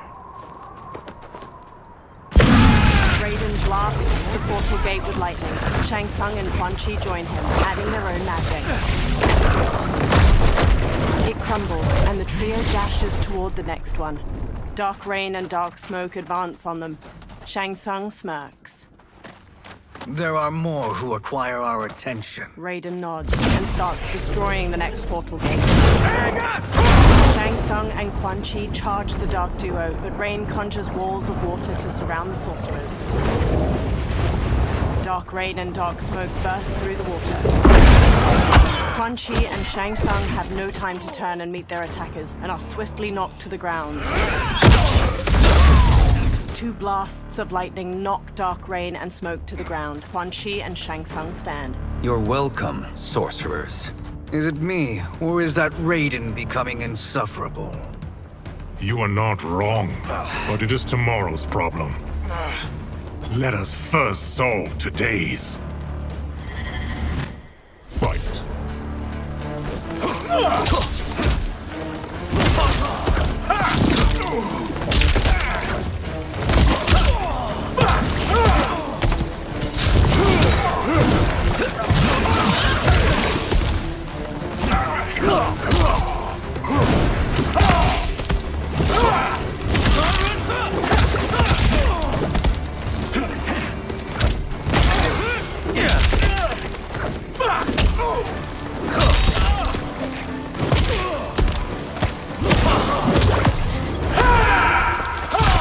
Hits the victim's face with a hook, then twists their arm to break their shoulder. Rain summons two tendrils of water which wrap around the victim's hips to electrocute them and shatter their pelvis.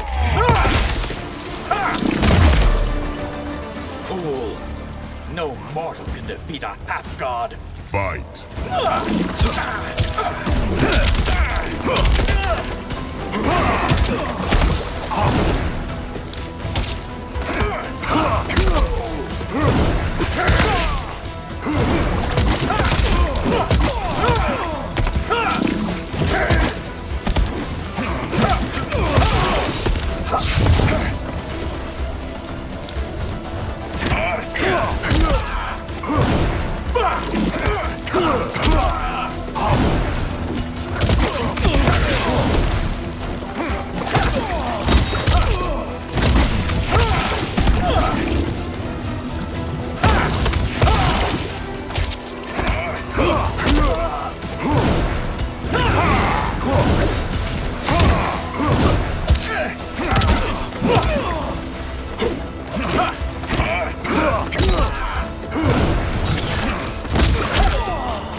Is it me, or is that Raiden becoming insufferable?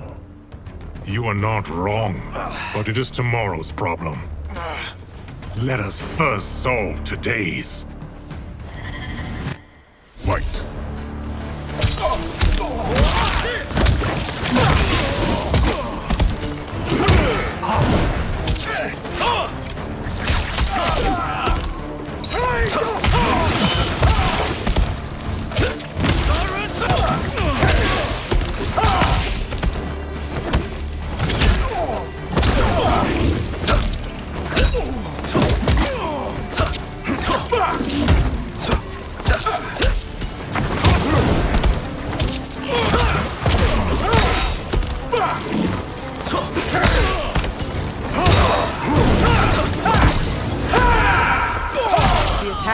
the victim's face with a hook, then twists their arm to break their shoulder. Rain summons 2 tendrils of water which wrap around the victim's hips to electrocute them and shatter their pelvis.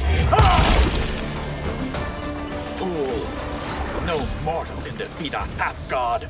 Fight.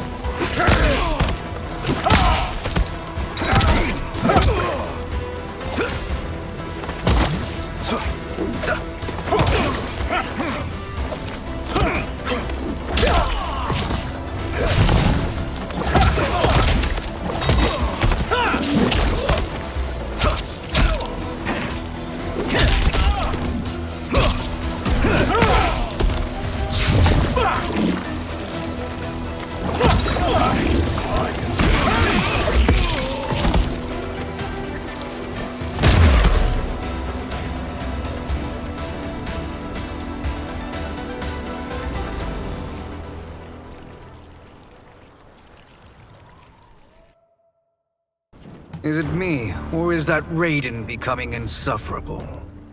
You are not wrong, but it is tomorrow's problem. Let us first solve today's. Fight!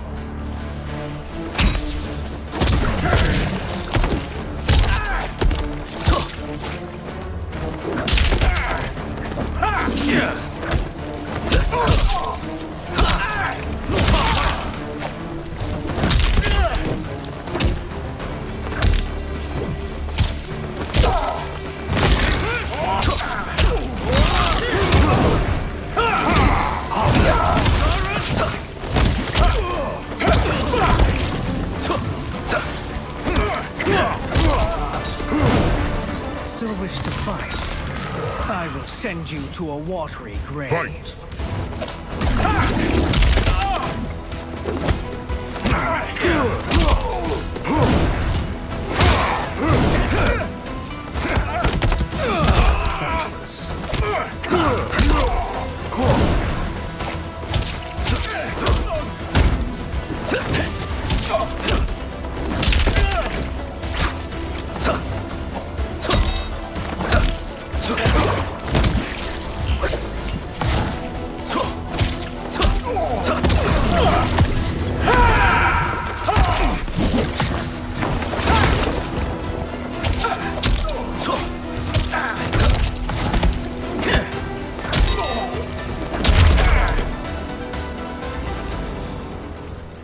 Problem solved.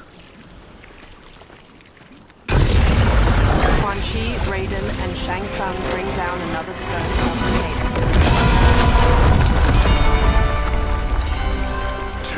2 of 5. It's progress. Now on to the next. From atop the next portal gate, Dark Shao Kahn leaps down toward them. He wields a heavy warhammer and uses it to knock Raiden aside before headbutting Quan Chi.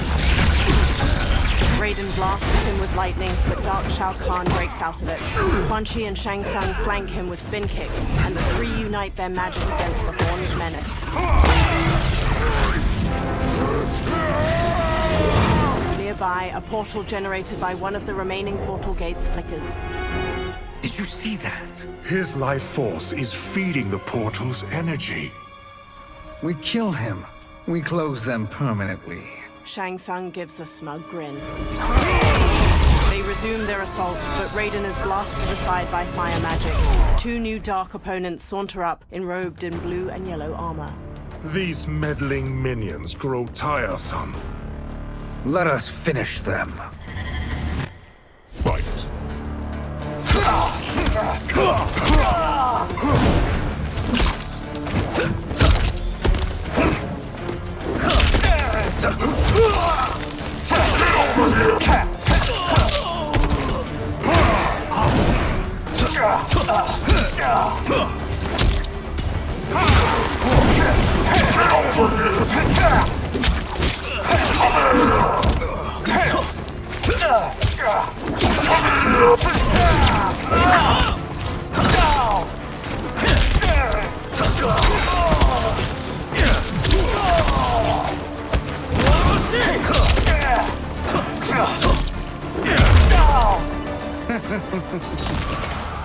flame will be snuffed out. Fight!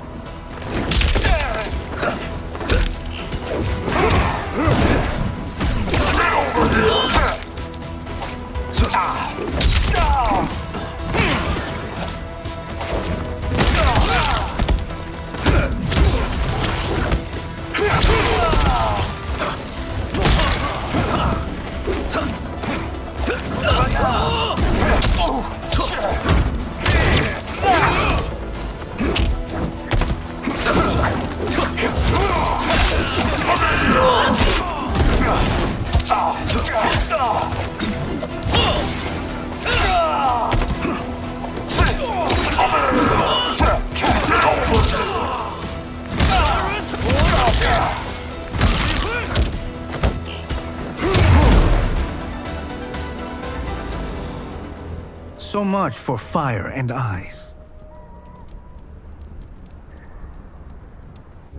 Raiden pushes himself to his feet to face Dark Shao Kahn.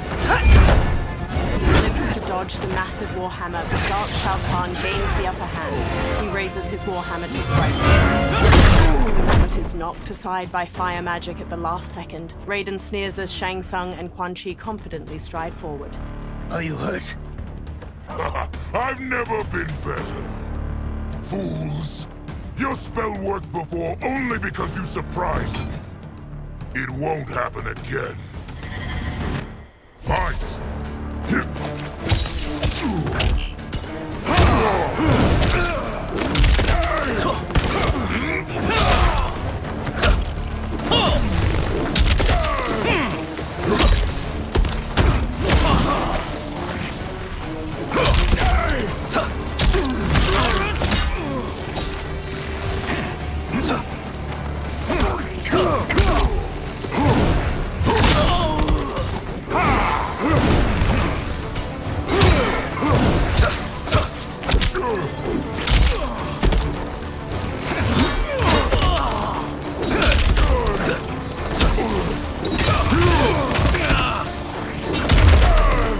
Size isn't all that matters. Fight!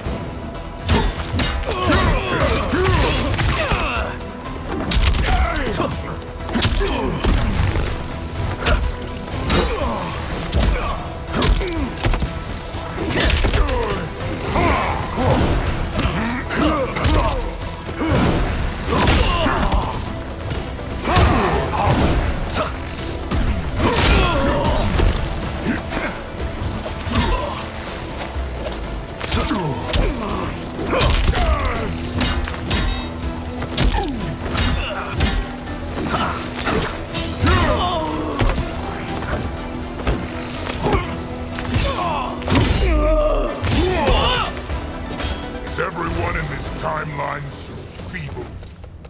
Fight!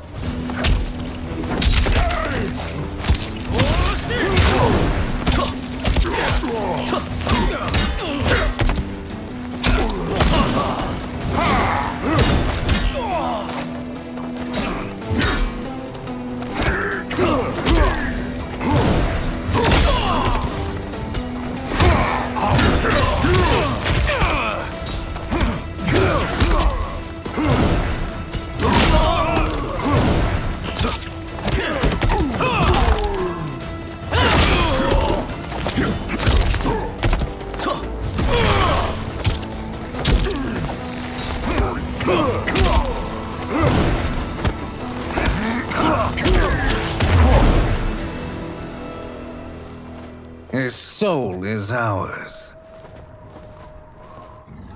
With a forearm blade, Shang Tsung stabs Dark Reiko's neck. He continues stabbing. With a deep frown, he stands. His lips settle back into their usual smirk as Quan Chi raises his eyebrows. Shang Tsung reaches toward Dark Shao Kahn and siphons his soul away. Bright green light twirls out of his body, and he goes limp. A menacing smile stretches Shang Tsung's face as the portal behind them flickers out. Further down the valley, the others die out as well. You've done it. The army's trapped. All of the other realms in this timeline are safe. Never forget, Raiden. That we risked our lives to perform this service. One that wouldn't have been needed if you hadn't conspired with the other Shang Tsung. They will fight to the last man. Come, we must help the others. All three run toward the dragon army. In a courtyard surrounded by floating rocks, the Jade Jaguar statue dissolves into golden sand within the hourglass. Liu Kang stands before it. Streams of fire magic run between his hands and the hourglass, one red and one blue. The flames lick over his arms where line tattoos of Koi begin glowing a soft blues. Are you ready to begin the search? Ready enough. May there be other timelines and titans to find. Liu Kang conjures fire magic toward the hourglass once more, and behind him a feminine figure is conjured from glimmering gold. She wears deep indigo finery beneath molded ivory armor, and her black hair is neatly tucked into two buns atop her head. Nervously, she looks around. Garrus? Liu Kang? Easy, Katana. You are among friends. Garrus bows his head. What's happened? Where am I? A long way from home. In a different timeline, to be precise. What? Are you also a... A keeper of time? Yes. Both of us? How is that possible? The battle for Chronica's hourglass ripped apart time's fabric. Where there once was one timeline, there are now many. Each new timeline represents a different possible outcome of that battle. In mine, I became Time's Keeper. In yours, it was you. In others, it could be Jade, Sindel, even Kano. The possibilities are endless. She tilts her head. If many timelines sprung from one, and we were both part of it, then... You are my... Liu Kang. The same one who battled you in Shang Tsung's courtyard. Who fought at your side at the Colosseum. Liu Kang takes Titan Katana's hand and looks into her eyes. Who beamed with pride when you became Outworld's Khan. Titan Katana closes the remaining space between them, pulling Liu Kang in for a tender kiss. He wraps his arms around her without hesitation. Aww. When they part, her hand lingers on his cheek. Why does fate seem always to conspire against us? To deny us life's simple pleasures? I don't know. Perhaps in one of the many timelines, they are ours. I would like to think you brought me here for them. But I know you well enough to know better.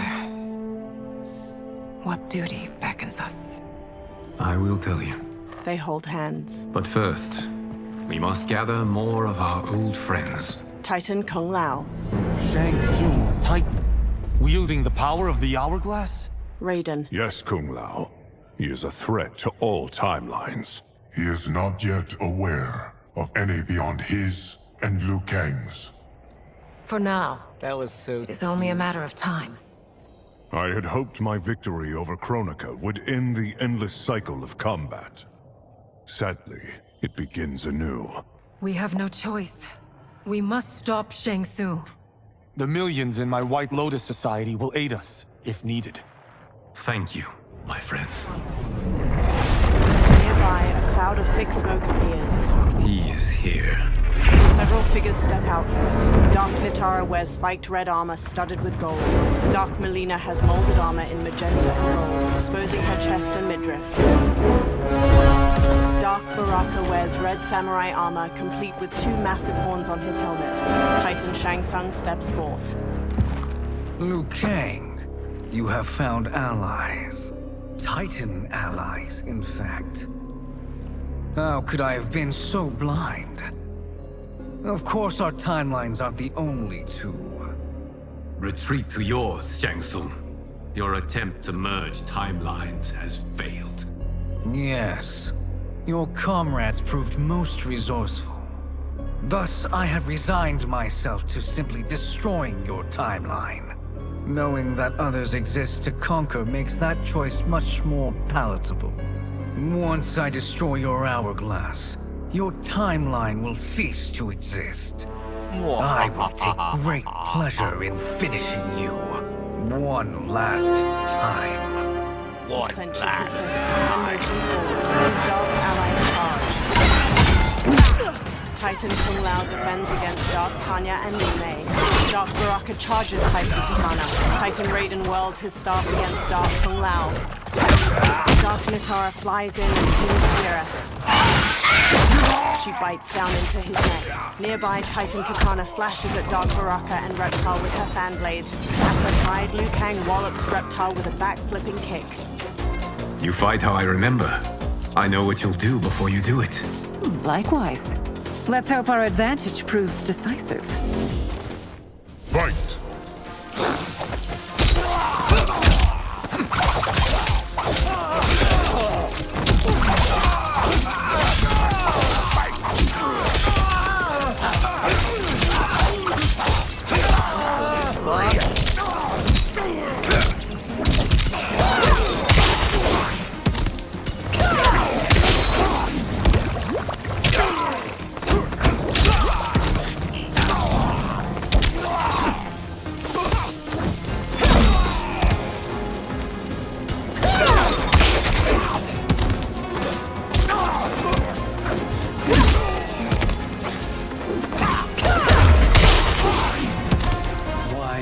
Slither back to your timeline. Fight.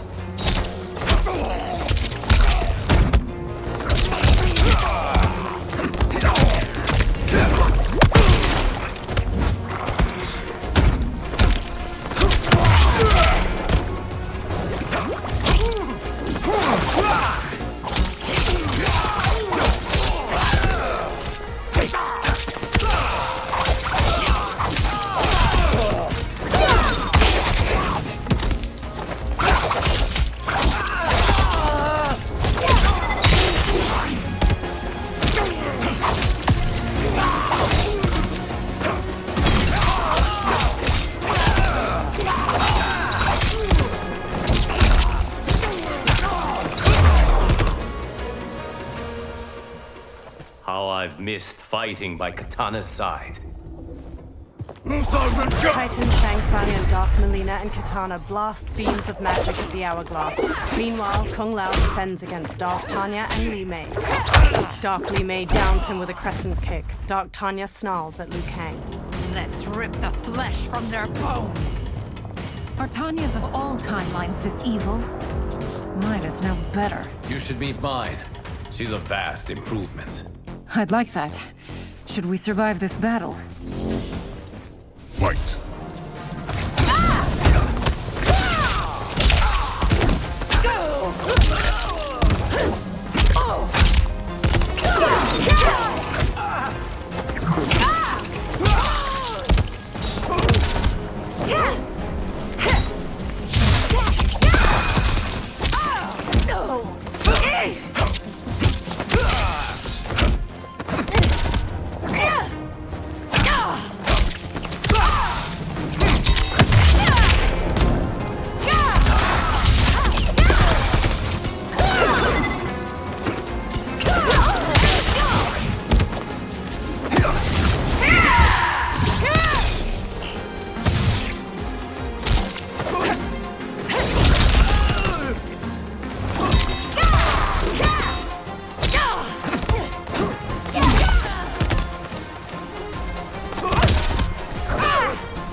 Attacker hits the victim's face with a hook, then twists their arm to break their shoulder. Liu Mei conjures a giant lion head made of energy. She leaps, twists the victim's neck, and throws them into the lion's maw. All realms and all timelines will obey Shang Tsung's will. Fight!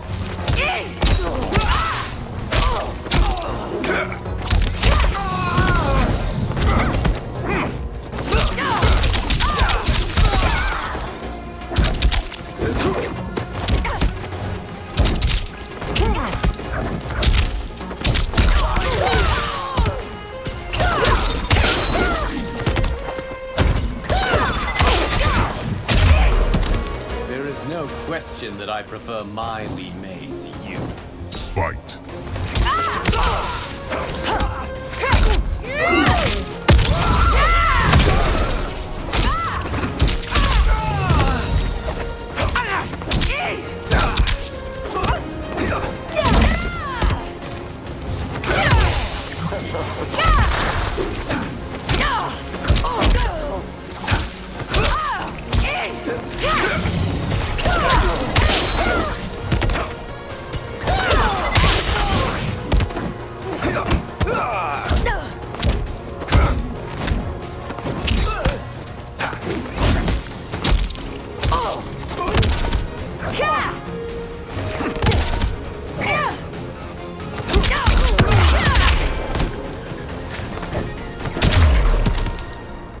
Frowning, Liu Kang straightens. Are you the best Shang Tsung can do? The hourglass begins to crack under the onslaught of magic. It has begun. Titan Shang Tsung manages a strained smile as he and the Dark Princesses intensify their magic. Liu Kang drops to one knee. Liu Kang! We must stop them. If the hourglass is emptied, this timeline will be destroyed. Liu Kang runs to push-kick Dark Nitara off Geras. She tumbles away. Geras grips his bloodied chest. Heal quickly, my friend. Dark Kung Lao lands a blow on Titan Raiden's head. Dark Liu Kang finishes him off with an inside crescent kick, then struts victoriously. This battle ends with your timeline obliterated. Your final moments will be torture and pain. I do not fear your bravado. I have bested twins far more evil than you. Fight!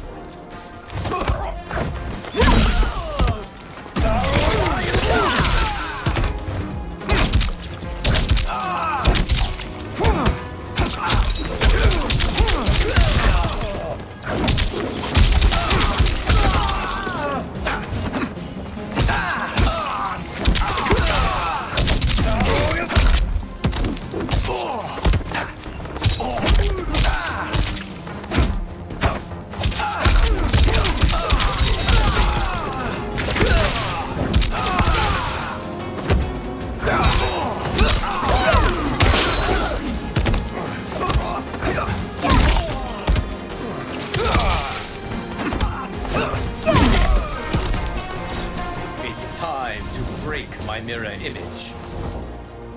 Fight!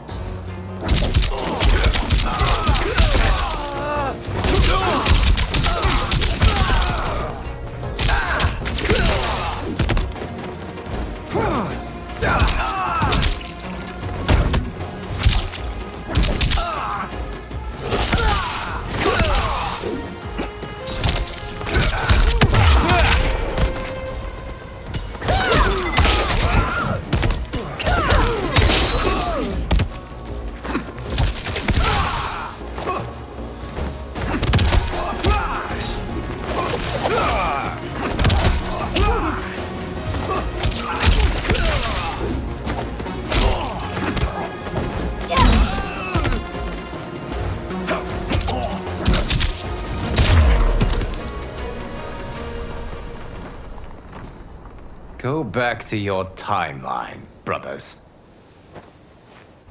Liu Kang rushes to Geras. We have little time. The hourglass is failing. Then let us end this, now. Be good girls and kill them, won't you? The Dark Princesses. As you command, Shang Tsung. Katana and I will fight them. You save the hourglass. Yes, Liu Kang. Beams of golden sand flow from Geras' fist towards the hourglass, while Titan Shang Tsung's red magic continues its assault. Fool! You cannot save it. Liu Kang and Titan Katana face the Dark Princesses. I don't know which of them is worse. Both are cracked reflections of me. They are abominations. Neither will survive this fight. Fight!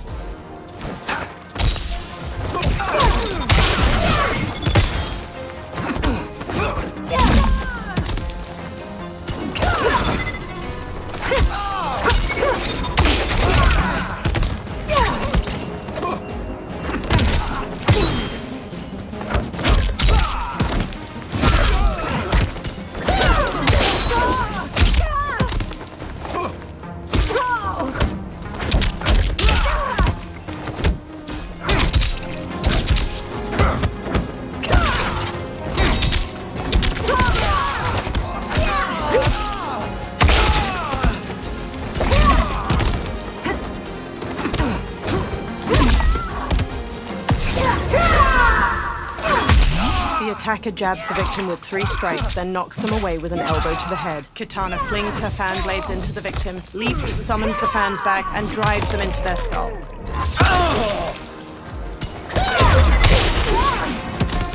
You deserve this. Fight.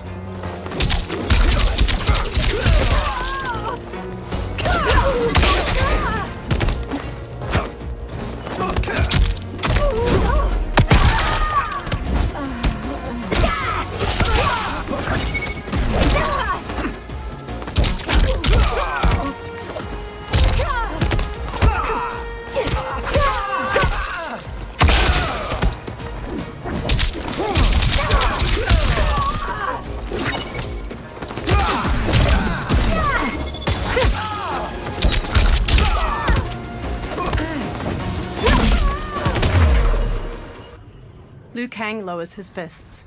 Once Shang Tsung is finished, you will be too. He hurries to the hourglass and casts beams of red and blue fire from his hands. Titan Kitana stands with him.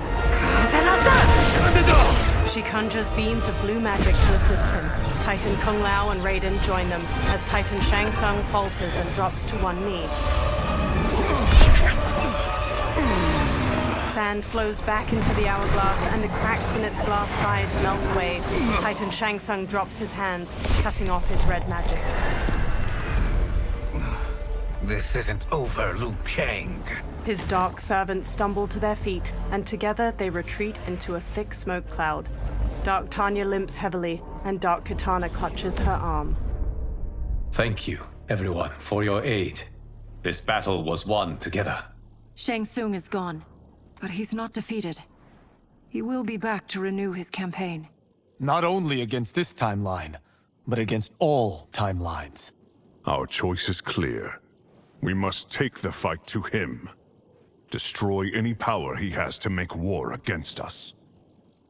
Agreed. Shang Tsung is likely already gathering allies as I gathered you. We must best his efforts. Assemble an overwhelming army from across all timelines. Liu Kang conjures a fiery portal and steps through. Eurus and the Titans follow close behind. In a rocky desert, a fiery portal appears. Liu Kang marches out with his head held high. Behind him, dozens of allies materialize.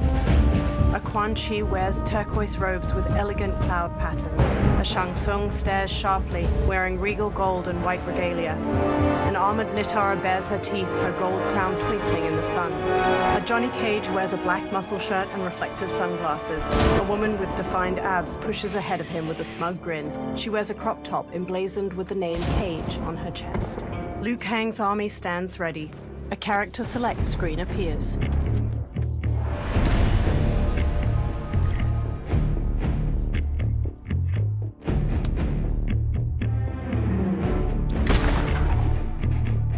The hero gazes up the pyramid steps. Liu Kang's army stands ready behind him. Before them lies a giant stepped pyramid. 2 parallel staircases run all the way to the top, and a gap between them opens to a deep chasm.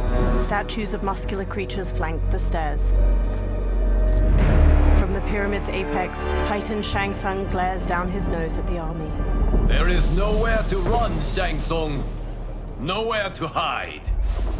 We have banded together to rid all timelines of your evil. The threat you pose to them ends today. Such certainty, Liu Kang, that this battle will end in your favor. It can end no other way, because across all timelines, the arc of history bends toward justice. Does it? In this timeline, it bends toward me. Titan Shang Tsung conjures fiery magic. He blasts it into the air and it coalesces into a portal. Behold, Liu Kang, the hell I unleash upon you. Hundreds of skulls spill out of the portal, forming a grisly path for a Titan Quan Chi. He holds his arms out wide as he leads dozens of dark fighters onto the pyramid. Shang Tsung gestures toward them and smirks at Liu Kang. Far below, Liu Kang's eyebrows knit together and his lips press into a hard frown. The Dark Army joins Titan Shang Tsung, including a gold-armored Raiden with an amulet on his belt and a Havik wearing armor made of meat and bone. Titan Shang Tsung holds up his hand. The Dark Army charges. Liu Kang's army ascends the steps to meet them, led by Liu Kang and alternate timeline versions of Sindel, Baraka, and General Shao. Halfway up the steps, the two forces clash. Liu Kang strikes a Dark Quan Chi, while the Dark Kenshi kicks an alternate reptile into the chasm between the stairs. The hero pounces on the Dark Raiden, striking him down. They dodge a swipe from Dark Kung Lao, then knock him into the chasm. The Dark Baraka rushes them, but the hero parries and counters him. Further ahead, they block a roundhouse kick from a Dark Sub-Zero, then stun him with a palm strike to his face. The hero dodges his ice missile, then spin kicks him to the ground.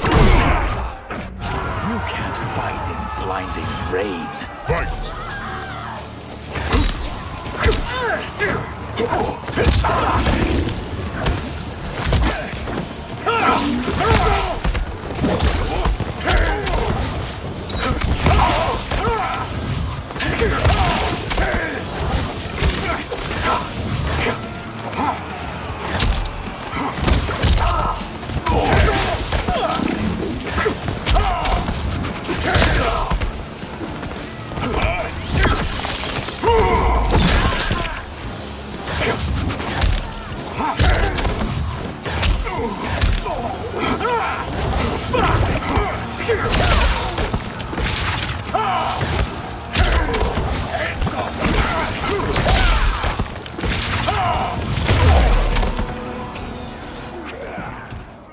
The hero barrels up the steps and side kicks an opponent aside. A new opponent leaps in.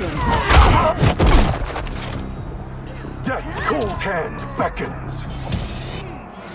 Fight!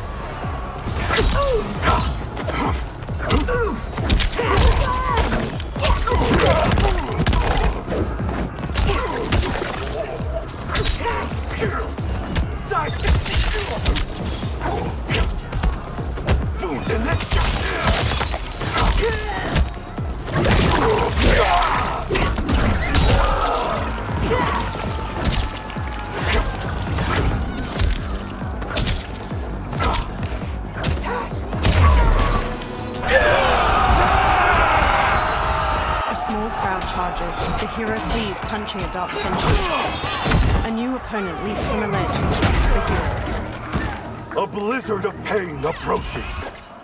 Fight!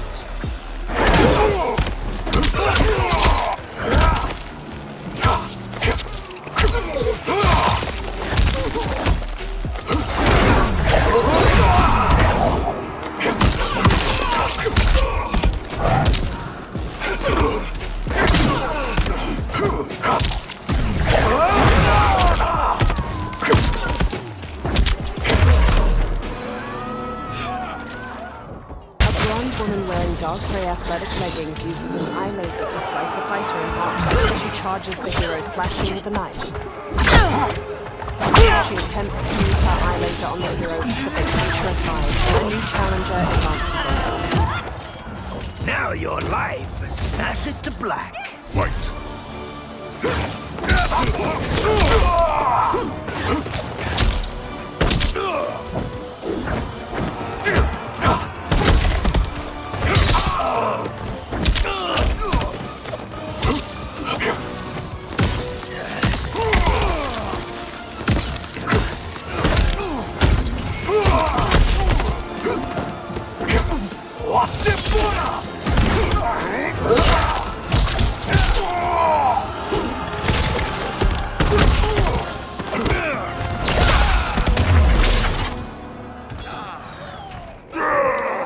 Several levels above, Goro reaches down to the hero and sends them flying with a hammer strike. 3 Johnny Cages square up against Goro. One in a muscle shirt, one dressed like a mime, and the third is the woman in a crop top. The mime cage mouths a scream.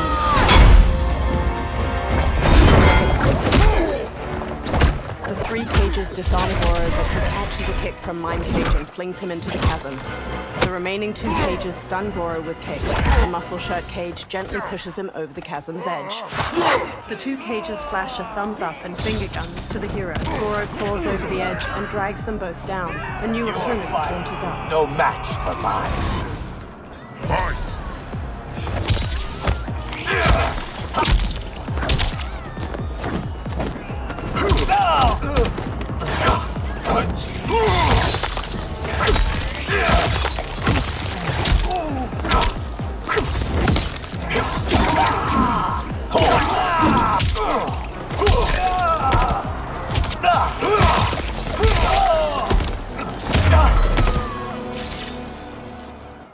The hero ascends toward 4 of Shang Tsung's fighters. A bladed blue fan extends across their paths.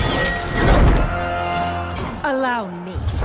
Titan Katana stabs one fighter in his chest, then blocks gunfire from a woman in high-tech armor. Under fire, Titan Katana advances enough to stab her. She slices off the other fighter's leg, then leaps to decapitate the final armored woman. The head rolls down the stairs, landing at the feet of the hero. Lin Kuei could do no better. You're welcome. Now hurry. There's no time to waste. She's moved aside. This is the last day of your life. Fight!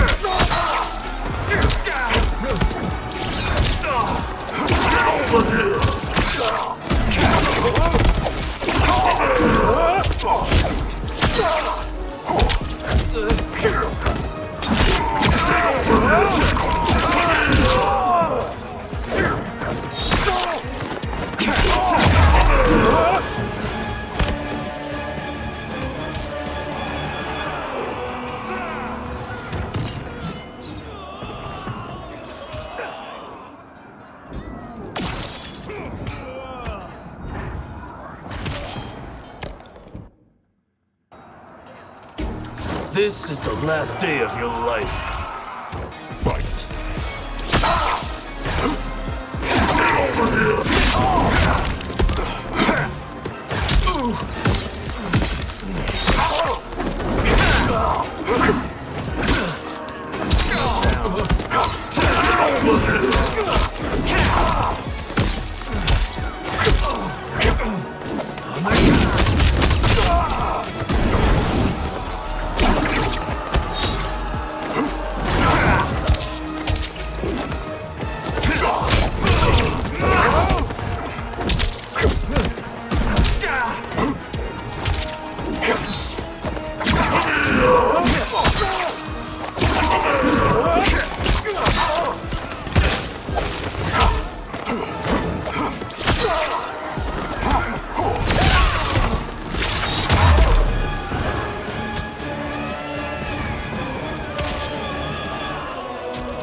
This is the last day of your life. Fight!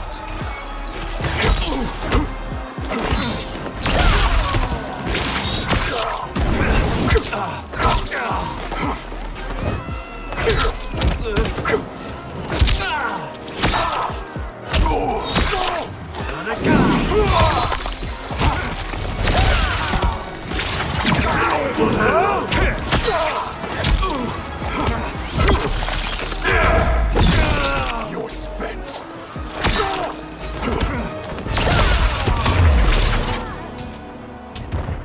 The ground beneath the hero's feet trembles. They dodge a strike from a Dark Raiden at the last moment, leaping up to dangle from a chain. Dark Raiden throws a bladed hat to slice it. Dark Raiden intersperses attacks with the bladed hat and red lightning before the hero manages to counter. They shove the Dark Raiden into its flaming brazier, and he catches on fire. He falls over the edge. A new challenger approaches the hero. I'll bury you in snow. Fight!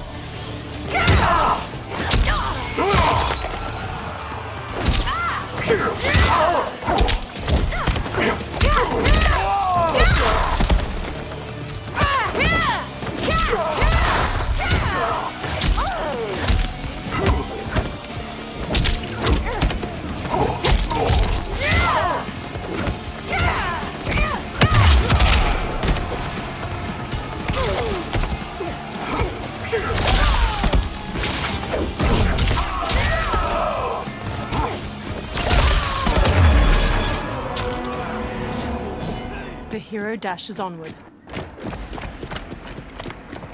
Assist me, Quan Chi. Together, the Titans conjure a fireball with their magic. They throw it down the steps. The hero dodges narrowly, and the fireball continues downward to obliterate several fighters from both arms. 3 Dark Molinas emerge, charging with their size. The hero stands and manages to grab the wrists of the first Molina. They slash at the other 2 with graphic weapons. The hero stabs one Molina in her abdomen, then uses the 2 captive sides to stab the first Molina in her neck. The final Molina leg sweeps the hero and pins them down. She stabs down with her sides, and the hero pushes back against her wrists. Test your might. The Dark Molina pulls free of the hero's grasp and rams her sides down through their eye sockets. I just wanted to see that. Test your might. The hero twists Dark Molina's blades to shove through her eye sockets. She collapses, her snarling face slackening. The Titan Shang Tsung and Quan Chi begin conjuring more magic when their counterparts charge them from behind. A light Shang Tsung exchanges blows with the Titan Quan Chi. He and light Quan Chi then switch opponents and each manages to knock down his Titan double. Light Shang Tsung. Hurry, Sub-Zero. You are almost there. Titans magically rip the souls out of light Quan Chi and Shang Tsung. They both collapse.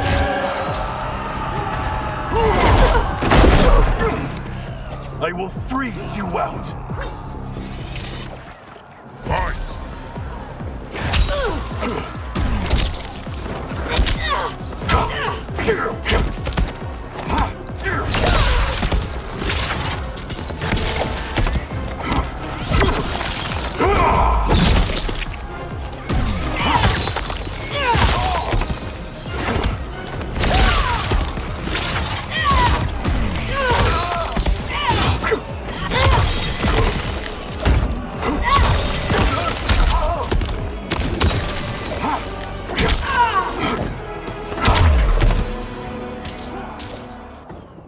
Head held high, the hero walks toward the stair, but a new opponent descends to meet them. Fight!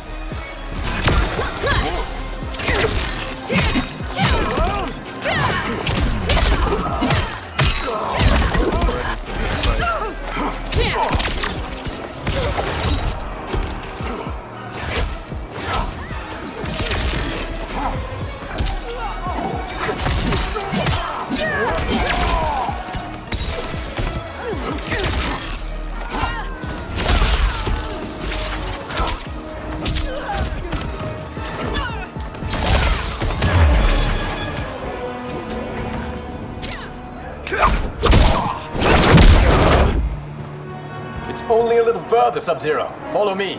Together, they charge up the remaining steps until they reach the pyramid's apex, a broad platform shot through with glowing green cracks. Crumbling statues loom over its corners, and Titans Shang Tsung and Quan Chi stand waiting. Your defenses have failed, Shang Tsung. This is over. I do not think so. Realize, sorcerer, that you've brought this on yourself. Avarice and ego have again proved your undoing. We have no choice but to eradicate you. It is you who will be eradicated. You and your followers. And once you are dead, all timelines will be mine. With a sneer, Titan Shang Tsung charges the hero. Liu Kang rushes at Titan Quan Chi simultaneously. Titan Shang Tsung spin kicks the hero's chest, knocking them to the ground. Titan Shang Tsung rushes to join the fight against Liu Kang. Together, he and Titan Quan Chi gain ground. Liu Kang manages to twist Titan Shang Tsung's arm, but takes a kick to the face in return. He squares up against his opponents. They charge him. Liu Kang jabs Titan Shang Tsung's jaw, then axe kicks him to the ground. He then sends Titan Quan Chi tumbling with a jumping roundhouse kick. Titan Shang Tsung regains his footing and resumes his assault. Liu Kang encloses his fists with blue and red flames, but Titan Shang Tsung manages to redirect the fire at the last moment. Liu Kang manages to back Titan Shang Tsung to the edge of the pyramid. Titan Quan Chi stands and conjures a giant green serpent which ensnares Liu Kang. It coils around him, constricting tightly as it flicks a forked tongue. The hero gets to their feet, straightens, and marches toward the Titans. Titans Quan Chi and Shang Tsung strut toward the hero, their capes fluttering delicately in the breeze. Your position is precarious. To survive, you must submit. Yes. The question you must ask is, if Liu Kang couldn't finish us, how possibly could you? Fight.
To survive, you must submit. Got this. Yes.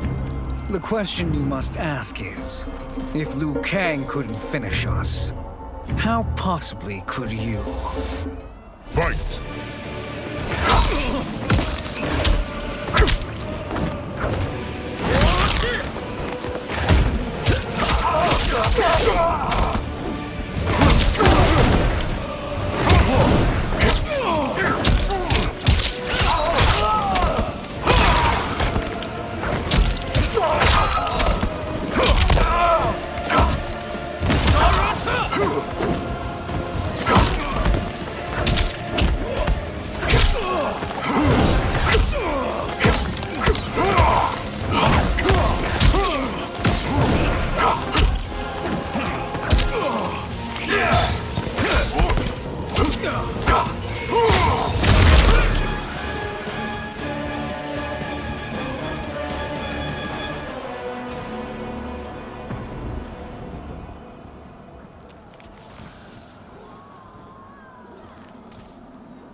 To survive, you must submit. Yes.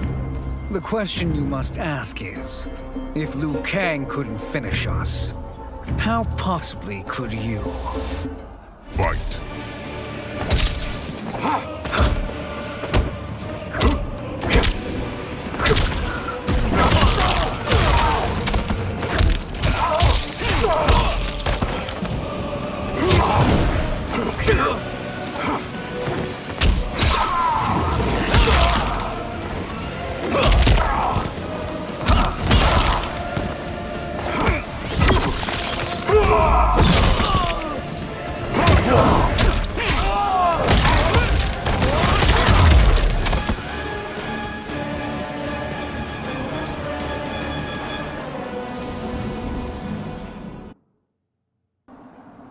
To survive, you must submit. Yes. The question you must ask is, if Liu Kang couldn't finish us, how possibly could you? Fight!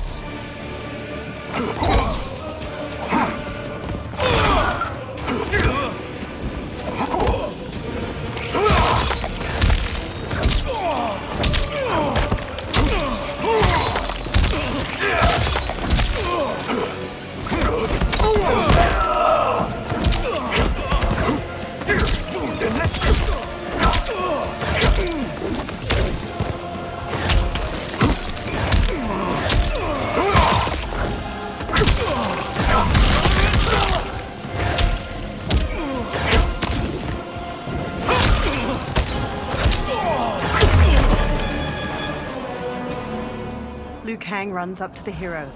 And they called me the Chosen One. You honor me, Liu Kang. Shall we end this? You have done more than enough. Please permit me to end this. With a stiff jaw and piercing eyes, Liu Kang walks to the motionless bodies of Titan Shang Tsung and Quan Chi. He motions wide circles with his hands, conjuring fire. The souls of the two defeated Titans twirl up into the cloudy sky. The hero stands at Liu Kang's back, gazing up at the dissipating light. May that be the last we see of you.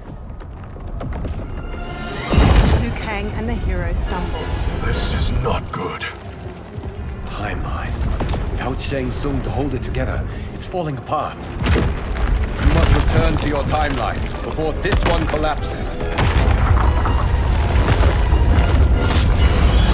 Liu Kang conjures a portal. Thank you for your aid, Sub-Zero. May we one day meet again. Swirling red and blue fire magic swallows the hero up, engulfing them in the portal. In Madame Bo's tea house, Raiden pours a steaming cup of tea for Liu Kang. Johnny, Kenshi, and Kung Lao sit with them. I'm telling you, the locations we found here are money. I mean, look at this. Don't the rainbow colors on these mountains just scream Outworld? I cannot believe you'll be telling our story about how we defeated Shang Tsung. Well, the studio thinks it's fiction, not fact. But I don't care, as long as it's covering the budget. I assume you'll be the star. Nope, I'm behind the camera, writing and directing. Time to let someone younger and prettier take the lead. You know, I've written in parts for all of you, if you want them. Us? On screen? I mean, they're cameos. But like they say, there are no small parts. Thank you, Johnny. But we must decline. But Raiden? The new initiates arrive tomorrow. We must return to the Wuxi to begin their instruction. Of course. You are right. What about you, Takahashi? I need a blind swordsman. And no actor can do what you do. I would love to. But my work to revive the Tyra is starting to pay off. I can't let up now. To Liu Kang. Well, I know better than to ask you. Your plate is always full. Indeed, Johnny Cage. Which is why I must now depart. Off to Outworld? To advise the Empress? Between her father and her sister, Melina is receiving plenty of good advice. And with the sorcerers and the general imprisoned, there are few threats to her rule.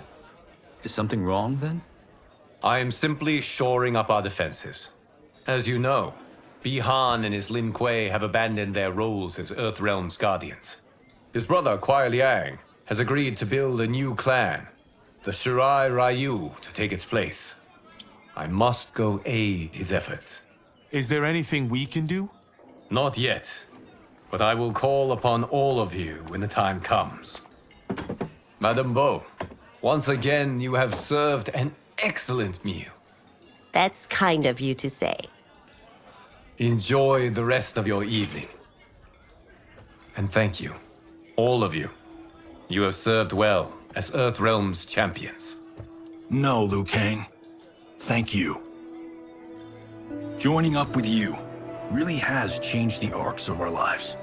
A warm smile stretches across Liu Kang's face. I am glad. With a nod, he leaves. Madame Bo surveys her remaining patrons. All right, gentlemen. If you're finished, there's only one thing left to do. Which one of you gets the bad news? The bill. Not me. I'm still 3 mil in the hole on Sento. How, thick's your wallet, Takahashi? Thick enough. But seems to me our hosts are on the hook. They did invite us. You think we have money? The Shaolin live modestly. They're teasing. Don't worry, Fong. I've got this covered. As Liu Kang exits the warmly lit tea house into a blue dusk, his smile lingers. The realms are in safe hands.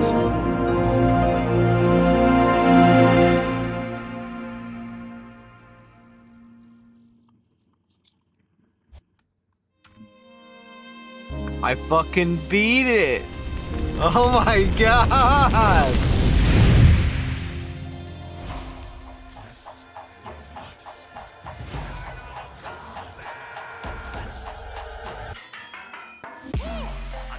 my own stunts. Mess around and hit me, you probably get blown up. I've been hot enough here to throw up the whole sun. Cut a man in half, write my name in his own blood. Everybody dies, you probably gon' never learn from it. Pop them in the sky till they never gon' get a turn from it. Burn stomachs cut like my blade is immortal. Bitch, open a portal, I slice you till your parts out of order. Your head and your torso, I murder your gore. You got a death wish. Keep my hat spinning, I'm watching them get their neck split. Toxic, boxed it, you ain't gonna block this. Perfect every legend and sonically outfoxed them. You came to win the tournament, I'm ripping out your vertebrae. We came to be the worthiest murdering every murderer who wanted you got it. I'll leave them freezing to death. So tell me you next so I can put the spear in their chest. How many of us get a second chance? How many of us get to say goodbye? If we could do it all once again, I'd have you right here by my side. Oh, right here by my side. Some say we could be defeated. I'ma call it Kenshi. We ain't never seen it. Hit you with an X-ray. Real orthopedic. Now it's time to take your spine out. You ain't gon' need it where we're going.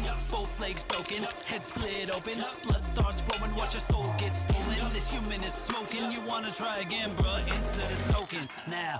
We be unmatched when it comes to endurance. Spit hot fireworks burn like a furnace. Cook your epidermis, yo, I hope you got insurance because losing all your limbs is a frequent occurrence. Okay, well I beat it. No doubt with the #1 team. We got Elder God power in our bloodstream. We be crushing, brains erupting, obscene way we cut things. You could call this a cutscene. How many of us get a second chance? How many of us get to press rewind? If we could do it all once again, I'd have you right here by my side. Oh, right here by my side. Yeah. From a pile of corpses, Ali May's dead eyes stare blankly. Vultures gather at the base of the pyramid, picking at the bloody remains. On the steps, a pair of black boots flexes. Their owner lies on his back, struggling to push himself up the bloodied stone stairs. Dark Jax, a black man with both his arms severed off, grimaces as he tilts his head back. 4 figures descend the pyramid steps. Twisted versions of Tanya, Kenshi, and Quan Chi are led by Havik. Tanya whips out bladed hand fans. Ice engulfs Quan Chi's fists. Havik holds a spiked mace and looks down at the trembling Dark Jax. Ah, look at him, clinging to life. Even now he struggles. Everyone who fought today did so fiercely. Havik dangles his mace over Dark Jax's head. He drops it. Had I not been here for it, I would have thought it impossible. Warriors from across timelines, clashing in combat. The blood, the death, the chaos. Yes, Lord Havoc. It's unfortunate it all ended so fast. The exposed tendons of Havik's cheek stretch as his eyes narrow. The next time, it won't.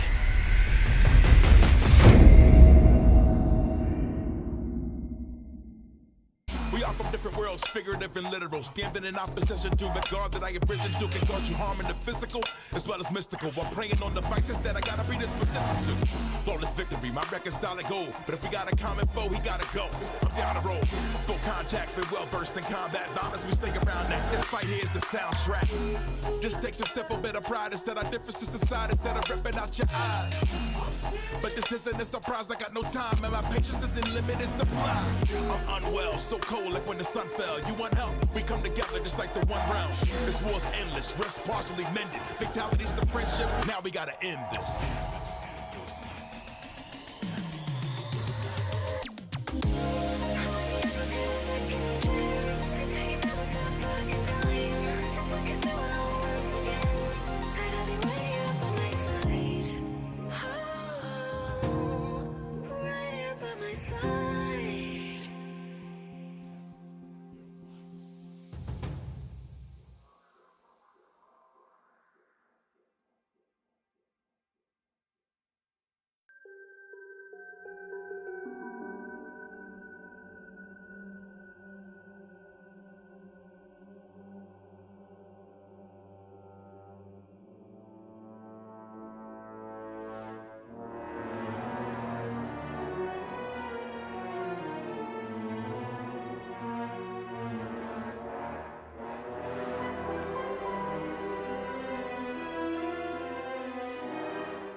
Okay.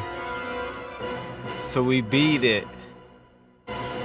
We beat the whole fucking game. The whole fucking game.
Beat the whole game.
Well,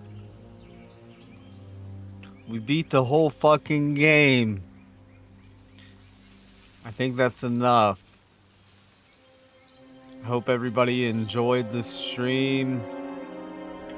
Hope everybody enjoys the day. I don't even know what day it is. Let's see what day it is. Enjoy your Wednesday. And